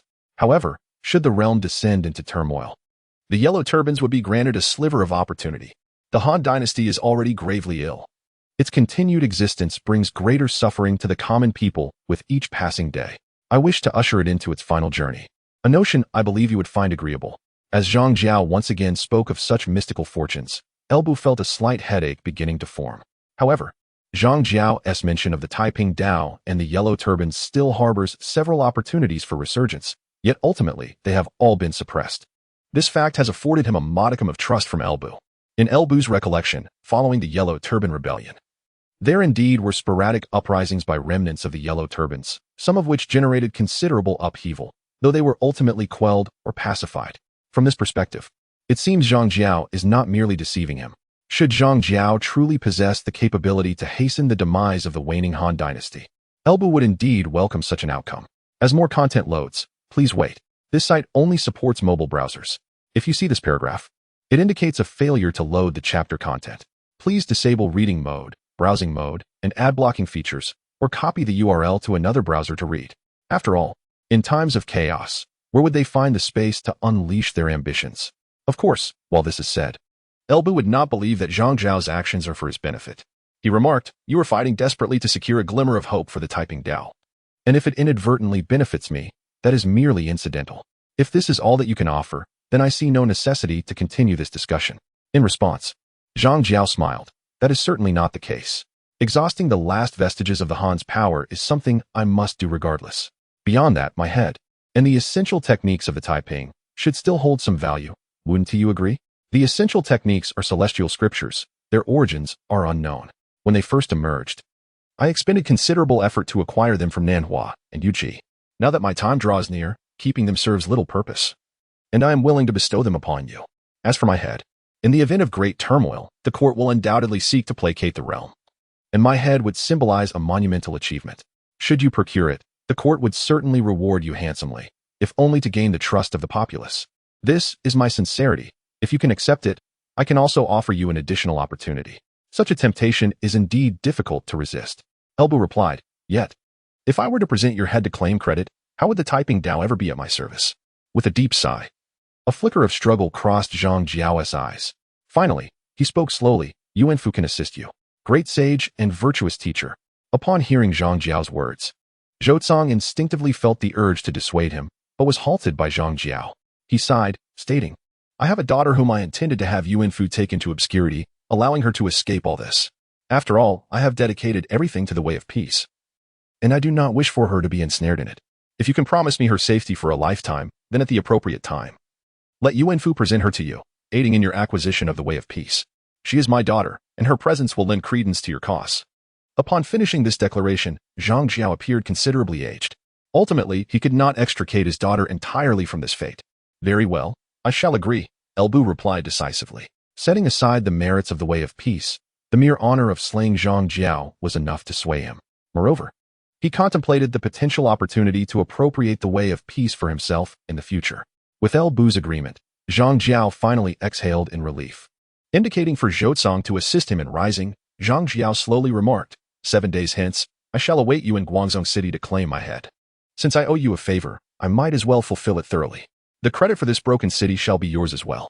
"It is settled," he affirmed. "Before the battle, I must remind you once more. Please save this for later viewing. New keyboard novel network Xinjianpan.com for continued convenience." After bidding farewell to Zhang Jiao, Elbu felt a twinge of melancholy. A figure like Zhang Jiao, regardless of the era, would undoubtedly be considered a person of great influence. Now, however, he found himself in such dire straits, one could only attribute it to misfortune.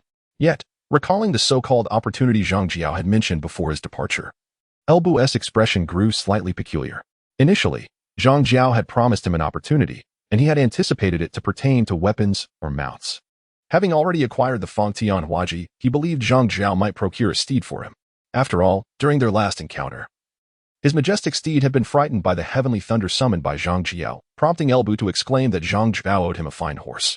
Little did he expect that the opportunity Zhang Jiao spoke of was neither a weapon nor a mount. Of course, while this opportunity was somewhat unexpected for Elbu, if fortune could indeed play a role, then perhaps it would prove beneficial in due course. A myriad of thoughts flitted through Elbu's mind, though they were matters for another time. For now, the most pressing concern was to journey to Guangzhou, to accompany Zhang Jiao on his final journey and simultaneously claim the accolades from Huangfu Song. Resolving this, Elbu issued a decisive command. "When Yuan, relay the order. Prepare the entire army.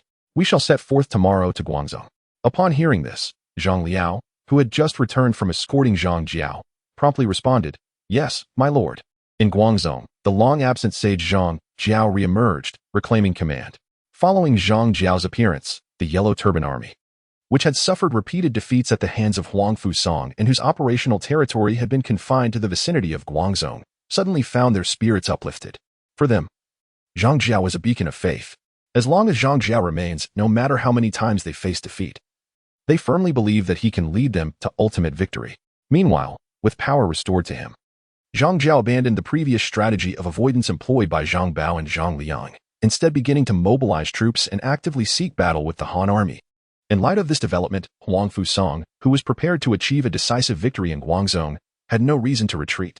Thus, within a mere few days, numerous clashes erupted between the Han army and the Yellow Turbans.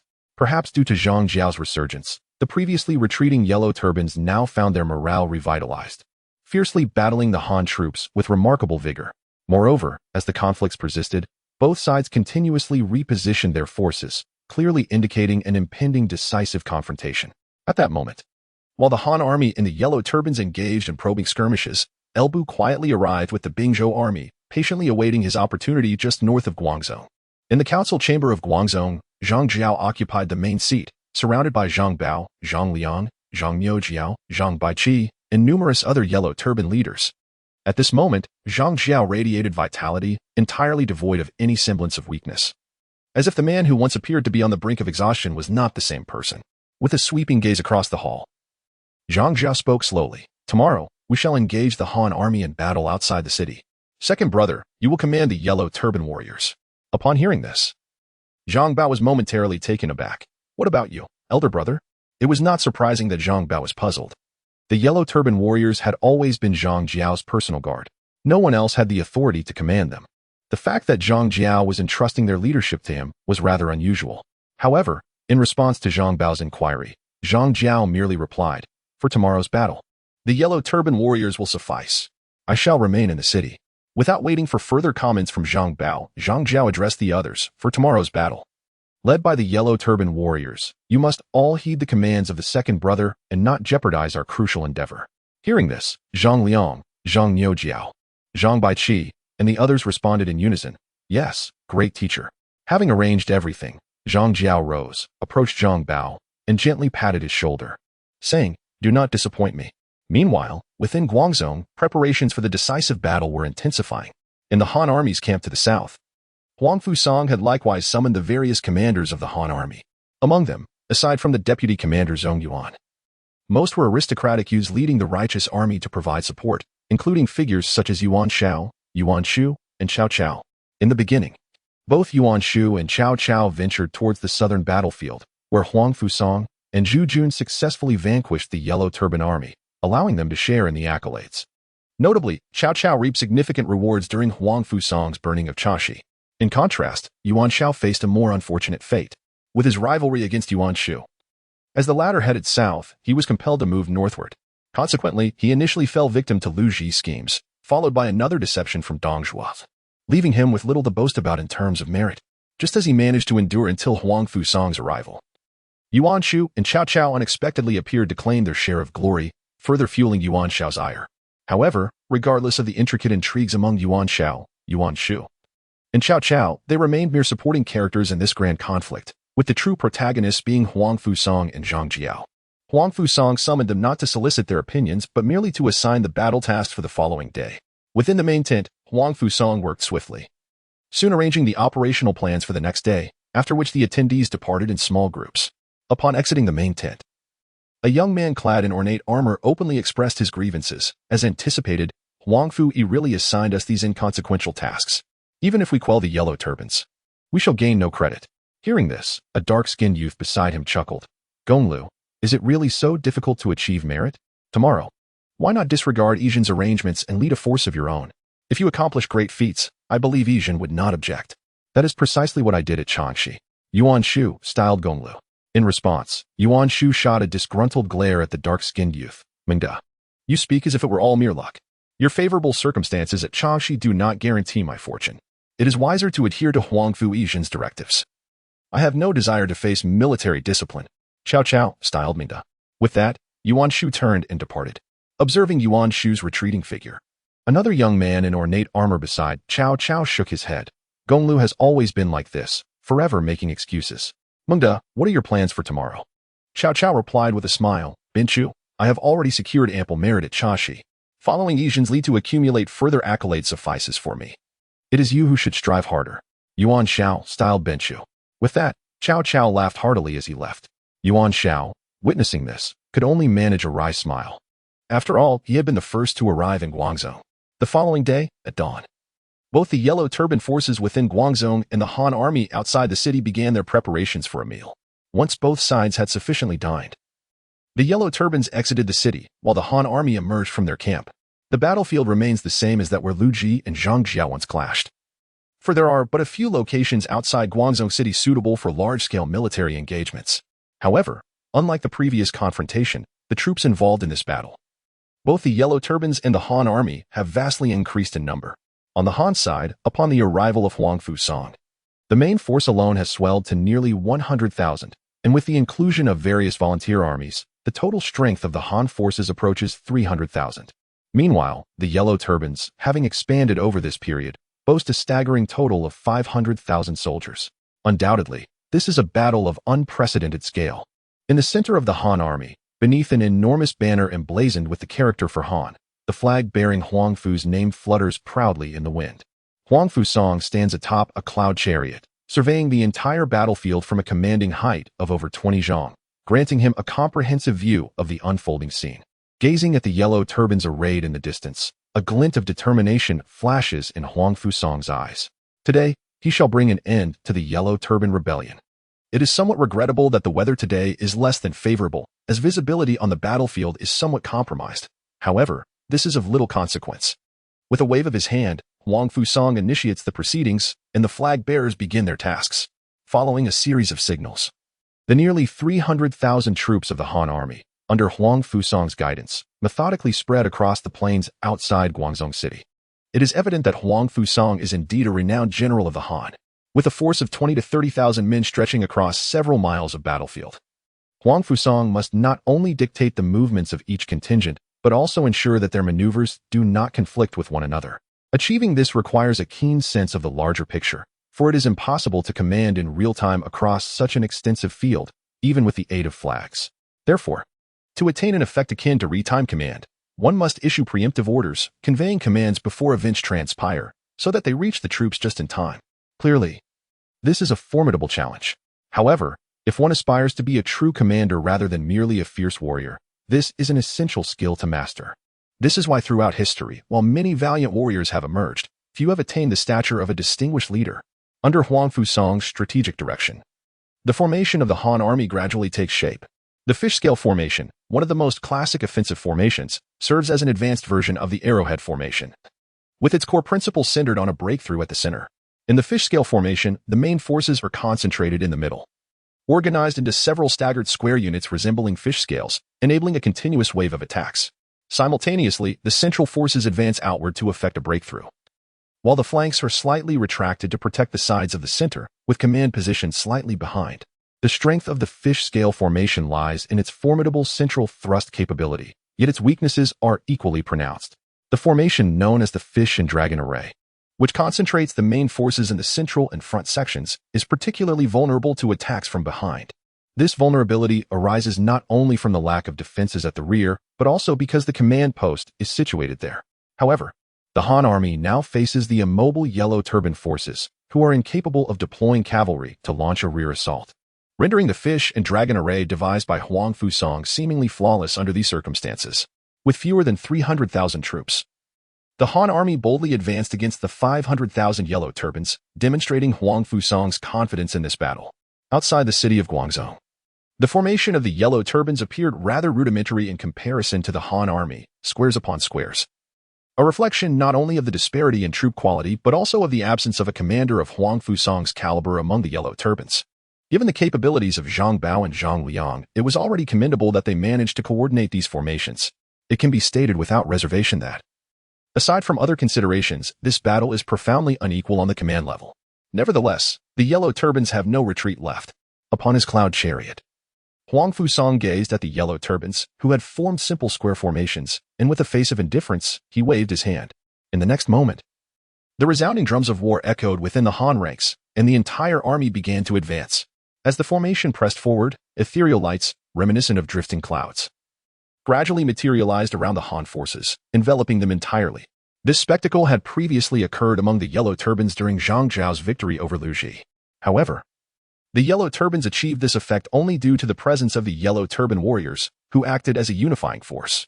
In contrast, for Huang Fusang, any army under his command could attain the same effect. For this was the essence of military spirit in the era of spiritual revival, a method of warfare intrinsic to the military and strategists.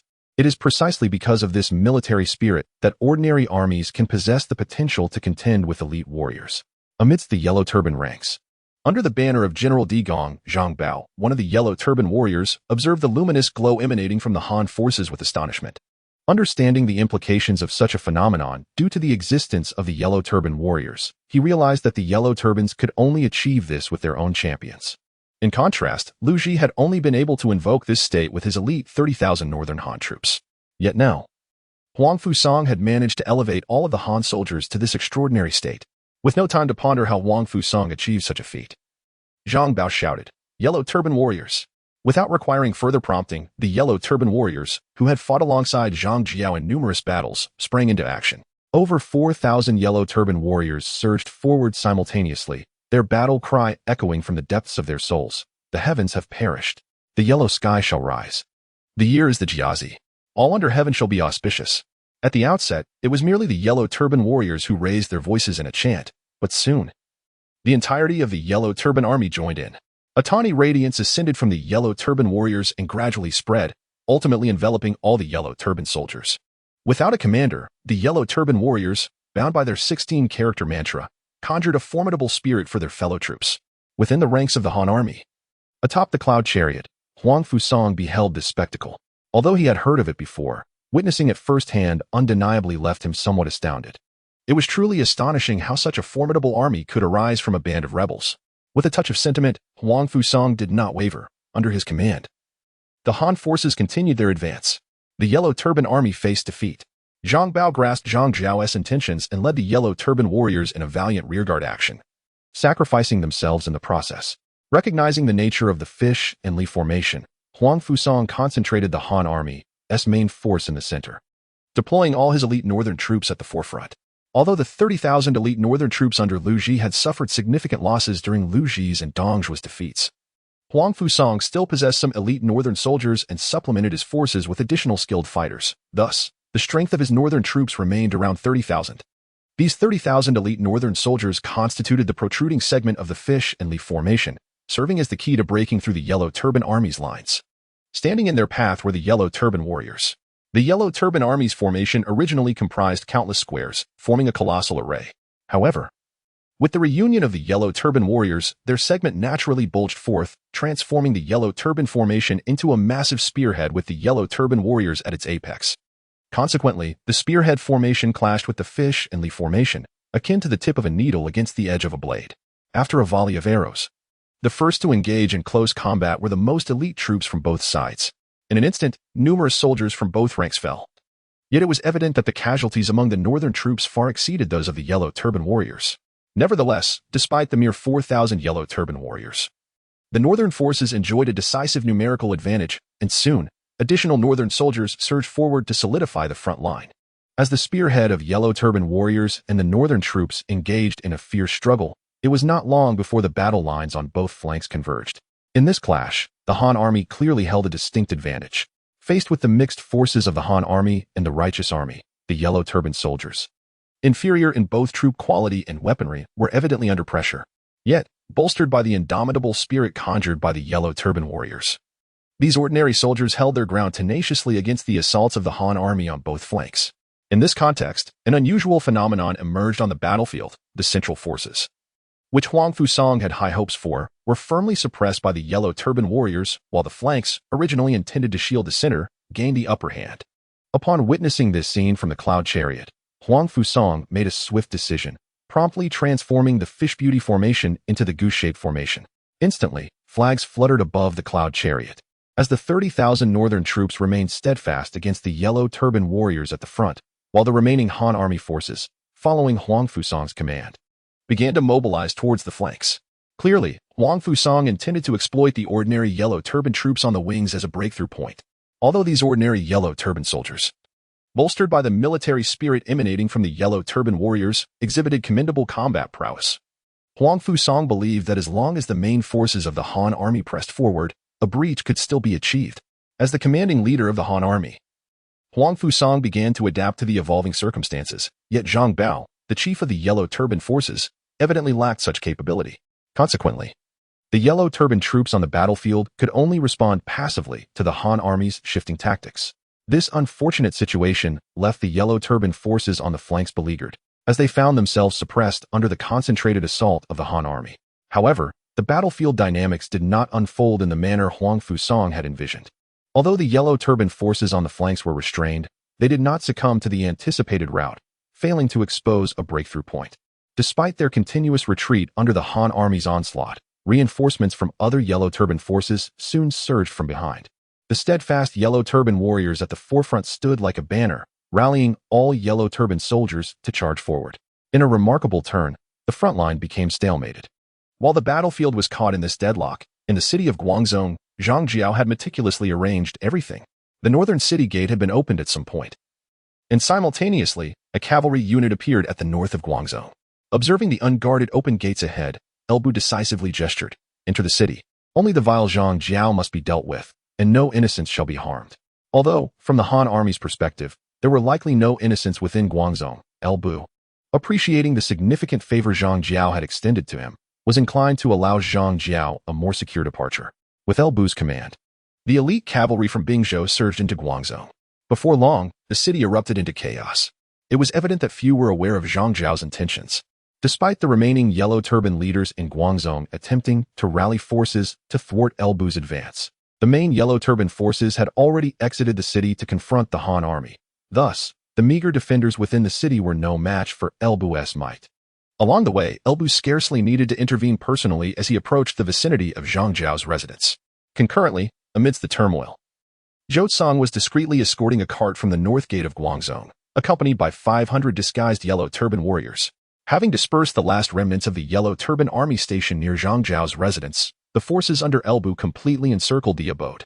Gazing at the courtyard before him, Elbu called out, "Wuyuan, Bin Shan." Zhang Liao and Chao Xing responded promptly. After a brief glance at the two, Elbu instructed, "You both lead your troops to stabilize the situation within the city. Those still in Guangzhou, disperse them if possible." "Understood," they replied and departed. Once they had left with their troops, Elbu surveyed his loyal guards and commanded, "You shall remain outside. I will enter alone." With that, he dismounted and pushed open the courtyard door. Inside, Zhang Jiao, clad in a bagua robe and wielding a talismanic sword, sat disheveled on the ground. Observing Elbu's entrance, the gaunt Zhang Jiao smiled faintly. "General, you truly are a man of your word." He had overheard Elbu's earlier orders. It was clear that the imperial court would never accept the surrender of the Yellow Turbans, thus Elbu's directive to disperse the populace of Guangzhou was, in truth, an act of salvation for them. "I have come to escort the esteemed sage on his final journey," Elbu stated calmly as he regarded Zhang Jiao. Zhang Jiao nodded, struggling to rise from the ground. He looked at Elbu and remarked, "Now that the general has arrived, I can proceed with my final act without concern." Suddenly, a thunderous roar echoed through the clear sky. Dark clouds began to gather, centering ominously over Guangzhou, casting the world into shadow. To go against heaven invites retribution, he mused. Lightning danced like serpents among the clouds, as if something within Guangzhou was destined for divine punishment. Under the electric flashes, Zhang Jiao's face was cast in a shadowy hue. Without a further glance at Elbu, he raised his talismanic sword, an invisible aura emanating from his emaciated form.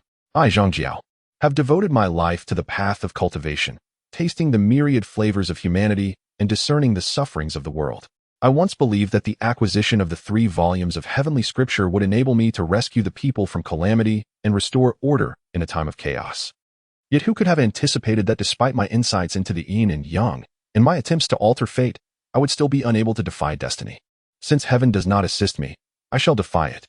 The heavens shall perish, and the yellow sky shall descend upon this world. Today I, Zhang Jiao, with this frail body, shall shatter the fate of the Han dynasty. What can heaven do to me?" With a resounding crash, bolts of lightning illuminated Zhang Jiao's withered visage even more sharply. His long hair billowed as if stirred by an unseen wind, rendering him a figure seemingly possessed.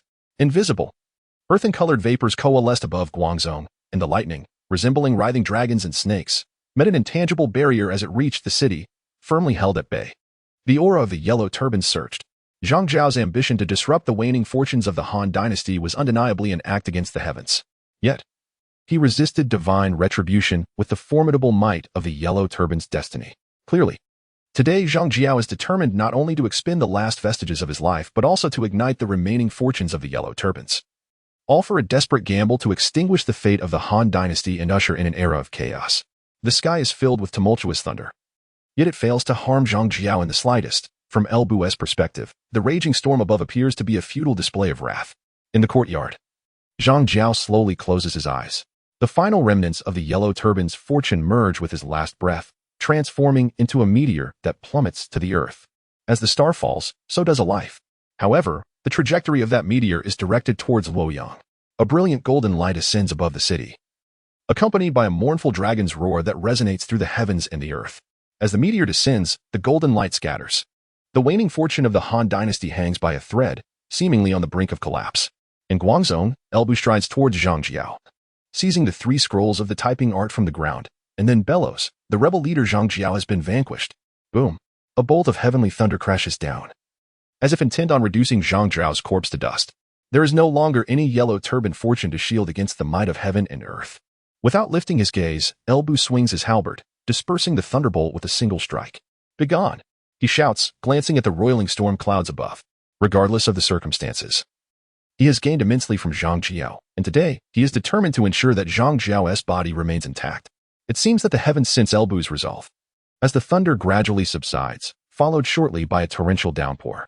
Outside Guangzhou, the Han and Yellow Turban armies continue their brutal clash. However, as the clouds darken and rain pours down, visibility on the battlefield diminishes sharply, hindering both the Han and Yellow Turban forces significantly. Yet, despite the deluge, Huang Fusang shows no inclination to retreat. A mere rainstorm cannot dampen his resolve to dismantle the Yellow Turbans. Orders continuously emanate from Huang Fusang's command vehicle. And although the Han army's advance grows increasingly arduous in the downpour, under his guidance, their formation remains steadfast and unwavering, not disbanding due to the rain. While Huang Fusang is resolute in his stance, Zhang Bao, on the other hand, begins to waver in his resolve as the rain pours down. After enduring this battle thus far, the Han army has gained a decisive upper hand, and the Yellow Turbans are sustained solely by the strength of their warriors. Zhang Bao and Huang Fusang are simply not of the same caliber as commanders. Now, with the rain falling heavily, Zhang Bao perceives it as an opportune moment to retreat. However, he, despite being the commander of this battle, dares not make such a significant decision without Zhang Jiao's orders. Thus, following the onset of the heavy rain, Zhang Bao hastens to send someone to seek Zhang Jiao's command. Regrettably, he was fated never to receive Zhang Jiao's orders.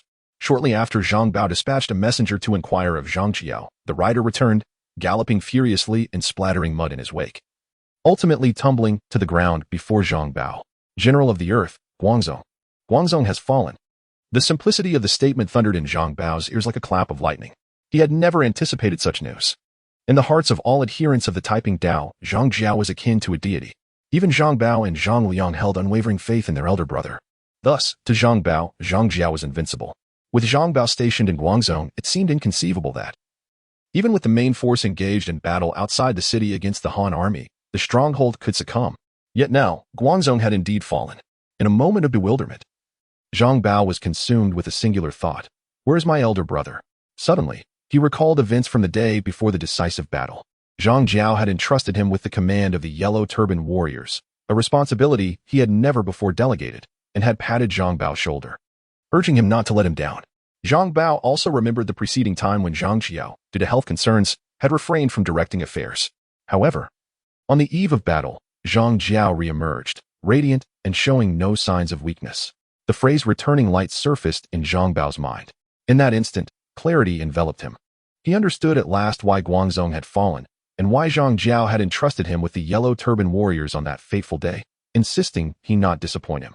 Zhang Jiao, his elder brother, the esteemed sage of the Taiping Dao, had departed from this world, clenching his fist so tightly that his nails pierced his palms.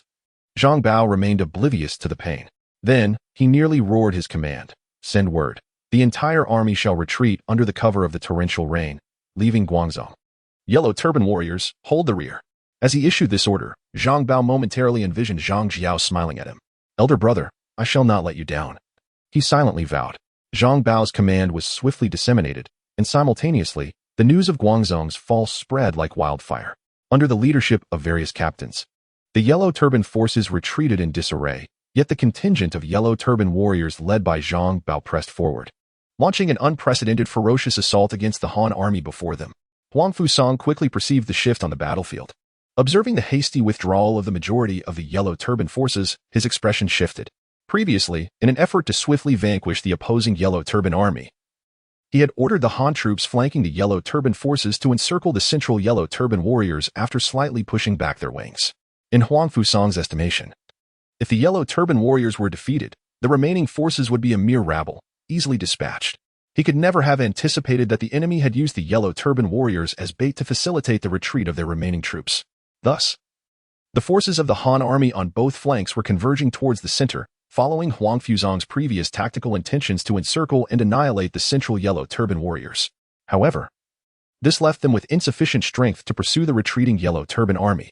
Orders were dispatched to halt the advance towards the central army and to commit all forces to chase down the withdrawing yellow turbans. In that moment, Huang Fuzong felt an overwhelming urge to vent his frustrations. Who was the commander on the opposing side?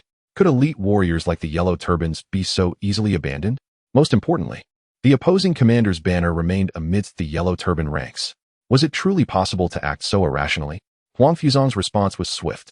Yet, as torrential rain fell, the coordination of the army became increasingly challenging. Furthermore, with his prior command instructing the flanks to engage the central yellow turban warriors. By the time Huang Fuzong's new orders reached the various divisions of the Han army, the yellow turbans had already retreated a considerable distance. In such dismal weather, where visibility was severely compromised, once the gap widened, pursuing them became a formidable task. On his cloud chariot, Huang Fuzong struck the nearby railing in frustration.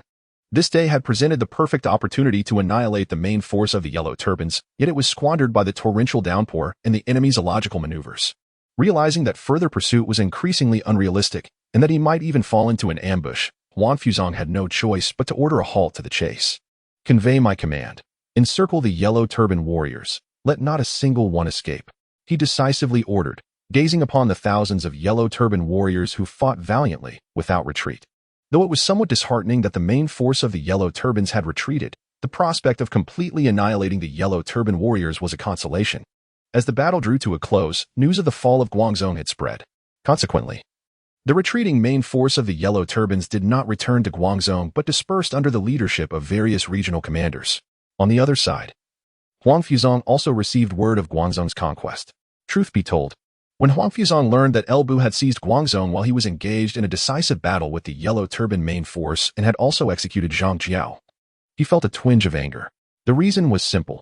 He had painstakingly organized a grand battle, only to eliminate a single group of yellow turban warriors.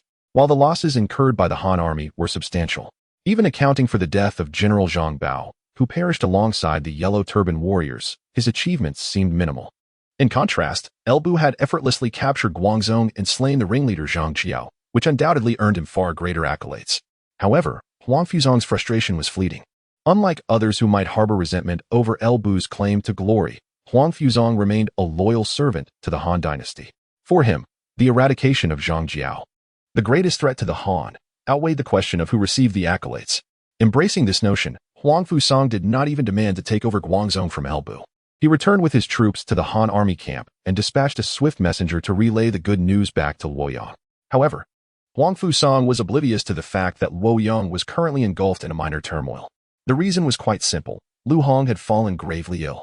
Before his demise, Zhang Jiao had sacrificed his life and the yellow turban's fortunes, resulting in a significant blow to the Han dynasty's fate, and Lu Hong, as the emperor, bore the brunt of the consequences. Furthermore, Lu Hong's indulgent lifestyle had rendered him weak and frail, leading to this sudden illness. In fact, there were no assurances among his courtiers that Lu Hong would recover. The predicament was compounded by the fact that Lu Hong's two princes were still very young. Prince Bian was merely 8 years old, while Prince Xie was even younger at 3. Consequently, following Lu Hong's illness, Luoyang quickly descended into a power struggle. With the emperor gravely ill and the princes still in their infancy, uncertainty loomed over the future, compelling the ambitious to seize control for their own peace of mind. Among these individuals, the one wielding absolute power was none other than General He Jin. He Jin not only had the advantage of his sister being the empress, but also had a nephew who was one of Lu Hong's two princes. Moreover, in Lu Hong's quest to quell the yellow turbans, He Jin had been appointed as general and commanded all military forces within and beyond Luoyang. With Lu Hong incapacitated, there was no one left in the court to counterbalance He Jin's power. In an instant, He Jin's influence became unparalleled. However, for He Jin, merely controlling the military forces in Luoyang was insufficient. After all, nearly half of the Han's elite troops had been entrusted to Huang Fuzong and Zhu Jun for the suppression of the yellow turbans, should they be swayed by others. They could pose a threat to his authority. Thus, upon consolidating his power in the court, He Jin, in his capacity as general, issued a dozen edicts commanding Huang Fuzong and Zhu Jun to return to the capital alone, while ordering their troops to remain idle and await new commanders from the court. At the moment He Jin issued this command, he was unaware that Guangzhou had already fallen and Zhang Jiao had been vanquished. In other words, in the face of the power struggle, even the monumental task of quelling the rebellion was secondary in He Jin's eyes. As a result, a rather absurd situation unfolded in Guangzhou, just after Huang Fusang had defeated the main forces of the Yellow Turbans, and with the messenger bearing news of his victory having departed only a few days prior. Huang Fusang was still contemplating the pursuit of the scattered Yellow Turban forces when He Jin's orders reached the army. In essence, the general who had just achieved a significant victory received no rewards. Instead, he was stripped of his military command and instructed to return to the capital shortly. It can be said that, aside from not being escorted back, the treatment of Huang Fusang is scarcely distinguishable from that of the defeated Lu Ji and Dong Zhuo. To speak frankly, had it been another individual enduring such treatment, they might have erupted in fury. Yet, Huang Fusang remains a solitary minister solely loyal to the Han dynasty. Thus, he executes all orders, regardless of their rationality, as long as they hold validity.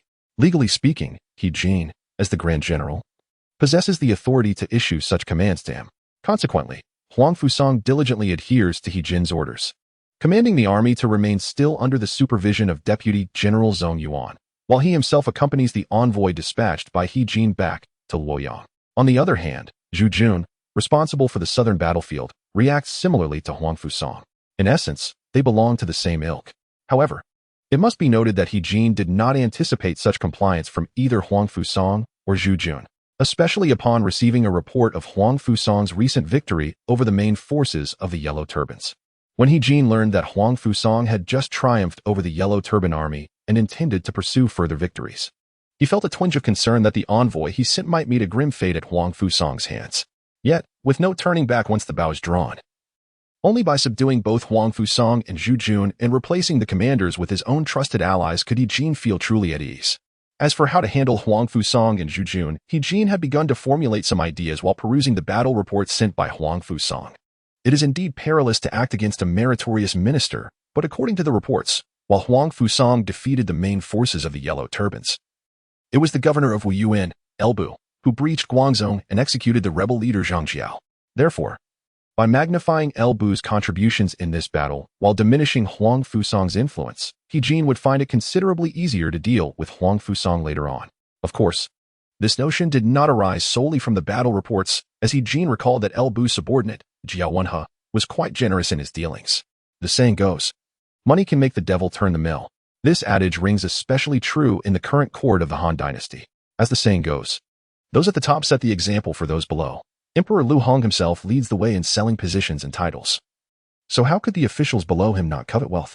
At most, Lu Hong is merely a tad greedier, while they are somewhat more restrained in their avarice.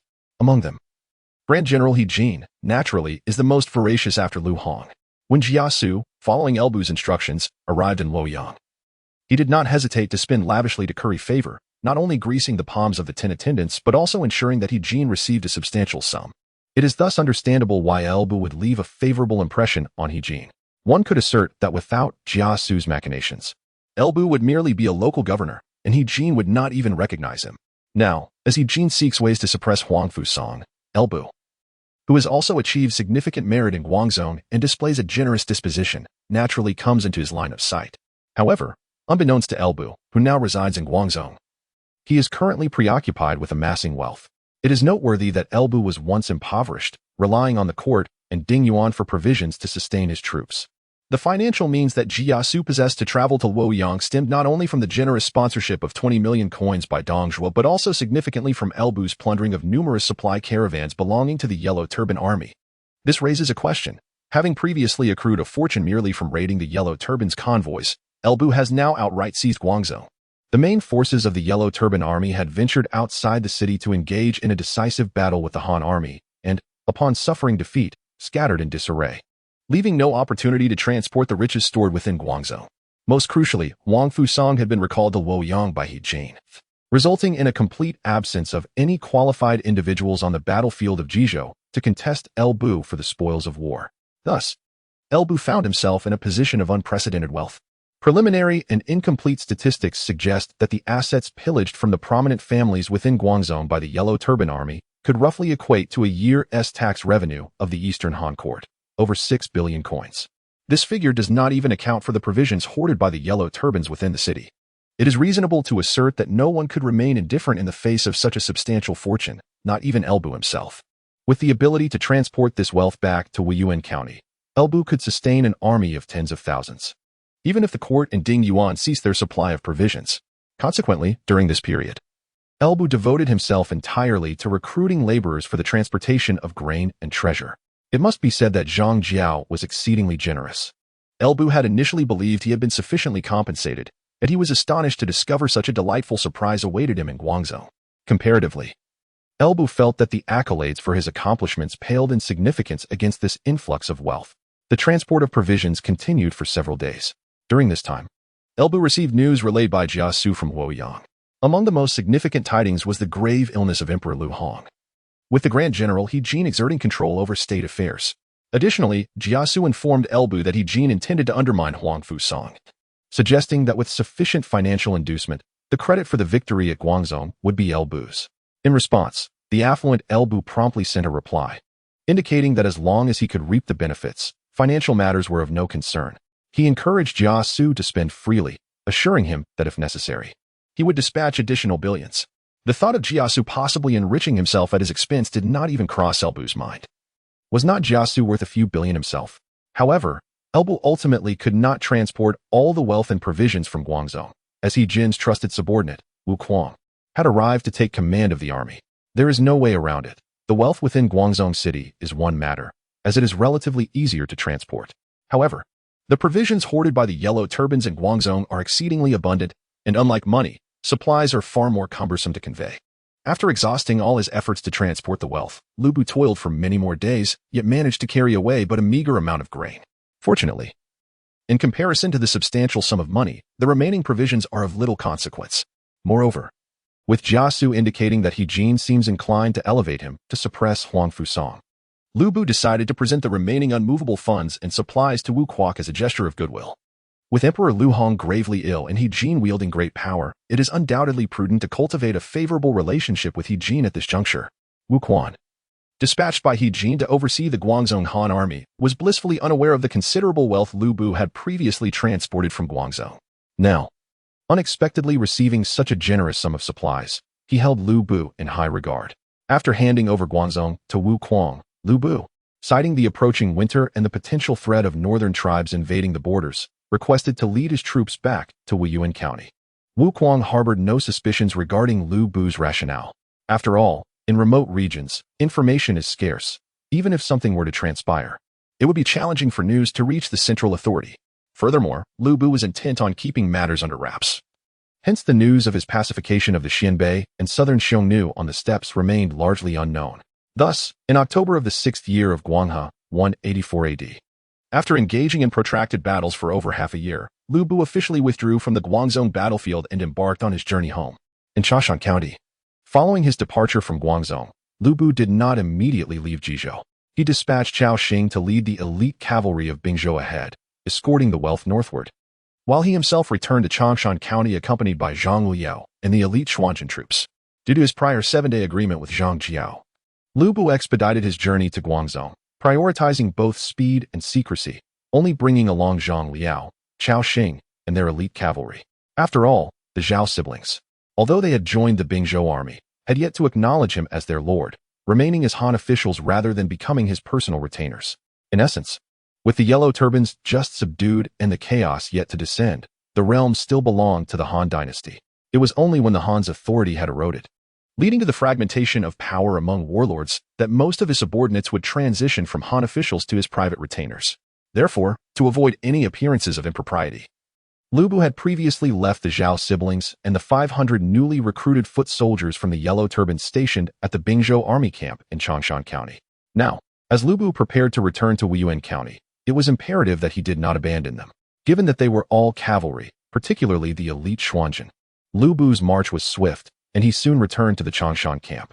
Within the camp, although only 500 foot soldiers remained, vigilance was maintained without any slackening, and daily drills were conducted in an orderly manner. To the unacquainted observer, it would be difficult to discern that these 500 men were merely newly incorporated yellow turbans. One can only say that although Zhao Feng's martial talents may not quite match those of his younger siblings, indeed, the disparity appears considerable, he possesses commendable military capabilities. At least from Elbu's perspective, upon returning to Wuyuan County, he could have Zhao Feng assist Gao Shun, thereby alleviating some of the burdens. With various thoughts flitting through his mind, Elbu also entered the main camp. Upon Elbu's return, Zhao Feng and Zhao Yun, who remained behind, promptly came forth to greet him. Observing Elbu dismounting from his steed, Zhao Feng stepped forward to offer his congratulations, saying, "Congratulations, General, on your successful campaign against Guangzhou and the eradication of Zhang Jiao, thereby establishing a remarkable legacy." Although Zhao Feng had been stationed in Changshan County during this period, the news of the Guangzhou conflict had spread rapidly after the main forces of the Yellow Turbans dispersed. Now, some time had passed since the conclusion of the battle, and Zhao Feng was already well aware of the situation. Listening to Zhao Feng's commendation and glancing at Zhao Yun, who stood behind him, Elbu smiled and replied, "Eliminating traitors for the sake of the nation is our duty. It hardly warrants accolades. However, it is now October, and with the Guangzhou conflict resolved, I shall return to Wuyuan County. If there are no objections, you may accompany me." Upon hearing this, admiration flickered in Zhao Yun's eyes. At his age, when dreams and aspirations abound, witnessing Elbu, a figure of such strength, speak with nonchalance about such grand deeds easily captured his admiration. It was evident that Elbu, being far superior to him, had become Zhao Yun's idol. His current aspiration was to become a man akin to Elbu. In contrast to Zhao Yun, Zhao Feng remained more level-headed. Nevertheless, this did not hinder his respect for Elbu. Thus, in response to Elbu's invitation, Zhao Feng did not hesitate to clasp his fists together and replied, "You are a hero of our time, General. It is a great fortune for my siblings and me to be valued by you, and we are eager to follow you." Elbu patted Zhao Feng on the shoulder. Refraining from any further sentimental remarks, he directly commanded, "Convey a message to the troops, allow them a night of rest, and we shall break camp at dawn. Bin Shan has already led his troops ahead. Your contingent consists solely of infantry, so time is of the essence." "Understood," Zhao Feng responded. Prompting a satisfied nod from Elbu, shifting his gaze to Zhao Yun, he remarked, "Zilong, it is still early. Come, let me see if you have made any progress during this time. When Yuan, you shall join us as well." At Elbu's words, both Zhao Yun and Zhang Liao donned expressions of trepidation. While the guidance of such a formidable figure was indeed invaluable, none of them relished the prospect of enduring a rigorous training session. Surely, it would be preferable to receive instruction through discourse rather than through physical exertion. However, regardless of their thoughts, since Elbu had spoken, they had no choice but to follow him to the training grounds, due to the subsequent scenes being excessively graphic. We shall momentarily omit them. After a brief session of physical exercise, Elbu decided to spare Zhao Yun and Zhang Liao. It is worth noting that at the tender ages of 16 and 17, respectively, Zhang Liao and Zhao Yun still exhibited a certain immaturity. Despite their martial skills being commendable to the average observer, they posed no significant challenge to Elbu, who merely found them adequate for a light workout, hardly warranting his serious attention. Setting aside Zhang Liao's talents that extend beyond mere martial prowess, Elbu resolved to diligently train Zhao Yun, aiming to cultivate him into a suitable training partner. Had Zhao Yun not been a girl, her inclusion would have been quite advantageous, as she was merely a year younger than Zhao Yun and possessed comparable abilities to Zhang Liao, thus showing potential to serve as a training dummy. Regrettably, Elbu adhered to a strict principle of not engaging with women in combat, rendering this notion moot. Shortly after Elbu departed from the training grounds, a bruised and battered Zhao Yun and Zhang Liao emerged, supporting one another as they exited. They exchanged empathetic glances and shared a wry smile, before Zhang Liao finally spoke. "Let us go. It is nearly time for a meal. After enduring a beating, it would be unwise not to enjoy a hearty feast." In response, Zhao Yun followed Zhang Liao towards their dining area, teasing, "It seems you are quite accustomed to this sort of affair." Zhang Liao chuckled but offered no further comment. Indeed, while his martial prowess paled in comparison to Zhao Yun's, Elbu's ravenous nature disregarded such distinctions. Before crossing paths with Zhao Yun, he had endured his share of Elbu's rigorous training. It must be said that shared adversity can sometimes forge stronger bonds between individuals. After enduring several rounds of punishment from Elbu, the camaraderie between Zhao Yun and Zhang Liao had undoubtedly deepened. Thus, the group spent a night recuperating at the camp in Changshan. The following morning, they set about preparing a meal, filling their bellies before embarking on their journey to Wuyuan County. Due to the geographic constraints posed by the Taihang Mountains, the most convenient route from Changshan to Wuyuan was to head north, entering Yunnan County, and then traversing through Yunjiang County to reach Wuyuan. However, after breaking camp, Elbu showed no inclination to proceed northward. Instead, he commenced an eastward march. In light of this unexpected direction, Zhao Feng, who was in command of the 500 infantry at the rear, hastily rode up to Elbu. Upon reaching his side, Zhao Feng clasped his fists in salute and inquired, "General, are we perhaps heading in the wrong direction?" The Bingzhou army's encampment in Changshan was situated near Zhendong. And to return to Wuyuan, they ought to proceed northward, even slightly westward. What then could justify their eastern course? Upon hearing Zhao Feng's question, both Zhang Liao and Zhao Yuan, who were also riding alongside Bu, turned their attention to him, having recognized the peculiarity of the situation without voicing their concerns. Now that Zhao Feng has posed this question, he too is curious about why Bu intends to journey eastward. After all, proceeding east from Zhending leads directly into the territory of the state of Zhongshan. Beyond Zhongshan, to the north lies Yuzhou, rather than Bingzhou. In response to Zhao Feng's inquiry, Bu candidly stated, "I have matters to attend to in Zhongshan. Once I return to Wuyuan County, it will be inconvenient for me to come back. I shall resolve this now to alleviate future concerns." Upon hearing this, Zhao Feng refrained from further questioning. He merely needed to ascertain that Bu was not lost on his path. Whatever Bu's intentions may be is his own affair. Zhao Feng's duty is simply to execute Bu's commands. After bowing respectfully to Bu, he returned to lead the 500-foot soldiers. Once Zhao Feng departed, Bu, mounted on his steed, fell into a moment of contemplation. His journey to Zhongshan is driven by the opportunity spoken of by Zhang Jiao. To be honest, Bu had not initially intended to address this matter so soon, as history suggested that the Han dynasty's reign would endure for several more years, and the world was not yet primed for chaos. In such circumstances, this opportunity seemed momentarily irrelevant. However, news from Luoyang has conveyed that Lu Hong is gravely ill. Coupled with Zhang Jiao's previous actions, Bu has reason to believe that the onset of turmoil may arrive sooner than anticipated. In light of this, he must adapt and resolve this issue preemptively. Traveling east from Zhending County, crossing through Jumen County, leads directly into the realm of Zhongshan. Upon entering Zhongshan, the nearest county town is Wuji County, the destination of Bu's journey. Although Wuji County is not the capital of Zhongshan, it is a prominent large county, renowned for the illustrious merchant family, the Zheng clan of Wuji. Bu's visit to Wuji County is indeed focused on this esteemed family, for the opportunity bestowed upon him by Zhang Jiao pertains to the Zheng clan of Wuji. Zhang Jiao, having observed the celestial phenomena, discerned a remarkable purple aura emanating from Wuji County, leading him to conclude that there exists an individual of extraordinary destiny there, someone whose worth is beyond articulation. Even if such a person cannot be possessed, they must not be allowed to fall into the hands of others. In truth, as a time traveler, Bu had essentially grasped the implications of Zhang Jiao's words after they were uttered. He even understood better than Zhang Jiao who this extraordinary figure truly is. Zhang Jiao merely recognized that this person resides in Wuji County, while Bu knows that this individual is none other than Jin Yan's daughter, Jinmi, the current head of the Jin clan. Since childhood, Jinmi has been prophesied by fortune-tellers to possess an unparalleled countenance. And the phrase beyond articulation when applied to a woman can only befit a queen who commands the world. Historically, Jinmi later became Empress of Wei, married to Emperor Chao Pai, and her son, Chao Rui, would eventually be known as Emperor Ming of Wei, all of which corroborates the notion of her extraordinary destiny.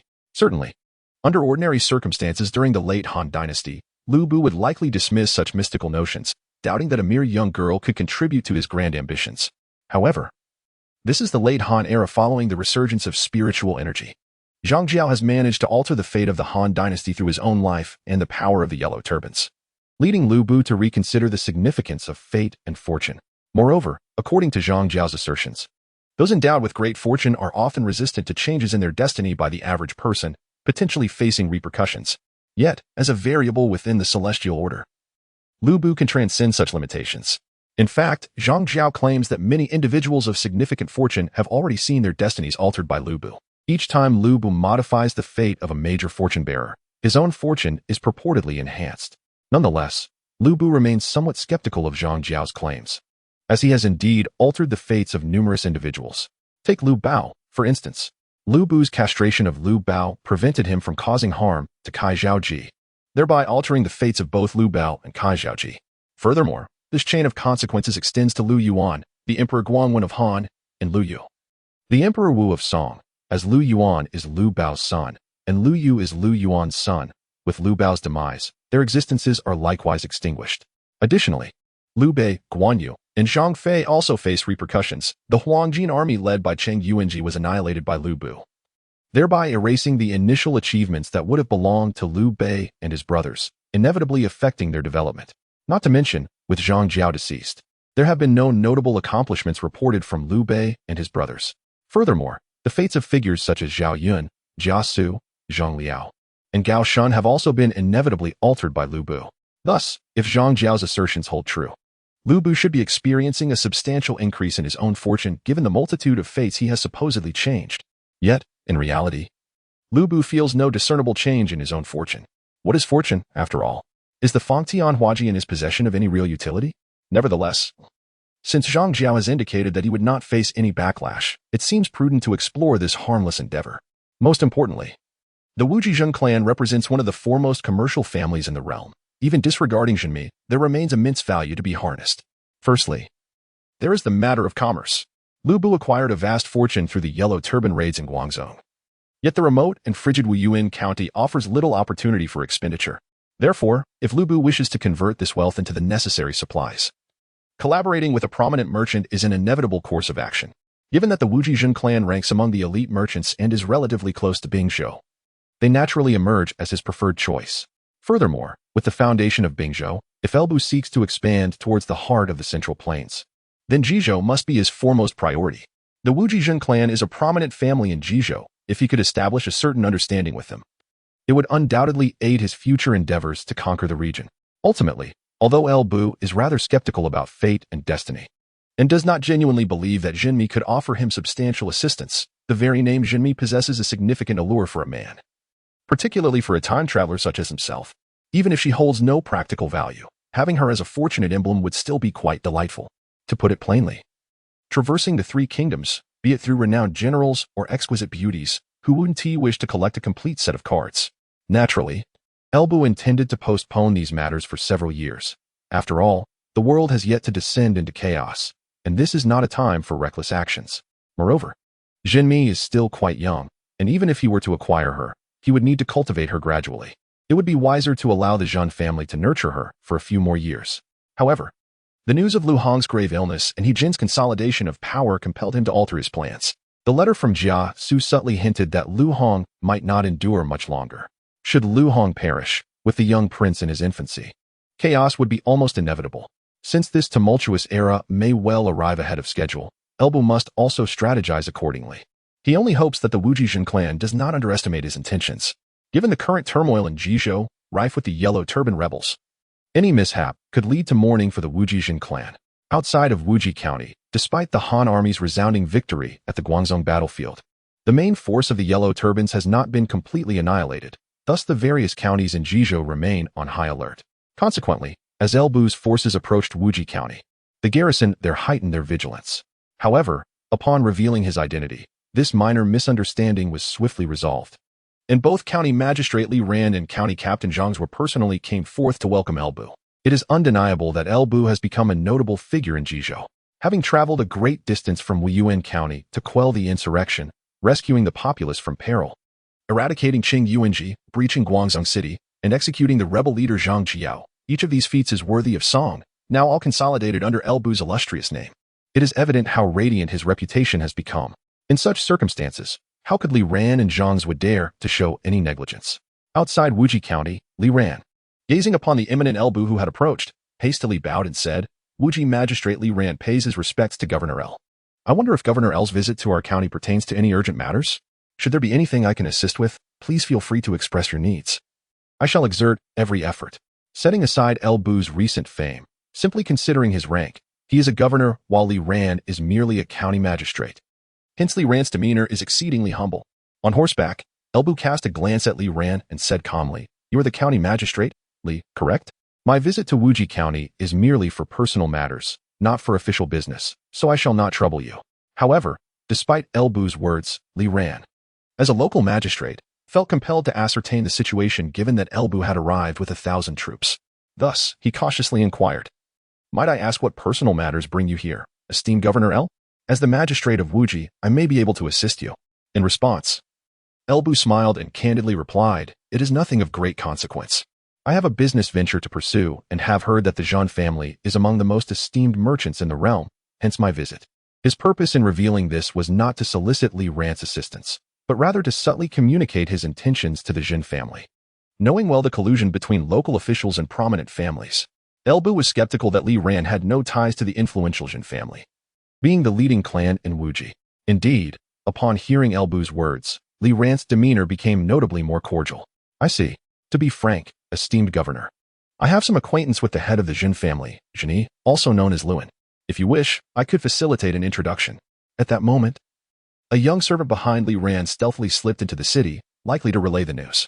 Elbu noticed the servant's actions but chose not to address it. With a polite smile directed at the eager Li Ran, he said, "In that case, I shall trouble you, Magistrate Li. Let us proceed into the city." With that, Elbu dismissed further conversation and spurred his horse towards Wuji County, followed closely by the elite legion and the 500 infantry under Zhao Feng. Witnessing this, Li Ran refrained from obstructing their entrance, reasoning that these were regular Han troops and would not cause trouble. He deemed it reasonable to allow them to enter the city and rest. Thus, Elbu and his contingent smoothly entered Wuji County. Meanwhile, Li Ran mounted his horse and hurried to catch up with Elbu. Simultaneously, within Wuji County, at the Jin residence, the young servant who had accompanied Li Ran wasted no time upon entering the city. He dashed straight to the Jin mansion and, breathless, urged the doorman, "Quickly, inform the head of the Jin family that Governor Elbu of Wuyuan has entered Wuji County, seeking to conduct business with the Jin family." Recognizing the servant as one associated with Li Ran, the doorman acted swiftly, hastening to inform Jin Yi, the current head of the family. Upon receiving this news, Jin Yi appeared utterly bewildered. The prefect of Wuyuan, Elbu, seeks to engage in trade? What an intriguing maneuver. Setting aside the considerable distance between Wuyuan County and Wuji County, one must ponder the prevailing societal disdain for merchants. It is indeed curious that a dignified prefect would approach a merchant family for business. Is El Fengxian unaware of his own lord status? Nevertheless, despite such perplexities, it is essential to recognize that Elbu, as a notable prefect, stands in stark contrast to the Jin family, who, although once affluent, are now merely a merchant lineage. Even with their vast wealth, rivaling that of nations, they cannot alter the current lowly perception of merchants. Thus, upon Elbu's visit, Jinyi dared not exhibit the slightest negligence. He promptly instructed the household to prepare for their esteemed guest, while he personally awaited Elbu's arrival with his two sons, Zhen Yin and Zhen Yao, at the entrance of the Jin residence. Meanwhile, after entering the city, Elbu, guided by Li Ran, made his way directly to the Jin residence. Upon arrival, he spotted Jin Yi and his sons waiting outside. Noticing this, Elbu inwardly acknowledged the Jin family's understanding of propriety. However, Jin Yi's expression soured as he beheld Elbu and Li Ran, particularly the imposing cavalry and 500 infantry that followed them. Was Elbu truly here to conduct business, or was this a veiled attempt at extortion? Yet, with Elbu before him, Jinyi dared not show any displeasure. Though a myriad of thoughts swirled within him, he maintained a cordial demeanor. "Greeting, I am Jinyi, the head of the Wuji Jin family. It is an honor to meet Prefect El.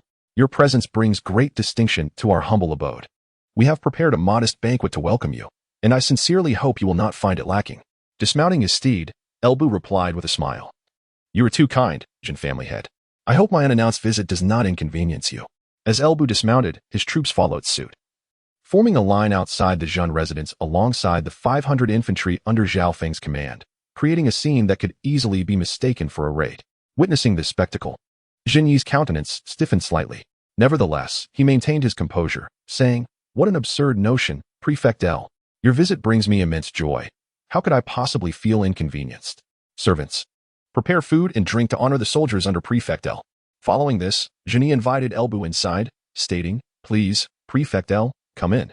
The banquet is ready, and we can discuss matters over the meal." Nodding in agreement, Elbu did not decline the invitation and, accompanied by Zhang Liao, followed Zhen Yi into the house. Zhao Feng and Zhao Yun remained outside to manage the troops. Once inside, Zhen Yi observed Elbu striding confidently ahead, exhibiting none of the deference expected of a guest. Prompting him to discreetly pull Li Ran closer and quietly inquire, "County Magistrate Li, what is the meaning of this? Did you not inform me that El Fengxian was here to conduct business with our Jin family? When does one engage in trade while bringing an army?" In response to Jin Yi's inquiry, Li Ran could only manage a wry smile, saying, "Brother Yuan, how could I possibly know? Governor El stated as much outside the city." Observing Li Ran's innocent demeanor, Jin Yi found his frustration without an outlet.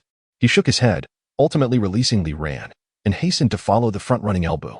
Though there exists a saying that the guest should adapt to the host, another adage asserts that circumstances often outweigh individuals.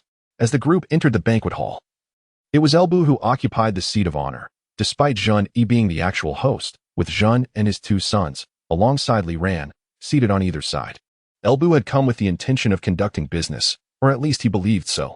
Therefore, his demeanor remained relatively cordial at this juncture. Since Shani had extended the invitation, any matters at hand would have to be addressed post-banquet, thanks to Elbu's attitude. The atmosphere at the feast commenced on a harmonious note, allowing Zhini to gradually ease his apprehensions. Consequently, as the toasts and exchanges flowed, the ambience of the banquet grew increasingly lively. Noticing this, Zhang Yi, in high spirits, summoned the talented dancers from his household to perform. It must be noted that the Jin family, renowned for its aristocratic lineage, indeed possessed dancers of remarkable quality. The music was grand, the voices pure, and the dance graceful, enough to cause even the innocent Zhang Liao to blush. Beside him, Li Ran was equally captivated. After all, it was a rare privilege for an ordinary individual to be treated to such a display, courtesy of Zhang Yi's finest dancers. He had certainly basked in the glow of Elbu's presence. Seeing Elbu and Zhang Liao so engrossed, Zhini took the opportunity to suggest, if Governor L and General Zhang are pleased, feel free to select 2 dancers to attend to you this evening. Upon hearing this, Li Ran's expression turned envious, while Zhang Liao's countenance grew even more flushed, resembling one who has indulged in too much wine. However, Elbu merely waved his hand dismissively, stating, there is no rush. Master Zhen, I have come to Wuji County with business in mind. Now that we have dined and drank sufficiently, I believe it is time to discuss our trade. At these words, Zhang Yi felt a sudden seriousness. He gestured for the dancers and servants in the hall to withdraw before inquiring, may I ask what business Governor L wishes to conduct with the Jin family? Instead of answering directly, Elbu turned to Zhang Liao, instructing, Wuyuan, please have someone bring in the items. Understood. Zhang Liao replied and promptly exited. Once Zhang Liao had departed, Elbu addressed Zhini, there is no need for haste. Master Zhen, allow me to first showcase my sincerity before we converse further. Observing Elbu's somewhat enigmatic demeanor, Zhini furrowed his brow but replied, since Governor L has said so, I shall await the reveal with anticipation. Elbu smiled, raised his cup, took a sip, and said nothing more. Fortunately, Zhang Liao did not keep them waiting for long. Shortly thereafter, he returned with a contingent of elite soldiers carrying several large chests. Upon seeing this, Elbu commanded, place the items on the ground, and then you may leave. As you wish. The soldiers of the vanguard responded affirmatively, placing the boxes they held upon the ground before retreating. Zhang Yi glanced at the numerous large boxes positioned in the banquet hall, and then turned to Lu Bu. Governor Lu, what is the meaning of this? He inquired. Why not open it yourself, Master Zhen? Lu Bu replied with a smile. Zhini furrowed his brow. But since Lu Bu had suggested it, he rose and approached one of the boxes, tearing open the seal before lifting the lid. The moment the box was unveiled, Zhini could not suppress a sharp intake of breath. Meanwhile, Li Ran, the Wuji Order's envoy, also widened his eyes upon discerning the contents within the box. Before Zhini lay a trove of exquisite jewels and precious artifacts, each piece likely worth a fortune. And this was merely one box among a dozen or so. Covering the box again, Zhini steadied it with one hand and lifted his gaze to Lu Bu, asking, what does this signify, Governor Lu? Is Master Zhen not inclined to inspect a few more boxes? Lu Bu chuckled, observing Zheng Yi's serious demeanor. Zhini shook his head. No need. Since Governor Lu has presented this, I presume the contents are similar, and I shall not examine each one individually. Master Zhen possesses remarkable fortitude. Lu Bu applauded with a hearty laugh. To be candid, these boxes do not contain rare treasures. Rather, they hold several chests of gold and silver. A few filled with jewels and artifacts, and others with ancient paintings and calligraphy, amounting to several 100 million in total. As for the intent behind this, since I have expressed my desire to conduct business with the Zhen family, it is only fitting to bring along some capital. This, indeed, serves as my deposit. The revelation of such a substantial deposit left even the seasoned Zhang Yi momentarily dazed, let alone the astonished Li Ran beside him. Taking a deep breath, Zheng Yi sensed that the situation was beginning to spiral beyond his control. He approached Li Ran, clasping his hands in greeting. The Zheng family has pressing matters to attend to. I kindly request that you step aside for the time being, brotherly. I shall host another banquet to atone for today's events. I hope you will keep this matter confidential. Upon hearing this, Li Ran seemed to awaken from a dream and quickly assured, it is no trouble at all, rest assured. Brother Yuan, I will remain tight-lipped. He then bowed to Lu Bu, saying, Governor Lu, I must take my leave. With that, he hastily turned and departed. After seeing Li Ran off, Zhang Yi addressed his 2 sons, who were equally astonished. Zhang Jiao, you may withdraw. I have important matters to discuss with Governor Lu. Upon hearing their father's directive, Zhang and Jiao promptly responded, yes, father. Once Zhang and Jiao had exited, the banquet hall was left with only Zhang Yi, Lu Bu, and Zhang Liao. Observing the figure of Elbu seated prominently, Zhang Yi sighed. To offer collateral valued in the hundreds of millions is quite a bold gesture from Governor L. The Zhang family's wealth, accumulated over generations, scarcely amounts to such sums in liquid assets. Elbu chuckled. In business, one must be generous. Otherwise, how can one expect to succeed? Surely, the head of the Zhang family understands this better than I. However, Zhang Yi shook his head, responding, Governor L. Such a grand venture is likely beyond the Zhang family's capacity. I implore you to consider another partner. The Zhang family is willing to offer 20 million as compensation. Upon hearing these words, the smile on Elbu's face gradually faded. He replied coolly, Head of the Zhang family, I have approached you with sincerity, which you can surely perceive. The Zhang family is renowned among the merchants of the realm. Is there truly no enterprise within your grasp? Now you assert that you cannot bear this burden. Is it that you are unwilling to grant me this courtesy? I seek to engage in business and forge a friendship with the Zhang family. Yet should you deny me this courtesy, our friendship may not come to fruition. In my lexicon, one is either a friend or an enemy. Is 20 million an insult to me?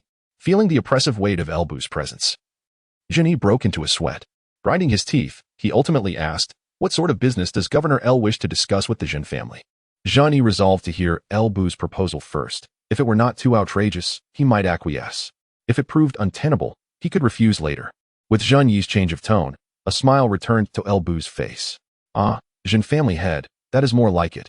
It is not such a grave matter. You are aware that my position in Wuyuan County is remote and resources are scarce. Even with wealth, there are limited avenues for expenditure. Thus, I come seeking the Zhang family's assistance in procuring some supplies. Naturally, should the Zhang family assist me, the benefits will not be lacking for you as well. Procurement of supplies? Elbu's words flowed easily, yet Zhang Yi did not dare to relax. After all, what kind of supplies could cost hundreds of millions? Furthermore, this was merely a deposit. Weighing his response, Zhang Yi cautiously inquired, What specific supplies does Governor L wish for the Zhang family to procure? Given your considerable contributions to the peace of Bingzhou, should the requirements be modest, I could offer them as a gift, with no need for compensation. Zhang Yi's assertion was misguided.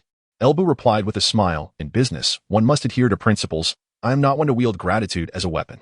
As for the supplies needed, they are rather commonplace, merely substantial quantities of grain and iron.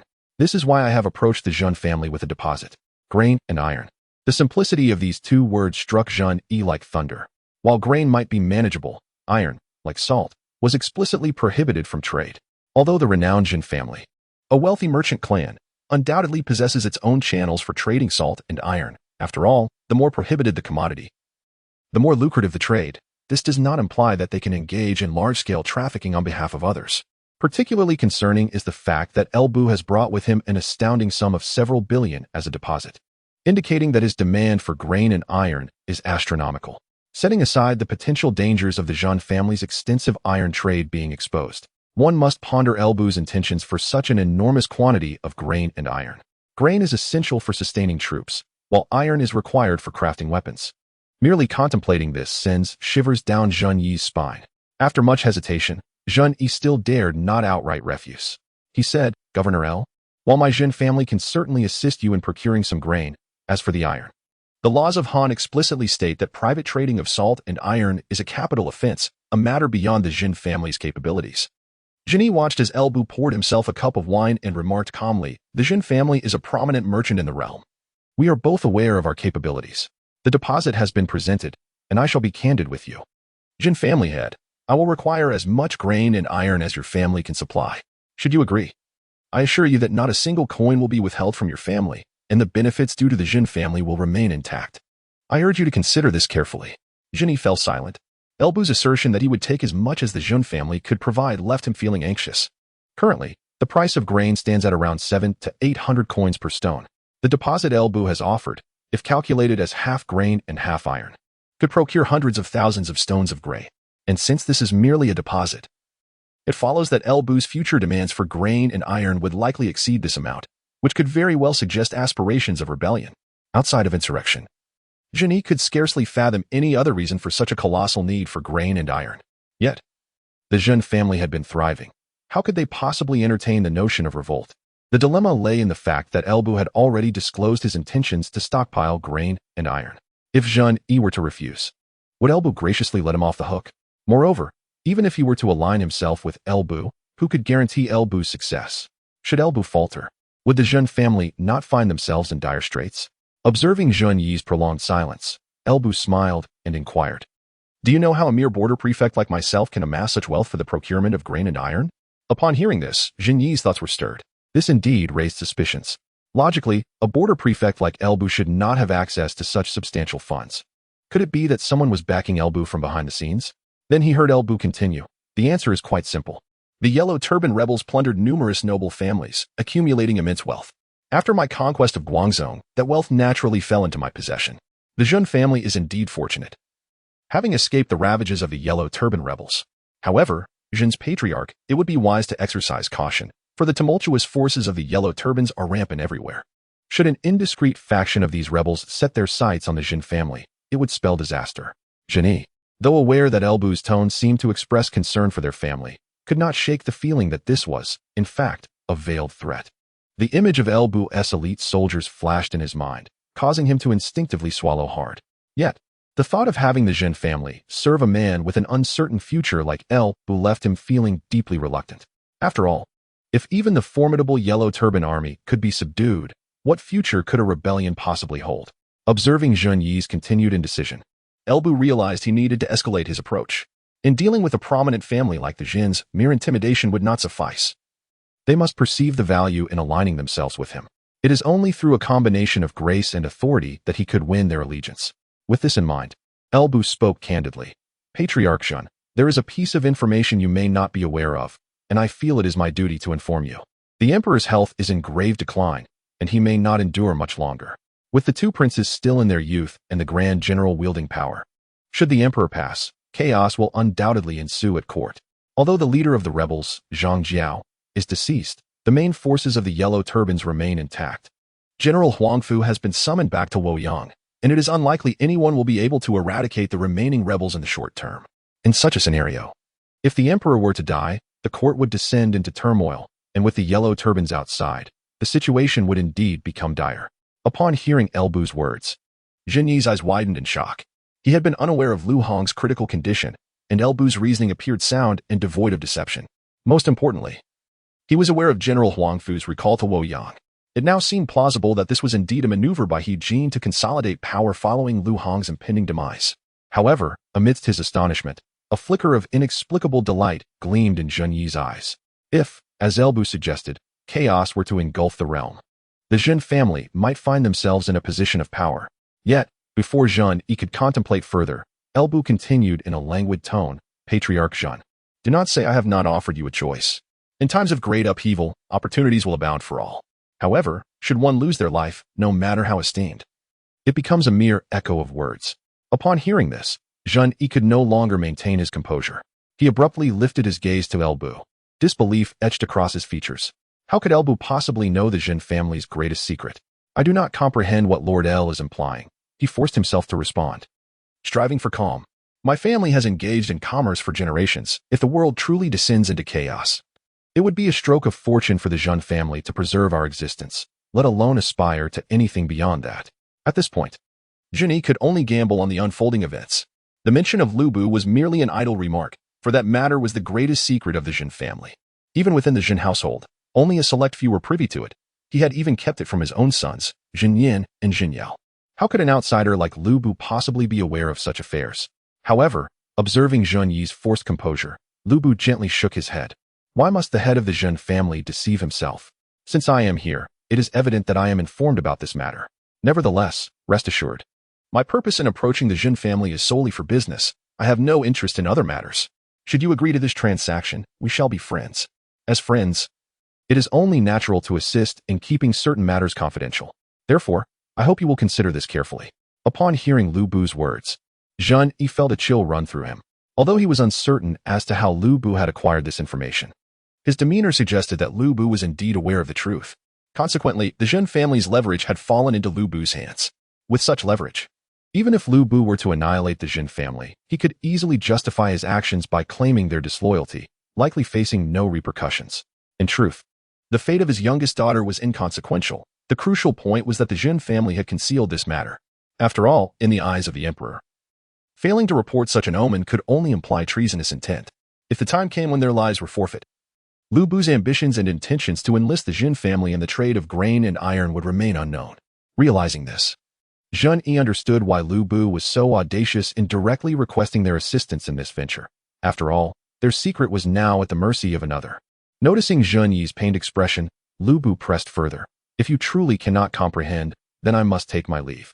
However, in these tumultuous times, the head of the Jin family should exercise caution. With that, Lu Bu drained his cup and rose as if to depart. Faced with this, Zhang Yi could only speak up. Lord Lu, please, do take your time. Oh? Lu Bu paused, regarding Zhang Yi with a knowing smile. Is there something more you wish to convey? With a bitter smile, Zhang Yi replied, It is not that I have more to say, rather.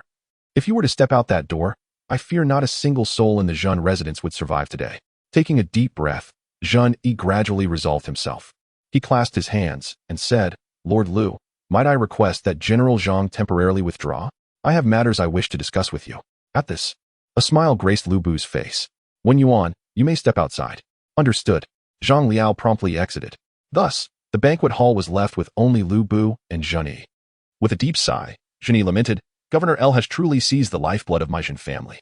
Given this situation, I shall candidly address Governor L. If he wishes for my family to serve his ambitions, it is not out of the question, provided that he can demonstrate his potential to us. Otherwise, should we align ourselves with him only to face annihilation in the future, what difference would it make whether our demise comes sooner or later? As it stands, although Governor L holds the title of a district governor, Wuyuan is a remote and inhospitable land, and I fail to see the promise he possesses. Promise? Elbu chuckled softly. Truth be told, I do not believe the Jin family is entitled to my explanations. However, since you are my first choice for collaboration, I shall exercise a measure of patience. Do you know why I was appointed as the governor of Wuyuan? Jin Yi's expression shifted slightly as he replied. I have heard whispers. The state of Zhongshan borders Yuzhou and is merely separated from Bingzhou by Changshan County. Thus, it is privy to more information regarding the frontier. Additionally, as a family rooted in commerce, the Jin family is well informed, so Zhang Yi had indeed heard of the recent conflict against the Hu tribes in Shuafang County. Observing his reaction, Elbu continued calmly. Are you aware that the report mentioned 30,000 Hu cavalry without a hint of exaggeration? Gulp. Zhang Yi instinctively swallowed hard. No exaggeration of military achievements? How could that be possible? If indeed 30,000 Hu cavalry were to descend, how could the less than 20,000 elite cavalry of Bingzhou possibly halt them? Then he heard Elbu casually remark, Of course, I do not mean to boast. After all, during the Battle of Pengcheng, Xiang Wang was able to defeat 560,000 Han troops with merely 30,000 men. A mere 30,000 Hu warriors should be nothing to concern ourselves with. I merely wish to convey to you, esteemed Shin, that is Elbu. I am worthy of your investment. What do you think? The Battle of Pengcheng. Zhang Yi found himself at a loss for words. If what Elbu asserted were true, then even if he did not reach the heights of the Overlord, he was certainly not far off. Thus, it would not be unreasonable for the Jun family to take a gamble. Seemingly sensing Zhang Yi's wavering resolve, Elbu pressed on. As for your concerns regarding the harshness of Wuyuan, may I ask if you have ever heard of the Hetao region? Following the Qin unification, Emperor Shi Wang dispatched the general Ming Tian to develop this area, and since the Han dynasty, several emperors have attempted to resettle people here to cultivate its lands, indicating the fertile potential of Hetao. Unfortunately, due to the disturbances caused by the northern Hu tribes, these strategies have ultimately failed.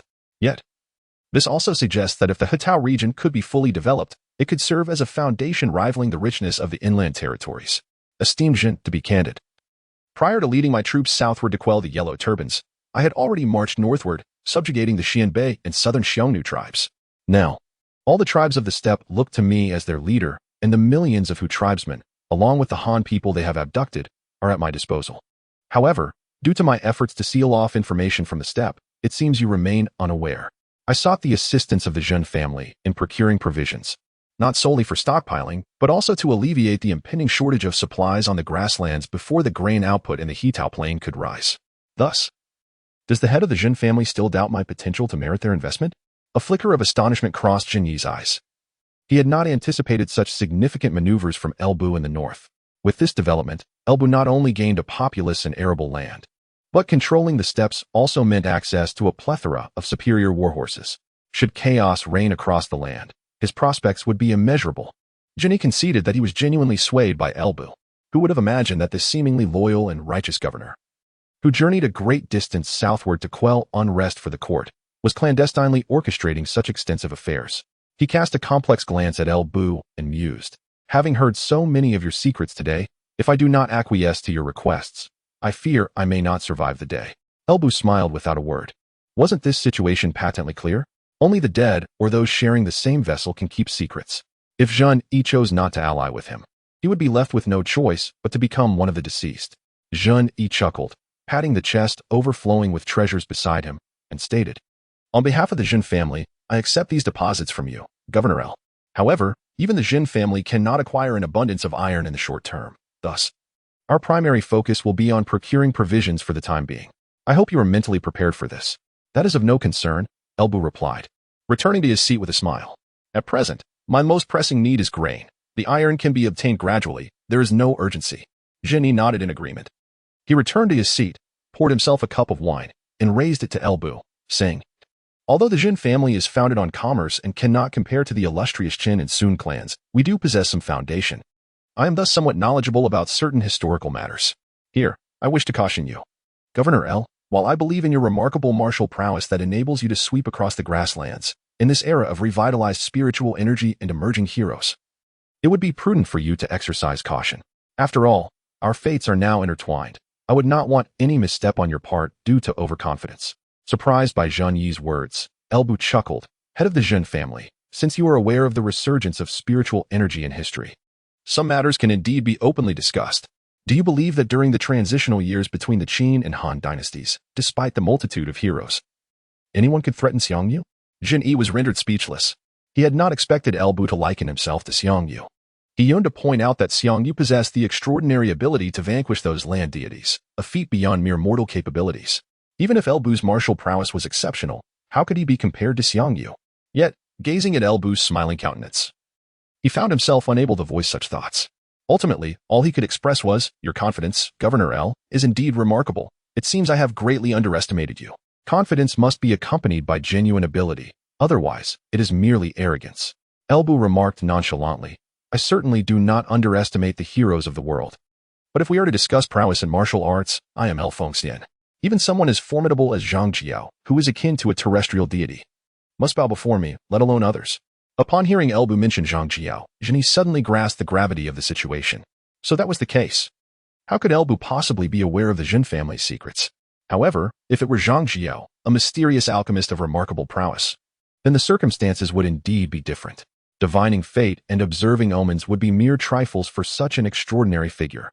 The only concern was El Bu's unexpected connection with Zhang Jiao. Zhang Yi felt a twinge of relief at his decision to acquiesce. After all, if El Bu could conspire with a notorious rebel like Zhang Jiao, what else might he be capable of? Taking a sip of wine to steady himself, Zhang Yi then proposed, "Lord L, the Jin family wishes to assist you in procuring supplies. It would be inconvenient without an intermediary. I have two sons, Zhen Yan and Zhen Yao. While Zhen Yao is still quite young, Zhen Yan is already of age. Perhaps he could accompany you, Lord L, to oversee these matters." Upon hearing Zhang Yi's words, El Bu recognized the sincerity behind them. Though Zhen Yan was Zheng Yi's second son, he was destined to inherit the family. By entrusting Zhen Yan with the task of liaison, Zheng Yi demonstrated his earnest intentions. Thus, El Bu replied, "Such matters are best arranged by the head of the Jin family. Since I have sought the Jin family, I naturally place my trust in your expertise regarding these professional affairs." With a consensus reached, the atmosphere grew decidedly more pleasant. Zheng Yi summoned his two sons to join them, and El Bu called for Zhang Liao. Of course, Zheng Yi did not neglect to summon the dancers from his household. The music played, and the dance commenced. This time, devoid of suspicion and barriers, the gathering was truly one of harmonious enjoyment. As the revelry intensified, Zheng Yi seized the moment to inquire, "Lord L, you are a hero of our age. May I inquire about the prospect of marriage?" Upon hearing this, El Bu understood Zheng Yi's implication, a union. For these noble families, marriages often forged the most stable of alliances. The intricate relationships among the noble houses were largely a result of numerous intermarriages. A notable example would be Chen Kun, whose wife passed away, only for his friend Xin Yu to marry his daughter to Chen Kun, thereby strengthening the ties between their families. Many other noble families share similarly intertwined fates. Now, Zheng Yi's inquiry clearly indicates his desire to forge a matrimonial alliance between the Zheng family and himself. However, despite understanding Zheng Yi's intentions, El Bu candidly responded, "To be frank with you, the head of the Zheng family, I already have a virtuous wife." Upon hearing El Bu's words, Zheng Yi could not be deemed disappointed. For given Elbu's age and status, it would indeed be peculiar for him to remain unmarried. Thus, he continued, no matter. A man of stature may take multiple wives and concubines. I have a daughter, Zhang Jiao, who is in her prime at 18 years and of suitable age for marriage. She has long admired heroic figures, and I wish to bestow her upon you, Governor L, as a concubine to attend to your needs. What say you? Internally, Elbu mused, I intended to win over your family, yet you wish to become my father-in-law. Nevertheless, he recognized that such marital unions were inevitable and served as a potent means of solidifying relationships. Thus, he harbored no intention to decline the proposal. Filling his cup with wine, Elbu raised it with a smile, saying, in that case, shall I not henceforth refer to you as my father-in-law? Upon hearing this, Jinni understood that Elbu had acquiesced to the arrangement. He too raised his cup with a smile, replying, I dare not presume. Let us each maintain our respective roles. With Elbu's approval of this union, the atmosphere of the ensuing banquet grew ever more harmonious. That evening, after a hearty meal and plentiful wine, Elbu chose to stay overnight at the Zhun residence. Zhun Yi, perceptive and considerate, summoned a pair of dancers to keep him company. Elbu did not refuse, for these courtesans, trained in their craft by noble families, were professionals in their own right.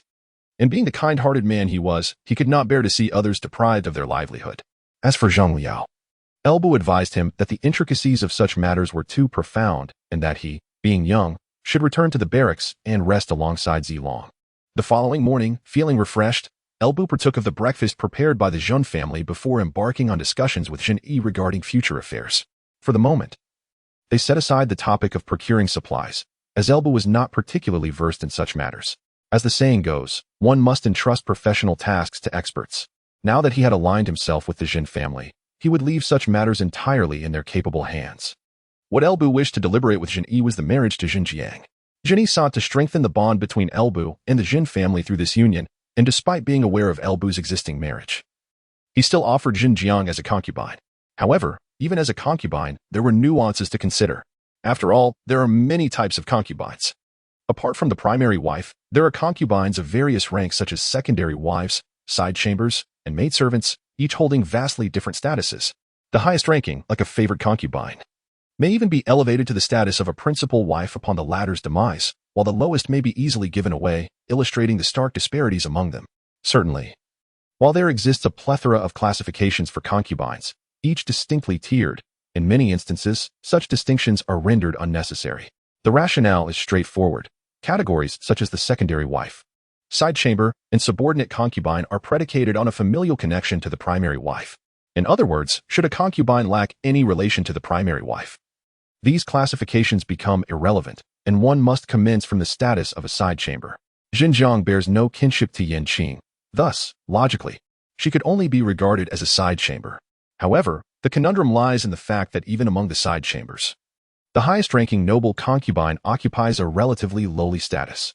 Typically, only the daughters of official families are permitted to serve as noble concubines, while the daughters of the primary line would be seen as a source of embarrassment. Therefore, for Zhang Jiao, as the legitimate daughter of Zhen Yi, to become a noble concubine to Elbu would first and foremost tarnish the Zhen family's reputation. Nevertheless, circumstances often dictate one's course of action. If there were truly no alternatives, Zhen Yi might begrudgingly acquiesce, as preserving life holds greater significance than mere pride. However, given that the Zhen family chose to ally with Elbu, it is imperative from a long-term perspective that Elbu does not alienate them, lest others hesitate to seek his patronage in the future. It is precisely this consideration that led Elbu and Zhang Yi, after deliberation, to ultimately decide against the immediate acceptance of Zhang Jiang as a concubine. They planned to initially escort Zhen Jiang back to Wuyuan County, where Yanqing and Zhen Jiang would be sworn as sisters, before Elbu would later take Zhen Jiang as a side concubine. The choice of side concubine rather than a noble concubine stemmed from Elbu's desire to prevent the Zhen family from overthinking the arrangement. A noble concubine could ascend to the status of the primary wife upon her demise, while a side concubine, even with the primary wife's absence, could only rise to the status of a common wife. In essence, Elbu aims to uphold Yanqing's position as the primary wife.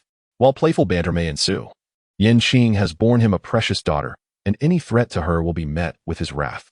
Zhen Yi expressed his satisfaction with the final outcome. To put it plainly, the Zhen family was compelled to align with Elbu under duress, rather than through voluntary allegiance. Thus, receiving such treatment is already commendable. Following the formalization of Elbu and Xinjiang's union, the relationship between Elbu and the Zhen family was officially established. On that day, Jinyi summoned the entirety of the Jin family to publicly announce this development. During this process, Elbu finally encountered other members of the Jin family. Jinyi has 3 sons and 5 daughters. Among them, the eldest son Jinyu passed away young, while the second son Jinyin and the third son Jinyao were also present at the banquet. Of Jinyi's 5 daughters, the eldest, Jinjiang, who is poised to become Elbu's side concubine, has already reached marriageable age.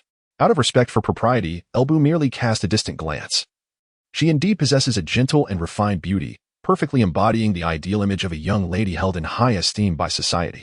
In terms of appearance, how could she possibly fall short, when even the sister of the goddess of Luo is of such exquisite beauty? Regarding Jinjiang's sisters, to be frank, there is little of interest to behold at present.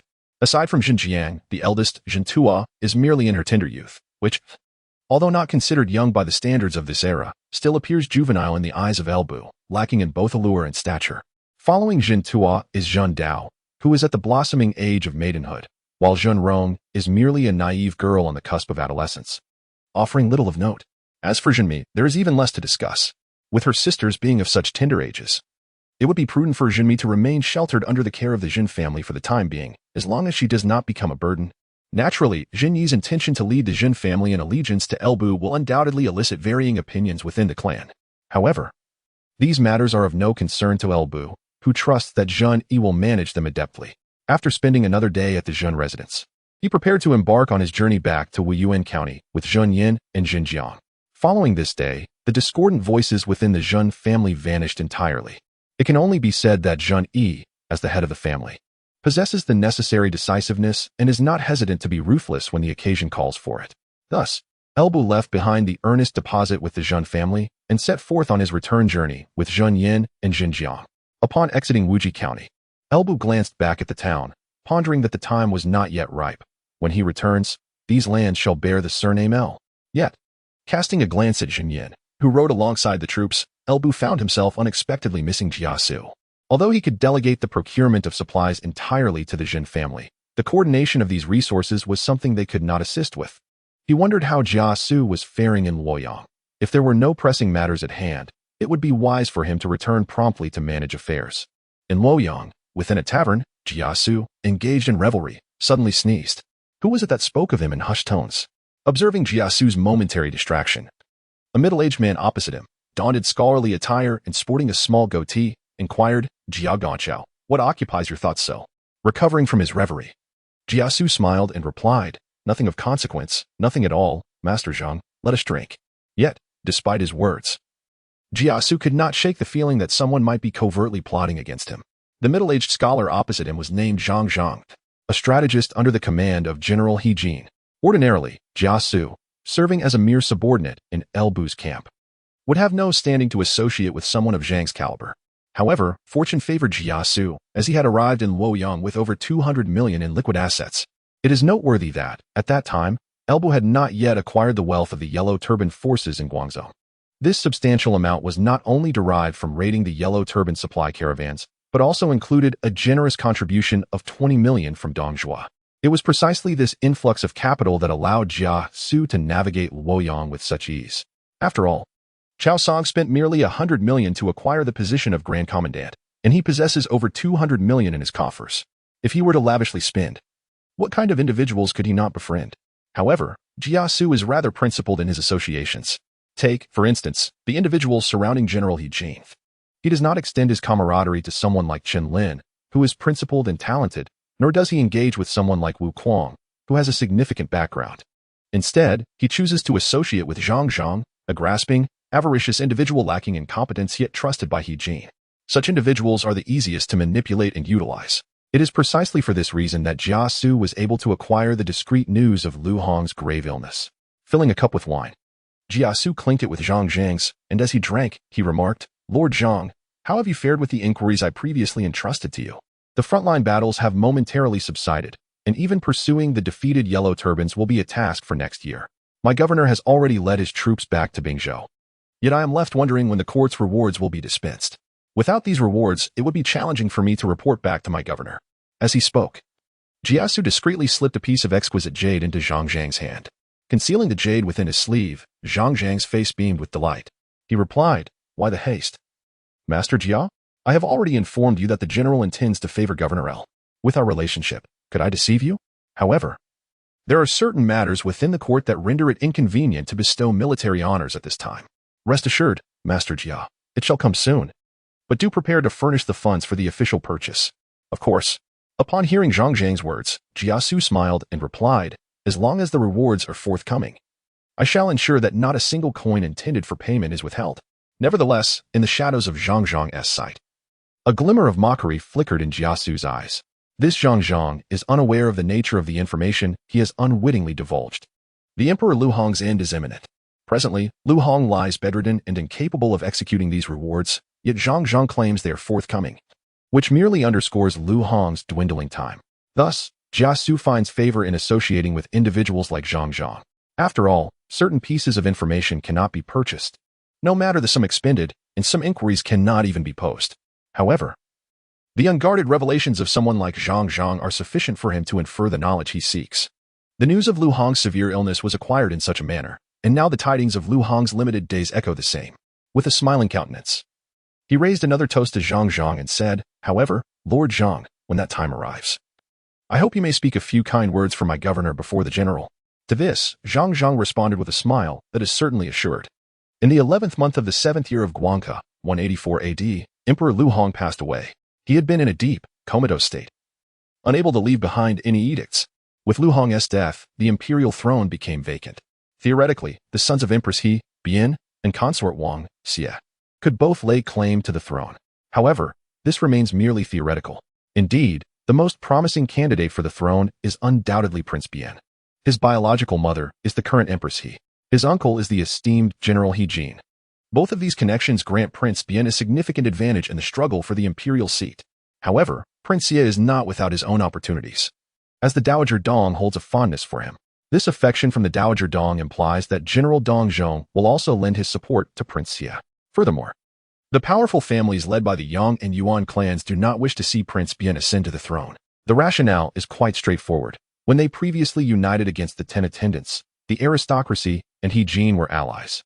However, now that Lu Hong has passed away and the prince is but a child, the influence of the Ten Attendants has dissipated. General He Jin already wields immense power. And if Prince Bian were to inherit the throne, it would render him virtually unchallenged within the court. No noble family would desire such a scenario. Thus, those families that once collaborated with He Jin against the Ten Attendants have unhesitatingly aligned themselves with General Dong Zhong. In light of this, even though He Jin is a formidable general and has the Empress He backing him, he must tread carefully. For the moment, the atmosphere in Luoyang is fraught with uncertainty. In the general's residence, within the council chamber, He Jin surveyed the assembled individuals and spoke calmly. Gentlemen, the late emperor has passed, and as the legitimate eldest son, Lord Shi should rightfully inherit the throne. Yet, the matriarch of the harem meddles in governance, and that scoundrel Dong Zhong acts as her accomplice. Even those noble families are opposing me. What do you suggest I should do? No sooner had He Jin finished speaking than a voice rose from the assembly. This matter is simple. General, Lord Shi's ascension is entirely justified. The military forces within and beyond Luoyang are under your command. You need only lead a contingent into the palace and support Lord Shi's coronation before the late emperor's coffin. Who would dare oppose you? Upon hearing this, He Jin furrowed his brow and rebuked. What does a youth know of court affairs? If I were to mobilize troops before the late emperor's coffin, how could I win the hearts of the court? Withdraw. As He Jin spoke, the individual attempted to voice further arguments, but was restrained by a companion's grip on his sleeve. Turning to see his friend shaking his head in counsel, he took a deep breath and ultimately sat back down. In a hushed tone, he confided to the young man beside him, Buchu, the general's indecisiveness may spell trouble. Yuan Shao merely shook his head. In truth, he found himself in a more awkward position than Cao Cao. After returning from the battlefield at Guangzhou and seeking refuge under He Jin's command, he had hoped to achieve something significant. Little did he know that the Yuan family would find themselves at odds with He Jin, leaving him in a precarious position, caught between two factions. To put it plainly, the Yuan family belonged to Yuan Shu, and it had little to do with him. However, he expressed his willingness to continue serving He Jin rather than returning to the Yuan clan. Yet, someone must believe in him. Although Cao Cao did not hail from as illustrious a lineage, at least he had the backing of his family. The Yuan clan, despite its grand reputation of being 3 generations of high officials, derived its glory primarily from Yuan Shu. To be candid, there were moments when Yuan Shao felt himself inferior even to Cao Cao. He Jin dismissed Cao Cao, but that did not imply he possessed a superior plan. He merely regarded Cao Cao's ideas as excessively radical. Consequently, after rebuffing Cao Cao, He Jin turned to his trusted secretary, Chen Lin, and inquired, Kong Zhang, do you have any insights? Upon hearing He Jin's request for his opinion, Chen Lin pondered for a moment before responding, in response to the general. I believe that what you have mentioned is not particularly concerning.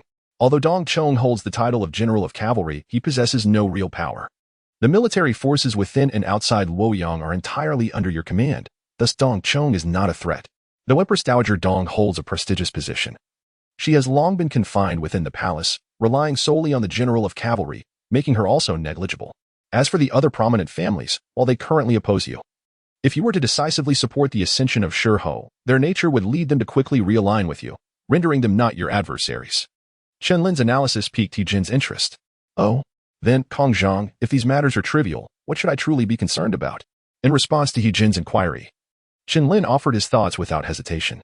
General, I believe your greatest concern should be the royal family. With the late emperor's passing and the two young princes, it is difficult to ensure that the royal ministers do not harbor ulterior motives.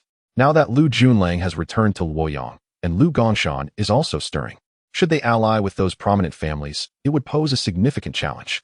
Upon hearing Chen Lin's words, He Jin's expression shifted dramatically. Chen Lin's remarks resonated deeply with him. The current Han dynasty no longer adhered to the principle of succession through familial ties. Legally, any descendant of the Lu family could claim the throne under suitable circumstances, as exemplified by Lu Hong's ascension. With Lu Hong deceased and the princes still in their youth, the royal family indeed might entertain inappropriate ambitions. If they were to unite with the prominent families, it would spell considerable trouble. Contemplating this, even the typically indecisive He Jin felt a sense of urgency. He hastily asked, do you have any strategies in mind, Kong Zhang? Divide and conquer. Chen Lin replied with an air of confidence. While the alliance of the royal family and the prominent families would indeed pose a significant problem, it requires their unity of purpose. However, the current members of the royal family, be it Lu Junlang, Lu Gaoshan, or Lu Jingxing and Lu Bowen, each harbor their own ambitions. For instance, Lu Junlang in his youth once petitioned the late emperor to abolish the position of the governor and establish the title of provincial protector, claiming it was to enable the Lu clan to assist the emperor in governing the realms. Yet, his ulterior motives were transparent to all. As long as the Grand General promised him the title of governor of Yizhou upon the ascension of the new emperor, Lu Junlang would undoubtedly refrain from delving into this murky situation. The same logic applies to the other members of the royal family. The Grand General could easily dispatch Lu Bowen to Yuzhou, Lu Gaoshan to Yinzhou, Lu Jingxing to Jingzhou, and Lu Zhengli to Yangzhou. Once these royal members are dispatched, the aristocratic families in Luoyang would be unable to stir significant waves. Moreover, should the new emperor ascend the throne while still in his youth, the various tribes may refuse to comply. Having these royal members stationed in the provinces would help stabilize the Han dynasty. After Chen Lin articulated this analysis, He Jin felt profoundly convinced. He could not help but smile, saying, with Kong Zhang around, I have no worries. Miao, He Jin called. Brother. He Miao stood up in response, glancing at He Miao. He Jin instructed, reach out to Lu Junlang. If he can persuade the royal members to leave Luoyang, upon the ascension of the new emperor, I shall petition for him to be appointed as the governor of Yizhou. The process of He Miao contacting Lu Yin unfolded surprisingly smoothly, for Lu Yin had always prioritized his own interests. Initially, Lu Yin had petitioned to abolish the governor's position and establish the title of provincial protector, with aspirations to govern Jiaozhou, a distant land where he could wield considerable power akin to that of a king. However, upon hearing from Dong Fu about the imperial aura of Yizhou, he shifted his request from Jiaozhou to Yizhou, revealing his character. Nevertheless, Lu Hong, despite his indulgent nature, was not foolish. As an emperor in good standing, why would he appoint Lu Yin as a provincial protector and dilute his own authority? Thus, Lu Yan's ambitions remained unfulfilled, and Lu Hong merely appointed him as the governor of Yuzhou. Now, with Lu Hong deceased, Lu Yin, sensing the shift in power, promptly returned to Luoyang. He was acutely aware that the current circumstances differed greatly from those during Lu Hong's reign. At that time, Emperor Yuan had no heirs, which allowed Lu Hong to seize opportunities. Presently, although Princes Bian and Xie are still young, Lu Hong had legitimate successors. Consequently, for these royal members to ascend to the throne would be significantly more challenging than it was for Lu Hong. Under such conditions, Lu Yin outwardly feigned cordiality with the aristocratic families, yet when He Miao approached him, he readily acquiesced. As Lu Yin, the imperial chancellor, acquiesced to the circumstances, Bolstered by the promises made by He Jin, the sentiments among the royal family shifted dramatically in a matter of days. Led by Lu Yin and Lu Yu, the members of the royal lineage declared that although the late emperor had not designated an heir nor left behind any edict, Prince Bian, being the eldest son of Empress He, rightfully deserved to ascend to the throne. Faced with this sudden change in stance from the royal family, the influential families led by the Yang and Yuan clans, alongside General Dong Zhong, found themselves at a loss, resorting only to cursing Lu Yin and his allies. After all, the military forces within and around Wuyuan were firmly under the control of He Jin, and their once reliable allies among the royal officials had betrayed them. They had little recourse against He Jin. Even the courtiers from the Yang and Yuan families, with the exception of General Dong Zhong, followed suit in changing their rhetoric, refraining from advocating for the support of Prince Bian's ascension. For them, it mattered not who ultimately claimed the throne, their interests would still be served. The ascension of Prince Bian would merely augment General He Jin's power, diminishing their own stakes without causing them any substantial harm. Thus, in December of the 7th year of Guanca, 184 AD, the tumult within Luoyang finally settled. With the backing of General He Jin, Prince Bian successfully ascended to the throne. Despite the absence of a written decree, and the era was renamed Zhangping, marking the first year of Zhangping, following Lu Bian's formal coronation. A grand banquet to distribute accolades commenced. Many were well aware of the dealings between He Jin and the Lu clan members of the Han dynasty. Yet such matters could not be brought to light. Therefore, even as rewards were to be conferred upon Lu Yin and the other royal kin, a suitable pretext was necessary. Fortunately, with the recent turmoil of the Yellow Turban Rebellion, such a justification was readily available. General He Jin submitted a memorial stating that Lu Yin, the former governor of Yuzhou and imperial chancellor, had rendered significant service in quelling the insurrection during the Yellow Turban Rebellion, and thus proposed that Lu Yin be appointed as the governor of Yizhou, tasked with governing on behalf of the emperor. As for how Lu Yin had achieved this, it must be noted that it involved the prisoners captured by Elbu after the defeat of Qing Yuanji, which were subsequently handed over to Lu Yin by Liu Bei. Nevertheless, Lu Yin, being a man of some integrity, acknowledged Elbu's substantial contribution and spoke favorably of him in court. Following Lu Yin, several other members of the royal family were similarly rewarded for their respective merits. Lu Yu succeeded Lu Yin in the position of imperial chancellor and was appointed as the governor of Yuzhou. Lu Dai was made governor of Yanzhou. Lu Biao was appointed as governor of Jingzhou, and Lu Yao became the governor of Yangzhou. Furthermore, although He Jin intended to diminish the influence of Huang Fuzong and Zhu Jun, he ultimately conferred the title of General of Chariots and Cavalry upon Huang Fuzong and the title of Right General of Chariots and Cavalry upon Zhu Jun, bestowing upon them these nominal positions to quell public dissent. Since He Jin sought to undermine Huang Fuzong's contributions, Elbu, who had fought alongside Huang Fuzong on the battlefield, naturally benefited from the situation. As soon as He Jin uttered those words, it was as if the battlefield of Guangzhou had placed Elbu as the principal force, while Huang Fuzong merely played a supporting role. Moreover, Lu Yin had extolled Elbu, and Jia Xu had offered him substantial rewards. Ultimately, the court decreed that Ding Yuan, the governor of Bingzhou, should enter the capital, be promoted to the position of chief of the imperial guard, and that Elbu, the Marquis of Wuyuan, should be appointed as the governor of Bingzhou and elevated to the rank of general against the Xianbei. In He Jin's view, Elbu had now become an ally, while Ding Yuan was merely a subordinate of the Yuan clan. Thus, it was inevitable to summon Ding Yuan to the capital while simultaneously supporting Elbu as ascent to power. In plain terms, with so many members of the Han imperial family being granted titles, He Jin needed to find ways to maintain a balance of power. Of course, aside from these upper-class titles, there were numerous rewards for lower-ranking officials as well, not to mention the likes of Yuan Shao, Yuan Shu, and Cao Cao, who were scions of prominent families, and figures like Sun Jian and Liu Bei, who had raised troops and participated in suppressing rebellions. Each would receive rewards commensurate with their merits and the sums they paid for their positions. However, compared to the aforementioned accolades, these lesser matters seemed trivial. Regardless, after Lu Bian ascended the throne and the era was renamed Zhangping, everything appeared to be harmonious. Except for the faction of General Dong Zhong, most accepted this outcome. If the year could pass peacefully, it was believed that all would be satisfied. Yet, the affairs of the world rarely align with one's desires. In the last month of that very year, disheartening news arrived in Luoyang from the northwest. The leader of the Huangzhong militia, Beigong Boyu, allied with Song Yang and Li Weihou to rebel, rallying over 100,000 troops including Han Sui and Bianzhang. The news spread, sending shockwaves throughout the court. The Yellow Turban Rebellion had just been quelled, and many insurgents still roamed free. Now the Chong were rebelling as well, and with such formidable force. In an instant, The recently relieved General He Jin found himself anxious once more, hastily convening his officers to discuss the matter. Although it was already December, and any military action to quell the rebellion would have to wait until spring, decisions could not be postponed until then. At the very least, plans for how to suppress the rebellion must be established before the arrival of spring. To be candid, while the Chang rebellion was not insignificant, it was also not overwhelmingly dire.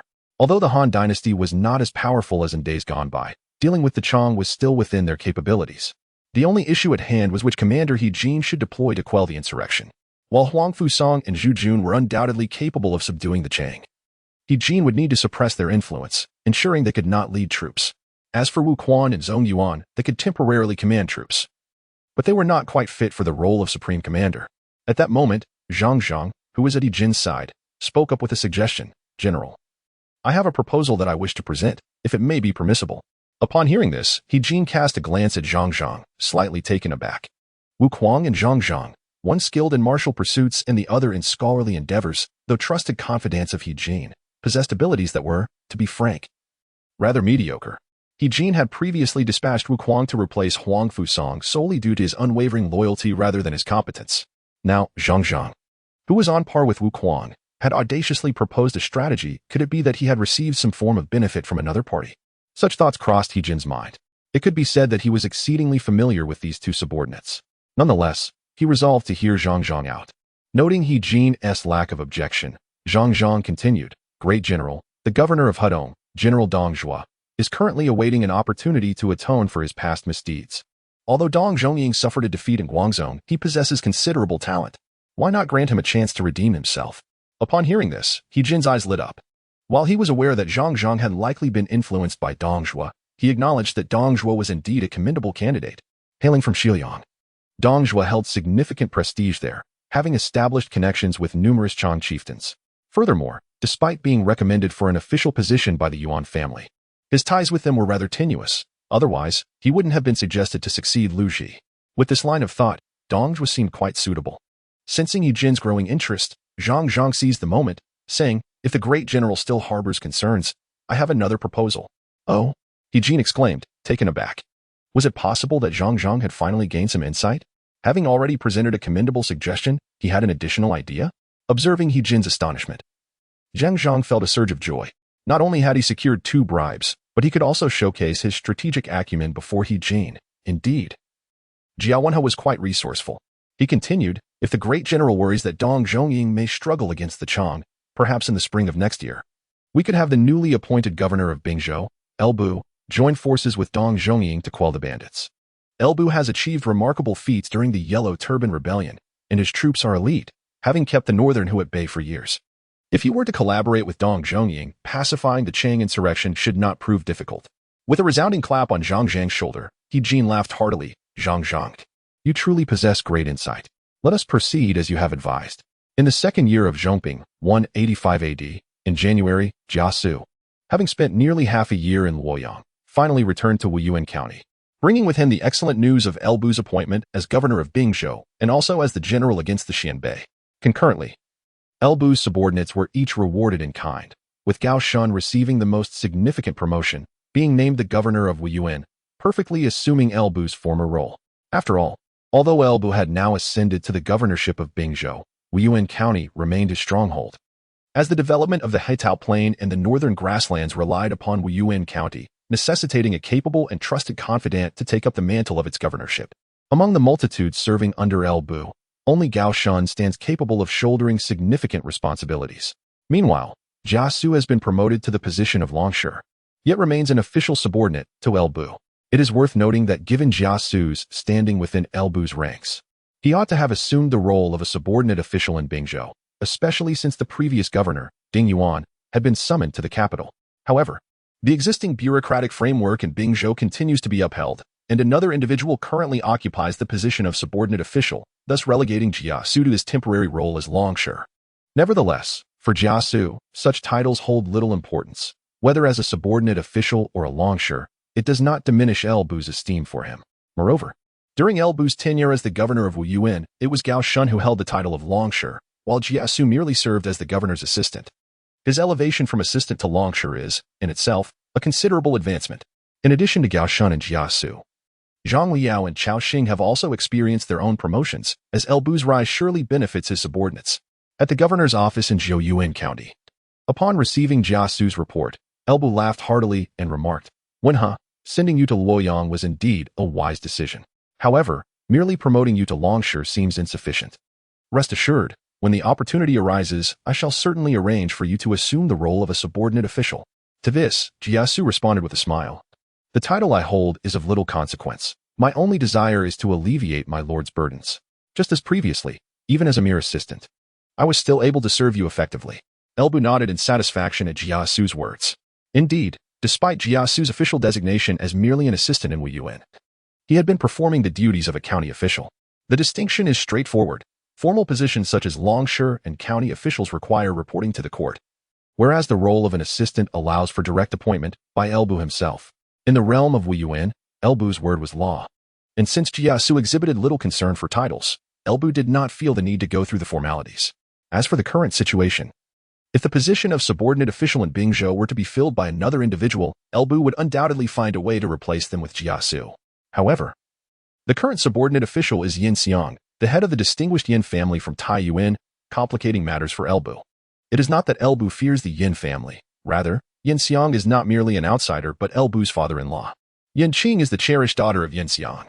How could Elbu possibly dismiss Yin Xiang to appoint Jia Xu in his stead without jeopardizing his relationship with Yin Qing? Thus, Jia Xu's willingness to be flexible brings considerable relief to Elbu, gazing at Jia Xu with appreciation. Elbu recognized that never making it difficult for one's superior is perhaps the hallmark of a true professional in the workplace. Setting aside this topic, Lubu prepared to engage in a deeper dialogue with Jia Xu. The current circumstances have shifted significantly since Jia Xu's journey to Luoyang. The Emperor Lu Hong has passed away, Lu Bian has ascended to the throne, and General He Jin now wields power over the court. Lubu himself has transitioned from the prefect of Wuyuan to the inspector of Bingzhou. Given this context, it is evident that future development plans must also adapt. Thus, he directly inquired, upon your return from Luoyang, do you have any thoughts on our forthcoming developments? Upon hearing Lubu's question, Jia Xu smiled and replied, in truth, my lord, you have already made considerable strides. Merely taking advantage of the chaos to subdue the Zhang family has not only enabled us to acquire essential supplies they can procure for us, but it also allows the livestock from the grasslands to be sold through their channels to the interior. Moreover, should you decide to conquer Bingzhou in the future, the Zhang family could serve as a formidable ally, yielding multiple benefits from a single action. Even when I was by your side, I doubt I could have orchestrated this better than you have. You are overly modest, Lubu chuckled. So, do you believe we should focus on developing our strength through the Zhang family line and await the opportune moment? Indeed, Jia Xu affirmed. Having acquired a substantial fortune from Guangzhou, and with the Zhang family covertly assisting us, it is imperative to amass resources and forge weapons.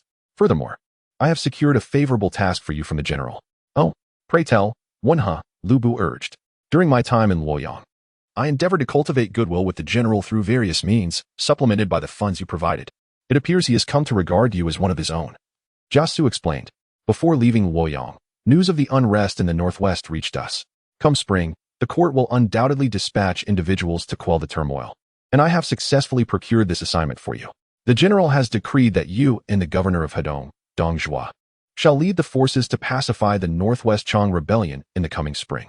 The Northwest Chong Rebellion. Lubu pondered deeply upon hearing Jia Xu's words. If memory serves him correctly, it was originally intended for Huang Fusang and Dong Zhua to address this issue. However, with Lu Hong's untimely death, He Jin would naturally suppress Huang Fusang, eliminating any opportunity for him to achieve merit. He had not anticipated that Jia Xu would facilitate this plan for him. After a brief contemplation, Lubu queried, then what do you think we should do after spring arrives next year? With a slight smile, Jia Xu replied, it is quite simple. Exert effort without overexertion, maintain the troops with the court's provisions, and let the soldiers of Bingzhou grow strong while we await changes in the realm. Upon hearing this, Lubu and Jia Xu exchanged knowing glances, both sharing a silent understanding that brought smiles to their faces. As a preliminary note, I expect to publish next Friday. Without further ado, I believe your primary concern lies with the release day details. As an unremarkable individual without a backlog, I will ensure that additional chapters are added on the release day. Initially, there will be 2 chapters, and given that I expect to have around 20,000 words by next Friday, I will add 2 more chapters accordingly. Moreover, during this period, There has been a considerable amount of support through monetary donations, though modest. It is a heartfelt gesture. I believe it is only fair to add an additional chapter in gratitude for this support. Therefore, on the day of release, 5 updates are anticipated. This is the tentative plan. Should any changes arise, we shall address them then. Upon assuming office, the new novel on the new keyboard novel network will promptly update the latest chapter of I Am Invincible after crossing into the resurgence of spiritual energy in the Three Kingdoms. To be candid, the disturbances caused by the Chang people are hardly regarded by Elbu and Jia Xu. Even if allied with Dongzhuo, Elbu is confident that he could quell the Chang rebellion in a short span of time, even alone. However, swiftly suppressing the Chang unrest may not align with his current interests, now that he is the governor of Bing province. Any further military achievements would yield little in terms of promotion, although Liu Yin has set a precedent by abolishing the position of governor in favor of the provincial governor. It is impossible to expect the court to confer multiple provincial governorships in a short period. One must note that, despite the numerous imperial relatives of the Han dynasty, only Liu Yin was appointed as the governor of Yizhou, while others, such as Liu Yu, Liu Dai, Liu Biao, and Liu Yao, remained as governors. In this context, Elbu's transition from governor of Bing province to provincial governor is unattainable in the near term. Given this reality, why should he expend energy to suppress the Chang? Instead of wasting effort dealing with the Chang and receiving trivial rewards, it would be wiser to heed Jia Xu's counsel and bide his time with them. Setting aside the notion of nurturing the enemy for self-respect, he could use the opportunity to train his troops. Furthermore, as long as the Chang disturbance persists, the court will certainly continue to provide supplies for both him and Dongzhuo, thus achieving the effect of maintaining the Bing province army on the court's provisions. As Jia Xu suggested, when the situation remains unchanged, he could train his troops for 2 or 3 years before addressing the Chang rebellion. Should the world change, he would be well prepared with ample resources. Historically, it was during this pacification that Dongzhuo established the foundation of the Shiliang army. Elbu, unlike the selfless Huan Fusang, is not purely devoted to the nation. Thus, if Dongzhuo can do it, so can he. However, although a strategy has been established with Jia Xu, it is now merely January. If he is to quell the Chang rebellion, he must at least wait until March. For the time being, Elbu needs to manage the affairs of the Yuyuan County before proceeding to Jinyang to assume his duties. After all, the administrative center of Bing province is in Jinyang, and since he has been appointed as the governor of Bing province, he must go there. Of course, although Ding Yuan has been summoned to the capital for a new appointment as the chief of the guards, as the former governor of Bing province, he must first attend to certain matters before he can leave, and thus Elbu cannot rush to assume his position. It would be prudent for him to wait until Ding Yuan has departed before heading to Jinyang. Consequently, in the time leading up to that, Elbu will remain at Yuan, while also ensuring that Gao Shun is well prepared for the affairs of the grasslands to prevent unrest in his absence. Additionally, after spending over half a year in southern campaigns, and with the impending journey to Liangzhou to pacify the Chang in 2 months, it is only fitting that he devotes quality time to his family during this interim period. When Elbu departed from Yuan, Xiaolingqi was still in her infancy. However, upon his return, she had grown into a lively toddler, already able to articulate her words. The moment she called out father in her sweet, tender voice, it was enough to melt Elbu's heart entirely. Beyond cherishing his daughter, he also needed to devote time to Yanqing, while ensuring that Xinjiang did not feel neglected. Upon returning to Yuan, Elbu had formally taken Xinjiang as his concubine. It was the blissful period of newlywed life, and he could not afford to overlook his beloved. It must be said that Yanqing displayed remarkable generosity regarding Xinjiang. After Elbu brought Xinjiang home, he hardly needed to persuade her. Yanqing readily agreed to form a sisterly bond with Xinjiang, fostering a harmonious relationship between them, which alleviated Elbu's worries.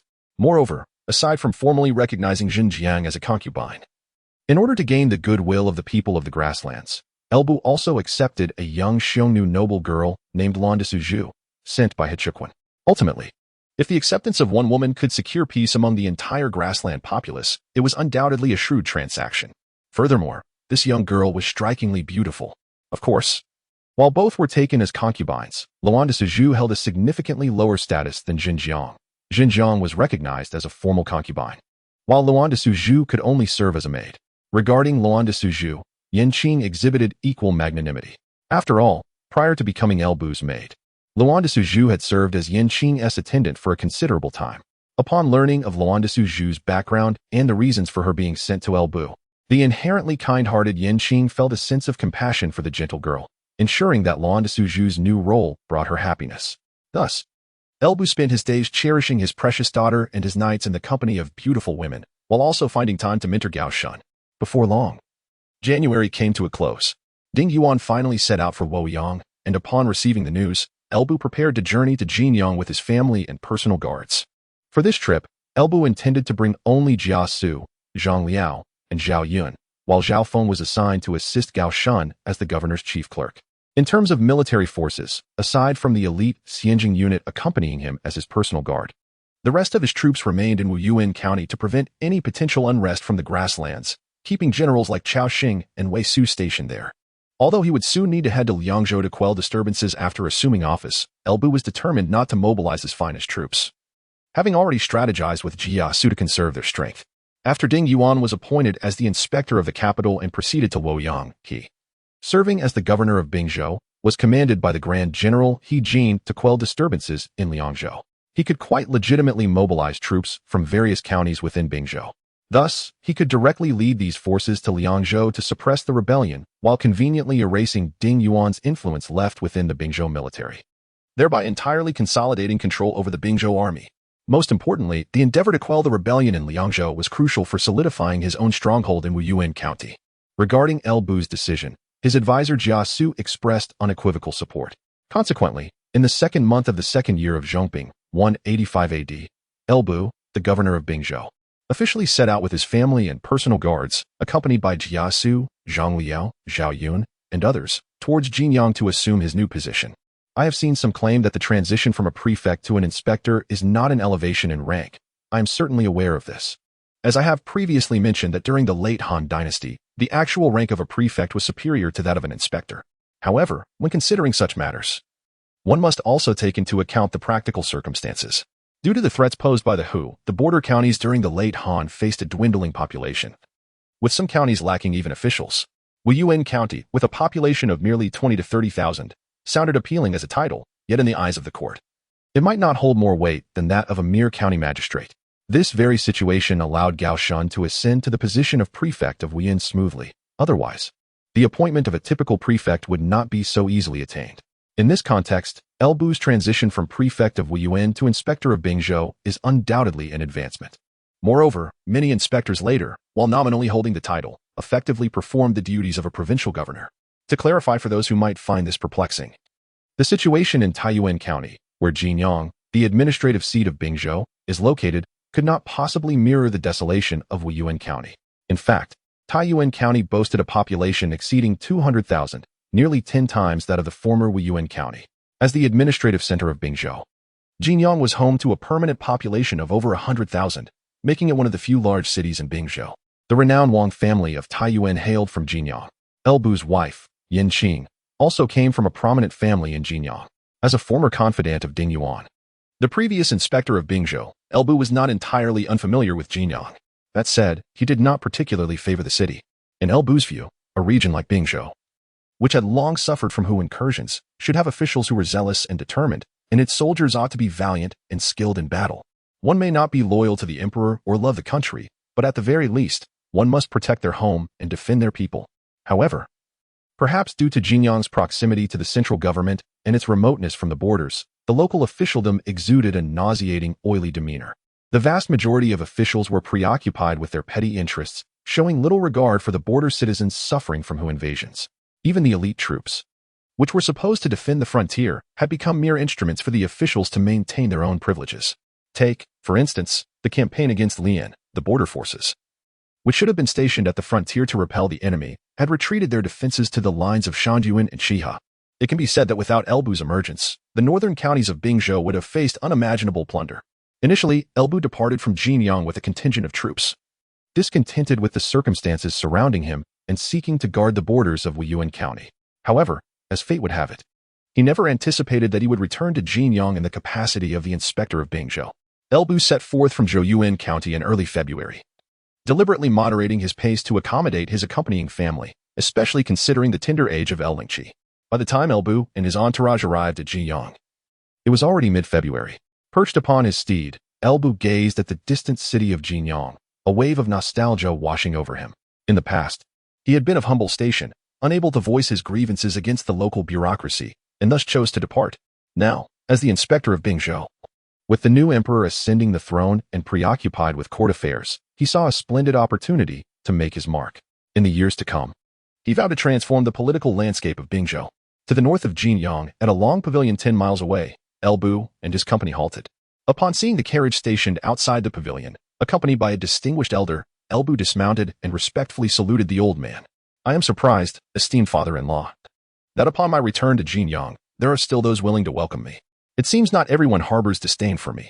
Clearly, the elder who had come 10 miles to greet Elbu was none other than Yin Xiong, the current vice minister of Bingzhou, father of Yin Qing, and Elbu's father-in-law.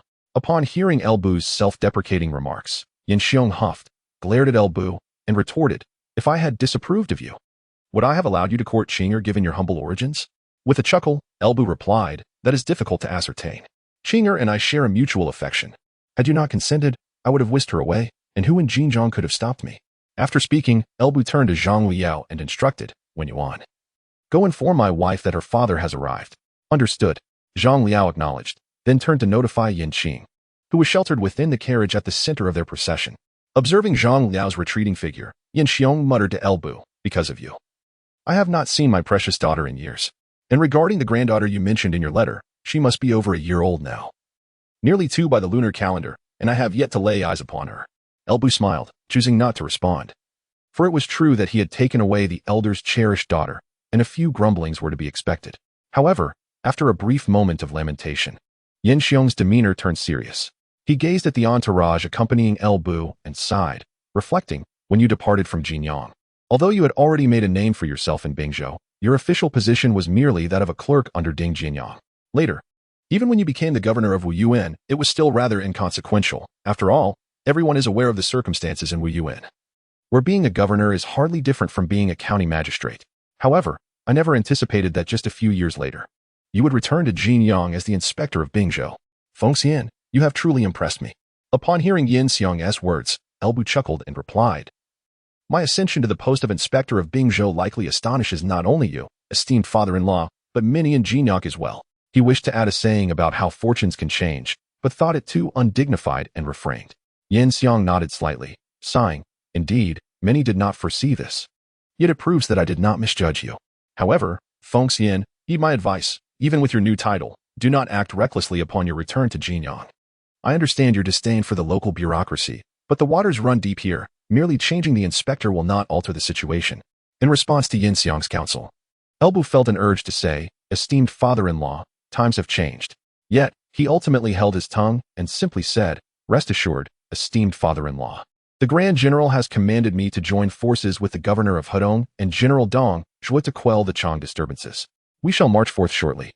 I only hope that some individuals recognize that the frontier troops are meant to fight for the nation, not to safeguard the wealth of a few. I merely wish they do not impede my efforts." Upon hearing this, Yin Xiong felt a measure of relief. That is only natural.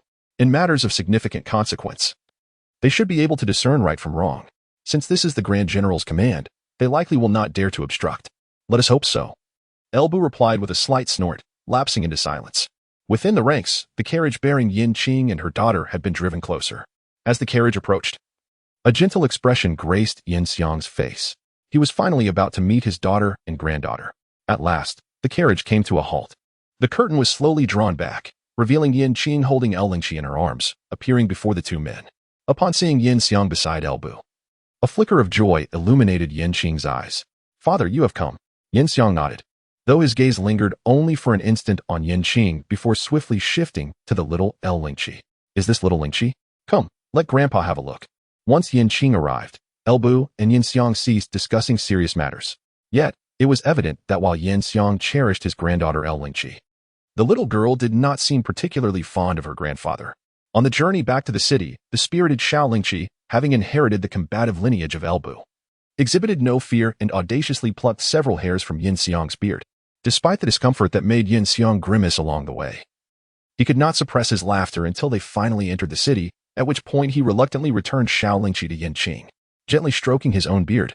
Yin Xiong observed as Yin Qing took Xiao Lingqi back to the carriage, then turned to Elbu and inquired, "Are you planning to reside directly in the governor's mansion, or will you stay with the Yin family for a few days first?" Without hesitation, Elbu replied, "As the governor of Bingzhou, I shall certainly reside in the governor's mansion." Nodding in agreement, Xiang was not surprised by Elbu's decision. He continued. Ding Jianyang has already gone to the capital recently, and the governor's mansion has been vacated, leaving only a few servants behind. You can move in directly. Should you require anything, feel free to seek me out. Also, when time permits, let Qing'o take Xiaolingqi back to the Yin family for a few days. I wish to spend some quality time with my precious granddaughter. There will be an opportunity for that, Elbu chuckled. Once I lead my troops into battle, I shall have Qing'er take Lingqi to the Yin family for as long as you wish before my return. You. Xiang shot a reproachful glance at Elbu, ultimately shaking his head. Very well, I shall take my leave now. Remember, do not act recklessly. With that, Xiang climbed into his carriage and departed. After bidding farewell to Xiang, Elbu waved his hand and commanded, let us proceed to the governor's mansion. Upon returning to Jinyang in the capacity of Bingzhou's governor, Elbu was greeted only by Xiang outside the city. Yet it was evident that others were well aware of his arrival. That very evening, numerous individuals discreetly visited the Yin family, only to leave quietly afterward. Clearly, they sought to ascertain Elbu's stance as the newly appointed governor through their connection with Xiang. The information provided by Xiang undoubtedly brought relief to many. Thus, early the next morning, just as Elbu emerged from the quarters of Zhenjiang and Luan de Suzhou, having yet to partake in breakfast, Jia Xu arrived with several visiting cards in hand. Among them were two notable invitations from the head of the Wang family in Taiyuan, Wang Fu, known as Wang Changwen, and from Qianwu, the general of the northern expedition. Selecting the two most significant invitations, Elbu smiled, noting the urgency displayed by these individuals. The Wang family of Taiyuan needs no introduction. Although Wang Fu may not be widely recognized, his brother is none other than Wang Yuan, the former imperial attendant, who was recently promoted to the governor of Yuzhou amidst the Yellow Turban Rebellion. Furthermore, the Wang family of Taiyuan has long been influential, with generations serving in high offices both in the court and locally, wielding considerable power in Jinyang and throughout the entire Taiyuan region. As for General Qianwu, he commands the border troops of Bingzhou. Casually tossing aside the invitation, Elbu remarked, respond to the Wang family, stating that I shall visit them on a chosen day. As for Qianwu, instruct him to hurry over and meet me today. Upon hearing Elbu's words, Jia Xu expressed his curiosity, my lord. Are you well acquainted with this Qianwu? Acquainted? Elbu chuckled. Indeed, I am quite familiar with him. When I first took office under Ding Jianyang, he had yet to seize control of the military in Bingzhou. Qianwu, as the general of the north, commanded the border troops and held considerable influence, rendering him indifferent to Ding Jianyang's authority. Ultimately, Ding Jianyang had no choice but to incorporate me into the Bingzhou army, and shortly thereafter, Qianwu became entirely obedient to Ding Jianyang. So, I ask you, how could I not be familiar with Qianwu? To put it plainly, Ding Jianyang's ability to consolidate power in the Bingzhou army was fundamentally reliant on my ability to bring Qianwu to heel. In a military realm where strength prevails, how else do you suppose my reputation in the Bingzhou army ascended? It was precisely because of this that when I was appointed as the governor of Wuyuan, Ding Jianyang allowed me to take a contingent of troops with me from the Bingzhou army. Now that I have become the inspector of Bingzhou, I cannot speak for others. But I can assure you that the Bingzhou army will face no issues. Just grant me a little time, and even if Ding Jianyang were to return, he would not dare to touch a single soldier of the Bingzhou army. Upon hearing this, Jia Xu smiled and said, I see. If you could secure command over the Bingzhou army, many matters would become far simpler. With the new emperor ascending the throne, the court is preoccupied with local affairs. As long as you maintain a firm grip on military power, you could act freely. Moreover, considering that the Bingzhou deputy is your father-in-law, should he cooperate with you, many things would become exceedingly manageable. These are the matters you must contemplate, Wen. Elbu replied, if matters can be resolved without resorting to violence, then let them be.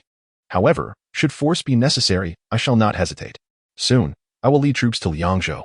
As for the political landscape of Bingzhou, Wen, you may act as you see fit. When I return, I expect to see a rejuvenated Jinyang. Jia Xu was momentarily taken aback, then offered a wry smile. Indeed, it seemed he was destined to bear the burdens. Furthermore, judging by Elbu's remarks, he would likely be the scapegoat as well. Cleansing the political arena of Bingzhou and resorting to force if necessary would undoubtedly offend numerous individuals, particularly entities like the Wang family of Taiyuan, whose local influence runs deep. How could they passively observe as you took action? It would be safe to assert that, irrespective of whether such endeavors could be accomplished, even if successful, his reputation among the noble families would likely suffer. Thus, Elbu could not afford to be in the open regarding such matters. Not only must he remain discreet, but he must also maintain plausible deniability, even if it serves merely as a fade. In this context, it seems that he is the only one among Elbu's subordinates capable of undertaking such a task. With a resigned sigh, Jia Xu clasped his hands and assured, "My lord, rest assured, I shall do my utmost." What choice did he have, after all, given that he had initially fallen into Elbu's grasp?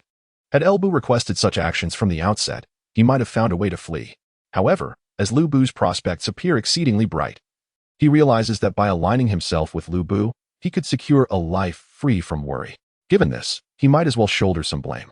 Yet, he remains uncertain whether the letter he dispatched some time ago has reached his junior brother. If he could successfully lure his junior brother over in future predicaments, someone else could take the fall, and he could finally rest. After all, given his junior brother's temperament, which starkly contrasts his own, if he were truly entrusted with significant responsibilities, he would likely throw himself into every task, dedicating himself wholeheartedly until his last breath. Holding the invitation, Jia Xu descended.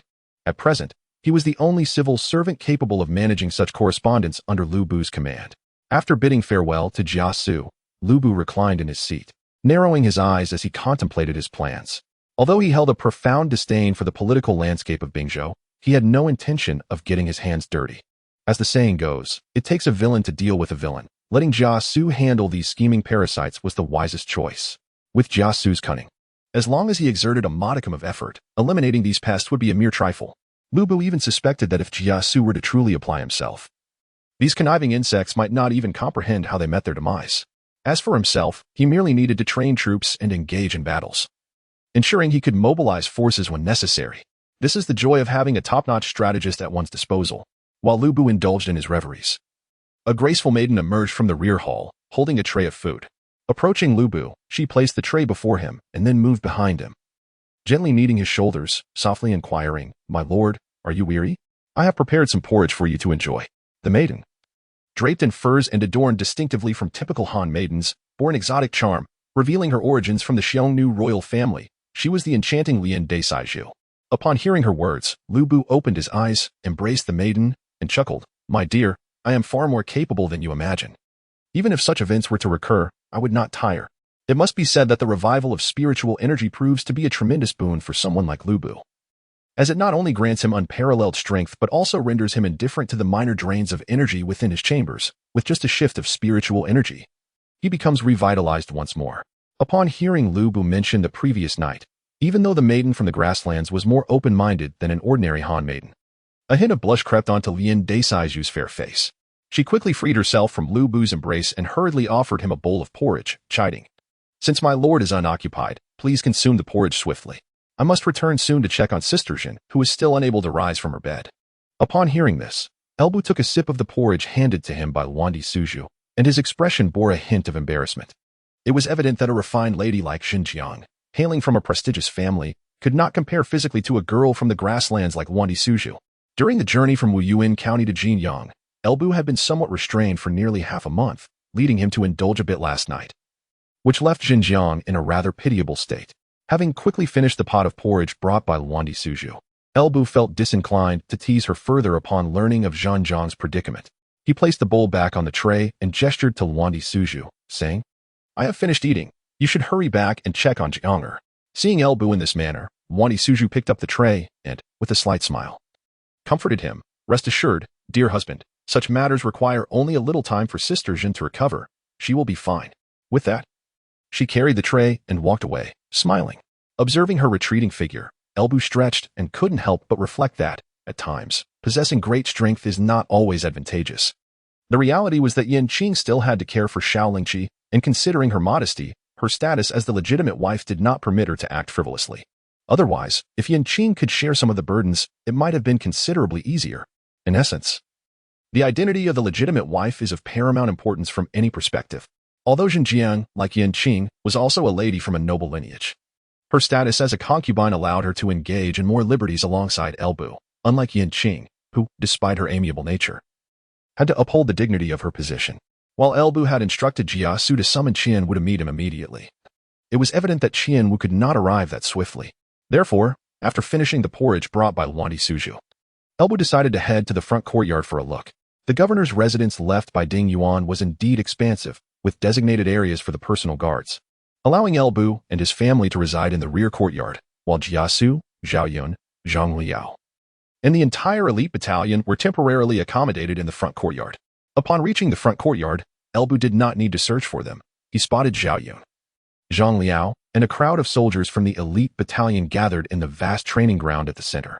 Observing this, Elbu signaled the soldiers nearby to remain silent and quietly approached. In the training ground, Zhang Liao, wielding a crescent halberd, was facing off against Zhao Yun, who held a gleaming silver spear. Through their time together, Zhao Yun's potential had been thoroughly developed. Not only is Elbu eagerly anticipating Zhao Yun's evolution into a competent combatant, but Zhang Liao has already begun to treat Zhao Yun as a mere punching bag. Zhang Liao has discerned that although Zhao Yun possesses greater prowess than Zhao Yu, his combat style renders it exceedingly challenging for him to execute the dominating assaults characteristic of Zhao Yu. Each encounter with Zhao Yun allows Zhang Liao to endure more rounds than when facing Zhao Yu.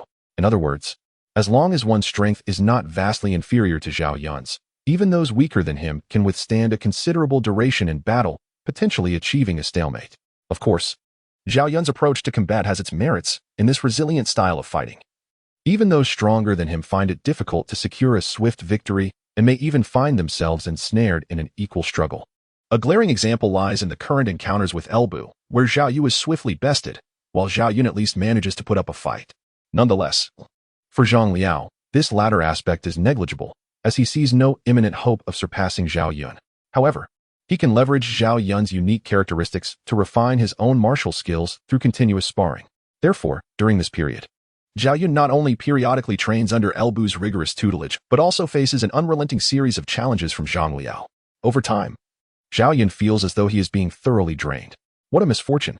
Yet, Zhao Yun does not emerge empty-handed. As a near-legendary martial general, he has reached a level of insight that approaches the pinnacle, and even when confronting his master, Tong Yuan, he rarely felt such an overwhelming sense of challenge. However, due to Zhao Yun's combat style, unless he is thrust into a dire situation, he struggles to fully unleash his complete potential. Yet, Elbu consistently imparts to Zhao Yun the harsh realities of being overwhelmed, despair, and the sensation of insurmountability. With each encounter, or rather, each time Elbu bestows a beating upon him, Zhao Yun experiences a tangible growth in strength. Thus, it can be said that Zhao Yun is not entirely suffering. To be more precise, he is experiencing a bittersweet blend of pain and joy. Prepare yourself, Zilong, I am coming, Zhang Liao declared, gripping his crescent halberd with unwavering focus as he faced Zhao Yun on the training grounds. In response, Zhao Yun, holding his spear with one hand and allowing its tip to tilt slightly toward the ground, nodded with a look of resigned acceptance. Let it come. He is not a combative individual. Even during his training with Tong Yuan, he primarily practiced alone, seldom engaging in sparring. However, since joining the Bingzhou army, he has not only endured occasional beatings from Elbu but has also found himself frequently challenged by Zhang Liao. Gradually, he has grown accustomed to it. Observing Zhao Yun's nod, Zhang Liao let out a sharp breath and unleashed his full power. A lake-green flame erupted from him, enveloping his entire being along with the crescent spear in his hand. In the next moment, Zhang Liao surged forward like a bolt from a crossbow towards Zhao Yun. After enduring repeated beatings from Elbu and engaging in numerous sparring sessions with Zhao Yun, Zhang Liao had recently cultivated a form of spiritual energy unique to himself. However, the hue of his energy, being lake green, undeniably appeared less impressive compared to Elbu's golden red. Witnessing this spectacle, both Elbu, who was spectating from the sidelines, and Zhao Yun in the arena were taken aback. Zhao Yun, who initially thought this was merely a routine practice, felt a spark of interest ignite within him. A silver-blue flame ascended from Zhao Yun as he deftly maneuvered his spear to deflect the crescent spear thrust towards him, exclaiming, "Wuyuan, you truly surprise me. I did not expect you to reach this level." As the crescent spear was deflected, Zhang Liao was unfazed. He forcefully planted his left foot on the ground, pivoted his body, and leapt into the air, sweeping his crescent spear in a fluid motion, while shouting, "Let's talk. Let us finish this first."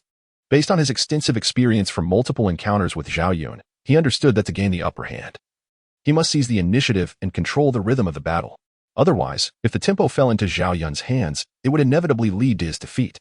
With his spear blocking the crescent spear, Zhao Yun retorted, "Then let us conclude this." With that, he flicked his spear, repelling the crescent spear, and in an astonishing display, he initiated an attack, his spear striking forth like a dragon. It was evident that facing Zhang Liao, who had finally cultivated his own spiritual energy, Zhao Yun felt a surge of combat fervor. Previously, during their sparring, Zhao Yun had relied solely on physical strength without employing spiritual energy. As Zhang Liao had yet to develop his own distinctive energy, to do so would have been unfair.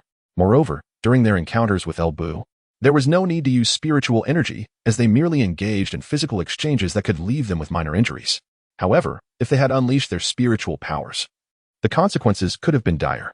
Thus, it had been quite some time since Zhao Yun had unleashed his full potential in battle.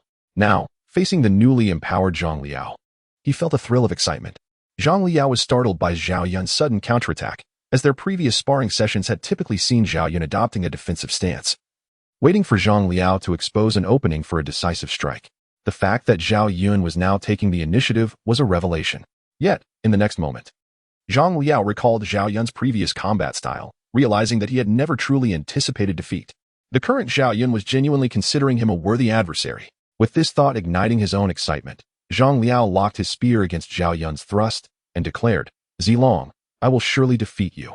Regrettably, Zhang Liao's fervent declaration of battle lasted but a fleeting moment, for in the next breath, his crescent halberd was deflected by Zhao Yun's spear, compelling him to awkwardly evade under the relentless assault. The content is still loading. Please wait. This site only supports mobile browser access. If you see this paragraph, it indicates that the chapter content has failed to load. Kindly disable your browser's reading mode, immersive mode, novel mode, and ad blocking features, or copy the URL into another browser to read. Ultimately, during this encounter, Zhang Liao could barely withstand 30 strikes from Zhao Yun, far below his previous records. Yet, he felt a sense of elation greater than any prior defeat by Zhao Yun. He realized that he had finally crossed a threshold. Previous sparring sessions could merely be described as Zhao Yun indulging him. This encounter, however, could genuinely be deemed a true battle. From this day forth, he had earned the right to pursue Zhao Yun, and even strive to match elbow. Applause erupted from the side, rousing Zhang Liao from his reverie of joy. He grasped Zhao Yun's outstretched hand and rose to his feet, only to see Elbu approaching. Indeed, Wuyuan, from today onward, you may consider yourself qualified to be a first-rate general. Upon hearing this, both Zhang Liao and Zhao Yun promptly bowed, exclaiming, "My lord." "General." With a wave of his hand to indicate that no further formalities were necessary, Elbu smiled and remarked, "However, Wuyuan, do not let pride overtake you. This is merely the beginning. There remains a long road ahead, as exemplified by this." As he spoke, Elbu flicked his fingers, unleashing a golden red energy that shattered a target on the opposite side of the training ground. Witnessing this spectacle, Zhang Liao's eyes sparkled with excitement. He eagerly inquired, "My lord, in the past, your sweeping strikes on the battlefield unleashed vast blades of light. Does this operate on the same principle?" Nodding, Elbu retorted, "Indeed, it is the same principle. However, you have yet to learn to walk, yet you wish to run? Moreover, even if you manage to externalize your inner energy, with the meager amount you currently possess, how many attacks could you sustain?" At this, Zhang Liao offered an awkward smile. Indeed, he had only just begun to cultivate his energy, even in standard combat. He could not endure for long, let alone execute external attacks. Nevertheless, he quickly adjusted his mindset. After all, how young was he? Elbu was considerably older. With a few more years of diligent practice, he was certain he would achieve it. However, just as Zhang Liao finished comforting himself, he suddenly heard Elbu ask, "Zilong, are you currently capable of externalizing your energy?" Instinctively, Zhang Liao felt that such a feat was impossible. Zhao Yun was only a year his senior. Even if he had cultivated his energy earlier, surely he could not externalize it at this moment. Then he heard Zhao Yun respond, in reply to the general, "I do not typically employ it, for my master has advised me that at my age, my total inner energy is still limited. Under such circumstances, it would be unwise to expend energy on externalization." Zhang Liao reflected, realizing that indeed, individuals are inherently different. Though both he and Zhao Yun possessed the ability to release spiritual energy, the former lacked the skill, while Zhao Yun, though capable, deemed it unnecessary. In an instant, Zhang Liao, who had briefly reveled in his newfound spiritual power, found himself retreating into despondency.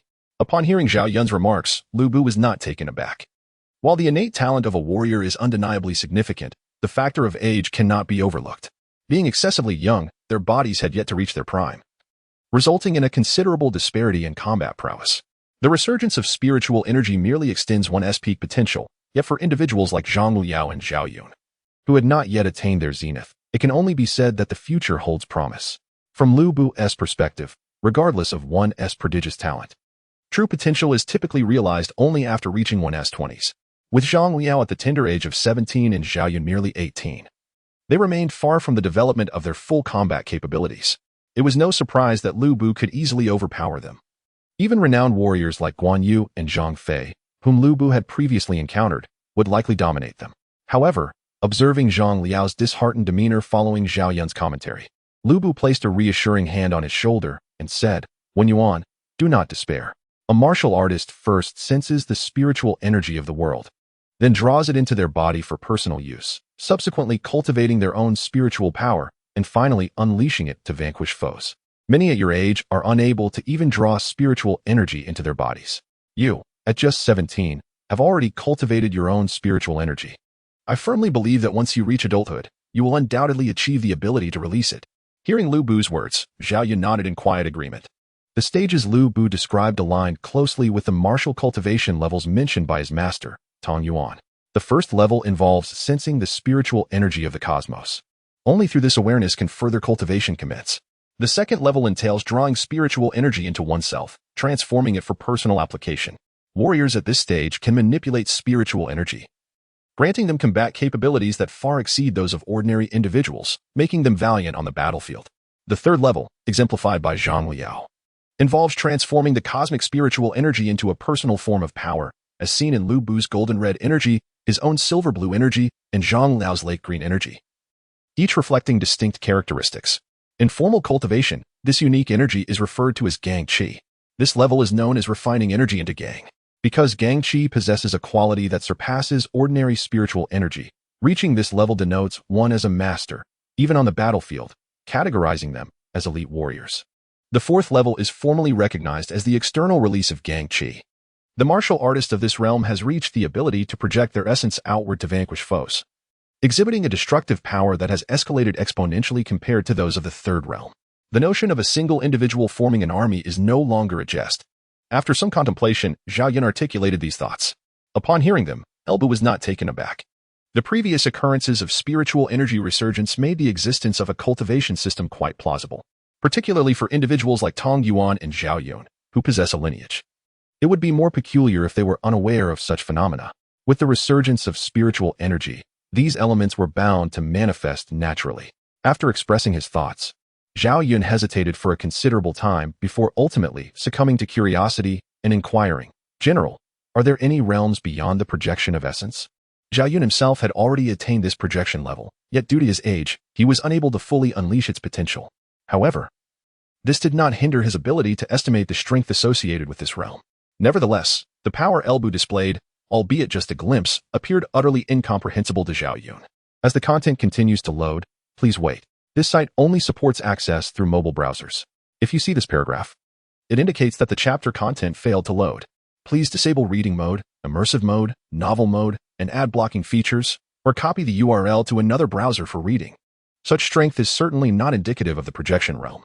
In response to Zhao Yun's inquiry, Elbu glanced at him and retorted, Did your master Tong Yuan not enlighten you on this matter? Zhao Yun shook his head. He had previously posed this question to Tong Yuan, but received no definitive answer in return. Observing this, Elbu chuckled, stating, Your master's silence was wise. I can only tell you that the projection of essence is not the ultimate limit. As for the specifics, you must experience them for yourself in the future. Upon hearing this, Zhao Yun nodded thoughtfully, refraining from further questioning. Meanwhile, Zhang Liao, having overheard their discussion on the realms following the projection of essence, found himself at a loss for words. Am I invisible to you both? Have you truly disregarded my feelings entirely? Perhaps sensing Zhang Liao's silent plea, Elbu, after addressing Zhao Yun's concerns, shifted his gaze to both men. He remarked, Yuan, according to Zilong, you have already mastered the essence projection, qualifying you as a top-tier expert. Come, join Zilong and practice with me. Let me observe the differences from before and offer you some guidance. Zhang Liao. This is even worse than being ignored. When Qianwu received the message relayed by Jia Xu and visited as per Elbu's request, he fortuitously encountered the scene of Zhang Liao and Zhao Yun being soundly thrashed by Elbu, who was unarmed and unleashed his full might. Observing the battlefield, Qianwu's gaze shifted between Zhao Yun, whose body shimmered with a silvery blue aura, and Zhang Liao, enveloped in a lake green radiance. He then caught sight of Elbu, who stood barehanded, his aura seemingly dormant, and could not help but swallow hard. After all these years, how had this ancestral figure become even more formidable than before? However, in contrast to the startled Qianwu, it was Zhao Yun and Zhang Liao who truly felt the weight of defeat. They had previously believed Elbu to be exceptionally powerful, but after this encounter, they realized they had scarcely scratched the surface of his might. Logically speaking, During the times when they relied solely on physical strength, it was acceptable for Elbu to dominate them effortlessly. Yet now, as they unleashed their own auras, why could Elbu still overpower them using merely his physical prowess? On the training ground, Elbu regarded the visibly troubled expressions of Zhao Yuan and Zhang Liao, feeling a sense of satisfaction within. With Zhang Liao having also cultivated his aura, the simultaneous display of their powers finally provided him with an opportunity to stretch his limbs. Noticing Qian Wu had arrived, Elbu decided against continuing the sparring. Approaching Zhao Yuan and Zhang Liao, he patted their shoulders and encouraged them to persist in their efforts. With that, he made his way toward Qian Wu standing at the edge of the field. General Qian, it has been a long time since we last met. On the sidelines, the robust and bearded Qian Wu, exuding an intimidating presence, appeared surprisingly docile as he watched Elbu approach.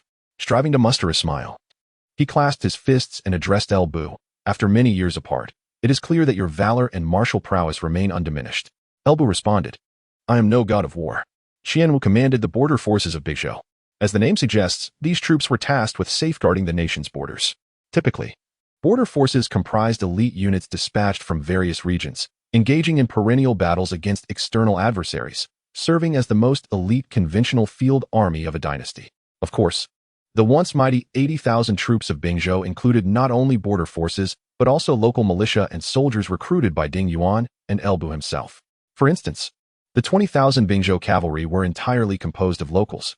In truth, the number of Bingzhou border forces amounted to only 30,000, which included a contingent of soldiers from Yangzhou, a group from Qingzhou, and the remainder hailing from the local region and Sili.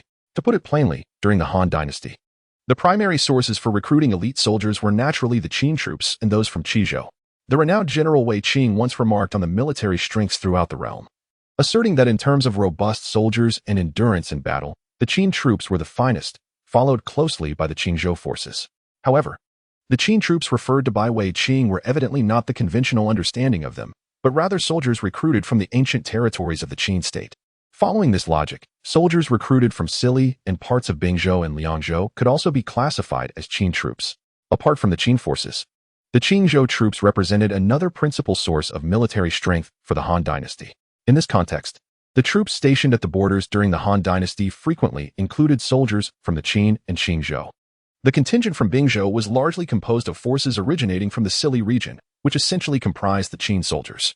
Furthermore, the lands of Yan and Zhao served as a significant source of quality soldiers. However, due to their geographical position on the front line against the Xiongnu, they were not as readily dispatched to border duties as the Qin and Qingzhou soldiers. As for the troops from Yangzhou, they are more accurately referred to as the Danyang soldiers. The reputation of the Yangzhou soldiers can be attributed to the achievements of the Danyang forces, and thus, it is primarily the Danyang soldiers who are assigned to border duties. Qian Wu, the commander of the 30,000 Bingzhou border troops, was not originally from Bingzhou. He hailed from Xuzhou. The Danyang contingent among the Bingzhou forces was recruited by Qian Wu from Danong County, and these 5,000 Danyang soldiers constituted the foundation of his standing. With their support, coupled with his own valor, Qian Wu gradually ascended to the rank of Zonglangjiang, becoming the commander of the Bingzhou border troops. However, for someone like Qian Wu, who lacked substantial background, this was essentially his ceiling. After all, the actual status of the border troops was not high. The title of Dingbei Zonglangjiang, while seemingly imposing, was merely that of an ordinary Zonglangjiang, not even qualifying him as a general. Hence, it was under these circumstances that Ding Yuan was able to subdue Qian Wu with the assistance of Elbu, thereby bringing the Bingzhou border troops under his control. Regardless, with Ding Yuan now in Luoyang, Elbu had assumed the position of Bingzhou inspector. It was clear to all that Qian Wu and the 30,000 Bingzhou border troops would henceforth be under Elbu's command. At the training grounds, Elbu regarded Qian Wu without offering him a seat. He addressed him candidly, saying, General Qian, I have just assumed my position and am not well acquainted with the situation in Jinan. I wonder if Inspector Ding left any instructions before his departure? Upon hearing this, Qian Wu's expression became serious, and he promptly clarified, What are you saying, Fengxian? Since Ding Jianyang has gone to Luoyang to serve as the chief of the Golden Guards, how could he possibly oversee matters in Bingzhou? Now, you are the inspector of Bingzhou. I cannot speak for others, but I assure you, the 30,000 Bingzhou border troops will respond to your command without hesitation. In expressing these sentiments, Qian Wu exhibited no trace of hesitation. Why did he originally submit to Ding Yuan? It was precisely because of Elbu. Now that Elbu stood before him, there was little left to discuss. Witnessing Qian Wu's allegiance, Elbu nodded in satisfaction. He placed a hand on Qian Wu's shoulder and continued, This is for the best. The Grand General has instructed me to mobilize troops for the pacification of the Chang disturbances in Liangzhou once the weather warms. I trust that no errors will occur then. Upon hearing Elbu's declaration, Qianwu's resolve to follow Elbu solidified even further. Lu Bu has now established a connection with the Grand General. What is Ding Yuan in comparison? With a respectful bow towards Lu Bu, Qianwu promptly assured, "Rest assured, Fengxian, with me here, there will be no errors. Should there be any delay in military matters, I am willing to face the consequences of military law." Upon hearing this, Lu Bu waved his hand and replied with a smile, "There is no need for a military order. I have faith in General Qian. However, General Qian, having been away from Jinyang for so long, I am unaware of the situation of the other troops aside from these 30,000 border soldiers. Would you kindly enlighten me?" After speaking, Lu Bu turned to Zhang Liao and instructed, "Wuyuan, please prepare some food and wine. I wish to engage in a long conversation with General Qian." Understood. Zhang Liao responded and proceeded to fulfill the request. In the 8,000 troops of Bingzhou, aside from the 30,000 border soldiers under Qianwu's command, there remain 50,000. Among these 50,000, there are 30,000 infantry and 20,000 elite cavalry. When Lu Bu was appointed as the Taisho of Wuyuan and parted ways with Ding Yuan, he took with him 10,000 elite cavalry and 5,000 infantry, thus leaving only 10,000 Bingzhou elite cavalry and 25,000 infantry. Furthermore, one must account for the local militia. Therefore, Ding Yuan's direct forces consist of merely 10,000 elite cavalry and over 10,000 infantry. Lu Bu's inquiries to Qianwu pertain precisely to the status of these troops. After all, Ding Yuan's journey to Luoyang to assume his role as the chief of the Imperial Guard would have precluded him from bringing all of his direct forces with him. In this context, Lu Bu understands that to gain control over Bingzhou, he must first devise a strategy to manage Ding Yuan's direct forces. Most importantly, he finds himself in a position where he need not seek an excuse to act, for He Jin has already paved the way for him. He Jin has authorized him to mobilize troops alongside Dong Zhuo to quell the Chang disturbances, making it entirely reasonable for him, as the inspector of Bingzhou, to command the forces of the region. As for any unforeseen incidents that may arise during the expedition to Liangzhou, resulting in the loss of some troops or commanders, such occurrences could be deemed normal. In the theater of war, anything is possible. He is not a deity of war. Experiencing a defeat here and there is quite ordinary. Ultimately, it is not as if he is deliberately targeting anyone. His meeting with Qianwu is not to ascertain which commanders are allies, which can be won over, or which are entirely beyond reach. They are all loyal subjects of the Han, serving the court. Why delineate so strictly? After enjoying a meal and bidding farewell to Qianwu, Lu Bu felt that the most crucial matter since his arrival in Jinyang had been resolved. From Qianwu, he had gleaned a comprehensive understanding of Ding Yuan's arrangements within the Bingzhou army. The next step is to lead these Bingzhou soldiers to Liangzhou, ensuring that those who ought to vanish do so, while those who are wise enough to adapt take their places. In this manner, he would be able to bring the entire Bingzhou army under his complete control. As for the political landscape of Bingzhou, he does not intend to act hastily.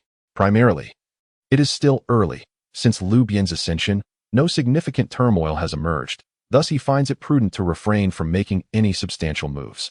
Furthermore, once he has thoroughly established control over the Bingzhou army, he can simply pay attention to the court's reactions and manipulate the political scene in Bingzhou at his discretion. Therefore, it is wise to tolerate these bureaucratic pests for the time being and, in a few days, visit the Wang family to witness the renowned Wang clan of Taiyuan. Known for producing illustrious figures like Wang Yun, as a courtesy to his father-in-law, Yin Xiang. In Hedong County, Ani recently returned to Ani. Dong Zhuo is currently deliberating with his trusted confidants regarding the expedition to Liangzhou to quell the unrest. In today's Han court, possessing wealth facilitates action, and having influential connections is equally advantageous. Dong Zhuo, having both wealth and powerful allies, managed to regain his official position after a setback in Guangzhou, despite being imprisoned for questioning. Not only that, He Jin has also tasked him with leading troops alongside Elbu to suppress the Chang rebellion in Liangzhou, thus providing him another opportunity to achieve merit. In the conference hall, Dong Zhuo occupies the main seat, flanked by his loyal subordinates, including Yo Fu, Li Ru, Li Ju, and Guisi. We owe you a great deal for your efforts outside. Otherwise, our reinstatement would not have been so straightforward, let alone securing this chance to quell the unrest, Dong Zhuo remarked, addressing Li Ru first. To be honest, the more he observes Li Ru, the more he appreciates him. Initially, he had only brought Li Ru into his service due to his daughter's insistence on marrying him, hoping to allow Li Ru to attain an official position and spare his daughter from hardship. However, he later discovered Li Ru to be exceptionally capable, proficient in military strategy, adept in governance, and effortlessly navigating the complexities of bureaucracy. he is far from a mere dependent. Rather, his daughter has truly struck gold. Dong Zhuo even felt that had Li Ru been by his side during the Guangzhou campaign, he might not have faced such a defeat. Fortunately, thanks to Li Ru's efforts, Dong Zhongying, has returned. Upon hearing Dong Zhuo's praise, the slender middle-aged scholar seated to his right lowered his head slightly and humbly replied, "Your Excellency, you overestimate my contributions. The defeat at Guangzhou was indeed a misstep on my part. I merely seek to atone for my mistakes and do not wish to claim any credit." However, upon hearing Li Ru's words, Dong Zhuo frowned and retorted, "Wenyu, that is not the point.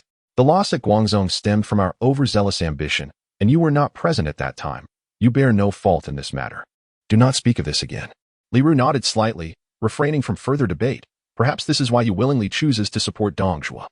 Although he initially remained under Dong Zhuo's command solely due to his wife, over time, he was genuinely moved by Dong Zhuo's remarkable fortitude, his unwavering trust in his confidants, and his generous spirit of sharing both joys and hardships. It can be said that Dong Zhuo, as a valiant figure from Shiliang, undeniably possesses his own unique charm. After speaking of Li Ru, Dong Zhuo continued with great vigor, "Since the general has tasked us with redeeming our sins by quelling the Chang disturbances, we must display a formidable spirit.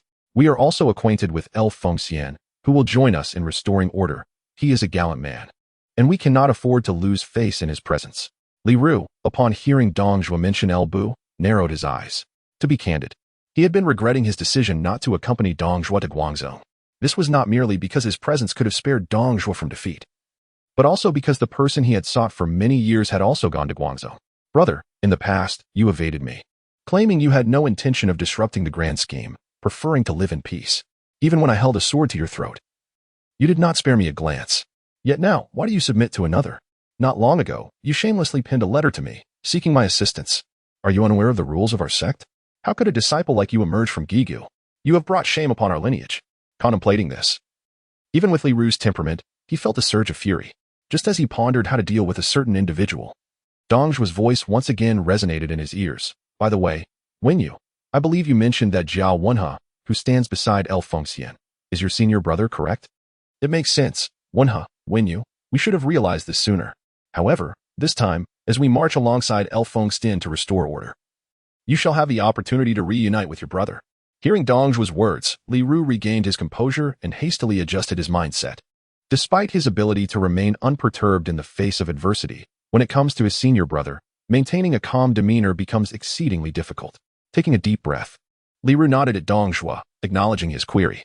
Meanwhile, he silently resolved, "Brother, I had intended to find a way for my father-in-law to bring you here.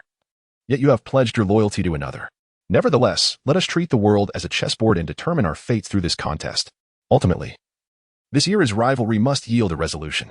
With this thought, Li Ru steadied his resolve and began to diligently plan the next steps for Dong Zhuo. Taiyuan County, Jinyang. At this moment, Jia Xu, who was preoccupied with arranging the upcoming schedule for El Bu, remained oblivious to Li Ru's grievances. Of course, even if he were aware of Li Ru's resentments, he would likely dismiss them with a scoff. After all, what was the fuss about? Wasn't it merely a matter of assisting a singular individual, who decreed that the disciples of the Giga school could not collaborate under a single master? What? The rules of the sect? Do those rules extend one's lifespan by a couple of years? Yet, if one were to align with El Bu, at the very least, he could guarantee that one would not fall victim to the brutish warriors who only knew how to wield their fists. It could only be said that, in Jia Xu's eyes, his junior was sometimes overly idealistic. However, in reality, life consists of the mundane: rice, oil, salt, soy sauce, vinegar, and tea. Bowing to the necessities of life is not a mark of shame. After Qian Wu's departure, El Bu enjoyed a period of relative leisure over the following days. The political atmosphere in Jinyang was exceptionally tranquil, devoid of any officials coming to pay their respects to El Bu, as if this newly appointed governor of Bingzhou did not exist at all. If one were to stretch the truth, only a few of the cavalry officers from the Bingzhou elite, whom El Bu had previously commanded and later transferred to Yuan, sent some gifts but did not dare to visit in person, merely stating they would certainly come by when time permitted. El Bu was not surprised by this state of affairs.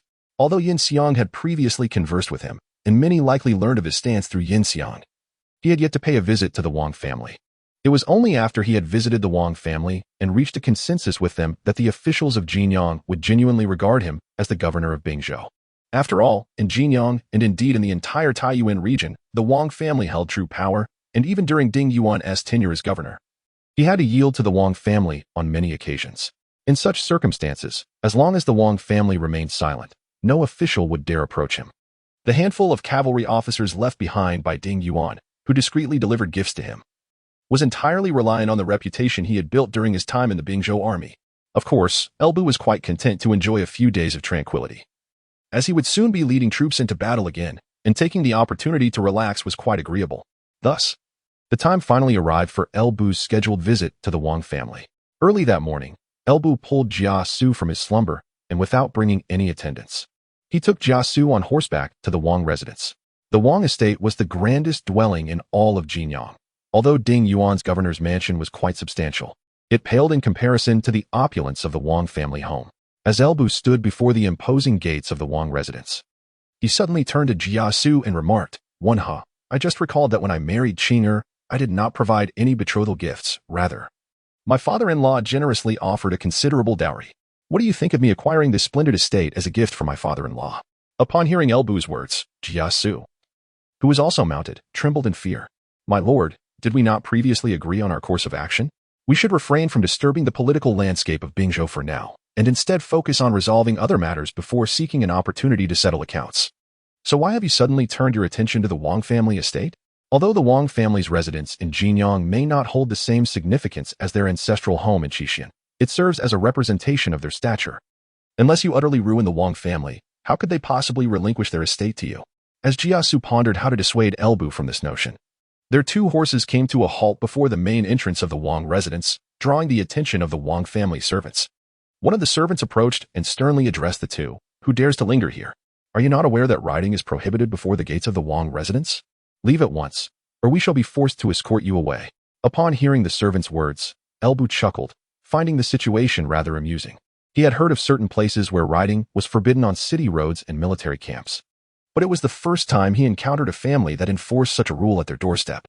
Is this truly the Wang family of Taiyuan? How delightful. Surely, it pales in comparison to the emperor's court. Ignoring the servant's admonition, Elbu calmly addressed Jia Xu, "Wenhe." Understanding the cue, Jia Xu promptly dismounted, retrieved an item from his sleeve, and stepped forward, stating, "Please inform the head of the Wang family that my lord, Elbu, the governor of Bingzhou, has come to pay his respects. Here is the letter of introduction." As Jia Xu spoke, the servant looked at him, then at the still-mounted Elbu, clearly taken aback. A distinguished governor of Bingzhou visiting the Wang family, accompanied only by one individual? However, the presentation of the letter of introduction was beyond reproach. Thus, despite his surprise, the servant promptly changed his demeanor, accepting the letter and saying, "It is indeed Governor L. I apologize for my earlier rudeness. Please excuse me for any offense caused. Kindly wait here while I inform the head of the family." With that, the servant hurried into the estate, without any intention of inviting Elbu and Jia Xu inside at that moment. The other servants stationed outside were unperturbed by this behavior, and Jinyang, regardless of one's status, all must patiently wait at the Wang family's threshold. Only upon the head of the family's invitation may one enter. Should he choose to deny entry, no amount of status will avail you.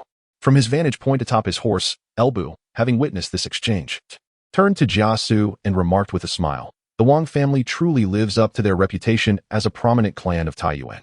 Jia Xu smiled in return, remaining silent, yet he silently mourned for the Wang family in his heart. With his understanding of Elbu, even though Elbu outwardly displayed no signs of discontent, the mere presence of a servant from the Wang family daring to treat them with such disregard meant that the Wang family had undoubtedly made it onto Elbu's blacklist. He had not forgotten how he had been forcibly taken to Jiyuan by Elbu. However, what did that matter to him? The Wang family of Taiyuan was merely a trivial entity.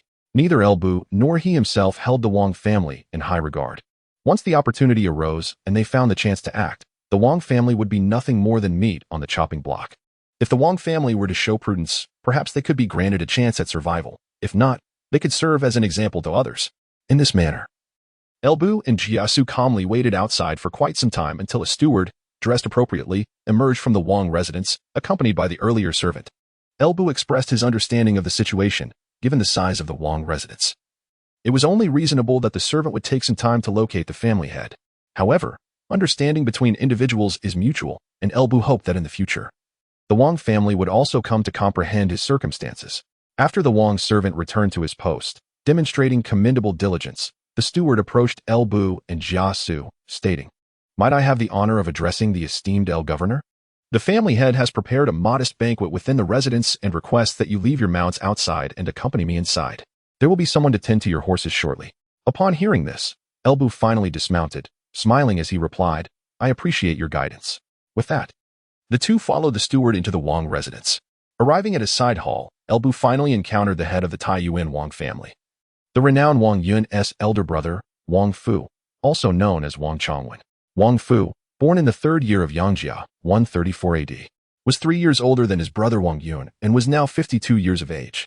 To be honest, at this age, particularly in the context of the late Han dynasty, one would typically be considered quite elderly in an ordinary family. However, with the resurgence of spiritual energy benefiting everyone, even ordinary lives were extended. Additionally, as the head of the Wang family, Wang Fu's circumstances were far superior to those of commoners. Thus, although 52 made him somewhat of an old man, he still appeared relatively vigorous. After all, historically, Wang Yuan had successfully orchestrated the downfall of Bingzhou at the age of 56. Managing the Taiyuan Wang family at 52 was hardly an insurmountable task for Wang Fu. In the side hall, upon seeing Elbu and Jia Xu being escorted in by the steward, Wang Fu rose from his seat, approached them with a welcoming smile, and said, I was unaware of the esteemed Governor's visit. I apologize for not greeting you at the door, and I hope you will not take offense. Upon hearing this, Elbu regarded Wang Fu's approach with skepticism, thinking to himself, I can hardly believe that you were unaware of my visit today, especially after we exchanged invitations days prior. Your claim of ignorance is rather suspect. Is it not necessary to craft a more sophisticated rationale? That aside, the current situation of hosting a banquet in such a modest hall, looking down upon a person of humble origins, should be stated plainly. Silently, I marked a cross over the name Wang in my mind. However, Elbu refrained from expressing his displeasure at that moment. He merely smiled and remarked, Esteemed Master Wang. What do you mean by that? My unannounced visit has left me ill-prepared with any gifts, so I hope you will not take offense. Upon hearing Elbu's words, Wang Fu was about to respond with pleasantries, only to realize that Elbu, known as El Feng Xian, was not merely being courteous, he genuinely had no gifts to present. Internally, Wang Fu mused that indeed, he was a rough and uncultured warrior. Yet, Wang Fu's composure allowed him to maintain his smile as he replied, Oh, you're being too modest. As the landlord of Jinyang, it is only natural for me to host a banquet for the newly appointed Governor L. How could I possibly accept a gift? Please, take a seat. Elbu found amusement in Wang Fu's presumption of being the foremost landlord of Jinyang. However, he was not there to cause trouble for the Wang family, so he said nothing further and simply took his seat alongside Jia Xu. After they were seated, Wang Fu returned to his own place and began instructing the servants to serve wine and dishes. Yet, upon seeing the offerings presented, Elbu lost all desire to engage further in conversation. The quality of the food and drink prepared by Wang Fu was far from the standards he had experienced during his first banquet at the Jin family in Wuji's, leaving him to wonder who was being deceived here. While it was true that Jizhou was wealthier than Bingzhou, how could the prestigious Wang clan of Jinyang present such a subpar level of hospitality? First, the steward had come out to greet him. Then they were entertained in a modest hall, and now this inferior spread. Pouring himself a cup of wine, Elbu couldn't help but smirk slightly. Was this the arrogance of noble families? It truly seemed that a person of his humble origins could not possibly be regarded by such individuals. At the head table, Wang Fu likewise poured himself a cup of wine and raised it, saying, Governor L, time is of the essence, and I have prepared only this humble fare. If my hospitality falls short, I hope you will forgive me. Master Wang, you are being overly modest, Elbu said, toying with his wine cup and smiling. With such a generous banquet, how could I possibly express dissatisfaction? Remember this warm reception from Master Wang. Beside Elbu, Jia Xu nodded with a benevolent smile. Since Elbu asked him to remember, he would do just that. He was not one to hold grudges. Observing this, a flicker of disdain crossed Wang Fu's eyes.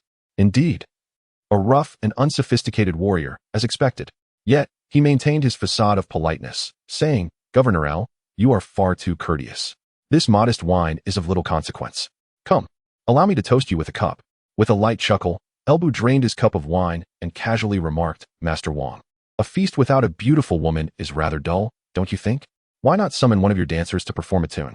Unbeknownst to Elbu, Wang Fu set down his wine cup and replied with a smile, My family upholds simplicity. We do not keep dancers at home. I fear this may disappoint you. I see, Elbu said, shaking his head with a smile. Without a beauty, this wine lacks flavor. He continued, Since that is the case, let us discuss business. Master Wang.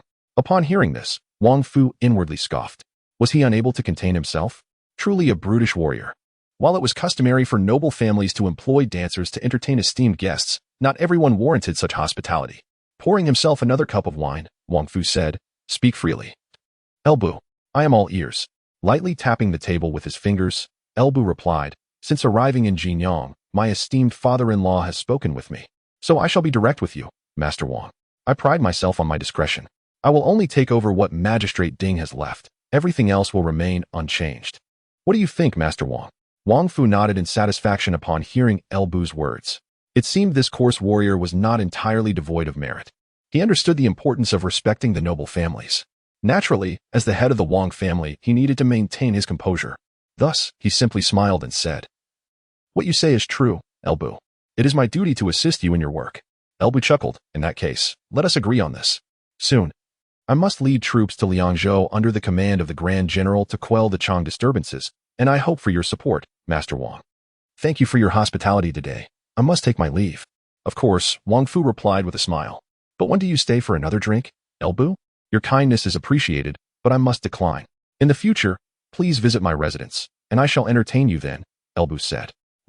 Let us depart," he continued. Wang Fu merely offered a polite gesture, not genuinely wishing to retain him. At that moment, upon hearing Elbu's words, he rose and, with a symbolic clasp of his hands, said, "Then, Elbu, travel safely. I shall not see you off further." However, as Elbu and Jia Xu exited the side hall, the smile vanished from Wang Fu's face in an instant. Watching their retreating figures, he scoffed disdainfully, muttering, "A crude fellow." With that, he glanced at the largely untouched food and drink on the table and commanded, "Take all of this away and feed it to the dogs." After retrieving their horses from the servants of the Wang residence, Elbu and Jia Xu departed. Upon arriving outside the Wang residence, Jia Xu maintained a cheerful demeanor, while Lu Bu's expression was marked solely by a cold smirk. Perched upon his steed, Lu Bu cast a sidelong glance at Jia Xu and remarked casually, "Do you not find it amusing that Wang Chongwen, despite harboring a deep-seated disdain for me, feigns extravagant hospitality? Does he not tire of such pretense? If he does not, I certainly feel weary on his behalf." In response to Lu Bu's words, Jia Xu chuckled, "Well, my lord, as the head of the Wang family in Taiyuan, overseeing such a vast household with countless affairs, he must indeed be burdened. However, his lavish reception today could pave the way for you to alleviate some of his burdens in the future. I am confident that Wang Chongwen would be most grateful for your assistance." Observing the beaming Jia Xu, Lu Bu, who had initially worn a stern countenance, could not help but smile. You truly possess a remarkable insight. Very well, I shall entrust this matter to you. After all, you have felt the warmth of the Wang family's hospitality today, have you not?" To this, Jia Xu willingly accepted, though he might be considered a mere idle bystander. He was eager to undertake such tasks, for one must always express gratitude. Given Wang Chongwen's generosity, how could Jiao Wenhe, a man of appreciation, refrain from reciprocating? It is evident that the Wang family rightfully holds its esteemed position among the prominent families of Taiyuan. And Wang Fu's self-identification as a local landlord in Jinyang is indeed justified. Following Lu Bu's visit to the Wang family and the consensus reached with Wang Fu, the next day, officials of all ranks throughout the Jinyang administration came to pay their respects to the newly appointed governor of Bingzhou. However, Lu Bu had no desire to involve himself in these affairs. He entrusted all such matters to Jia Xu. His focus remained solely on the impending military campaign in Liangzhou.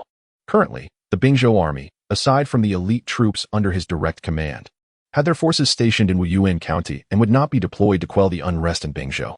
Among the remaining troops, the 30,000 border forces of Bingzhou, bolstered by the presence of wealthy military leaders, were unlikely to encounter any issues. The local garrison troops, tasked with defending their territories and possessing only moderate combat capabilities, were equally incapable of advancing to Liangzhou to restore order. Consequently, Lu Bu's attention needed to center on the more than 20,000 elite soldiers left by Ding Yuan. Given that Taiyuan County is the seat of Bingzhou's governance in Jinyang, and that Ding Yuan, previously the governor of Bingzhou, was not a mere titular figure, there was no prefecture governor in Taiyuan County. Nevertheless, the county did have a chief clerk. The elite forces exceeding 20,000, left by Ding Yuan, fell under the command of this chief clerk. In essence, this was a clever maneuver orchestrated by Ding Yuan. Under normal circumstances, a governor would have a designated military officer. This position is known as the Wu Ming Zongshi. However, Ding Yuan was acutely aware that if the Wu Ming Zongshi were to command the troops, upon his departure, Lu Bu's ascension to governor would likely sever ties with this military contingent, given Lu Bu's esteemed reputation among the Bingzhou forces. Conversely, if the chief clerk were to command the troops, the situation would be markedly different. According to the established hierarchy, the chief clerk of the prefect is merely an official subordinate to the prefect, and although the provincial inspector possesses the authority to oversee, they cannot intrude upon the domain of the chief clerk. Thus, as long as operations are conducted astutely, he can indeed preserve his loyal faction. In pursuit of this objective, the chief clerk of the Taiyuan commandery has been meticulously arranged by Ding Yuan to be none other than his trusted confidant, Zhang Jiao. Originally a valiant officer under Ding Yuan's command, Zhang Jiao has now been elevated to the role of chief clerk while remaining firmly within Ding Yuan's sphere of influence, allowing Ding Yuan to continue to command him. However, Lu Bu, as the inspector of Bingzhou, lacks the legitimate authority to command Zhang Jiao. It is undeniable that Ding Yuan is a seasoned veteran of the political arena, with this arrangement in place under normal circumstances. As long as Lu Bu does not disrupt the status quo, he would find it quite challenging to deal with Zhang Jiao. Unfortunately for Ding Yuan, he could not have anticipated that General He Jin would issue commands for Lu Bu and Dong Zhuo to march together to quell the unrest in Liangzhou. With General He Jin's military decree, regardless of their rank, be it valiant officer or chief clerk, all forces of Bingzhou must heed Lu Bu's command. Consequently, despite Zhang Jiao being Ding Yuan's trusted ally, he is compelled to comply with Lu Bu's orders to prepare for the expedition to Liangzhou. Thus, time swiftly passed to early March. In accordance with He Jin's orders, Dong Zhuo and Lu Bu were to respectively lead their troops into Zhuofeng and Yufufeng, preventing the disordered forces of Liangzhou from invading the Sanyaf region. While the situation on Dong Zhuo's side remains uncertain in Bingzhou, Lu Bu has already assembled over 20,000 troops under Chief Clerk Zhang Jiao, in addition to 5,000 men drawn from Qian Wu's command, totaling 30,000 infantry and cavalry to march towards Liangzhou. Lu Bu's rationale for such troop mobilization is straightforward. The fighting capabilities of local garrisons are insufficient, and they must also defend their territories. Given that Qian Wu's 30,000 border troops are tasked with guarding the frontier, it is imprudent to withdraw too many soldiers, thereby necessitating that Zhang Yang's forces serve as the primary contingent. Aware that Lu Bu's intentions are deliberate, Zhang Jiao finds himself with little recourse. As Lu Bu possesses the mandate of General He Jin and must obediently comply with Lu Bu's orders to deploy to Liangzhou. At the Bingzhou prefectural office, Lu Bu stands in the front courtyard, flanked by Jia Xu, Zhang Liao, and Zhao Yuan, while a host of soldiers from the elite vanguard stands at attention. His gaze sweeps across the assembly, ultimately resting upon Jia Xu as Lu Bu speaks. On this occasion, I am dispatched by the general to march towards Liangzhou. Wenhe, I entrust you with all matters concerning Bingzhou. I hope to return to a satisfactory outcome. Upon hearing Lu Bu's words, Jia Xu understands the underlying significance. With a slight smile, he responds, "Rest assured, my lord, Xu shall not disappoint you." Satisfied with Jia Xu's assurance, Lu Bu nods appreciatively, confident in Jia Xu's capabilities. Although the Wang family is a prominent clan in Taiyuan, if Jia Xu cannot outmaneuver even a single member of the Wang family, he would no longer be the astute strategist Jia Xu. After issuing his instructions to Jia Xu, Elbu turned his attention to Zhao Yuan. "Zilong, you shall remain here with Wenhe. I will also leave the Xianjin camp in your capable hands. My only request is that you ensure the safety of the governor's residence, both inside and out. Should any issues arise, consult Wenhe." In response, Zhao Yuan clasped his hands and replied, "Understood." A nod of acknowledgement from Elbu brought him some reassurance. His family was currently in Jinyang, and it was impossible to feel at ease without someone to safeguard them. With the golden-armed protector Zhao Yuan and the Xianjin camp remaining vigilant, he felt confident of their security. As for Zhang Liao, whom Elbu envisioned as a formidable general in the future, the current conflict in Liangzhou was of little significance, making it an opportune moment to hone Zhang Liao's skills. With this in mind, Elbu addressed Zhang Liao. "When Yuan, you shall accompany me to Liangzhou." Understood. Upon reaching Chang'an, the region known as Sanfu, or the Three Qins, encompassing Zhuofeng, Yufeng, and Jingzhoyan, is a uniquely significant area centered around the western capital of Chang'an. Its importance is underscored by the fact that since the establishment of the Han Dynasty until the revival under Emperor Guangwu, Chang'an has consistently served as the imperial capital of the Han Empire. Even after Emperor Guangwu Lu Xiu relocated the capital to Luoyang, Chang'an continued to be referred to as the Western Capital, signifying its enduring prominence. Although Zhuofeng, Yufeng, and Jingzhoyan are divided into 3 districts, their administrative centers are all located in Chang'an. Therefore, despite Elbu and Dong Zhuo being tasked with guarding Zhuofeng and Yufeng respectively, both were required to march their troops to Chang'an first. After all, for their impending battle against the chaotic forces in Liangzhou, Chang'an served as their rear base.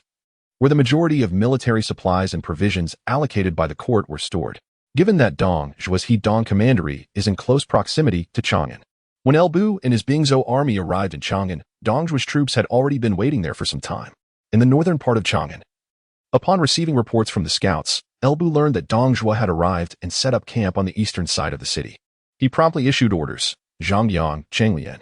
Hearing their names, the two generals following Elbu immediately spurred their horses forward to respond, at your service. After a brief glance at them, Elbu calmly instructed, relay the order, find a suitable location nearby to set up camp. I will first visit the Hedong army's main encampment to assess the situation. Zhang Yang and Cheng Lian were familiar names to Elbu. Historically, Zhang Yang became closely allied with Elbu and ultimately met his demise due to his association with him, while Cheng Lian was one of Elbu's 8 valiant generals. However, at present, Cheng Lian was still a captain in the Qianwu army and, barring any unforeseen circumstances, would likely remain an ally. In contrast, Zhang Yang, as a trusted subordinate left behind in Bingzhou by Ding Yuan, was known for his loyalty. Thus, if Elbu wished to fully integrate the Bingzhou army under his command, he would likely have to bid farewell to Zhang Yang soon. Zhang Yang and Cheng Lian would certainly have no objections to the order to set up camp nearby, and they readily agreed. Upon witnessing the agreement between the two, Elbu deftly urged his steed and galloped eastward towards Chang'an.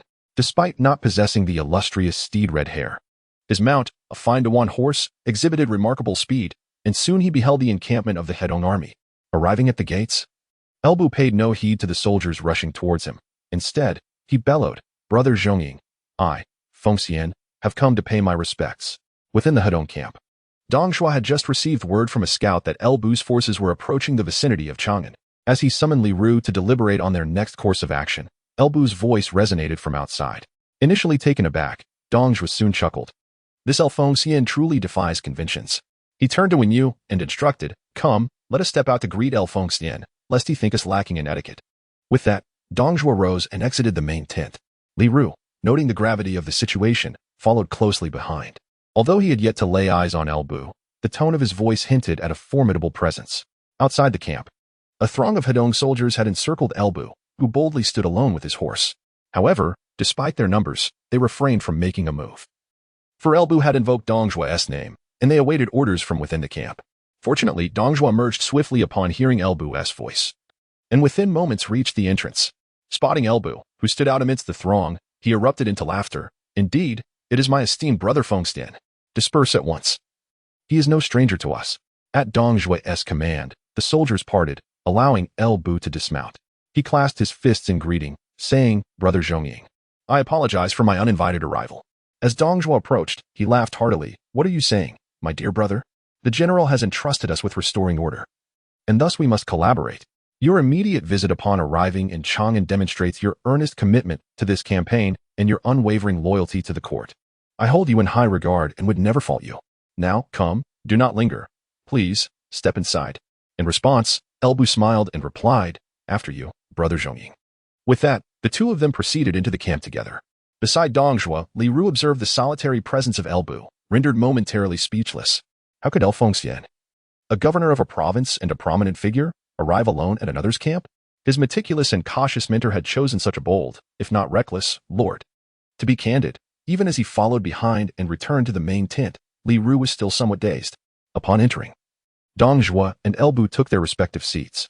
While instructing the servants to prepare food and drink, Dongzhua pointed to Li Ru, who was seated to his right, and addressed Elbu, Fengxian, do you know who this is? Elbu had indeed noticed the aloof middle-aged scholar trailing behind Dongzhua from the outset.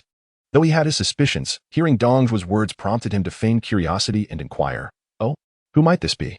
In response, Dongzhua laughed heartily and said, to be candid, Fengxian, this is Wuyuan, my son-in-law. Moreover, he bears another identity. I recall that you have a strategist named Jia Xu, right? Wuyuan and her fellow disciples. Elbu's face displayed a hint of surprise, and internally, he acknowledged the truth of the matter. Jia Xu had previously mentioned writing to his junior, Li Ru, to see if he could persuade him to join his service, yet there had been no response. Elbu had considered that if Li Ru had not allied with Dongzhua, it might be advantageous for Jia Xu to recruit him. However, it now appeared that Li Ru had long been entwined with Dongzhua. It remained unclear whether Li Ru had not received Jia Xu's letter or had intentionally chosen not to reply.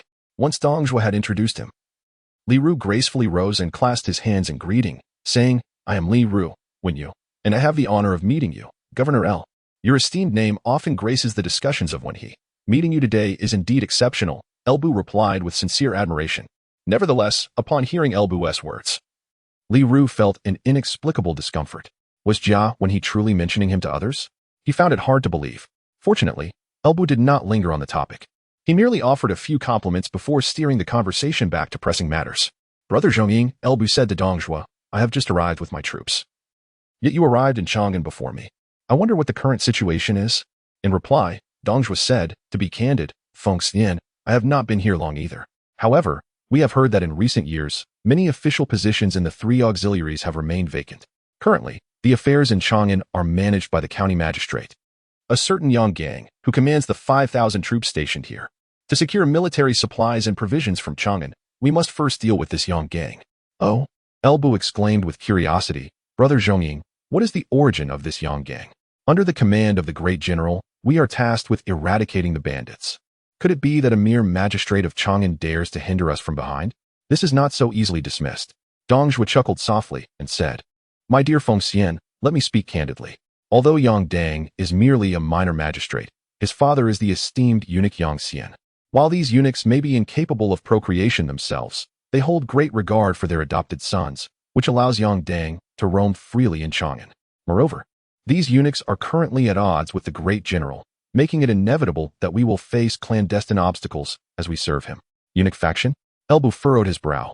Slightly taken aback, he inquired, "But the current emperor is the great general's own nephew. Given that these eunuchs previously opposed the great general under the protection of the late emperor, one would think they should now be preoccupied with their own survival. Where would they find the audacity to confront the great general?" "My dear Feng Xian, you are thinking too simplistically," Dongzhuo replied with a smile and shook his head. "It is true that the current emperor is the great general's nephew and the empress dowager is his sister. But do you believe that they would be content to witness the great general monopolizing power?" Elbu mused. "Are you suggesting, Brother Zhongying?" Dongzhuo nodded and continued, "Precisely. Although the empress dowager is the sister of the great general, she is also the mother of the emperor. Compared to allowing the great general to wield authority, she would undoubtedly prefer to retain power within her own hands and that of her son.